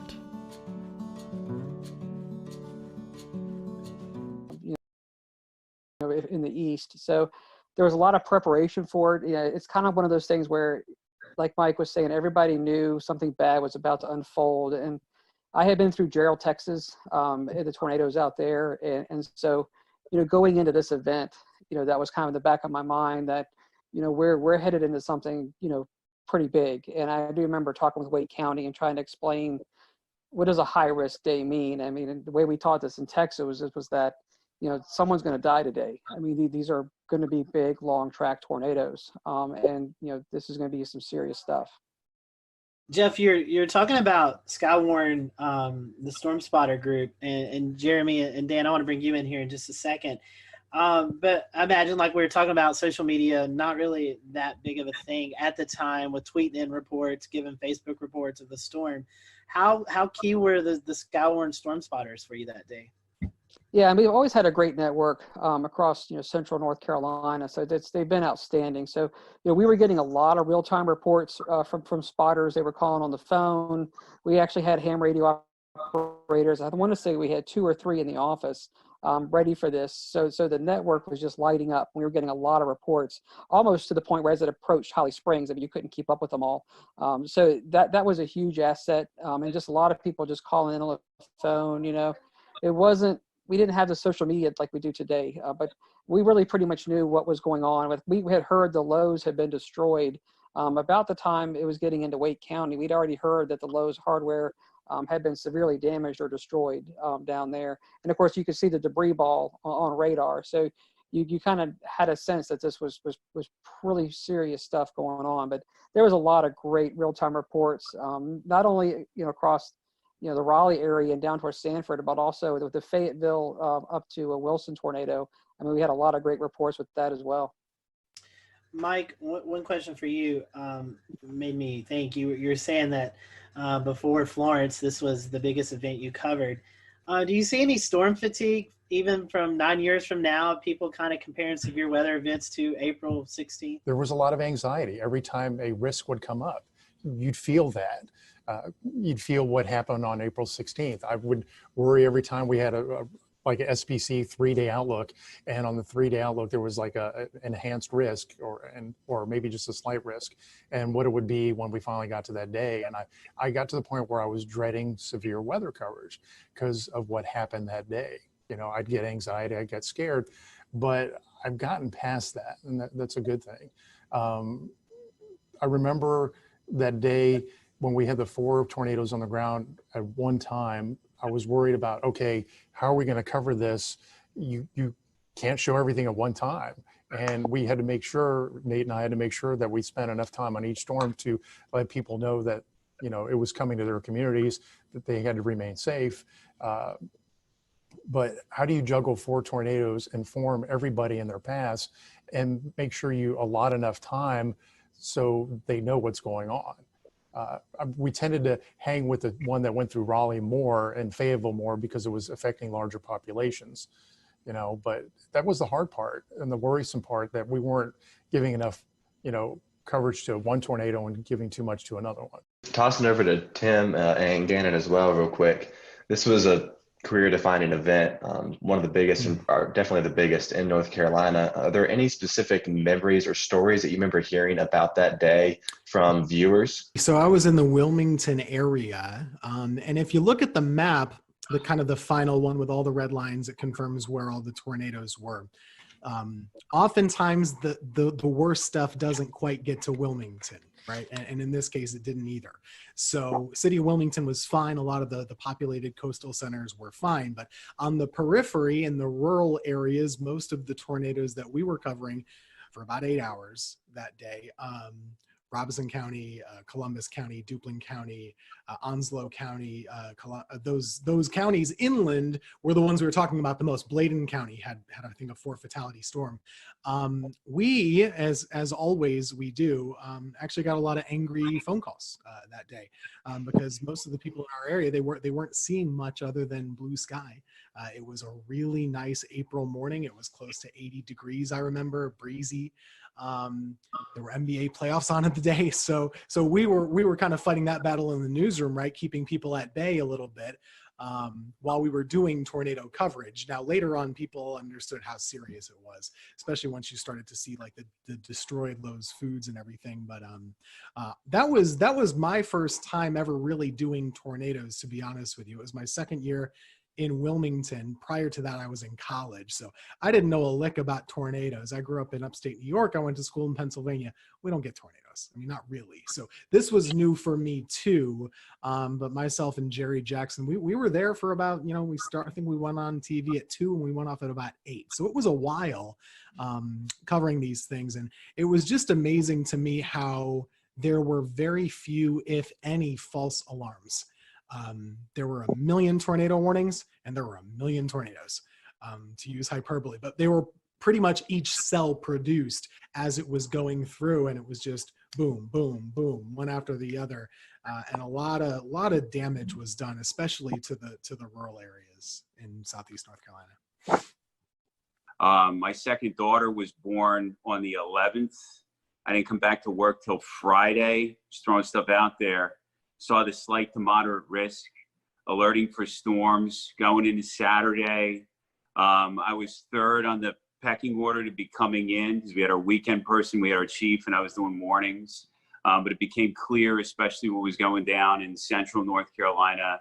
I was personally at home watching Nate Johnson with that tornado. It looked like a wedge, looked like a cloud just right to the ground that I was going in. And it's coming back. To memories about just making sure you spend time on one storm to identify where the rotation is and give enough lead time before you have to move on to that next storm. And at some points there were 6, 8 active warnings. Just a blur the way it just continuously unfolds. You hit a storm, you move on to a storm, you circle back. Population centers, as Mike mentioned, preferred. There was the one at Tarawa Terrace in Jacksonville. That was a big center in the Greenville-New Bern television market. Jacksonville is the largest city. We had to hit that. Then we saw the storm report that the Bertie County storm had actually killed numerous people. Ended up killed 12 people. So that was surreal. When you are warning for storms and getting reports of damage, but no reports coming down off the wire or whatever that there's fatalities, and then all of a sudden numerous fatalities is still weird to talk about. Ended up being 12 in Bertie County. And then finally just going home that night, this event had everything. The event had everything, the setup, and then the final. I mean, sometimes we say as meteorologists we save lives. This was literally the only time that we were able to, some of our crews went out to Snow Hill in Greene County, and they were able to say, standing with a family in their house that was completely destroyed except for the interior part. And they said they were listening to our broadcast and they went into that interior part. So just a surreal event that I never want to forget. And I wanted to, so thanks again to give me a chance to talk to you guys about it and share the similar experiences. Gannon, I think we've talked about this before off of this show, but this was also one of your one of your first tornado events, kind of bigger tornado events to cover, correct? Yeah, I'd gotten to Greenville in October of 2004. There were a couple of active springs and falls as per usual. 2008 sticks out, but like Mike and Tim said, I mean, they're just usually just a couple tornadoes and then you move on, and maybe they're in rural areas and maybe they're not, exceptional damage producers. But then this one just is bold-faced, italicized, and underlined when you look back on it. So yeah, the biggest event, And thank God it's still the biggest tornado event. Dorian was a huge producer, but still nothing compares to April 16, 2011. I've been to a few conferences and I've heard, Jeff, I'll send this to you. Obviously 2011 remembered for the Tuscaloosa, Alabama, April 27th event. Had that not happened, this would have been the event that a lot of the meteorological community would have looked back on tornado-wise, Jeff. As the Weather Service, I know you guys do a lot of meetings and stuff.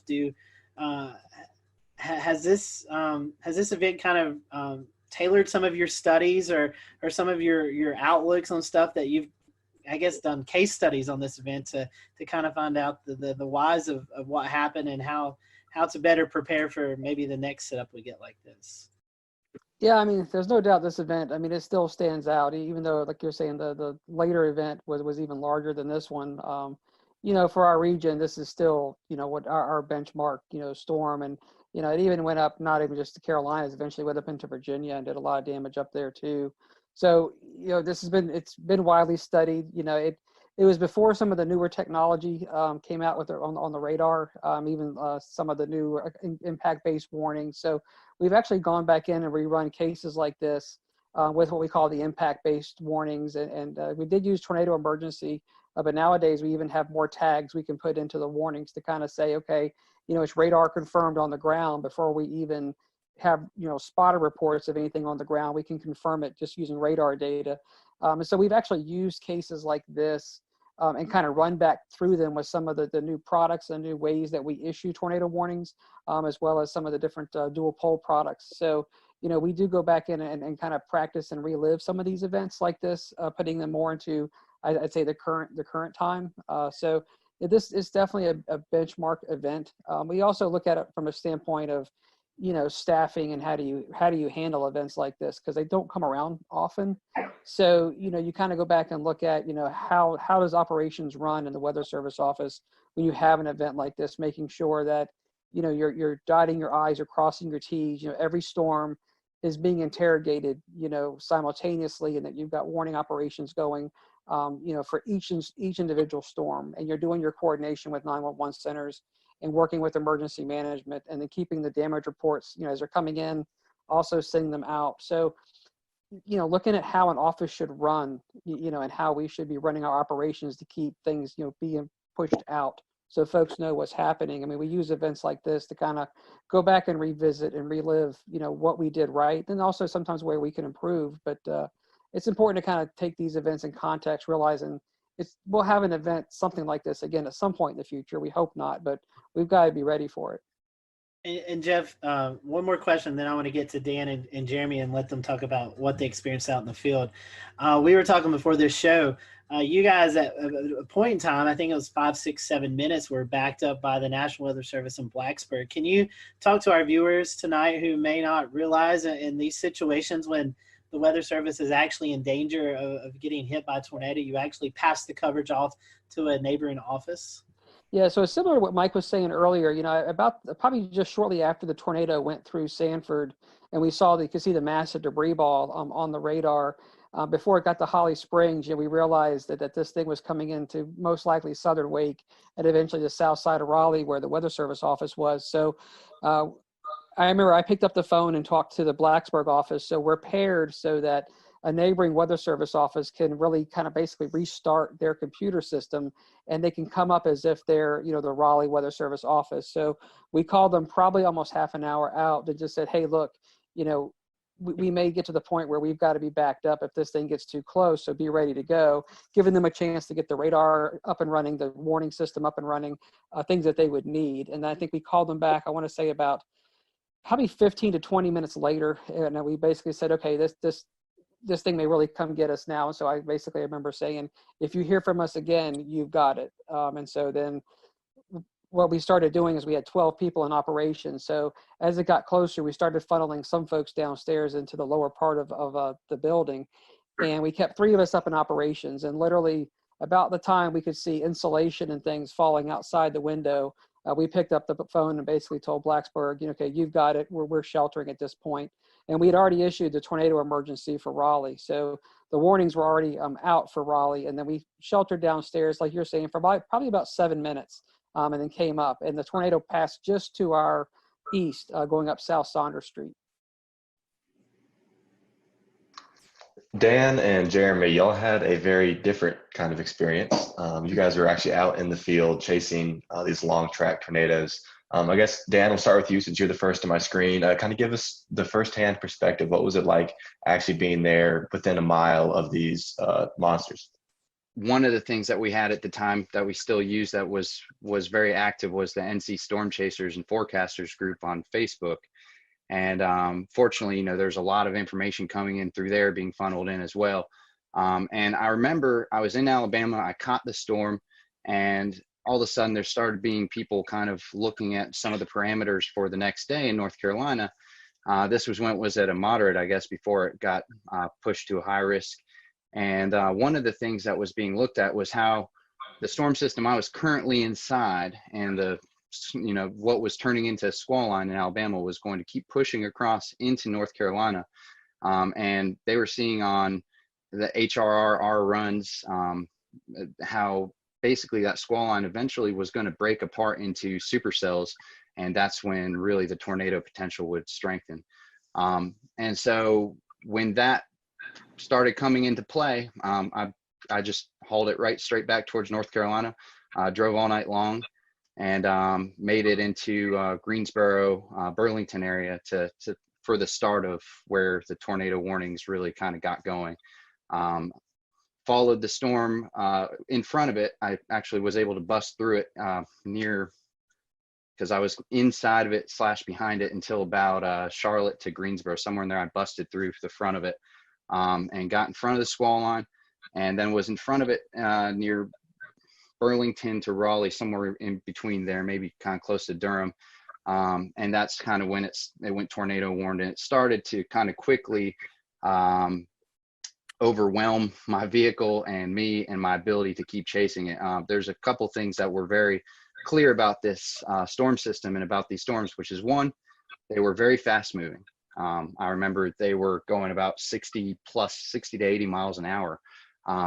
Was what I was trying to keep up with and stay in front of, and position myself in hook echoes so that I could try and get a good visual of these, for the most part, pretty rain-wrapped, low nature storms that were just hard to spot.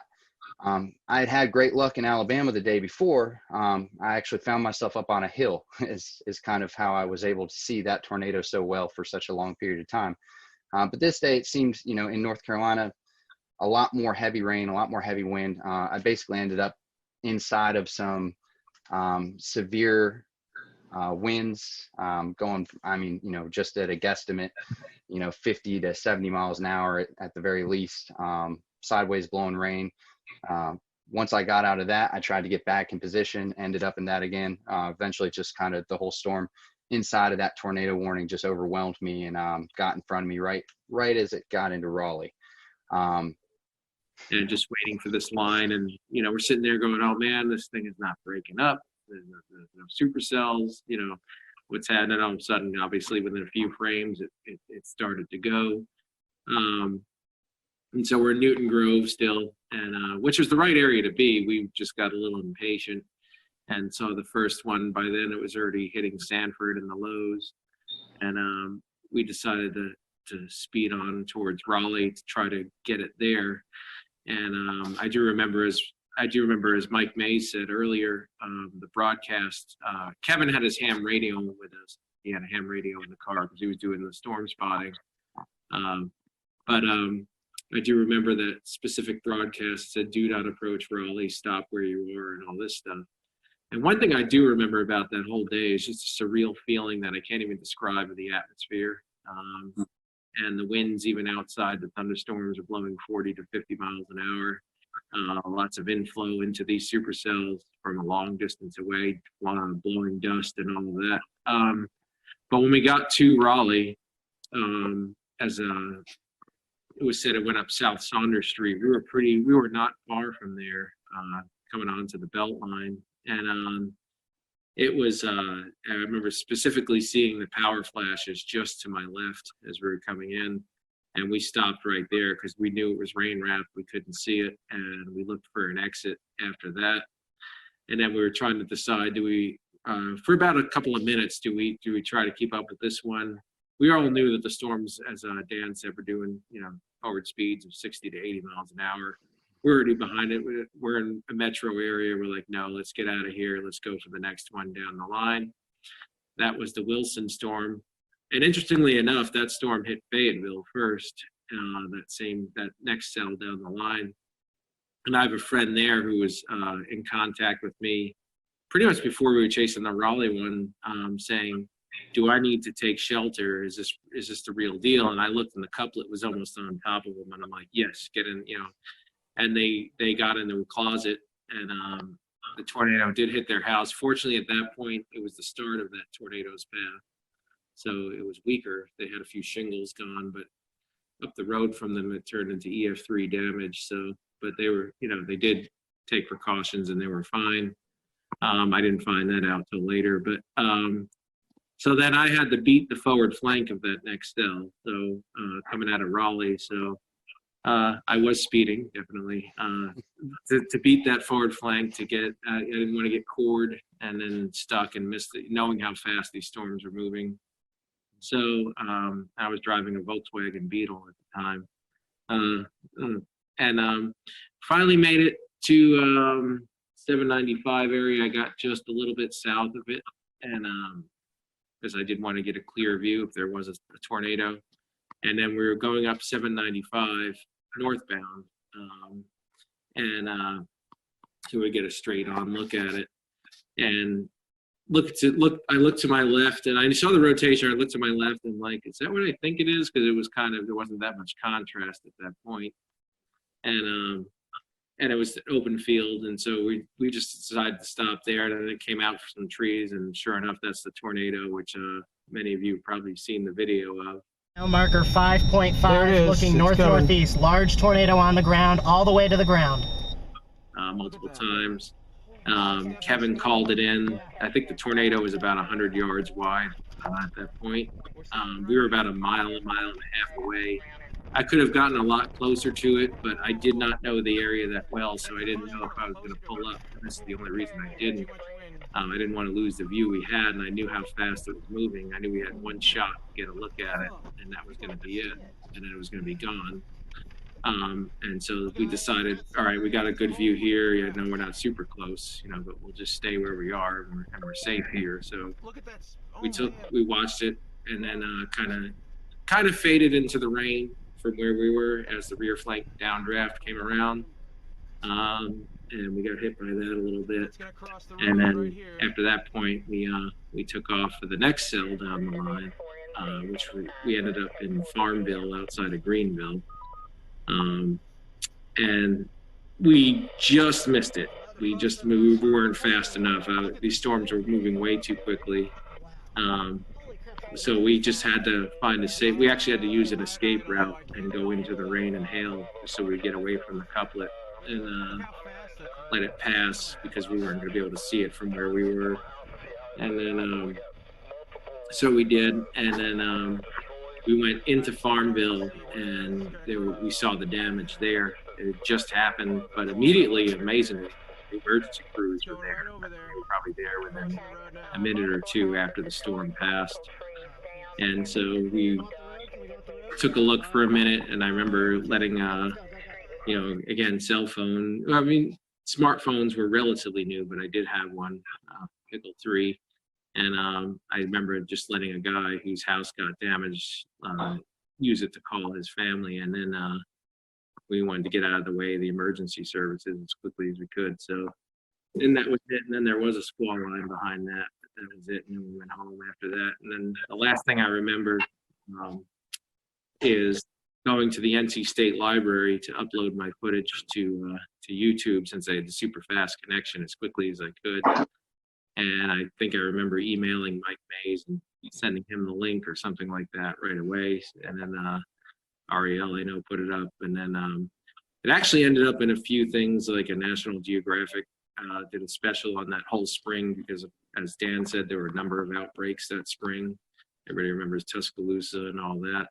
This was one of 3, I think, major outbreaks that they covered in that series. And so it ended up kind of spreading from there. And I think it is still my most viewed video to this date. But and that was about it. That was about the general summary of my day right there. Were you guys able to, after this event, in the days to come, to go out and survey some of the damage? If so, what kind of stuck out to you guys? Our biggest storm was in Bladen County, in Elizabethtown specifically. There were 4 fatalities there between, I believe, Elizabethtown and closer to Bladenboro. Also, a couple tornadoes up there in Bladen. And our reporters, I'll say We'll return to Best of the Carolina Weather Group in a moment. Now your Carolina weather forecast. Here are today's forecast high temperatures for North Carolina. Here are the forecast lows for tonight for North Carolina. Here are tomorrow's forecast high temperatures. And here's forecast rainfall across North Carolina tomorrow. Here are the forecast highs for the day after tomorrow.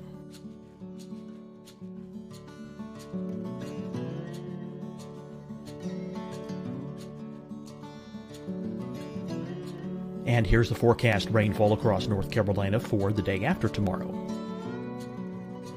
This is the total rainfall forecast across North Carolina for the next 3 days. Here's the severe thunderstorm outlook for today from the Storm Prediction Center.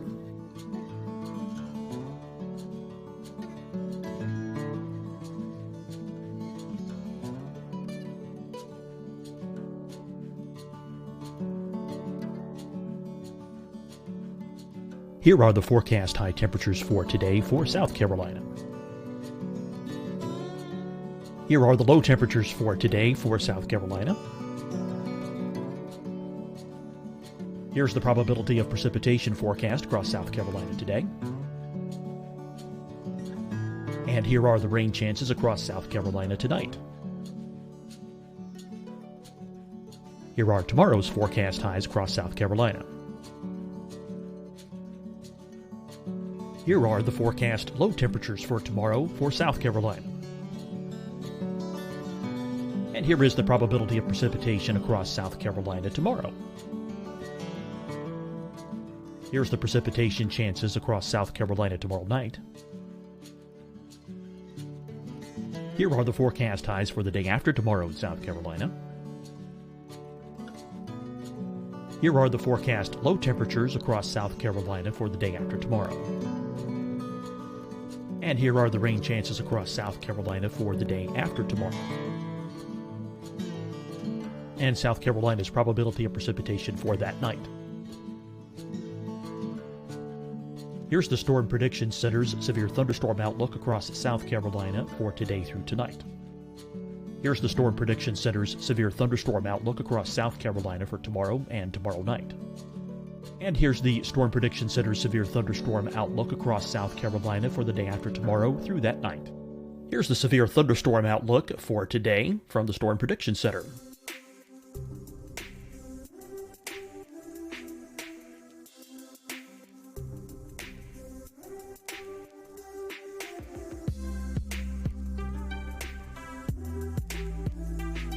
And now here's a live look at weather radar across the southeast.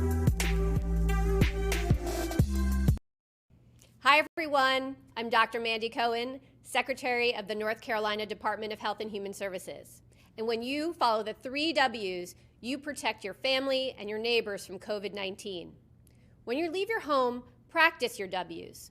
Wear a cloth face covering, wait 6 feet apart, wash your hands often. Wear, wait, wash. We're in this together. Stay strong, North Carolina. Deciding when to wear a mask isn't about who you know or how well you know them. Just ask yourself, will I be with anyone I don't live with? If the answer is yes, get behind the mask. Help slow the spread of COVID-19. Get behind the mask. Learn more at covid19.ncdhhs.gov. Fight the spread and take a stand against coronavirus. Wear a mask in public. Stay at least 6 feet apart from others. And get tested. Join us and fight the spread. Visit scdhec.gov/COVID-19. Getting tested for COVID-19 helps you to take the steps needed to protect yourself, your loved ones, and your community. Find the testing location at scdhec.gov/COVID-19 testing. You'll see your Carolina weather forecast at 25 and 55 past. And now back to the best of the Carolina Weather Group on the all-new Carolina Weather Net. Because a lot of the structures really were just torn apart. It was EF2 damage, but a lot of mobile homes, a lot of weakly built structures there didn't stand a chance at all. Based on the strength of the storms that day. So like we usually see in North Carolina, a lot of times the tornadoes are short-lived and on the grand scale rather weak. This was just, there were a ton of tornadoes and most of them were really strong ones by our measure, at least too. So the damage was much worse than we usually see in a tornado outbreak. It was tough to watch. I remember a lot of people really, if they weren't personally affected by it, emotionally they certainly were, and there was a big outreach to try and help folks in the weeks following.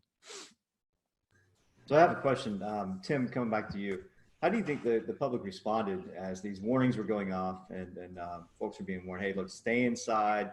These tornadoes are canvassing a wide area. There's no exacts, but do you feel like a majority of the public really responded well to that, or do you think maybe it was a learning lesson for a lot of folks? Well, I think it is difficult. Every event is different, right? And I think after this event, probably people took warnings more seriously because this was such a significant one and really a generational one. On that day, I can't really speak to how individual folks reacted. I think it was hard for them to understand. It was such a beautiful, bright, and sunny day in most of the areas until those storms got right up on top of you. So it was almost difficult to understand to the layperson how serious the weather really was. So a lot of these tornado warnings, like Dan was saying earlier, these storms are going 60, 80 miles per hour. The polygons were pretty big to account for that size, and you might have the warning going off and you're still in the sunshine, right? So that's not a typical response where you're going to shelter right away. You might take your time. So I do think that there was, number one, a challenge with it being a midday on a Saturday, a little harder for folks to maybe be paying attention normally. I guess it was always a case-by-case basis, but you look at the fatalities, there were a lot. There were just a lot. So I do think it was a learning lesson for a lot of folks after. After all these storms had passed and the days following the event, you guys had to go out and conduct storm surveys. What did that look like, and how busy were y'all? Because that was a lot of tornadoes to cover. And so within the first day, we knew we needed to get the fatal tornadoes that were long track. We needed to get those really well defined. And so we got those done. And then there were still some additional surveys on those two, but then really you spent the rest of the week going out into different areas. It took about a week to survey the entire area to get all the tornadoes in. But we focused on the ones that we knew were the worst, that there was the most attention on, just to get the EF rating, the tracks, the intensity, really identifying how the people died. When we lost people, that's a tough thing to have to do, to go out there and work with families that have lost everything. And a lot of times they're out there picking over their stuff, and you want to learn what they've gone through a little bit, but you've also got to be very careful. But most people really do want to talk to you and tell you their story. So we get out there and interact with them. The Lowe's was just an incredible story where they had heard the warning, and then somebody came in to the front of the Lowe's and basically said the tornado's coming. And I remember we talked to the manager. He got on the loudspeaker in the store and just told everybody to go to the back where the bathrooms were. There's more infrastructure in the back. And of course, the tornado hit. It blew in those big sliding glass doors. It blew those in. The whole front wall of the Lowe's hardware blows in, and the front roof collapsed. And so the manager in that Lowe's, I mean, who knows how many lives he saved? But there was a lot of good stories like that. But there was a lot of tough stories with a lot of loss through the day. That that makes it tough. But it took us a week to get our hands around all of the damage across central North Carolina. What's your lasting memory from this event? If you could share it with the folks who are watching, what's your lasting memory from the event? I'll start with you first, Jeremy. Well, with me, I think it was just even more than the tornado itself was just a surreal feeling that entire day, and the surreal feel of the atmosphere, those winds, like I said, that were inflow into the storms themselves. Just the, I don't know, kind of nervous, like Mike Mays almost being a little bit scared. I think we all were a little bit. I mean, at least I was at the same time as being, excited to possibly see a tornado. Of course, I don't want to see anyone get hurt. Nothing quite compares to what that system did. Everything from the speed to the tops of the storms being, in a lot of cases, kind of lower topped, and especially the moment where it went from the squall line into breaking up into those individual supercells, and seeing that, like Jeremy said, happen in a couple of frames on radar, aka 10 minutes in time. All of a sudden it went from a messy situation to you have 8 of the most textbook supercells in a line sweeping across the state at a high speed. Being in the middle of that and seeing the actual sun break through the squall line as those storms separated was just a surreal moment, something that I haven't seen happen in North Carolina since, or anywhere really for that matter. I mean, every now and then a strong storm system will separate from a squall line to supercells, but I've never seen anything to that degree. This was a long week event for us because it took a long time to get all the surveys done. But I mean, going back to that day, things I remember, obviously being in the office, but just how well everything did work. We did lose, more people than obviously you never want to lose anybody. We saved a lot of lives that day, and so going out there and seeing how much devastation there was and how many people were doing the right thing and seeing how well things went in the weather office. I remember watching WRAL with, like Mike was talking earlier, and they had tornado emergency just in big bold red across the bottom of the TV set.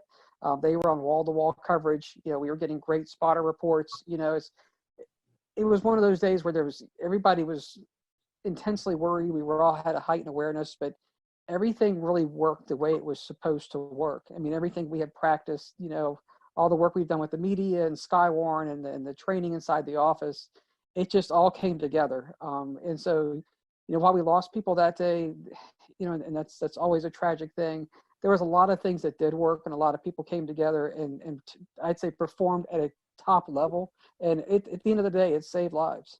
For me, I was definitely still a kid at the moment. I think I was 23 years old or 24 years old or something like that. And thankfully, Jerry Jackson, who I was working with at the time, he had drilled with us, very basic severe weather coverage do's and don'ts. Like 3 simple things: tell folks where the storm is, where it's going, what they should do, and then tell them again. And if you have more than one storm, do 1, 2, 3, however many you have, then go back to the first one. So we really boiled it down to basics. I think we did a pretty good job that day. And I think, this event really prepared me for further events down the road, to not get too amped up, too nervous or whatever. Just kind of keep it simple, tell folks what they need to know and what they need to do. And that's really the whole reason why we're here, right? So this is a big moment for North Carolina, and just personally for me, and kind of seeing what the weather can do and why we're here. I do remember one point. I couldn't tell you what time it was, but it was just we had a little Viper radar system from Barron in the office. That was our primary drive thing. And I remember we would go out and expand and zoom into like Kansas or Oklahoma when they would be having their events, and we would see what the radar would look like. And I remember just thinking to myself at some point, I should be seeing I-35. I should be seeing like OKC and Wichita as delineators here. Instead, I'm seeing Kinston and Goldsboro. And it was just really crazy to see those kind of returns. Everything classic supercells all lined up in a row. Gentlemen, we definitely appreciate your time tonight. Thank you for going over this with us. Thank you guys who are watching tonight. Thank you for allowing us to step back in Carolina weather history and talk about this event. Be sure to check out this week. We'll be posting some more updates about this event throughout our social media pages, so be sure to check that as well. So for everyone here at the Carolina Weather Group, we hope you have a great evening, and we'll talk to you next time.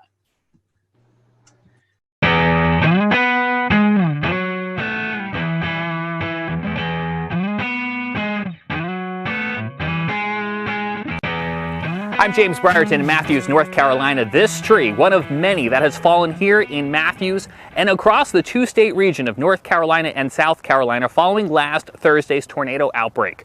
10 tornadoes in all confirmed by the National Weather Service, who then spent Friday going out and surveying damage like this here at the playground of Matthews Elementary School. The school closed on Friday with power still out and trees like this still down. School was closed in Charlotte, Mecklenburg.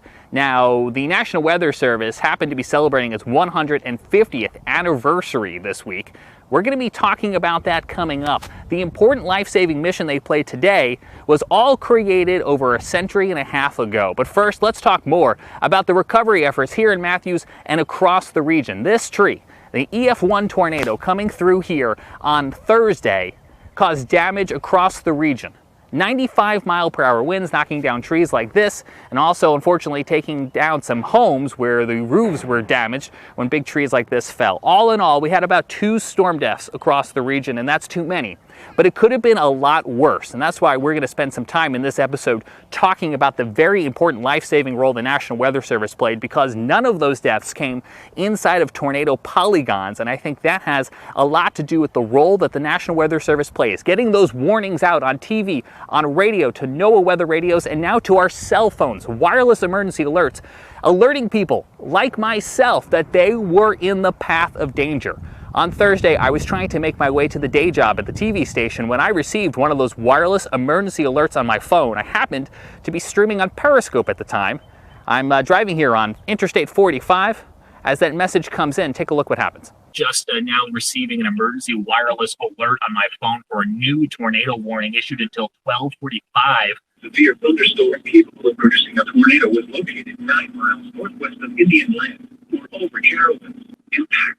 Flying debris will be dangerous to those. All right, so this actually might be a problem for me. All right, ladies and gents, we might be seeking shelter here in the next little bit because I'm going to be coming right into this, and that is not my intention. As soon as this lets up a little bit, I'm going to go and look for some damage in that area. Right now, I am not moving. I am just to the south of that warning. That is where I want to stay. I do not want to be in the thick of it, but I want to be able to move quickly afterwards to take a look at what might be going on around there. Because of that alert sent by the National Weather Service and relayed to my phone, I was able to safely pull off the road, get out of the way, let that storm pass, and then I turned north, directly into where the storm had just been, continuing towards Park Road, where the storm had crossed through a neighborhood called Park Crossing. Here's a look at what I saw moments after that tornado came through and as that tornado was continuing east into Matthews. You can see we've got numerous trees down. This one, as it fell, took down a fence. We see several instances of this as we make our way through this Park Crossing neighborhood.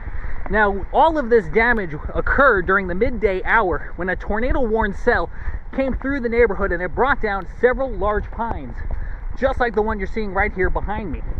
To give you a sense of what the aftermath of storm damage smells like, it smells very heavily of pine and also sounds like chainsaws. We have another tree down here. This one just barely missing this brick home as it did kind of fall here and then continue to land, if you take another look, right across their front yard. So a very close call here for the family that lives right at the entrance of Chatham Oaks. This is inside again that Park Crossing Drive neighborhood. Now we are just to the west of Park Road. I was onto the east side of Park Road where the Cameron Woods neighborhood was not too long ago. Whatever came through here then immediately went through there, brought down several trees as well too. Neighbors out there trying to clear the way with chainsaws. About 10 minutes before the trees started falling, so I was able to be here to help out. How many trees are down besides what's behind us? I'm not one for hyperbole, but it's countless at this point. There's trees on houses. There's a lot of roads that are blocked. We're just trying to get cleaned up so people can get through.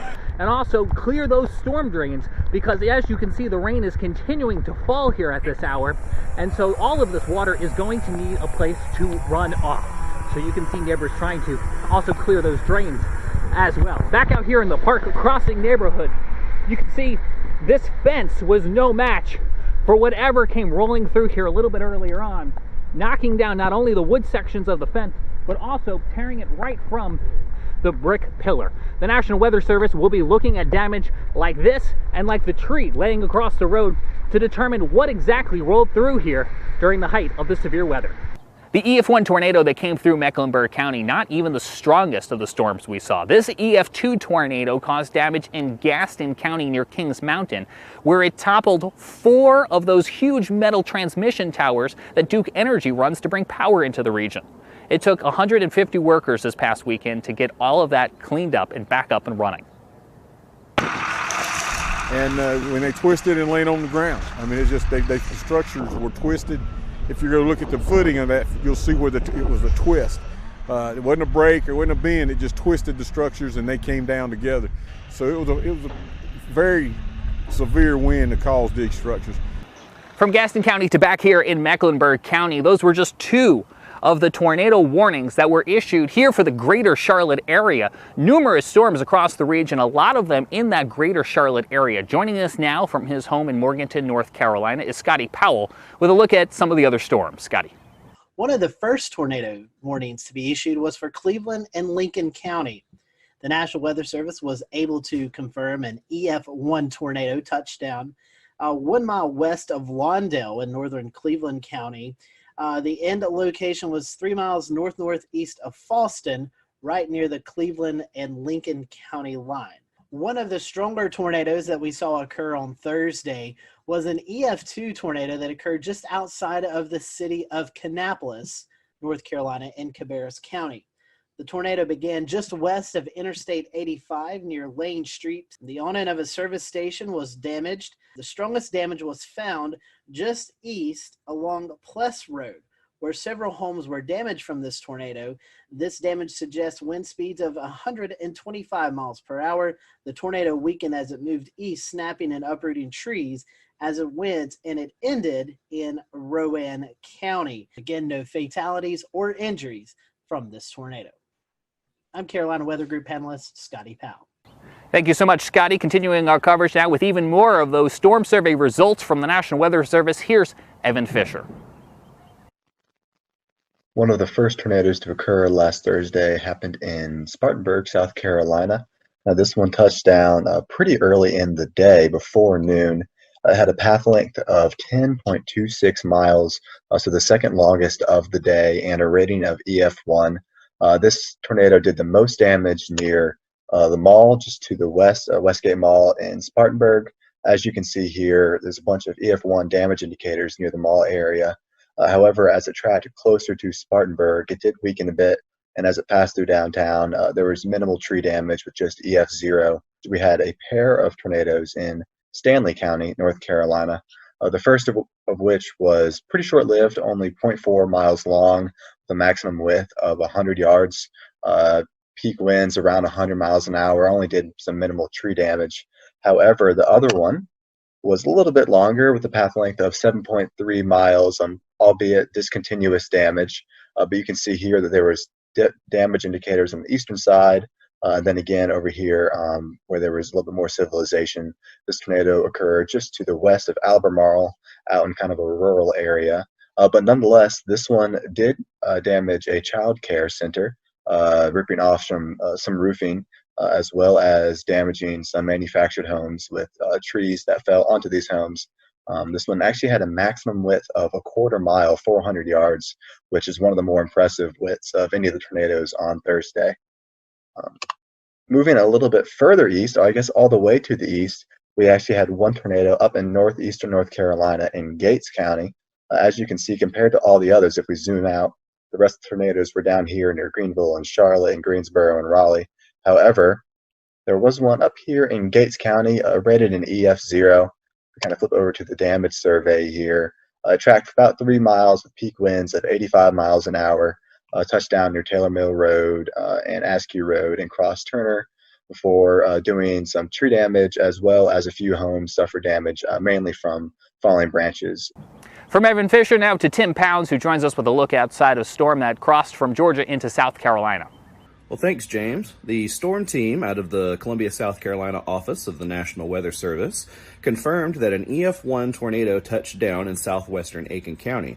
This occurred near Vaucluse in the Springfield Church Road area near Stableview Farm. Luckily, there were no injuries or fatalities indicated with this storm. And it was a pretty short-lived storm with maximum wind speeds of 105 mile an hour. The tornado only had a path length of about 1.15 miles and a maximum width of 75 yards. Another area of concern in the Augusta area was the Savannah River. The U.S. Army Corps of Engineers indicated that there was going to be a lot of extra flow from all the rain that occurred in the area, and they had opened the floodgates on the Strom-Thurmond Dam, releasing almost 30,000 cubic feet of water per second. So it was going to be a lot of water going down below the dam in the next few days. But other than that, that's about the extent of the storm report here in Augusta. James? Also had a lot of water that fell. A lot of water that fell from the sky, making it possible for big trees like this to fall in very spongy soil, but also challenging the water systems, the watersheds, the rivers, the creeks that now have to take all of that water that fell and eventually funnel it out to the Atlantic Ocean. We're watching rising waters along rivers and creeks and waterways that are now having to try to cope with all of that water. When you take a look at the debris that remains days after the tornado outbreak of last week, you have to pause and think for a moment and realize that it could have been a lot worse. But if it wasn't for the folks who tirelessly put in long hours at the National Weather Service, not only forecasting and warning about storms like this, but then spending hours and days afterwards going out into the field and looking at debris and conducting their storm surveys, well, frankly, if we didn't have the National Weather Service, we'd be in a lot of trouble. Now, the National Weather Service celebrated 150 years on Sunday. We, of course, wish them a very happy birthday. Now, we had Tom Nizzle on our program a couple weeks back. Now, Tom spent years at the National Weather Service in Buffalo, New York, before coming south to work at the Weather Channel. He now resides just across the border in Tennessee, and he's a bit of a National Weather Service buff, you could say. And he was very happy to spend some time with us to enlighten us on the history and the important role that the National Weather Service has played in its first 150 years and counting. Tom, you got to know the National Weather Service from the inside. What does this 150th anniversary mean? Well, I'm old. I'm not quite that old, but man, I look back. I have 32 years in the National Weather Service. They're celebrating their 150th anniversary. So do the math, man. I've been there for 1/5 of their entire history. I am old. But I'll tell you, I love going back and look at the history of a National Weather Service for the United States. And a lot of it has its roots back to my hometown, Buffalo, New York, which was one of the original 24 forecast offices in the U.S. when the National Weather Service, under a different name, began back in 1870. It's amazing when you think about the United States and think about the roots of weather and weather observations. My gosh, when our forefathers came here to the U.S., think about the fact that everything they did in their lives had some connection to the weather. I mean, they spent most of their time outside. It was an agrarian society. So two of our most famous weather observers and our most famous original weather people in the United States were two of my favorites, a guy by the name of Ben Franklin and Thomas Jefferson, right? Franklin was amazing. He was one of these Renaissance men that was interested in everything, and he was a great scientist. Franklin, by the way, was the first person to really study and chart something that's right offshore of the Carolinas, known as the Gulf Stream. That really was actually discovered in a way, in a scientific basis, by Ben Franklin. Franklin also took weather observations every day. How about Tom Jefferson, another Renaissance man? This guy took weather observations on a regular basis, and he shared those observations and developed a network with people that were around him. In fact, the cooperative weather observers in the United States today, their top honor that they can get is the Jeffersonian Award, for them taking weather observations. So those are two of the guys that really started things off. You know, we get into the 1800s, and as the country began to expand out to the west, all right, now the beginning of the 1800s, Weather Service actually went into a national operation in 1870. So 70 years before that, the U.S. was moving out and expanding to the west, and based on Thomas Jefferson's suggestions, the Lewis and Clark expeditions, they wanted to take science observations. Most of the Army surgeons who were trained as scientists would take weather observations on a daily basis, and they would mail them back in. They would, arrive months later into places like the Smithsonian, where they would gather this information and bring all this information together, begin to plot it onto maps and try to understand this array of data that we are gathering across the country. But my gosh, none of it was timely. It took months to get that information. So you come across to about the mid 1840s, and we had this amazing invention that takes the science of meteorology and rockets it forward. And it was called the telegraph. Because once you got the telegraph, you could get this data. We'll return to Best of the Carolina Weather Group in a moment. Now your Carolina weather forecast. Here are today's forecast high temperatures for North Carolina. Here are the forecast lows for tonight for North Carolina. Here are tomorrow's forecast high temperatures. And here's forecast rainfall across North Carolina tomorrow. Here are the forecast highs for the day after tomorrow.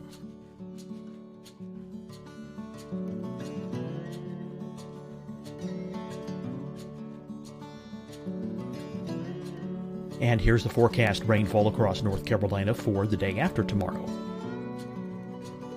This is the total rainfall forecast across North Carolina for the next 3 days. Here's the severe thunderstorm outlook for today from the Storm Prediction Center.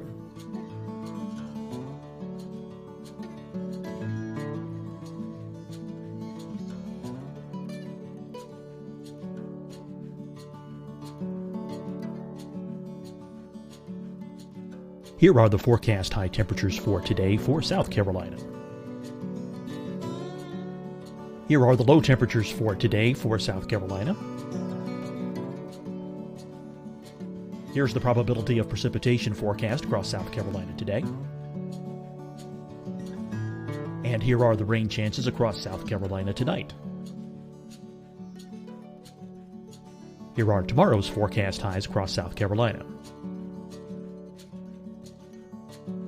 Here are the forecast low temperatures for tomorrow for South Carolina. And here is the probability of precipitation across South Carolina tomorrow. Here's the precipitation chances across South Carolina tomorrow night. Here are the forecast highs for the day after tomorrow in South Carolina. Here are the forecast low temperatures across South Carolina for the day after tomorrow. And here are the rain chances across South Carolina for the day after tomorrow. And South Carolina's probability of precipitation for that night. Here's the Storm Prediction Center's severe thunderstorm outlook across South Carolina for today through tonight. Here's the Storm Prediction Center's severe thunderstorm outlook across South Carolina for tomorrow and tomorrow night. And here's the Storm Prediction Center's severe thunderstorm outlook across South Carolina for the day after tomorrow through that night. Here's the severe thunderstorm outlook for today from the Storm Prediction Center.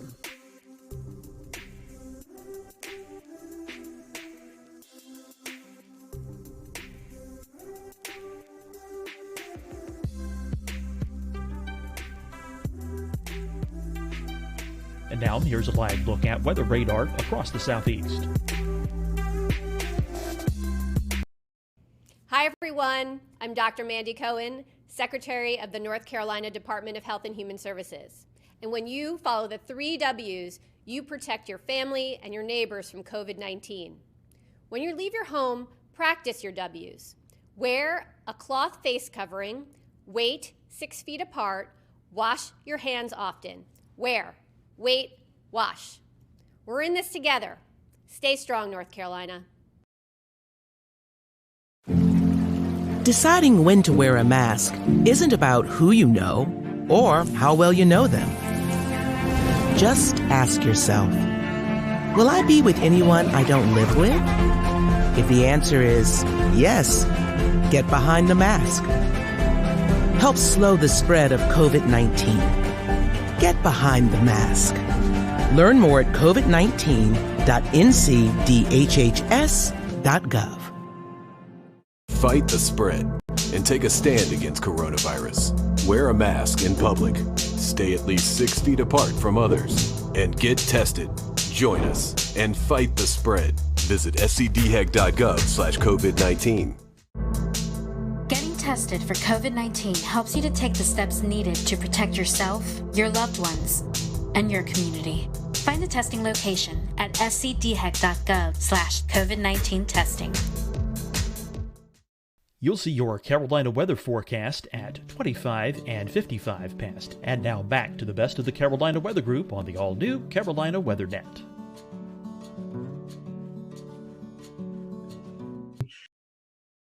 And in almost real time, you could get it to one central area where that data could be compiled. You'd have the data quickly, you could analyze it, and then understand what was going on a more real-time basis. And this was all done at a place called the Smithsonian Institution. And Joseph Priestley was the guy that was there that was gathering all this information and beginning to plot weather maps.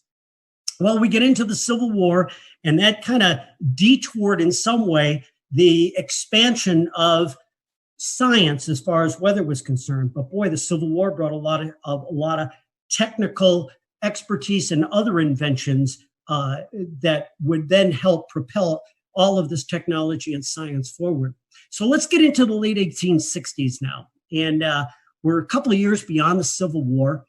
And the railroad transportation really wasn't coming into its own at that point. So a lot of the transportation that occurred between the inland parts of the country and getting out to the coast in the northern half of the United States occurred on the Great Lakes.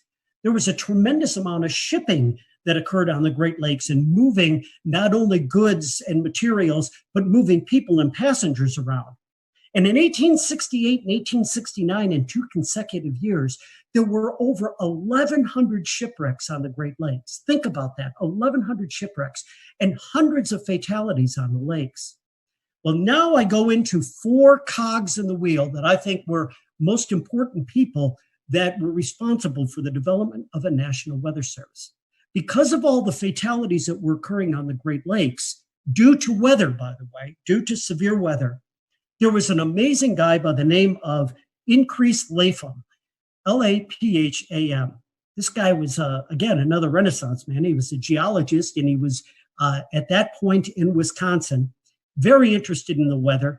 Again, a scientist by many, many means. He plotted weather maps, and he sent a lot of news clippings to his congressional representative about all these fatalities that were occurring on the Great Lakes. And there has to be something done to develop some type of weather warning system for these bad storms that were coming across the Great Lakes.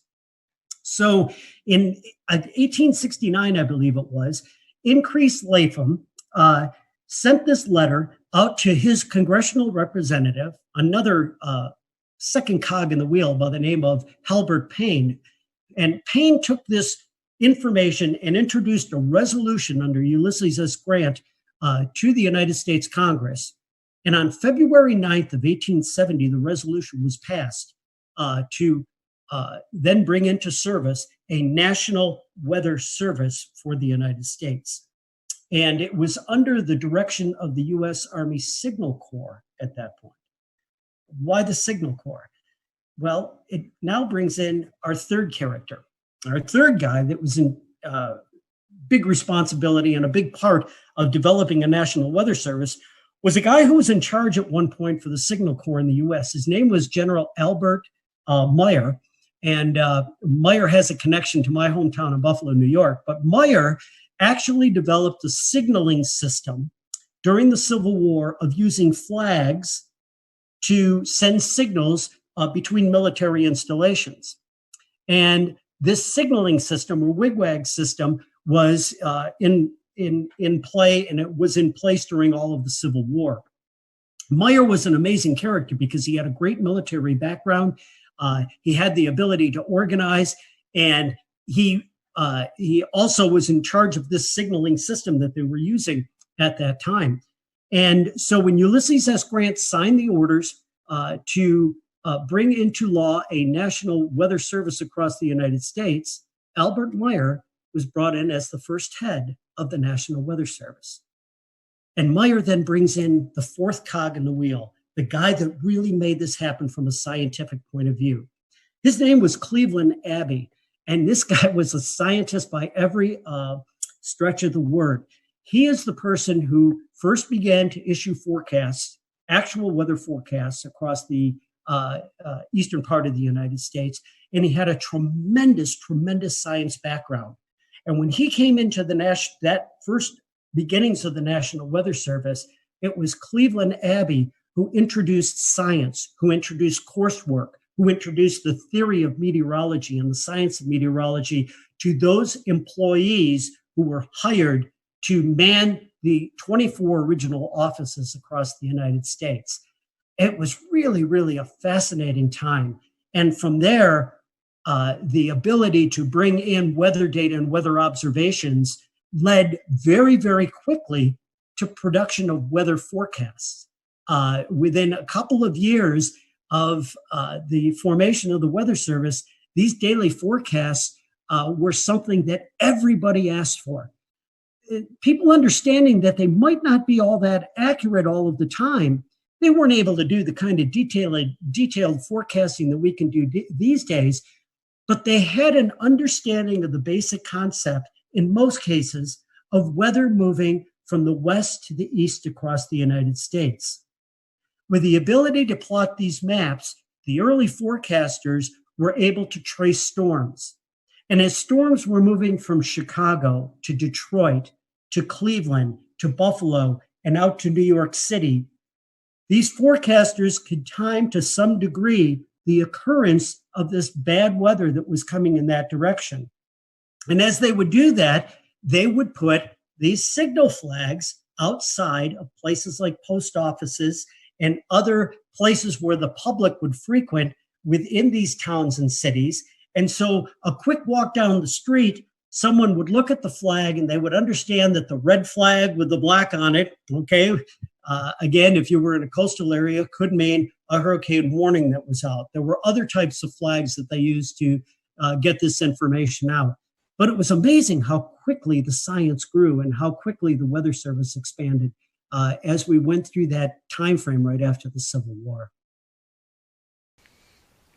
Tom, if you think back to what they started with and what we have today, if you could imagine, what do you think they would make of all the tools we have today?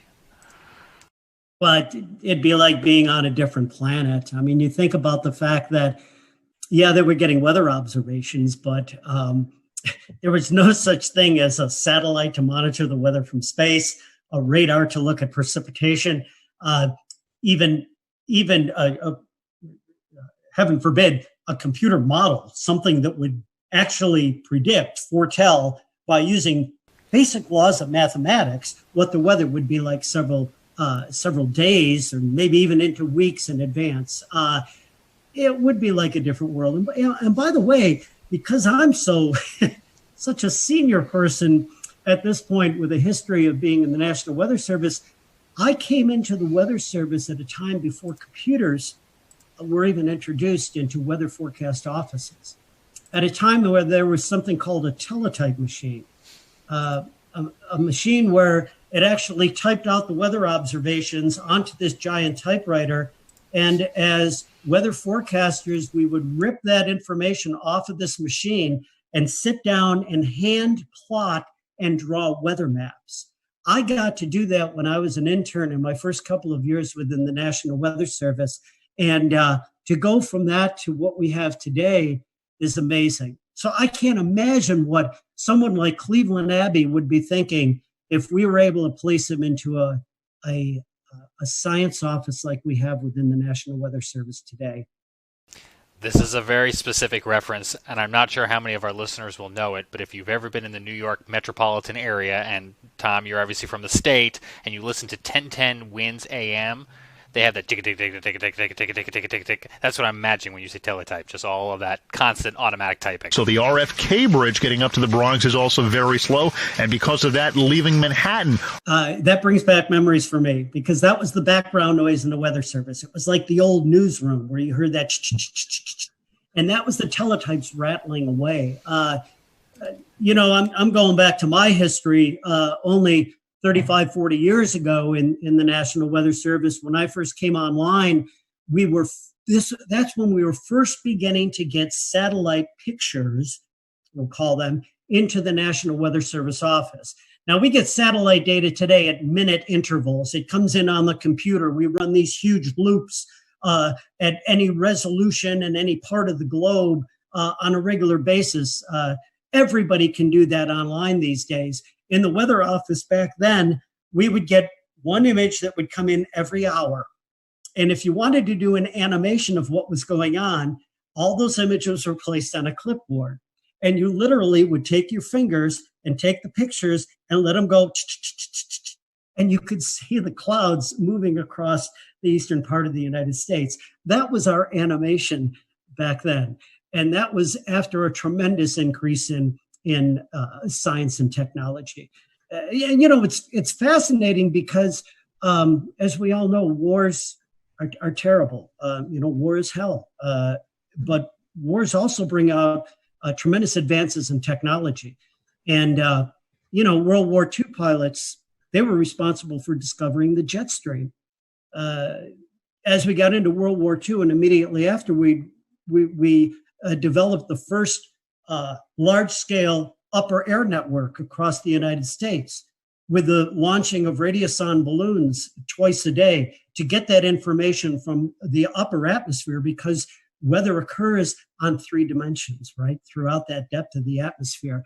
The advance of weather radar. My gosh, you took military radar, again, developed in World War II, and then after that war, they not only saw airplanes when they were looking at the radar, but they saw these features that kept getting in the way of them looking at airplanes. It was precipitation from storms. And, we turned that into the ability to monitor weather systems and then get into the tremendous science of severe weather and understanding tornado genesis and tropical storm formation from all of that technology. So it's just been amazing to watch the history. And it all began back there in 1870 when there was concern for the loss of life on the Great Lakes and of course, along the coastal areas from shipping as well. Tommy, you're talking about the advances in technology. One thing that kind of comes to mind is the advances in the warning process. Trying to explain to the younger generations that we didn't have things like cell phones, right? Just a generation or two ago, with these text messages and alerts that came across at any time of the day or night, the ability to communicate that information has saved countless lives and will continue to do so. And the ability now to be able to put out 911 messages to a huge area, an entire community, to get that information out, has been married with the technology that allows us to be more confident to get those warnings out by being able to use something like a Doppler radar to understand what we should be warning on and what we should not be warning on. Because in the early years of issuing severe weather warnings in particular, but certainly all types of warnings, much of the public was very frustrated with the fact that the weather forecaster may, for lack of a better term, cry wolf a lot of times and send these warnings and watches out and not be able to verify them because we just didn't have the technology to do that. But we've got that technology now. And to be able to then marry that to the ability for people to get warnings anywhere at any time, day or night, it has just gone a tremendous way to save lives across this nation. Talking about communication, and then I'll toss it off to someone else. One of the biggest tools that I think we all in this chat utilize is NWS chat and the ability for the forecasters and the weather office to communicate with TV, radio, storm spotters out in the field. I mean, just the instant communication that we have, I think, is pretty cool, and it's cool to see the advances in the National Weather Service with that. You know, that's a really important point, and what it's done also is it's changed the responsibilities and the type of work that goes on within the National Weather Service offices. A decade, now I should say more than that, a generation ago, the main job of the National Weather Service forecaster, the meteorologist, was to issue the forecast. And now we have many, many tools that allow that process to be very, very fast, very efficient, and very smooth. But what the forecasters do now, where they really, really make a difference, is what we refer to as decision support or decision support services. That ability to get that information and get it out and let our special customers know exactly what is happening, when it is happening, contacting emergency managers and working with the emergency management community to have their resources ready to go, to be ready to respond when the weather is coming through. And also, you mentioned this tool that is used on computers called NWS Chat. It's the ability for the forecast office to chat or to talk or message to many of its users, its media, its emergency management system, those types of individuals, to get the most reliable and timely information back and forth from those communities and sending out their thoughts from the National Weather Service offices. I found it fascinating when I worked at the Weather Channel that we, within a matter, and I mean this, within a matter of less than a minute in many instances, a damage report, say somebody had a half-inch hail that came down in their neighborhood outside of Charleston, South Carolina. And they sent a report in on their phone to the National Weather Service saying, we got hail here.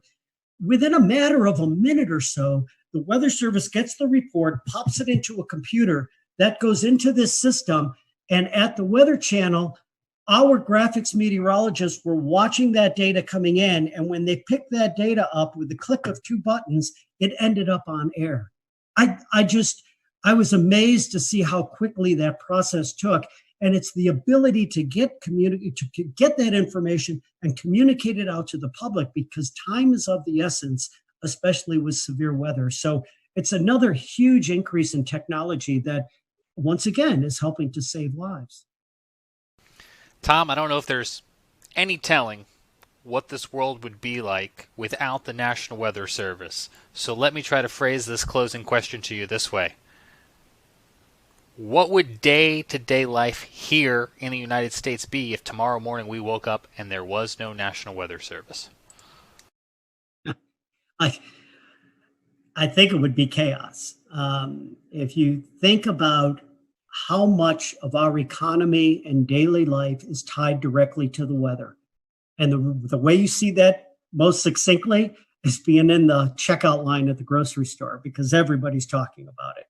You have to know what's going on with the weather if you're going to react with the real world.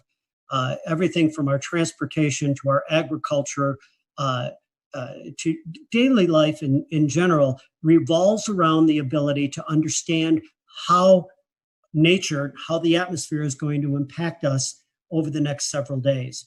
Without the National Weather Service, I think we would be way, way behind in where we are right now.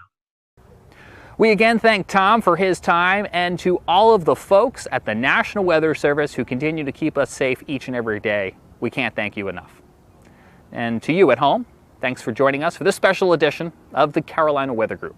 For all of us, I'm James Brierton in Matthews, North Carolina. We'll see you again real soon.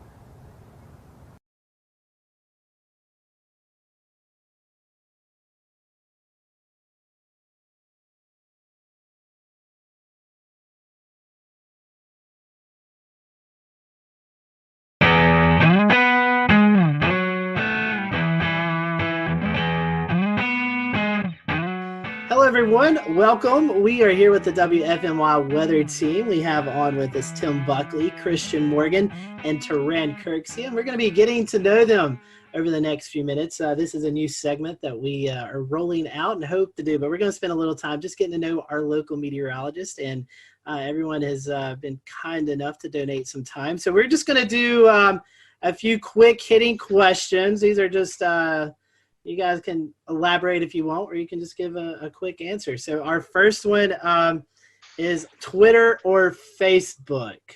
Which do you prefer more, Twitter or Facebook? I'll start with Tim. Twitter, as long as it's not bad Twitter. But I like weather Twitter. Okay. Christian? Definitely Twitter. Facebook has the ability to take something you posted 3 days ago and highlight it 3 days later, which makes the information very much out of date. So I feel like Twitter, if you can't say it in 140 characters, then you're saying too much. All right, here's one. I don't know if you guys have dabbled in these as much. TikTok or Snapchat? Oh boy. I'm old. I can't have a TikTok. I don't even think that's allowed. So I do have a Snapchat, but it's not something I post weather stuff on. Yeah, I have Snapchat too, and I can't dance, so I'm not even going to adventure into the world of TikTok because it will be horrible. And I'll just let everybody else share the TikTok videos on Twitter, and then I'll watch them that way. You don't want to be lip syncing? No. They both confuse me. I think I'm like, I'm older. I have an older spirit. So usually I just put my phone down when I get home. I don't want to know what's going on. I watch TV, and then when I wake up the next morning, people tell me what I missed, and I'm cool with it. I'm fine with it. Keeping on the theme of technology and stuff, what about weather model websites? There's tons of them out there, and I know you guys may have some special software, so you don't have to go to all these websites that us normal people have to use. But do you have one?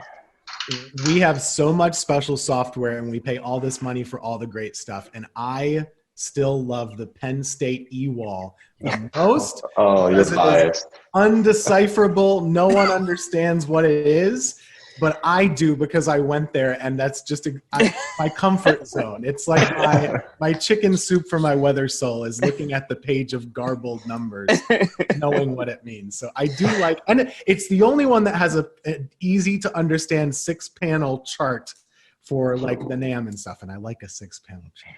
Okay. I've used that website for like 15 years, and I'm still confused by it.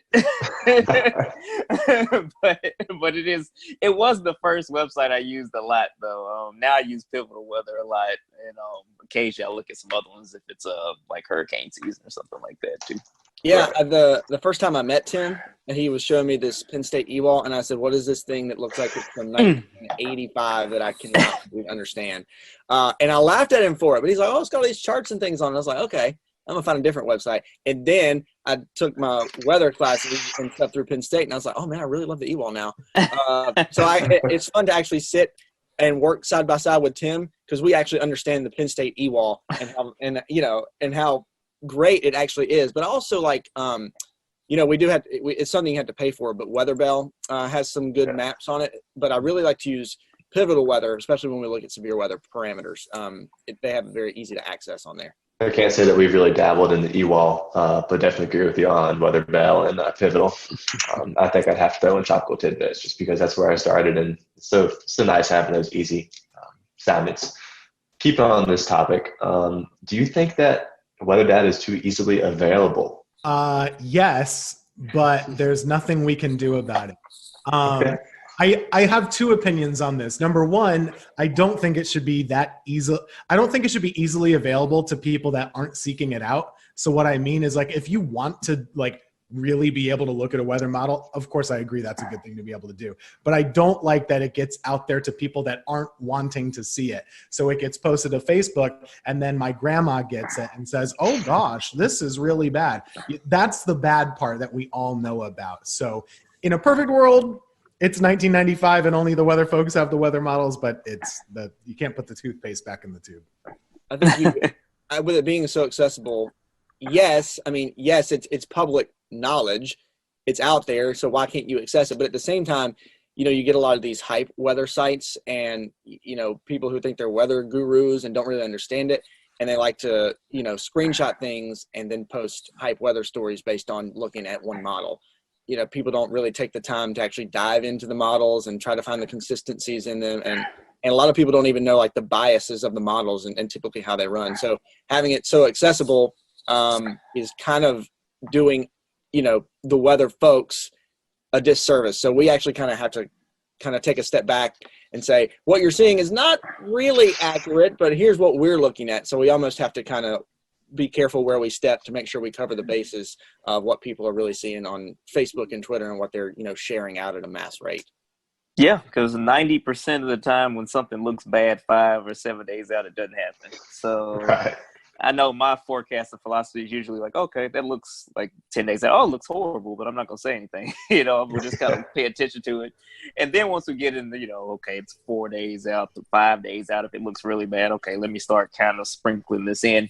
And then 3 days or less is when I'm more so like, okay, this is probably going to happen. But since it is out there and, the way that the models are visualized, some of the websites where it looks really, the color tables are really good, but you see something that looks terrible and then somebody would just like, Christian and Tim. We'll return to Best of the Carolina Weather Group in a moment.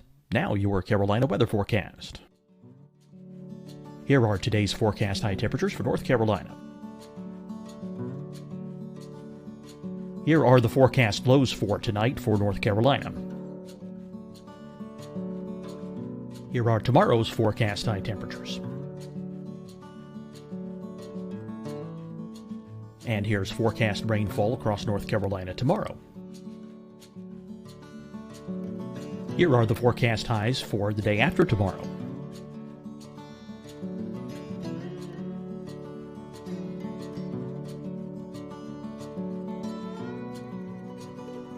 And here's the forecast rainfall across North Carolina for the day after tomorrow. This is the total rainfall forecast across North Carolina for the next 3 days. Here's the severe thunderstorm outlook for today from the Storm Prediction Center.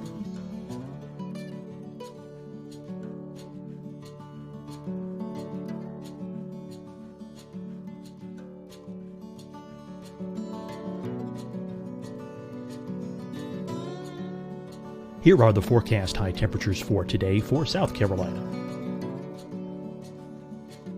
Here are the low temperatures for today for South Carolina. Here's the probability of precipitation forecast across South Carolina today. And here are the rain chances across South Carolina tonight. Here are tomorrow's forecast highs across South Carolina. Here are the forecast low temperatures for tomorrow for South Carolina. And here is the probability of precipitation across South Carolina tomorrow. Here's the precipitation chances across South Carolina tomorrow night. Here are the forecast highs for the day after tomorrow in South Carolina. Here are the forecast low temperatures across South Carolina for the day after tomorrow. And here are the rain chances across South Carolina for the day after tomorrow. And South Carolina's probability of precipitation for that night. Here's the Storm Prediction Center's severe thunderstorm outlook across South Carolina for today through tonight. Here's the Storm Prediction Center's severe thunderstorm outlook across South Carolina for tomorrow and tomorrow night. And here's the Storm Prediction Center's severe thunderstorm outlook across South Carolina for the day after tomorrow through that night. Here's the severe thunderstorm outlook for today from the Storm Prediction Center.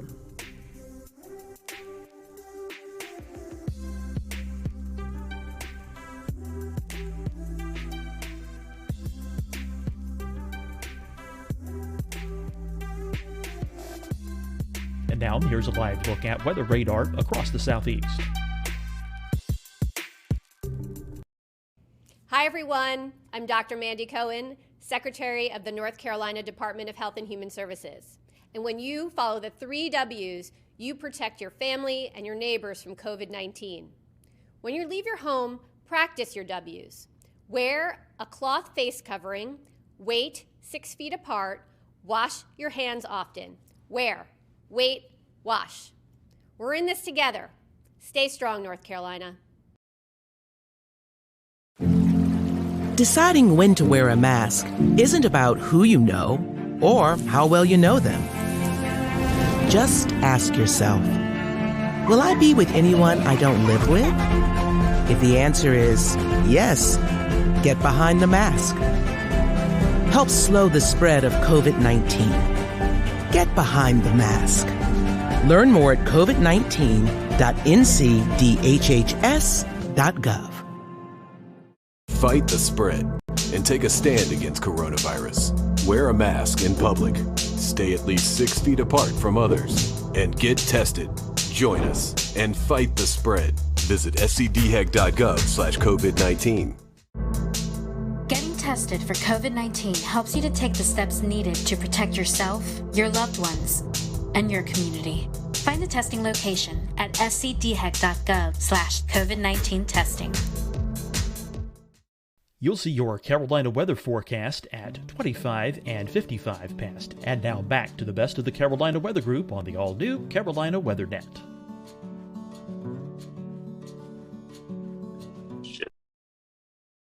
It explodes and you have to do damage control the whole time. And then when it doesn't happen, people say, well, you guys didn't know what you were doing. So that's the way it goes. Yeah, exactly. Corinne has lobbied for us to change our 7-day forecast to a 3-day forecast.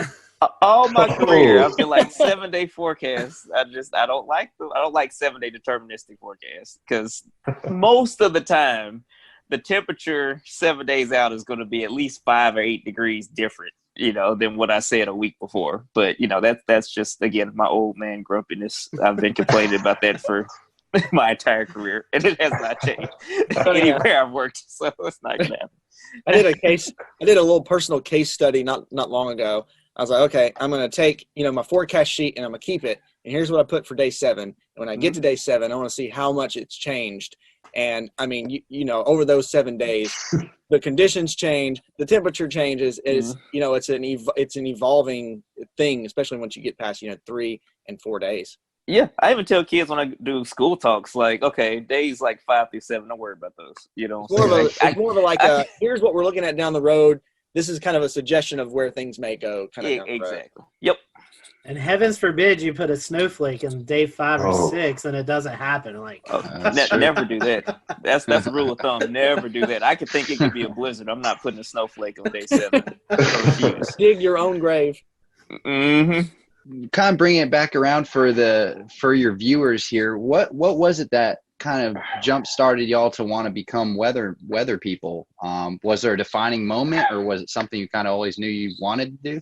Most people have like one weather moment that they saw or they lived through or they experienced. For me, I don't really have one of those, but I did grow up in probably the snowiest part of the country that people live in, which is upstate New York, right along Lake Ontario. We got like 200 inches of snow a year.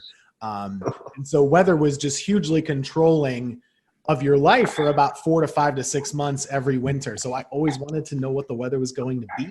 I always watched the Weather Channel and told my mom what they were saying, even if she didn't care. And that's just what I was interested in. And the TV thing just kind of followed suit. I didn't know that was exactly what I wanted, but that kind of just worked itself out. So that was my spark, were snowflakes. And I hate snow, by the way. So it's just, maybe that's why.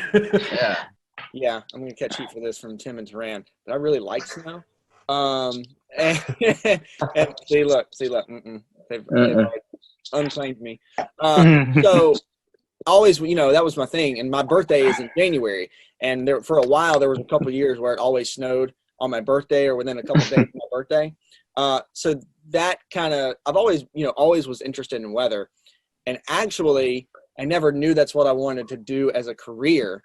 I always wanted to do broadcasting, radio or TV of some sort, and work in radio for a while and then try to get my foot into TV and a couple different avenues.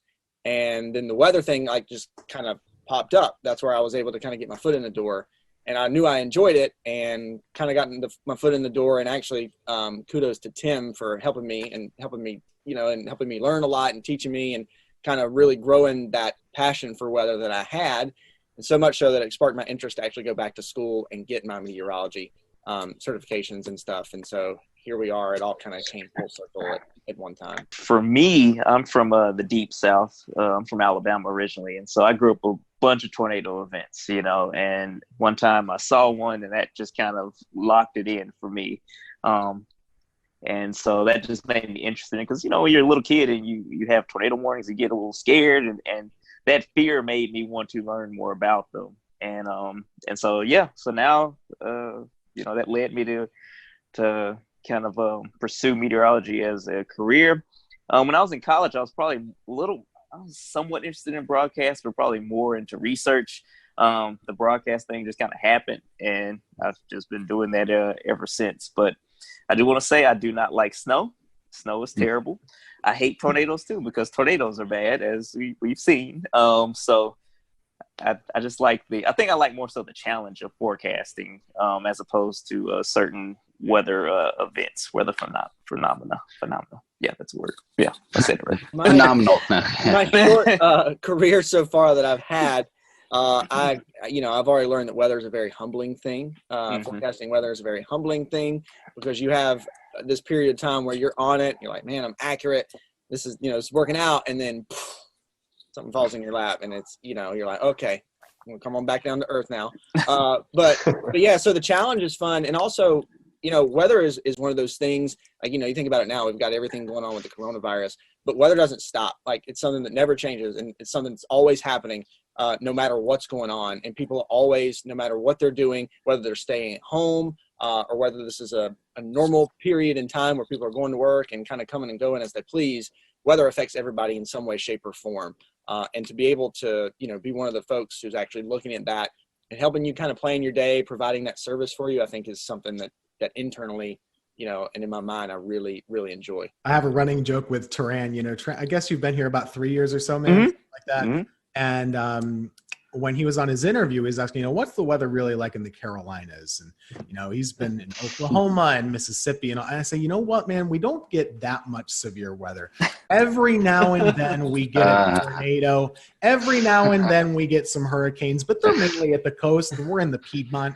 And every once a year or so we get some snow, and sometimes it's big, but it's not much. And then weather just happened all the time, and we had lots of tornadoes. We had a Greensboro tornado. We had all these hurricanes that came right into the Piedmont, all this crazy snow. So it's Turan's fault. So it is. Is it following you, Turan? Clearly, it must be. I'm sorry. I apologize to everyone. So now I'm connecting the dots, because first we blamed it on Grant Gilmore when he left. And so now it's actually Tim's fault, because he said we don't really get, and ever since then, all heck's broken. Jinxed us. Yeah. That's right. Everything was quiet when Grant was here. When he left, it just went crazy. Note to self, no claims about North Carolina weather at all. A quick follow-up there, Turan. The tornado that you saw, you were younger and you had a clear kind of visible of that. What kind of happened in that experience? There was I remember the day. I was in Huntsville, Alabama at the time, in North Alabama, and there was a tornado warning, and the meteorologist was saying, hey, it's headed towards this part of Madison County, which is maybe about 5 or so miles north of where we are. Then the power kind of flickered or went out, and of course, we looked outside. So you're not supposed to do that. And we were looking north, and, you can barely see it, in the distance, but I could see it. And I was like, oh my gosh, that's wow. This is it. I was scared, but I was also kind of mesmerized. My parents knew that it wasn't going to hit us. So they were okay with me, like, looking outside, like, okay, it's up there, it's fine. But just watching it was, it kind of, just solidified my interest, because I've always been somewhat interested in weather, even when I was younger than that. But there was a meteorologist in town that would do such a great job kind of teaching the meteorology. I know some people don't like that, but for me, I would always sit in front of the TV and watch the severe weather coverage, and I would learn so much about how to look at radar. What are you looking for? These are different, variables that, you can look at using the radar. And again, this is in the 90s. And so it's been a huge explosion of different things now, but it made me more and more interested. And then, obviously, I reached out when I got in high school, and he was gracious enough to let me, intern from when I got in college, but to let me shadow him when I was in high school. And it just kind of went from there. Give us a name. Come on. Who It was it? It was Dan Satterfield. Okay. I know that's a name that, yeah, some people had different opinions, but yeah, he was awesome. And even to this day, he's, just so gracious, if I ever have a question or anything, or, he has always been one of those people that I could, like, hey, I don't understand this, I don't understand that. And he's one of the big reasons I ended up going to Oklahoma. He started telling me about, oh yeah, a lot of tornadoes out there, you can learn a lot. I'm like, okay, sure, I'll try it. So yeah. Well, that's great. I think you're reading right off our question sheet. One of the next ones I was going to ask is, do you guys have a weather role model? So, Karen, just got your answer. Tim, Christian, a weather role model? I wasn't that active. I mean, it was hard. It seemed crazy back, when I was growing up, which is not that long ago in the 90s. It seemed crazy that you would actually be able to reach out and talk to your meteorologist locally. That is so accessible now with social media. So I didn't really have any interaction with any of my local meteorologists, but there's a guy by the name of Dave Eichhorn up in central New York who was on Syracuse television for a long time. And I would always watch him and Dave Longley and Jim Teskey. Two of them are still there. And they really geeked out about the weather. And I wouldn't say they got excited about the weather when it was bad, but they really did have a professorial approach and really explained it a lot. And I liked that. And I thought that was really interesting.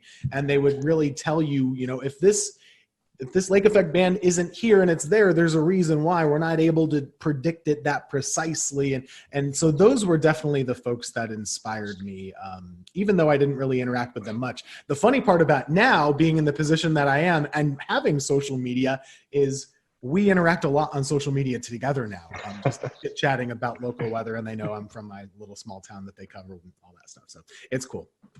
That's neat. Yeah, for me, so I actually grew up in this market. So I was very in tune with all of the weather folks in the market at the time. And so there was one person that I won't name because we're with, a competing station right now, but I watched them all the time. And that's just kind of, I would always, that would always be the thing. And when they were calling for snow, that's what I wanted to know about. That's who I wanted to see. And I wanted to learn, why it was happening, and also more so to know how much we were going to get. But at that point, Tim, like Tim said, I never really thought that, when I was in middle school, that you could actually reach out to those folks and actually, have a conversation with them. And, some folks, that I've learned over the years, some folks are more gracious of giving their time than others are. But I will say, and again, Taran and Tim can probably speak to this because they've been in it longer than I have, of course, but maybe the way that social media and has kind of groomed us over the last, in this age that we're in, I think that the connectivity, being able, whether you're competing stations or not, but kind of the network of meteorologists and kind of being able to toss ideas back and forth and discuss those things, there's a more of an open line of communication, I think, than there used to be, which is definitely a good thing for not only the folks who are in it now, but the people who are aspiring to be meteorologists as well. We're here right now. That's a testament to having more access to your local meteorologists than perhaps there was back in the 90s, like you said, Tim. Everything has changed so much. I didn't even know what a computer model was or that they existed until I got to college. I didn't know any of that really. And I don't know that I was unique in that either. Once you got to school, you're like, oh, there are these tools that I didn't know that existed. Here's how we use them. And then I kind of, learned it very quickly. But before that, I mean, the amount of information that 12-year-olds know now that are weather enthusiasts is about the same as what I had as a sophomore in college. It's amazing. It really is. Oh yeah, same for me. I mean, the first time I saw a forecast model was when I shadowed that time, and they had the DIFAX maps or whatever. It's like, oh, okay, this is printing out. So this is how you all figure out the forecast weather. Oh, okay, cool. Before that, I had no idea. I actually have some of those DIFAX. Eric Thomas. I went to visit Eric Thomas in Charlotte, and I have them somewhere in the basement. I need to pull them out and see if I can find them. But I have a question. It's going to kind of tie 3 or 4 questions that we have together.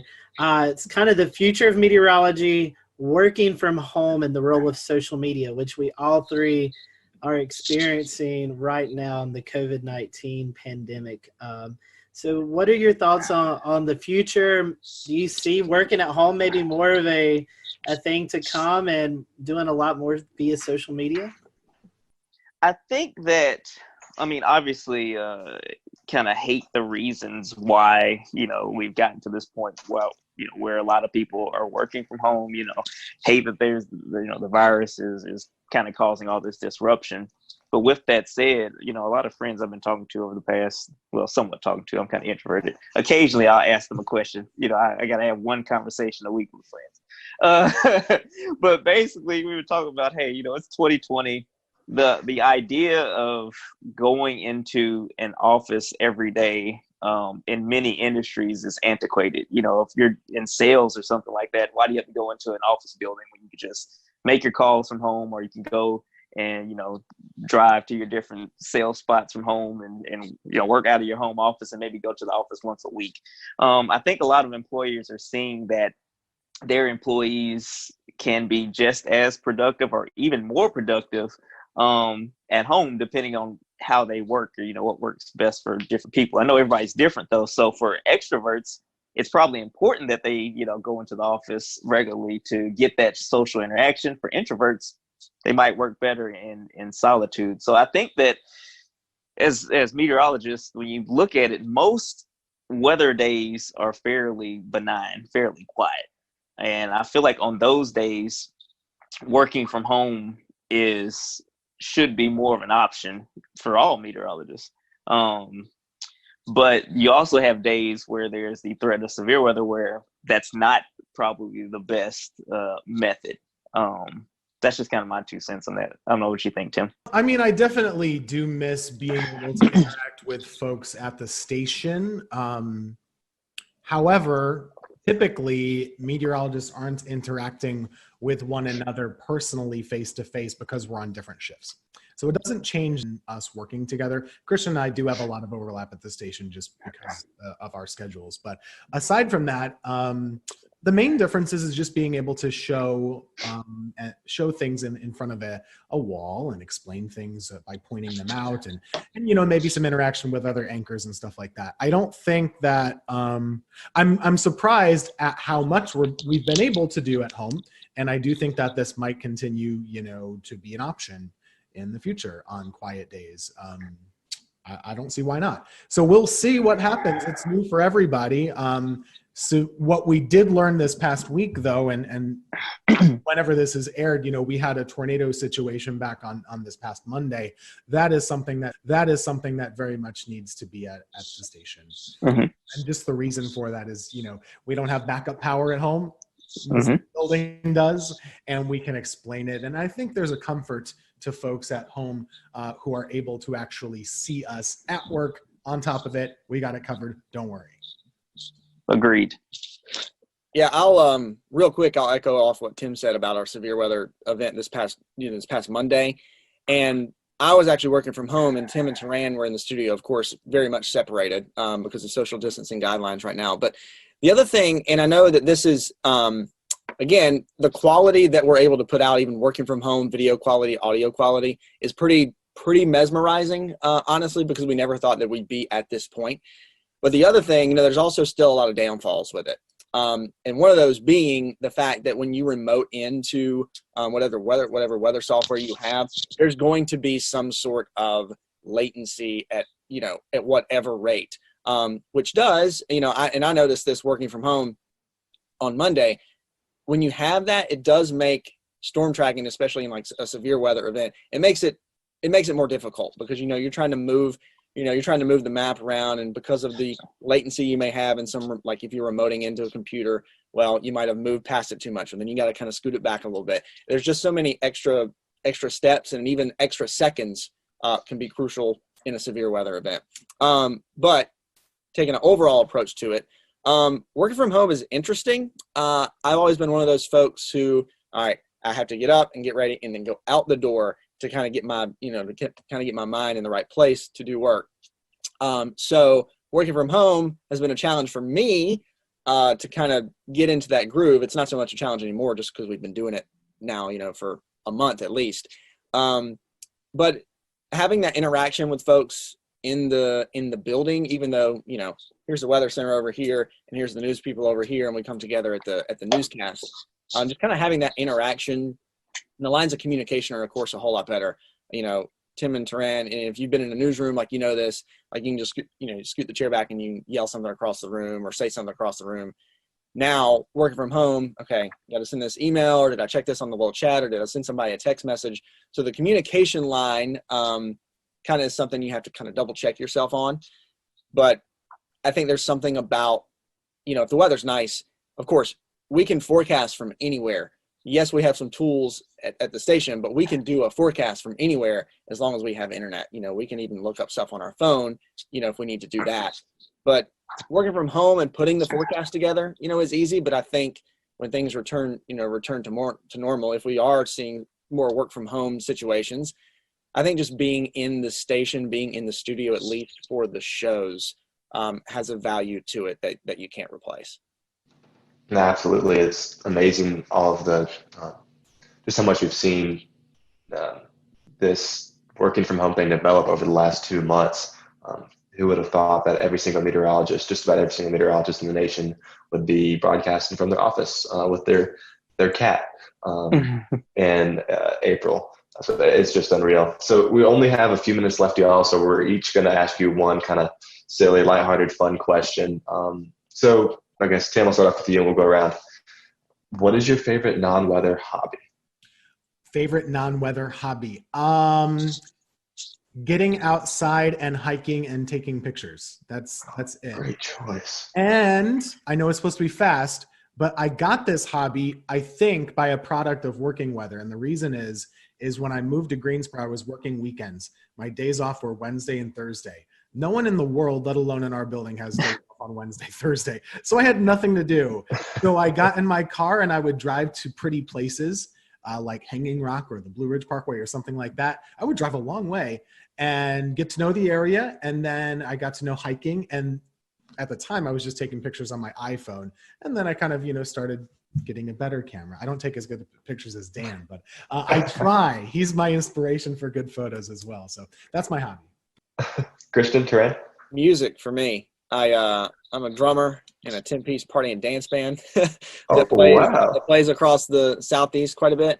So music is my outlet. And then I love being outdoors. So even though I'm not that great at it, I love going golfing. And that's the nice thing from working from home. Like, even on these days, if I don't go in until the afternoon, the days working from home, I can just, walk out and go to the golf course and walk a couple holes and kind of get my fresh air for the day. And so, yeah, but music is my main hobby. Golf would be the second one.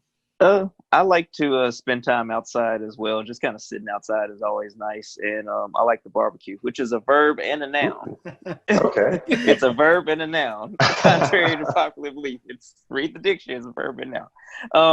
Sorry, anyway. That's true. But Southern thing. It is, yeah. It's a verb and a noun in Alabama, and it's a verb and a noun in North Carolina too. Do people up north not think that it's a verb? Well, there's they use it much differently. Yeah. Altogether. I can run out the clock on this if you want to. Go for it. The actual thing that you cook with, the barbecue instead of the grill. So this is the whole, and the cookout up north is called a barbecue as well. Yes. I'm telling you, that's the way it is up there. Yeah, once all this social distancing stuff clears up, I'm waiting for some Taran ribs. Every Saturday I see a post of Taran cooking. I've had extra time on my hands, so maybe our next lightning round will be in person. Yeah. Taran, I gotta ask you, vinegar or tomato-based sauce? Well, I mean, that's the big debate here in North Carolina. Man, she about to get me in trouble, man. All right, so again, I'm from Alabama, but I spent most of my life in North Alabama. So Memphis-style barbecue is what I'm used to. And then when I lived in Oklahoma, Texas-style barbecue is kind of, one of my big things too. I like more tomato-based barbecue sauce. Like, you have to put, for me, I do put like, some apple cider vinegar as I'm cooking it, but I don't just like douse it in it. Like I just want a little bit of tang and then more sweetness. That's just what I prefer. Very nice. Very nice.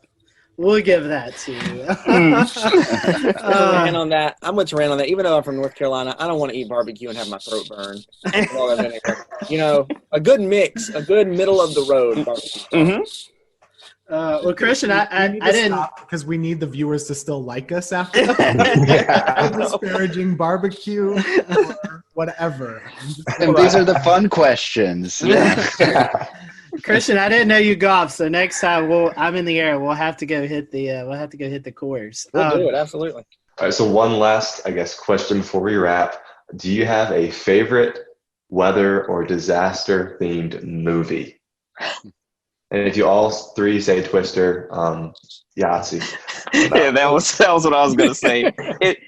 It's so bad, but it was so entertaining. And growing up, I was like, "Oh man, this is awesome." So yeah, there was a volcano movie too that was really bad. What was the name of it? It was Volcano? Dante's Peak. Yeah, in the 90s. Yeah, there were two of them. There's Dante's Peak, and then the Volcano was like in L.A. Okay, yeah. They're all really bad. Yeah. The worst one is The Day After Tomorrow. Oh gosh. Are you telling me that's not accurate? It is horrific. And I was in New York last. We'll return to Best of the Carolina Weather Group in a moment. Now your Carolina weather forecast. Here are today's forecast high temperatures for North Carolina. Here are the forecast lows for tonight for North Carolina.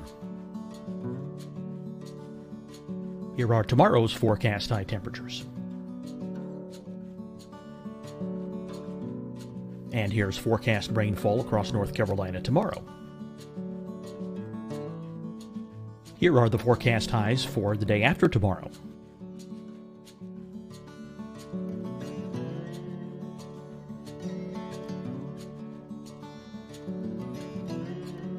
And here's the forecast rainfall across North Carolina for the day after tomorrow.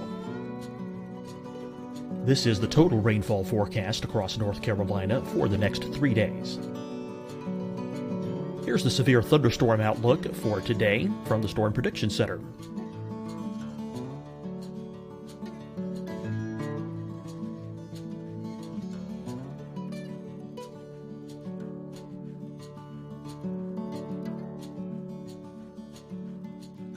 Here are the forecast high temperatures for today for South Carolina.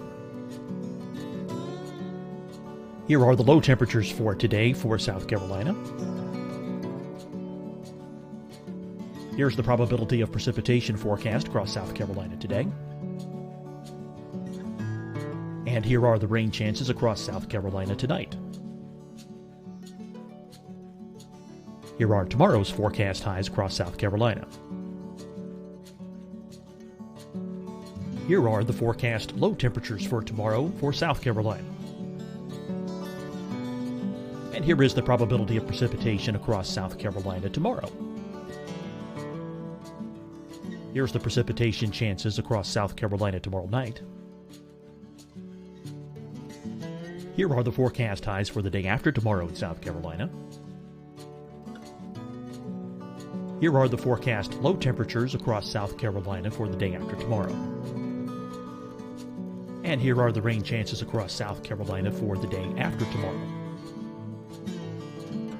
And South Carolina's probability of precipitation for that night. Here's the Storm Prediction Center's severe thunderstorm outlook across South Carolina for today through tonight.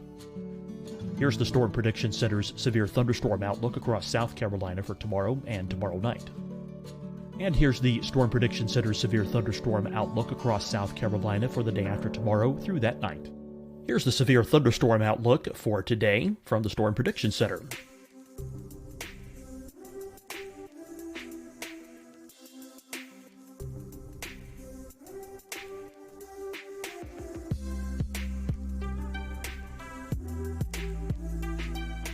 And now here's a live look at weather radar across the southeast.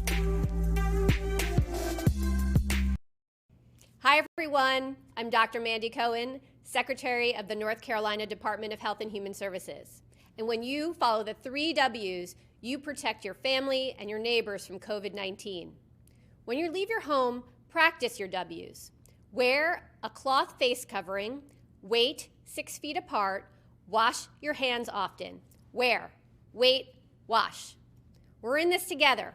Stay strong, North Carolina. Deciding when to wear a mask isn't about who you know or how well you know them. Just ask yourself, will I be with anyone I don't live with? If the answer is yes, get behind the mask. Help slow the spread of COVID-19. Get behind the mask. Learn more at covid19.ncdhhs.gov.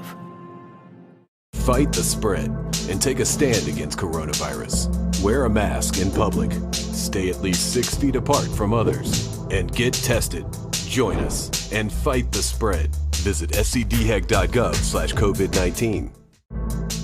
Getting tested for COVID-19 helps you to take the steps needed to protect yourself, your loved ones, and your community. Find a testing location at scdhec.gov/COVID-19 testing.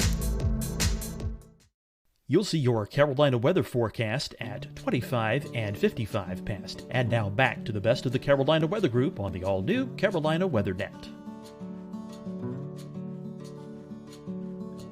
New York Public Library, which is a great free place to go. You should go sometime and check it out. It's beautiful. I took a picture in there and said, oh, it's a great place to visit. And everybody posted, this is where they filmed Day After Tomorrow. Jake Gyllenhaal is all over these places. I was like, oh no, I'm reliving this horrible movie. Oh, well, guys, I have one question. I know you're talking about places to visit. We want to give a little love to the Triad areas. So what's your favorite place to visit? If you have visitors coming to the Greensboro, High Point, Winston-Salem area, where is your favorite place to go visit? Where would you recommend to people? Could I guess, vote for Hanging Rock, or is that too far away? I really like. That's great. I really like the parks. Hanging Rock is amazing, and I love just hiking up and stuff. And that's probably one of the cooler, public parks I've been to in the state. Pilot Mountain's a great hike too. It's in the Triad, and it's probably, if we're talking Triad specific, that's probably my favorite. But if somebody's visiting the Triad, a couple, it's a quick shot up to the mountains and the Blue Ridge Parkway too. So we have a lot in our backyard. That's the nice thing about being in the Triad. We got a lot of great places here, but also a quick drive in a car, and you can take a quick day trip, whether beach, mountains, whatever it is. All those places are great. I will be like the ambassador. If you guys have any questions about where to eat, where to drink, where to go, outside, there are so many good parks here, seriously. And just having lived in multiple states and multiple places, most places don't have as many parks as we do and as many good parks as we do. And I really appreciate the dedication to saving outdoor spaces. City of Greensboro, every lake, there's a trail around it at all points. That's crazy. And there's really great opportunity to get outside, and we don't have traffic, and we have good food, good and stuff. So come on down whenever you're allowed to, and we'll give you a good recommendation. I'm sold, Tim. Dan likes it here. Okay, good. We certainly appreciate your time today. We talked about social media, so I'd feel bad if I didn't say, hey, give your guys a plug. How can they follow you guys on social media? Sure. Twitter or Facebook. Of course, mine is Tim Buckley WX. Just search Tim Buckley Meteorologist on Facebook. You can find me there. Instagram too, but I don't post much weather there. And mine is just TK Weather, like weather spelled out. So TK and then weather spelled out on, the internet. So I'm on there. On the Google machine, just Google it. Just Google it. Yeah, Twitter, Facebook, Instagram for me too. C Morgan WX on Twitter, and then you can just search Christian Morgan WFNY on Facebook, and then C Morgan WX on Instagram as well. Awesome. Well, we appreciate your time. Thank you guys for watching. Hope you enjoyed it. We'll do another one of these soon. Thanks, guys. Yeah, thanks, y'all.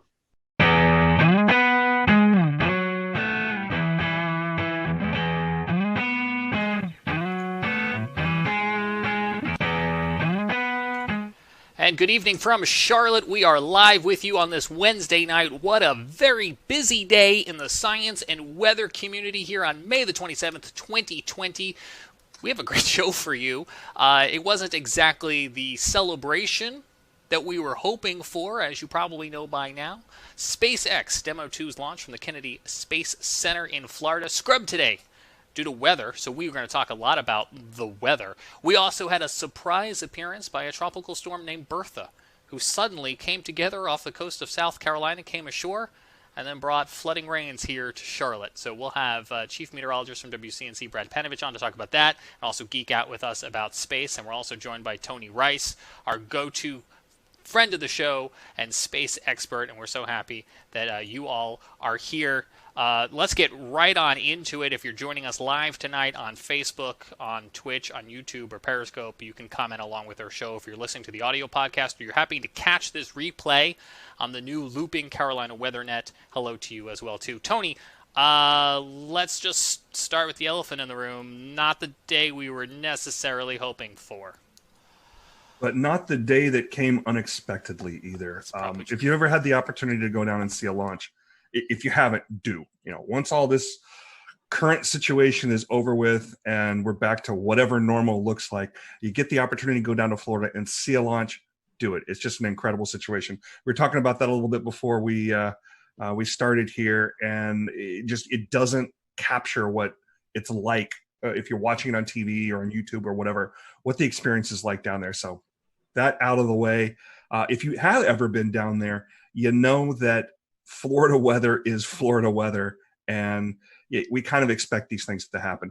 I think there's one or two other places on the planet where there is more lightning activity. So we scrubbed today because of weather, but we scrubbed today mostly because of the potential of lightning.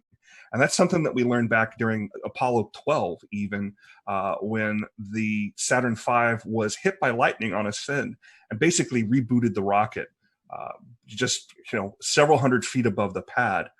We learned more about that through subsequent launches. So there's some very specific weather launch criteria, and we can get into that. But basically what happened today is we violated one, maybe more, and definitely know of one of those launch weather criteria that has to be met before we're going to go fly. I just pulled a Scotty and forgot to unmute myself. We're certainly going to get into some of that weather criteria, and we're going to break it all down because we got some really interesting information. I don't want to get too far into the program for anyone who doesn't know. Tony, let me have you explain it. What is the significance of this mission? So this is the first time in basically 9 years that we attempted to launch astronauts from U.S. soil. So at the end of basically construction of the International Space Station, we retired the space shuttle. Space shuttle, the best way to compare it, and the reason that we didn't continue flying the space shuttle to take astronauts back and forth, astronauts stay about 6 months on board station before they come on back home. So we're continually rotating people through there. The best way to compare it is you wouldn't take a tractor trailer to go get groceries. And that's about the volume of space that was in the back of the shuttle's payload bay. If you're just taking supplies, well, we can send an uncrewed mission up there. SpaceX has been doing that for a while. We've got some other ways of getting cargo up there. But to take people back and forth, we've been buying seats on the Soyuz, launching them from Baikonur Cosmodrome out in Russia, actually in Kazakhstan. But we really wanted to get that capability back onto U.S. soil. So several years ago, NASA, as a part of the commercial program that includes cargo as well, we want to hand over basically low Earth orbit to commercial agencies. SpaceX is one of them. Boeing's also working on getting some capability there. So it was really important to get this capability back on U.S. soil. And Administrator Bredenstein talked about it today. One of the main reasons we want to do that is we have one American up there right now. We want to have more. The more Americans we have up there, the more they can focus on specifically U.S. science. So the Dragon capsule that we attempted to launch today, we're going to give it another shot on Saturday, weather willing. Has the capability of taking 4 up at once. That's even a better option than using the Soyuz, because the Soyuz can only take up 3, and those are at most going to be 2 Americans, and it's generally only 1. The Soyuz as well, and I don't know if others feel this way, but when I watch it, I feel like it's something straight out of a James Bond Soviet Union era technology, and that is like the complete opposite of what SpaceX has developed here, because they not only did hopefully a very efficient rocket based on what we've seen with the uncrewed missions, but also, and Brad, you were touching on this before the show, there's a little bit of style that they incorporated into not only the spacecraft but also the suits we're seeing here. Yeah, they're very interesting. I love the helmets. The rest of it, I don't know. It almost looks like some kind of weird like leisure suit, and then they've got like shrimping boots on or something. Those were actually designed by a Hollywood costume designer. Elon Musk went out and specifically got one of the costume designers that was working on Marvel films and said, you go sketch us up something. You tell us what these are supposed to look like. Then they handed it over to the geeks who actually made it work and made it functional so it can protect the astronauts when it needs to protect them. But yeah, the helmets are cool. Those cool helmets, I love. They do look pretty cool, don't they? I will say one thing about the Soyuz, though. If you've ever seen pictures of the outside of the space station, you can pick those Russian elements out really, really easy. They're bulbous. And the reason they're bulbous is because a sphere is a very strong thing and can hold pressure really well. But the thing about Soyuz and the thing about those older rockets and those older capsules is the thing that you really want to have underneath of you and around you when you're in space is something that is well tested. And those rockets have been around a long, long time and are very well worn and have had the bugs worked out of them. We had an incident a couple of years ago where one of the solid rocket motors that come off during ascent bumped into the capsule, and they ended up having to going into abort mode that they hadn't done in I don't know for how long. But previous to that, we really hadn't had any incidents with the Soyuz. The Soyuz is old-fashioned, and it doesn't look that great. It certainly isn't as sexy as what SpaceX is doing out there with their nice, clean cockpit and reverse lighting. Much like you have over your shoulder there, Brad. You've got some style there as well. But it's very functional and it's very reliable. Can you talk to us? We know you've been following this SpaceX progress probably a lot closer than most. Can you talk to us about what SpaceX has had to overcome to get to be the first commercial operator to take astronauts back, and what are some of the challenges that they may still face as somebody who's not as well seasoned? Yeah, well, they're still going to have to face some challenges there, simply because you got to have the first flight sometime. And it's kind of a first flight and it kind of isn't. It's on a well-proven rocket. The Falcon 9 has a pretty good safety record. We've really only lost a couple of them. But what they really have going for them is iterations. They've flown these things over and over and over. So they had an opportunity to perfect it. Does that mean that it's perfect? Certainly not. But it is sufficient to the point where not only SpaceX is comfortable with it, but if you listen to the NASA administrator and the folks that are involved in these kind of decisions, particularly during flight readiness reviews that have been going on for the last couple of weeks, they're confident. They have enough confidence to put those 2 astronauts on top of them. So what they have ahead of them is they'll learn something on this flight. Hopefully it'll go off without a hitch on Saturday. Hopefully the weather will cooperate. But they're going to learn some things. There's going to be something that didn't go quite right. There'll be something that can be improved upon. When you listen to the call during the launch, one of the last people you hear from is a flight test director. And that may seem a little odd that, we got 2 people on top of this rocket and we're about to send it off into orbit and we're still testing. But this is absolutely a test. The name of this mission is Demo 2. It's a follow-on Demo 1. Demo 1 was pretty much what you're going to see on Saturday, but without the astronauts. Every one of these things is a test, and it's a way to gather more data and to improve on things. The setback that SpaceX had I don't even remember how long ago. It was sometime last year or maybe even the year before that, where they lost one of the Crew Dragon capsules on the pad because of some of the hypergolic fuels that that are used on orbit. They're fuels that basically, if you put part A and part B together, you create an explosion. You point that explosion in the right direction, you got thrust. There was, I believe it was a leak that they basically lost that capsule. That capsule was all but pulverized. So that was a bit of a setback to them because they didn't get as much data as they would have hoped from something like that. You learn more from your failures than you do from your successes. So this is some of the most instrumented spacecraft ever. They're gathering tons and tons of data from it. So once we do get this launch off, they're going to be gathering lots of information and improving things. So Tony, what's the relationship between NASA and SpaceX? Who's kind of responsible for what? NASA is the customer. They put out the requirements, and SpaceX is the contractor fulfilling those requirements. It's kind of a similar relationship as the DoD would have with any of their contractors, if you're familiar with that world at all. That being said, though, there's a fair amount of oversight that NASA still has in this, particularly because of the human spaceflight aspect here. There are people on board this thing. There are former astronauts that are involved in all of those reviews.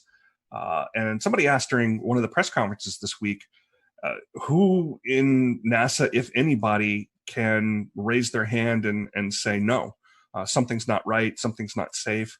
And the answer that was given by the administrator was anybody involved in the review panels. And SpaceX reiterated that they have a culture that they're trying to promote there, where anybody that's involved in building something can and should raise concerns as well.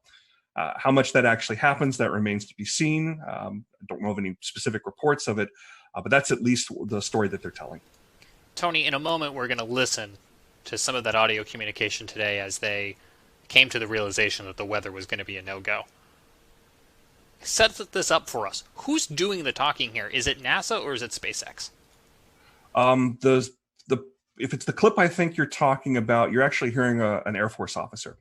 So there is a wing of a part of the 45th Space Wing down at the Cape Canaveral Air Force Station that is responsible for forecasting weather all along the Cape Canaveral Air Force Station, where there's additional launch pads. SpaceX is using one of the launch pads there in addition to the one that was in use today, the historic 39A launch pad. That's actually on the Kennedy Space Center side of things. They're responsible for forecasting weather involved in launches. They also provide weather forecast for the station itself whenever they're moving around equipment and want to know about things like winds and rain and that sort of thing. The person you were hearing there was called the launch weather officer, and they are on equal footing with anybody else that is giving the go, no go call during that final pull before they decide to actually light it or scrub and wait until the next opportunity. But they are someone who is speaking for a larger team of experts. And many of those experts are very focused on looking at things like lightning. And that's kind of how things shook out today. There was a lightning concern that we can get into. Yeah, let's listen to the audio here, and then we'll talk about that exact lightning concern. Unless you can give us another 10 minutes, I don't think we're going to get there with any of the rules today. I'm going to give you 10 minutes. I mean, another 10 minutes past T0. Oh, 16:45 local. I think we'll probably be clear on all the rules, but not quite going to make it for this. Okay. We're going to check back in with you in about 2 minutes, and then I'll call it up at about T-minus 17 minutes. Okay. Yeah, there's some of them are starting to count down, but we still have one above 2,000. So if that gets below... So Tony was talking there a little bit as we came back about some of the liquid oxygen. You can explain that to us as well, too. But, Tony, what we were hearing there was about 20 minutes left in countdown, and they were so close, we think, to getting the weather rules all in agreement, and it just didn't come together. Yeah, it just didn't line up quite right. They were keeping an eye on some cells out towards Orlando, and very excitedly noticing that the cells were starting to break up. I was watching them, live there as well. There's a rule that says, several of the rules mention 10 nautical miles, which if you've ever been down in that area, runs out not quite to Titusville and I-95. So you're watching any of that weather between the Space Coast and Orlando to see if those cells are going to continue moving forward, going to continue building intensity, or are going to break up. And the positives were that it looked like they were breaking up, and they certainly were. But that's not the only consideration that they're making there. What they were mentioning was field mill generators, and they dot all around not just Air Force property and NASA property. As you're driving out along the beeline heading back towards Orlando, you might notice some very tall towers out in what look like swamps or farmers field or something like that. These are more weather towers that exist further out towards Orlando, because as you can see, all the weather moves from the from the west to the east. So they're monitoring that as that goes along. These field mills, they're about the size of a large coffee can, and they have a spinning disc inside of them. And what they're doing is measuring the electric potential of the atmosphere, and they're measured in volts per meter. So there's everything has some level, some acceptable level, and it's about 1,000 to 1,500 volts per meter. And there's that, and you can see all those circles with the plus sign through them. Those are all field mills. I don't know which ones particularly were violating, but there was enough of them violating where they were running up over 2,000 volts per meter. I heard on the weather loop that wasn't sufficient to clear in time. They did see that voltage potential going down, and they did say about, like they said, about 10 minutes after launch, conditions were right where they could have launched. So it's worth pointing out here too that this was an instantaneous launch. If that was a shuttle sitting on the pad and it had sufficient fuel, we might have been able to launch today, because the shuttle had a wide enough window. It carried extra fuel. It had some additional steering capability that was not designed into the Falcon 9. The Falcon 9 was designed more for efficiency. We know that we can come back the next day and try to launch again. But the shuttle was designed in such a way that we could launch as far as up to 10 minutes after the planned launch time and still steer back into that plane. But the Falcon 9, you launch the second that you planned on launching, or you don't launch. It's not a matter of throttling up and catching back up to where you planned on being. Once you're in the wrong orbital plane, you never catch up with station. So that's why it was set up that way. So we've read through your tweet from earlier today, and it was kind of interesting seeing the different types of criteria needed to launch or to stop a launch. Mm-hmm. Do you want to kind of speak to more of some of these different conditions that can get in the way of a launch occurring, or what it takes to actually? If you don't mind, bring that graphic up, and you guys are the weather weenies here, so feel free to jump in on anything you see here that catches your eye. There's basically, we'll call it 3 things that they're looking at. Precipitation is one of them. We don't want to launch through precipitation. That's just a no-go. The other thing is clouds, and the clouds kind of go 2 ways. There's a thick cloud rule that's in place. We have launched other missions through clouds, uncrewed missions, and you see a really brightening of the cloud as the plume goes through it. But for a crewed mission where we want to keep eyes on the vehicle, particularly during a test like this, where the high definition video, they're basically shooting through telescopes that are on these. They look like old World War II guns that can elevate and follow the track of the vehicle as it goes up. We want to keep eyes on that. So that thick cloud rule is another one. But the rest of the cloud rules, when you really look at them in depth, they are all about lightning. Anvil clouds. Once a cumulus cloud has matured and a storm has matured to the point where you start seeing those overshooting tops as it's touching the bottom of the stratosphere, that's the kind of thing that really worries a launch weather officer, because it's got the potential to generate a lot of lightning. Lightning's very bad for rockets. I mentioned that earlier, how Apollo 12 was struck by lightning.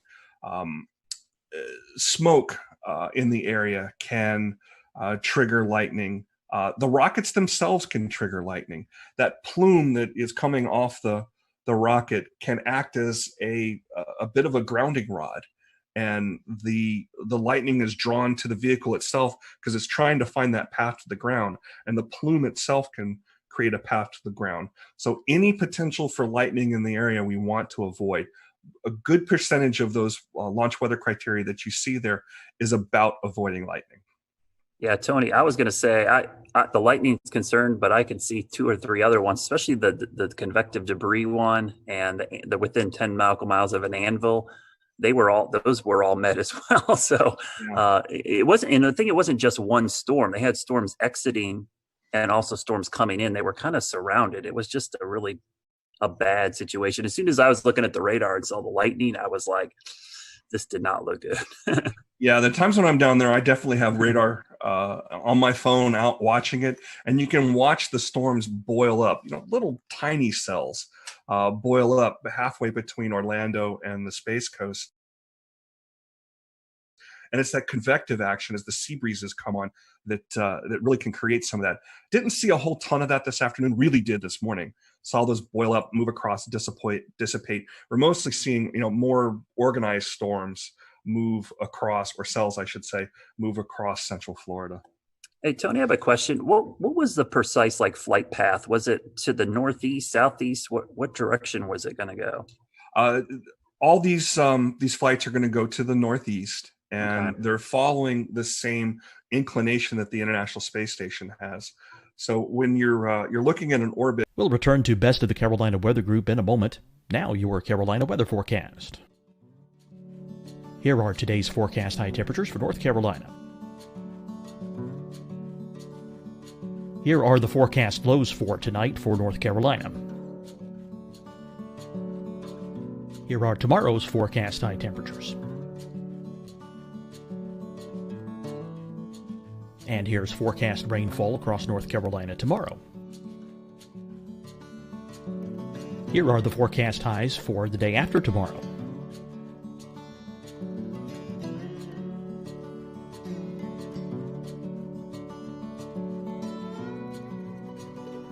And here's the forecast rainfall across North Carolina for the day after tomorrow. This is the total rainfall forecast across North Carolina for the next 3 days. Here's the severe thunderstorm outlook for today from the Storm Prediction Center.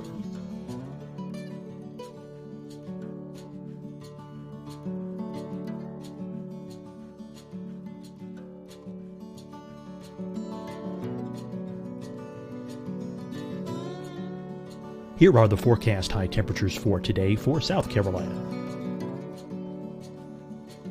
Here are the low temperatures for today for South Carolina. Here's the probability of precipitation forecast across South Carolina today. And here are the rain chances across South Carolina tonight.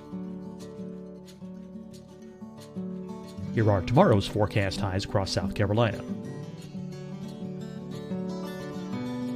Here are the forecast low temperatures for tomorrow for South Carolina. And here is the probability of precipitation across South Carolina tomorrow. Here's the precipitation chances across South Carolina tomorrow night. Here are the forecast highs for the day after tomorrow in South Carolina. Here are the forecast low temperatures across South Carolina for the day after tomorrow. And here are the rain chances across South Carolina for the day after tomorrow. And South Carolina's probability of precipitation for that night. Here's the Storm Prediction Center's severe thunderstorm outlook across South Carolina for today through tonight. Here's the Storm Prediction Center's severe thunderstorm outlook across South Carolina for tomorrow and tomorrow night.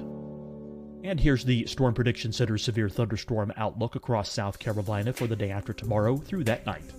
Here's the severe thunderstorm outlook for today from the Storm Prediction Center.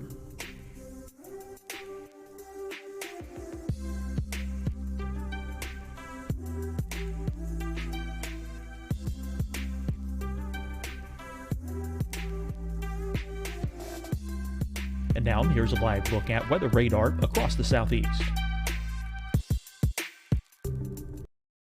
Hi, everyone. I'm Dr. Mandy Cohen, Secretary of the North Carolina Department of Health and Human Services. And when you follow the 3 W's, you protect your family and your neighbors from COVID-19. When you leave your home, practice your W's. Wear a cloth face covering, wait 6 feet apart, wash your hands often. Wear, wait, wash. We're in this together. Stay strong, North Carolina. Deciding when to wear a mask isn't about who you know or how well you know them. Just ask yourself, will I be with anyone I don't live with? If the answer is yes, get behind the mask. Help slow the spread of COVID-19. Get behind the mask. Learn more at covid19.ncdhhs.gov. Fight the spread and take a stand against coronavirus. Wear a mask in public. Stay at least 6 feet apart from others. And get tested. Join us and fight the spread. Visit scdhec.gov/COVID-19. Getting tested for COVID-19 helps you to take the steps needed to protect yourself, your loved ones, and your community. Find a testing location at scdhec.gov/COVID-19 testing. You'll see your Carolina weather forecast at 25 and 55 past. And now back to the best of the Carolina Weather Group on the all-new Carolina Weather Net. The equator, and you measure that angle between the equator and wherever your flight path is, and it's I have the exact number, it's 50 some degrees, so it kind of runs up the east coast almost parallel to it. So anybody out in eastern North Carolina, the next time we have a good launch, especially one at night, it's easier to see these at night because you got that plume to look for, but we should be able to see them definitely out from the easternmost part of North Carolina. But I think you've actually seen them a time or two in Charlotte.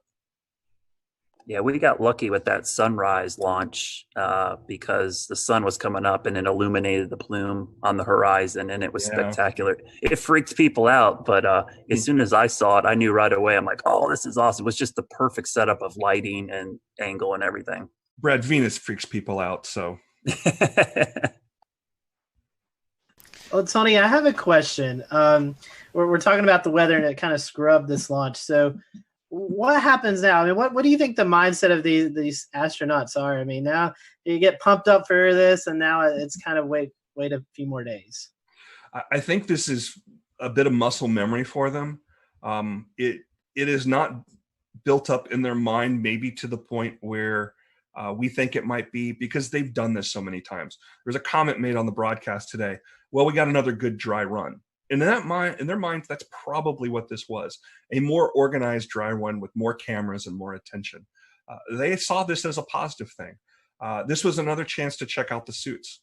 This was another chance to check out, make sure those Teslas would make it to the launch pad without any problems there. I didn't see any superchargers on the launch pad, so I guess those things were fully charged before they popped the astronauts in there.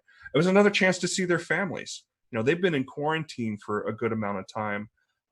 That's normal. We always quarantine our astronauts before they go, something we learned back in the Apollo days. So they've done this so many times in simulations and in dry runs and things like that, that this is kind of business as usual. This is their office. I'm sure they wanted to fly today, and they would have rather gone today than have to wait a couple more days. But it's another chance to do a little more study. It's another chance to work through some of these things in their heads. So in the end, it's a positive thing.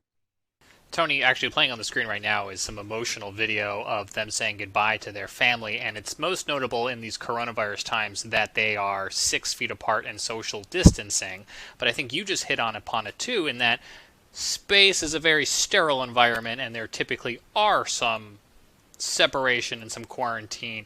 Can you talk at all about, did coronavirus amplify that?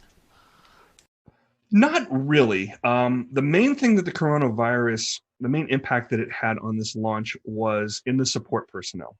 The folks that are working directly with the astronauts, they're in. This is the operations checkout building. It's existed since the I believe the Gemini days, or definitely during the Apollo days. This is where there's some small apartments the astronauts stay in. There's some dining facilities. There's, of course, a kitchen there. And there's folks that support that. So there's fewer people involved with that. And the people involved with that were in their own quarantine as well. But this, that distancing you saw there, there used to be when the astronauts would arrive from Houston into the Kennedy Space Center, near that landing strip where their aircraft would come in, there was this drainage ditch, that the families would be on one side and the astronauts would be on the other. And that was where they said their goodbyes. So it's very common for the families to be separated from the astronauts just for their safety. One thing that's worth noting in that great video where you saw the two boys, the similarities with these two astronauts are kind of fun. They both have two boys about the same age. Both the astronauts are about the same age. They joined NASA. They were accepted into the astronaut class of 2000. So there's a similarity there. They're both test pilots. One was in the Air Force, one was in the Marine Corps. They both married astronauts as well. And both of their wives have PhDs. One's an oceanographer and the other is a mechanical engineer. But they're kind of similar in that regard. So it's really cool that they got to see their families here. And the one thing I really like about the Tesla is once those doors are shut and those guys are sealed in, the boys got to go up and wave goodbye to their fathers a little bit closer. You didn't get that in the Astra van. They just hopped on board and headed out there.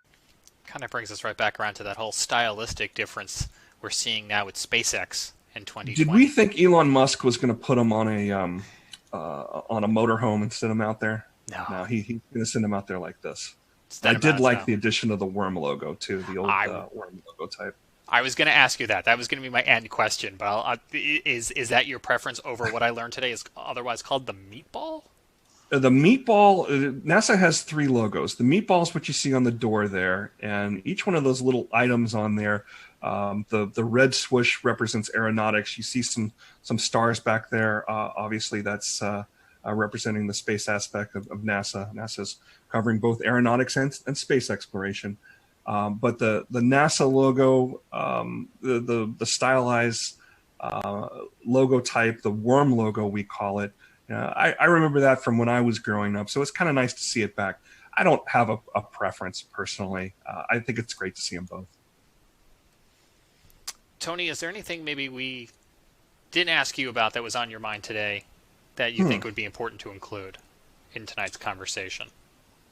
Something to look for in the future. Well, obviously, we will keep an eye on the weather on Saturday and Sunday. The next launch opportunities, Saturday at 3:22 p.m. NASA's TV is going to start about 12:15 with coverage. So there'll be plenty of things to see there. There's a backup opportunity on Sunday at 3 o'clock. So hopefully we'll be able to get this thing off this weekend. But once that's finished, the next set of astronauts that go up on this Crew Dragon, I believe they're going to use all 4 seats. So we'll see this really starting to meet the demands that it was set out there for. And keep in mind that this isn't the only commercial human space flight effort that is out there, that NASA is partnering with a commercial entity.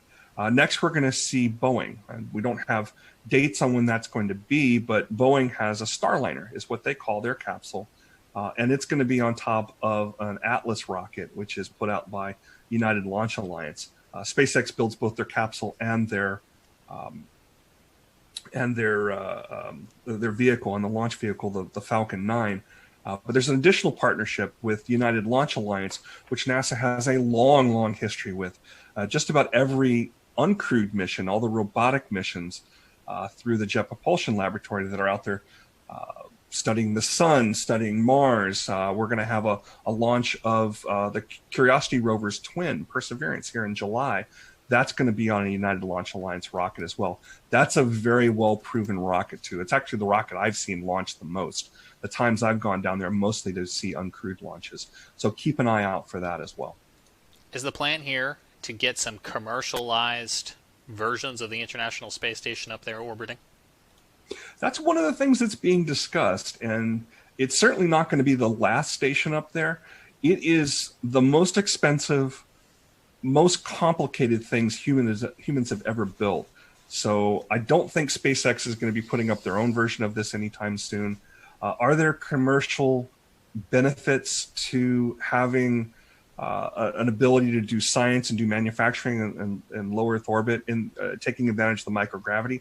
Absolutely. We're doing things like we're even 3D printing human organs on station, something that you just can't do in the normal gravitational environment of Earth. You have to be up there in microgravity to do it. So there's applications. That's something that's going to happen. Is it going to happen in short order? Probably not. But there's definitely applications in space, and that's the direction things are going. Tony, we appreciate your time. Our fingers are crossed that we can get this off the ground this weekend and return United States astronauts to the space station from U.S. soil. Hopefully the weather cooperates. And I think you've got some TV obligations coming up there in the Raleigh area. And so we'll let folks in that area know they can catch you here in a little bit on TV. And we appreciate you squeezing us into your very busy day. Does anybody want to go on record and make weather predictions for Saturday? Or are we gonna launch on Saturday? It's Florida, like you said, Tony. Someone asked me, what's it look like? Hey, if you, especially that time of day, mid-afternoon in Florida, basically at the end of May, early June, it's a 30-40% chance you can pretty much, write it down. I think it'll be a lot like today. I think, they just got to get lucky that they'll be in between storms right at that time. And the weather's very different in Florida than it is here in the Carolinas, in that stuff will spin up and it'll move through. Florida's not a very wide state, so it can move through in just 2 hours time from coast to coast, and it'll be a bright sunny day. It's the same reason I always cringe when people have trips to Florida and they look at their app and go, oh, it looks like it's gonna rain every day, and I'm that's every single day during the summer. And like you said, Tony, it'll pop up. Yeah, it'll pop up and be gone. You just got a 30-minute shower. Our challenge again with these instantaneous launches is the weather's got to be right at that time. So what I tell folks, there's going to be another launch weather forecast that comes out here. The 45th Weather Squadron will put another one out probably on Friday. We'll definitely see one on Saturday. And when you see that go, no go percentage, follow me at RTP Hokie on Twitter. I always tweet these things out because they're a great source of information about what to look for. Don't get too wound up if the no-go percentage, is too high. I've seen things be canceled for weather, again, because of what you described with Florida weather, in the high 90s for go. And I've seen things be canceled for exactly have the ability to launch with absolutely horrid looking conditions a day before or even the morning before. There is truly a 50-50 chance that we will launch on any given day, and it's either we go or we don't, and it's based on what the conditions are right then and there. Tony mentioned during our broadcast tonight the Air Force 45th Weather Squadron, who was watching the weather very carefully down there and providing not only real-time conditions but forecasts for this and many other launches. We had the opportunity to have them on this show in January of 2018. There's a whole episode where we talked to them about all sorts of things, but we pulled the soundbite about lightning, and Tony showed it earlier, all those different lightning detectors. Let's just roll a little bit of that clip so we can hear straight from some members of the 45th, at least at the time here when this was recorded, about how they go about tracking some of those weather conditions. And with the lightning, tell us about the threats that lightning would pose to a vehicle being struck on the pad. And then this may be something more for the active duty members, but tell us about the new lightning defense systems that are on the pads now. So one of the major threats, again, for the range is lightning. And the reason why this is a threat is it poses a risk to the electrical system of the rocket. And it can actually cause a threat to the steering system. And so we want to make sure, and every time there's a lightning strike close to a pad where there's a rocket exposed, they have to kind of take it back into the hangar and run several tests to make sure that none of the circuits of the rocket got closed circuit or there was any damage to the steering system. Because again, and we have a sensor of 10 or a network of 10 sensors, very, very strategically positioned. And they are using the radio frequencies to be able to localize the different lining step leaders. And so each step leader is sending out a signal, and via triangulation, we are locating that step leader. So with those sensors, we can start pinpointing cloud to cloud or cloud to ground lightning strikes. Right now, the resolution that we have is 50 meters. So we can localize, or we can pinpoint a lightning strike within 50 meters of the actual location where it struck. Some very interesting stuff. You can find that show in the Carolina Weather Group archive. We also have it looping this week if you're checking out our new nonstop Carolina Weather Net channel on YouTube and on Twitch. We want to switch gears now and talk a little bit about the surprise that was Tropical Storm Bertha today. We'll bring in Brad in a minute to talk about some of the lingering flooding concerns. It looks like we still have one of the two flash flood warnings right now at this 9 o'clock hour here in Charlotte, but I know Jared Smith in Charleston is on a tight time crunch as well too. And Jared, you guys woke up in the bullseye of this thing this morning. Yeah, it started as we knew that something was going to happen. So I think that's the most important thing to note, is that the surprise was the naming. It wasn't necessarily the fact that we were going to have heavy rain, that we were going to have gusty winds, that we were going to have a marginal tornado threat. All of those things, we went into this knowing that was a possibility. And we went into this knowing that there was a 20 to 30% chance that this thing could turn tropical. The Gulf Stream, much like you two, moves in mysterious ways. And so it was again this time. It just absolutely took off like a rocket. It started as a very strong velocity cup with the Weather Service in Charleston. It actually put out a special marine warning that ended up acting like a cone of uncertainty, because during the time of that special marine warning, the National Hurricane Center bumped the probability up to 70%, and then by 8:30 they had classified it as Tropical Storm Bertha, just 30 miles offshore. And so we're like, oh, okay. So this is happening, and yeah, it came ashore. It was had some pretty good wind gusts. The buoy at the Edisto buoy went to 59 miles an hour, which was pretty good. 30, 40 mile an hour wind gusts. Some scattered power outages, especially as you got into Myrtle Beach. Wasn't that bad. We've had way worse. We had tornadoes last week, right? And we had even heavier rain. Of course, we had flooding downtown, as we often do, but we had that even worse last week. So. Again, we kind of knew that there was going to be something here. The fact that it got named when it did, was kind of like, okay, but you could see it. I mean, you could see it coming together on the radar, and that guy, it started developing a little eyes. Like, wait a second. You start to see that it's expanding out from being this water spout producing supercell to something a little bit more, a little bit broader. So. It was caught us by surprise a little bit as far as that development. But again, we knew that this was going to kind of be how it went. There was nothing really surprising about that part. No major problems here in Charleston aside from the flooding that we're used to. But now it's just going to go up the gut and send a bunch of rain up there. We did set a rainfall record at the airport today, 2.08 inches, new record.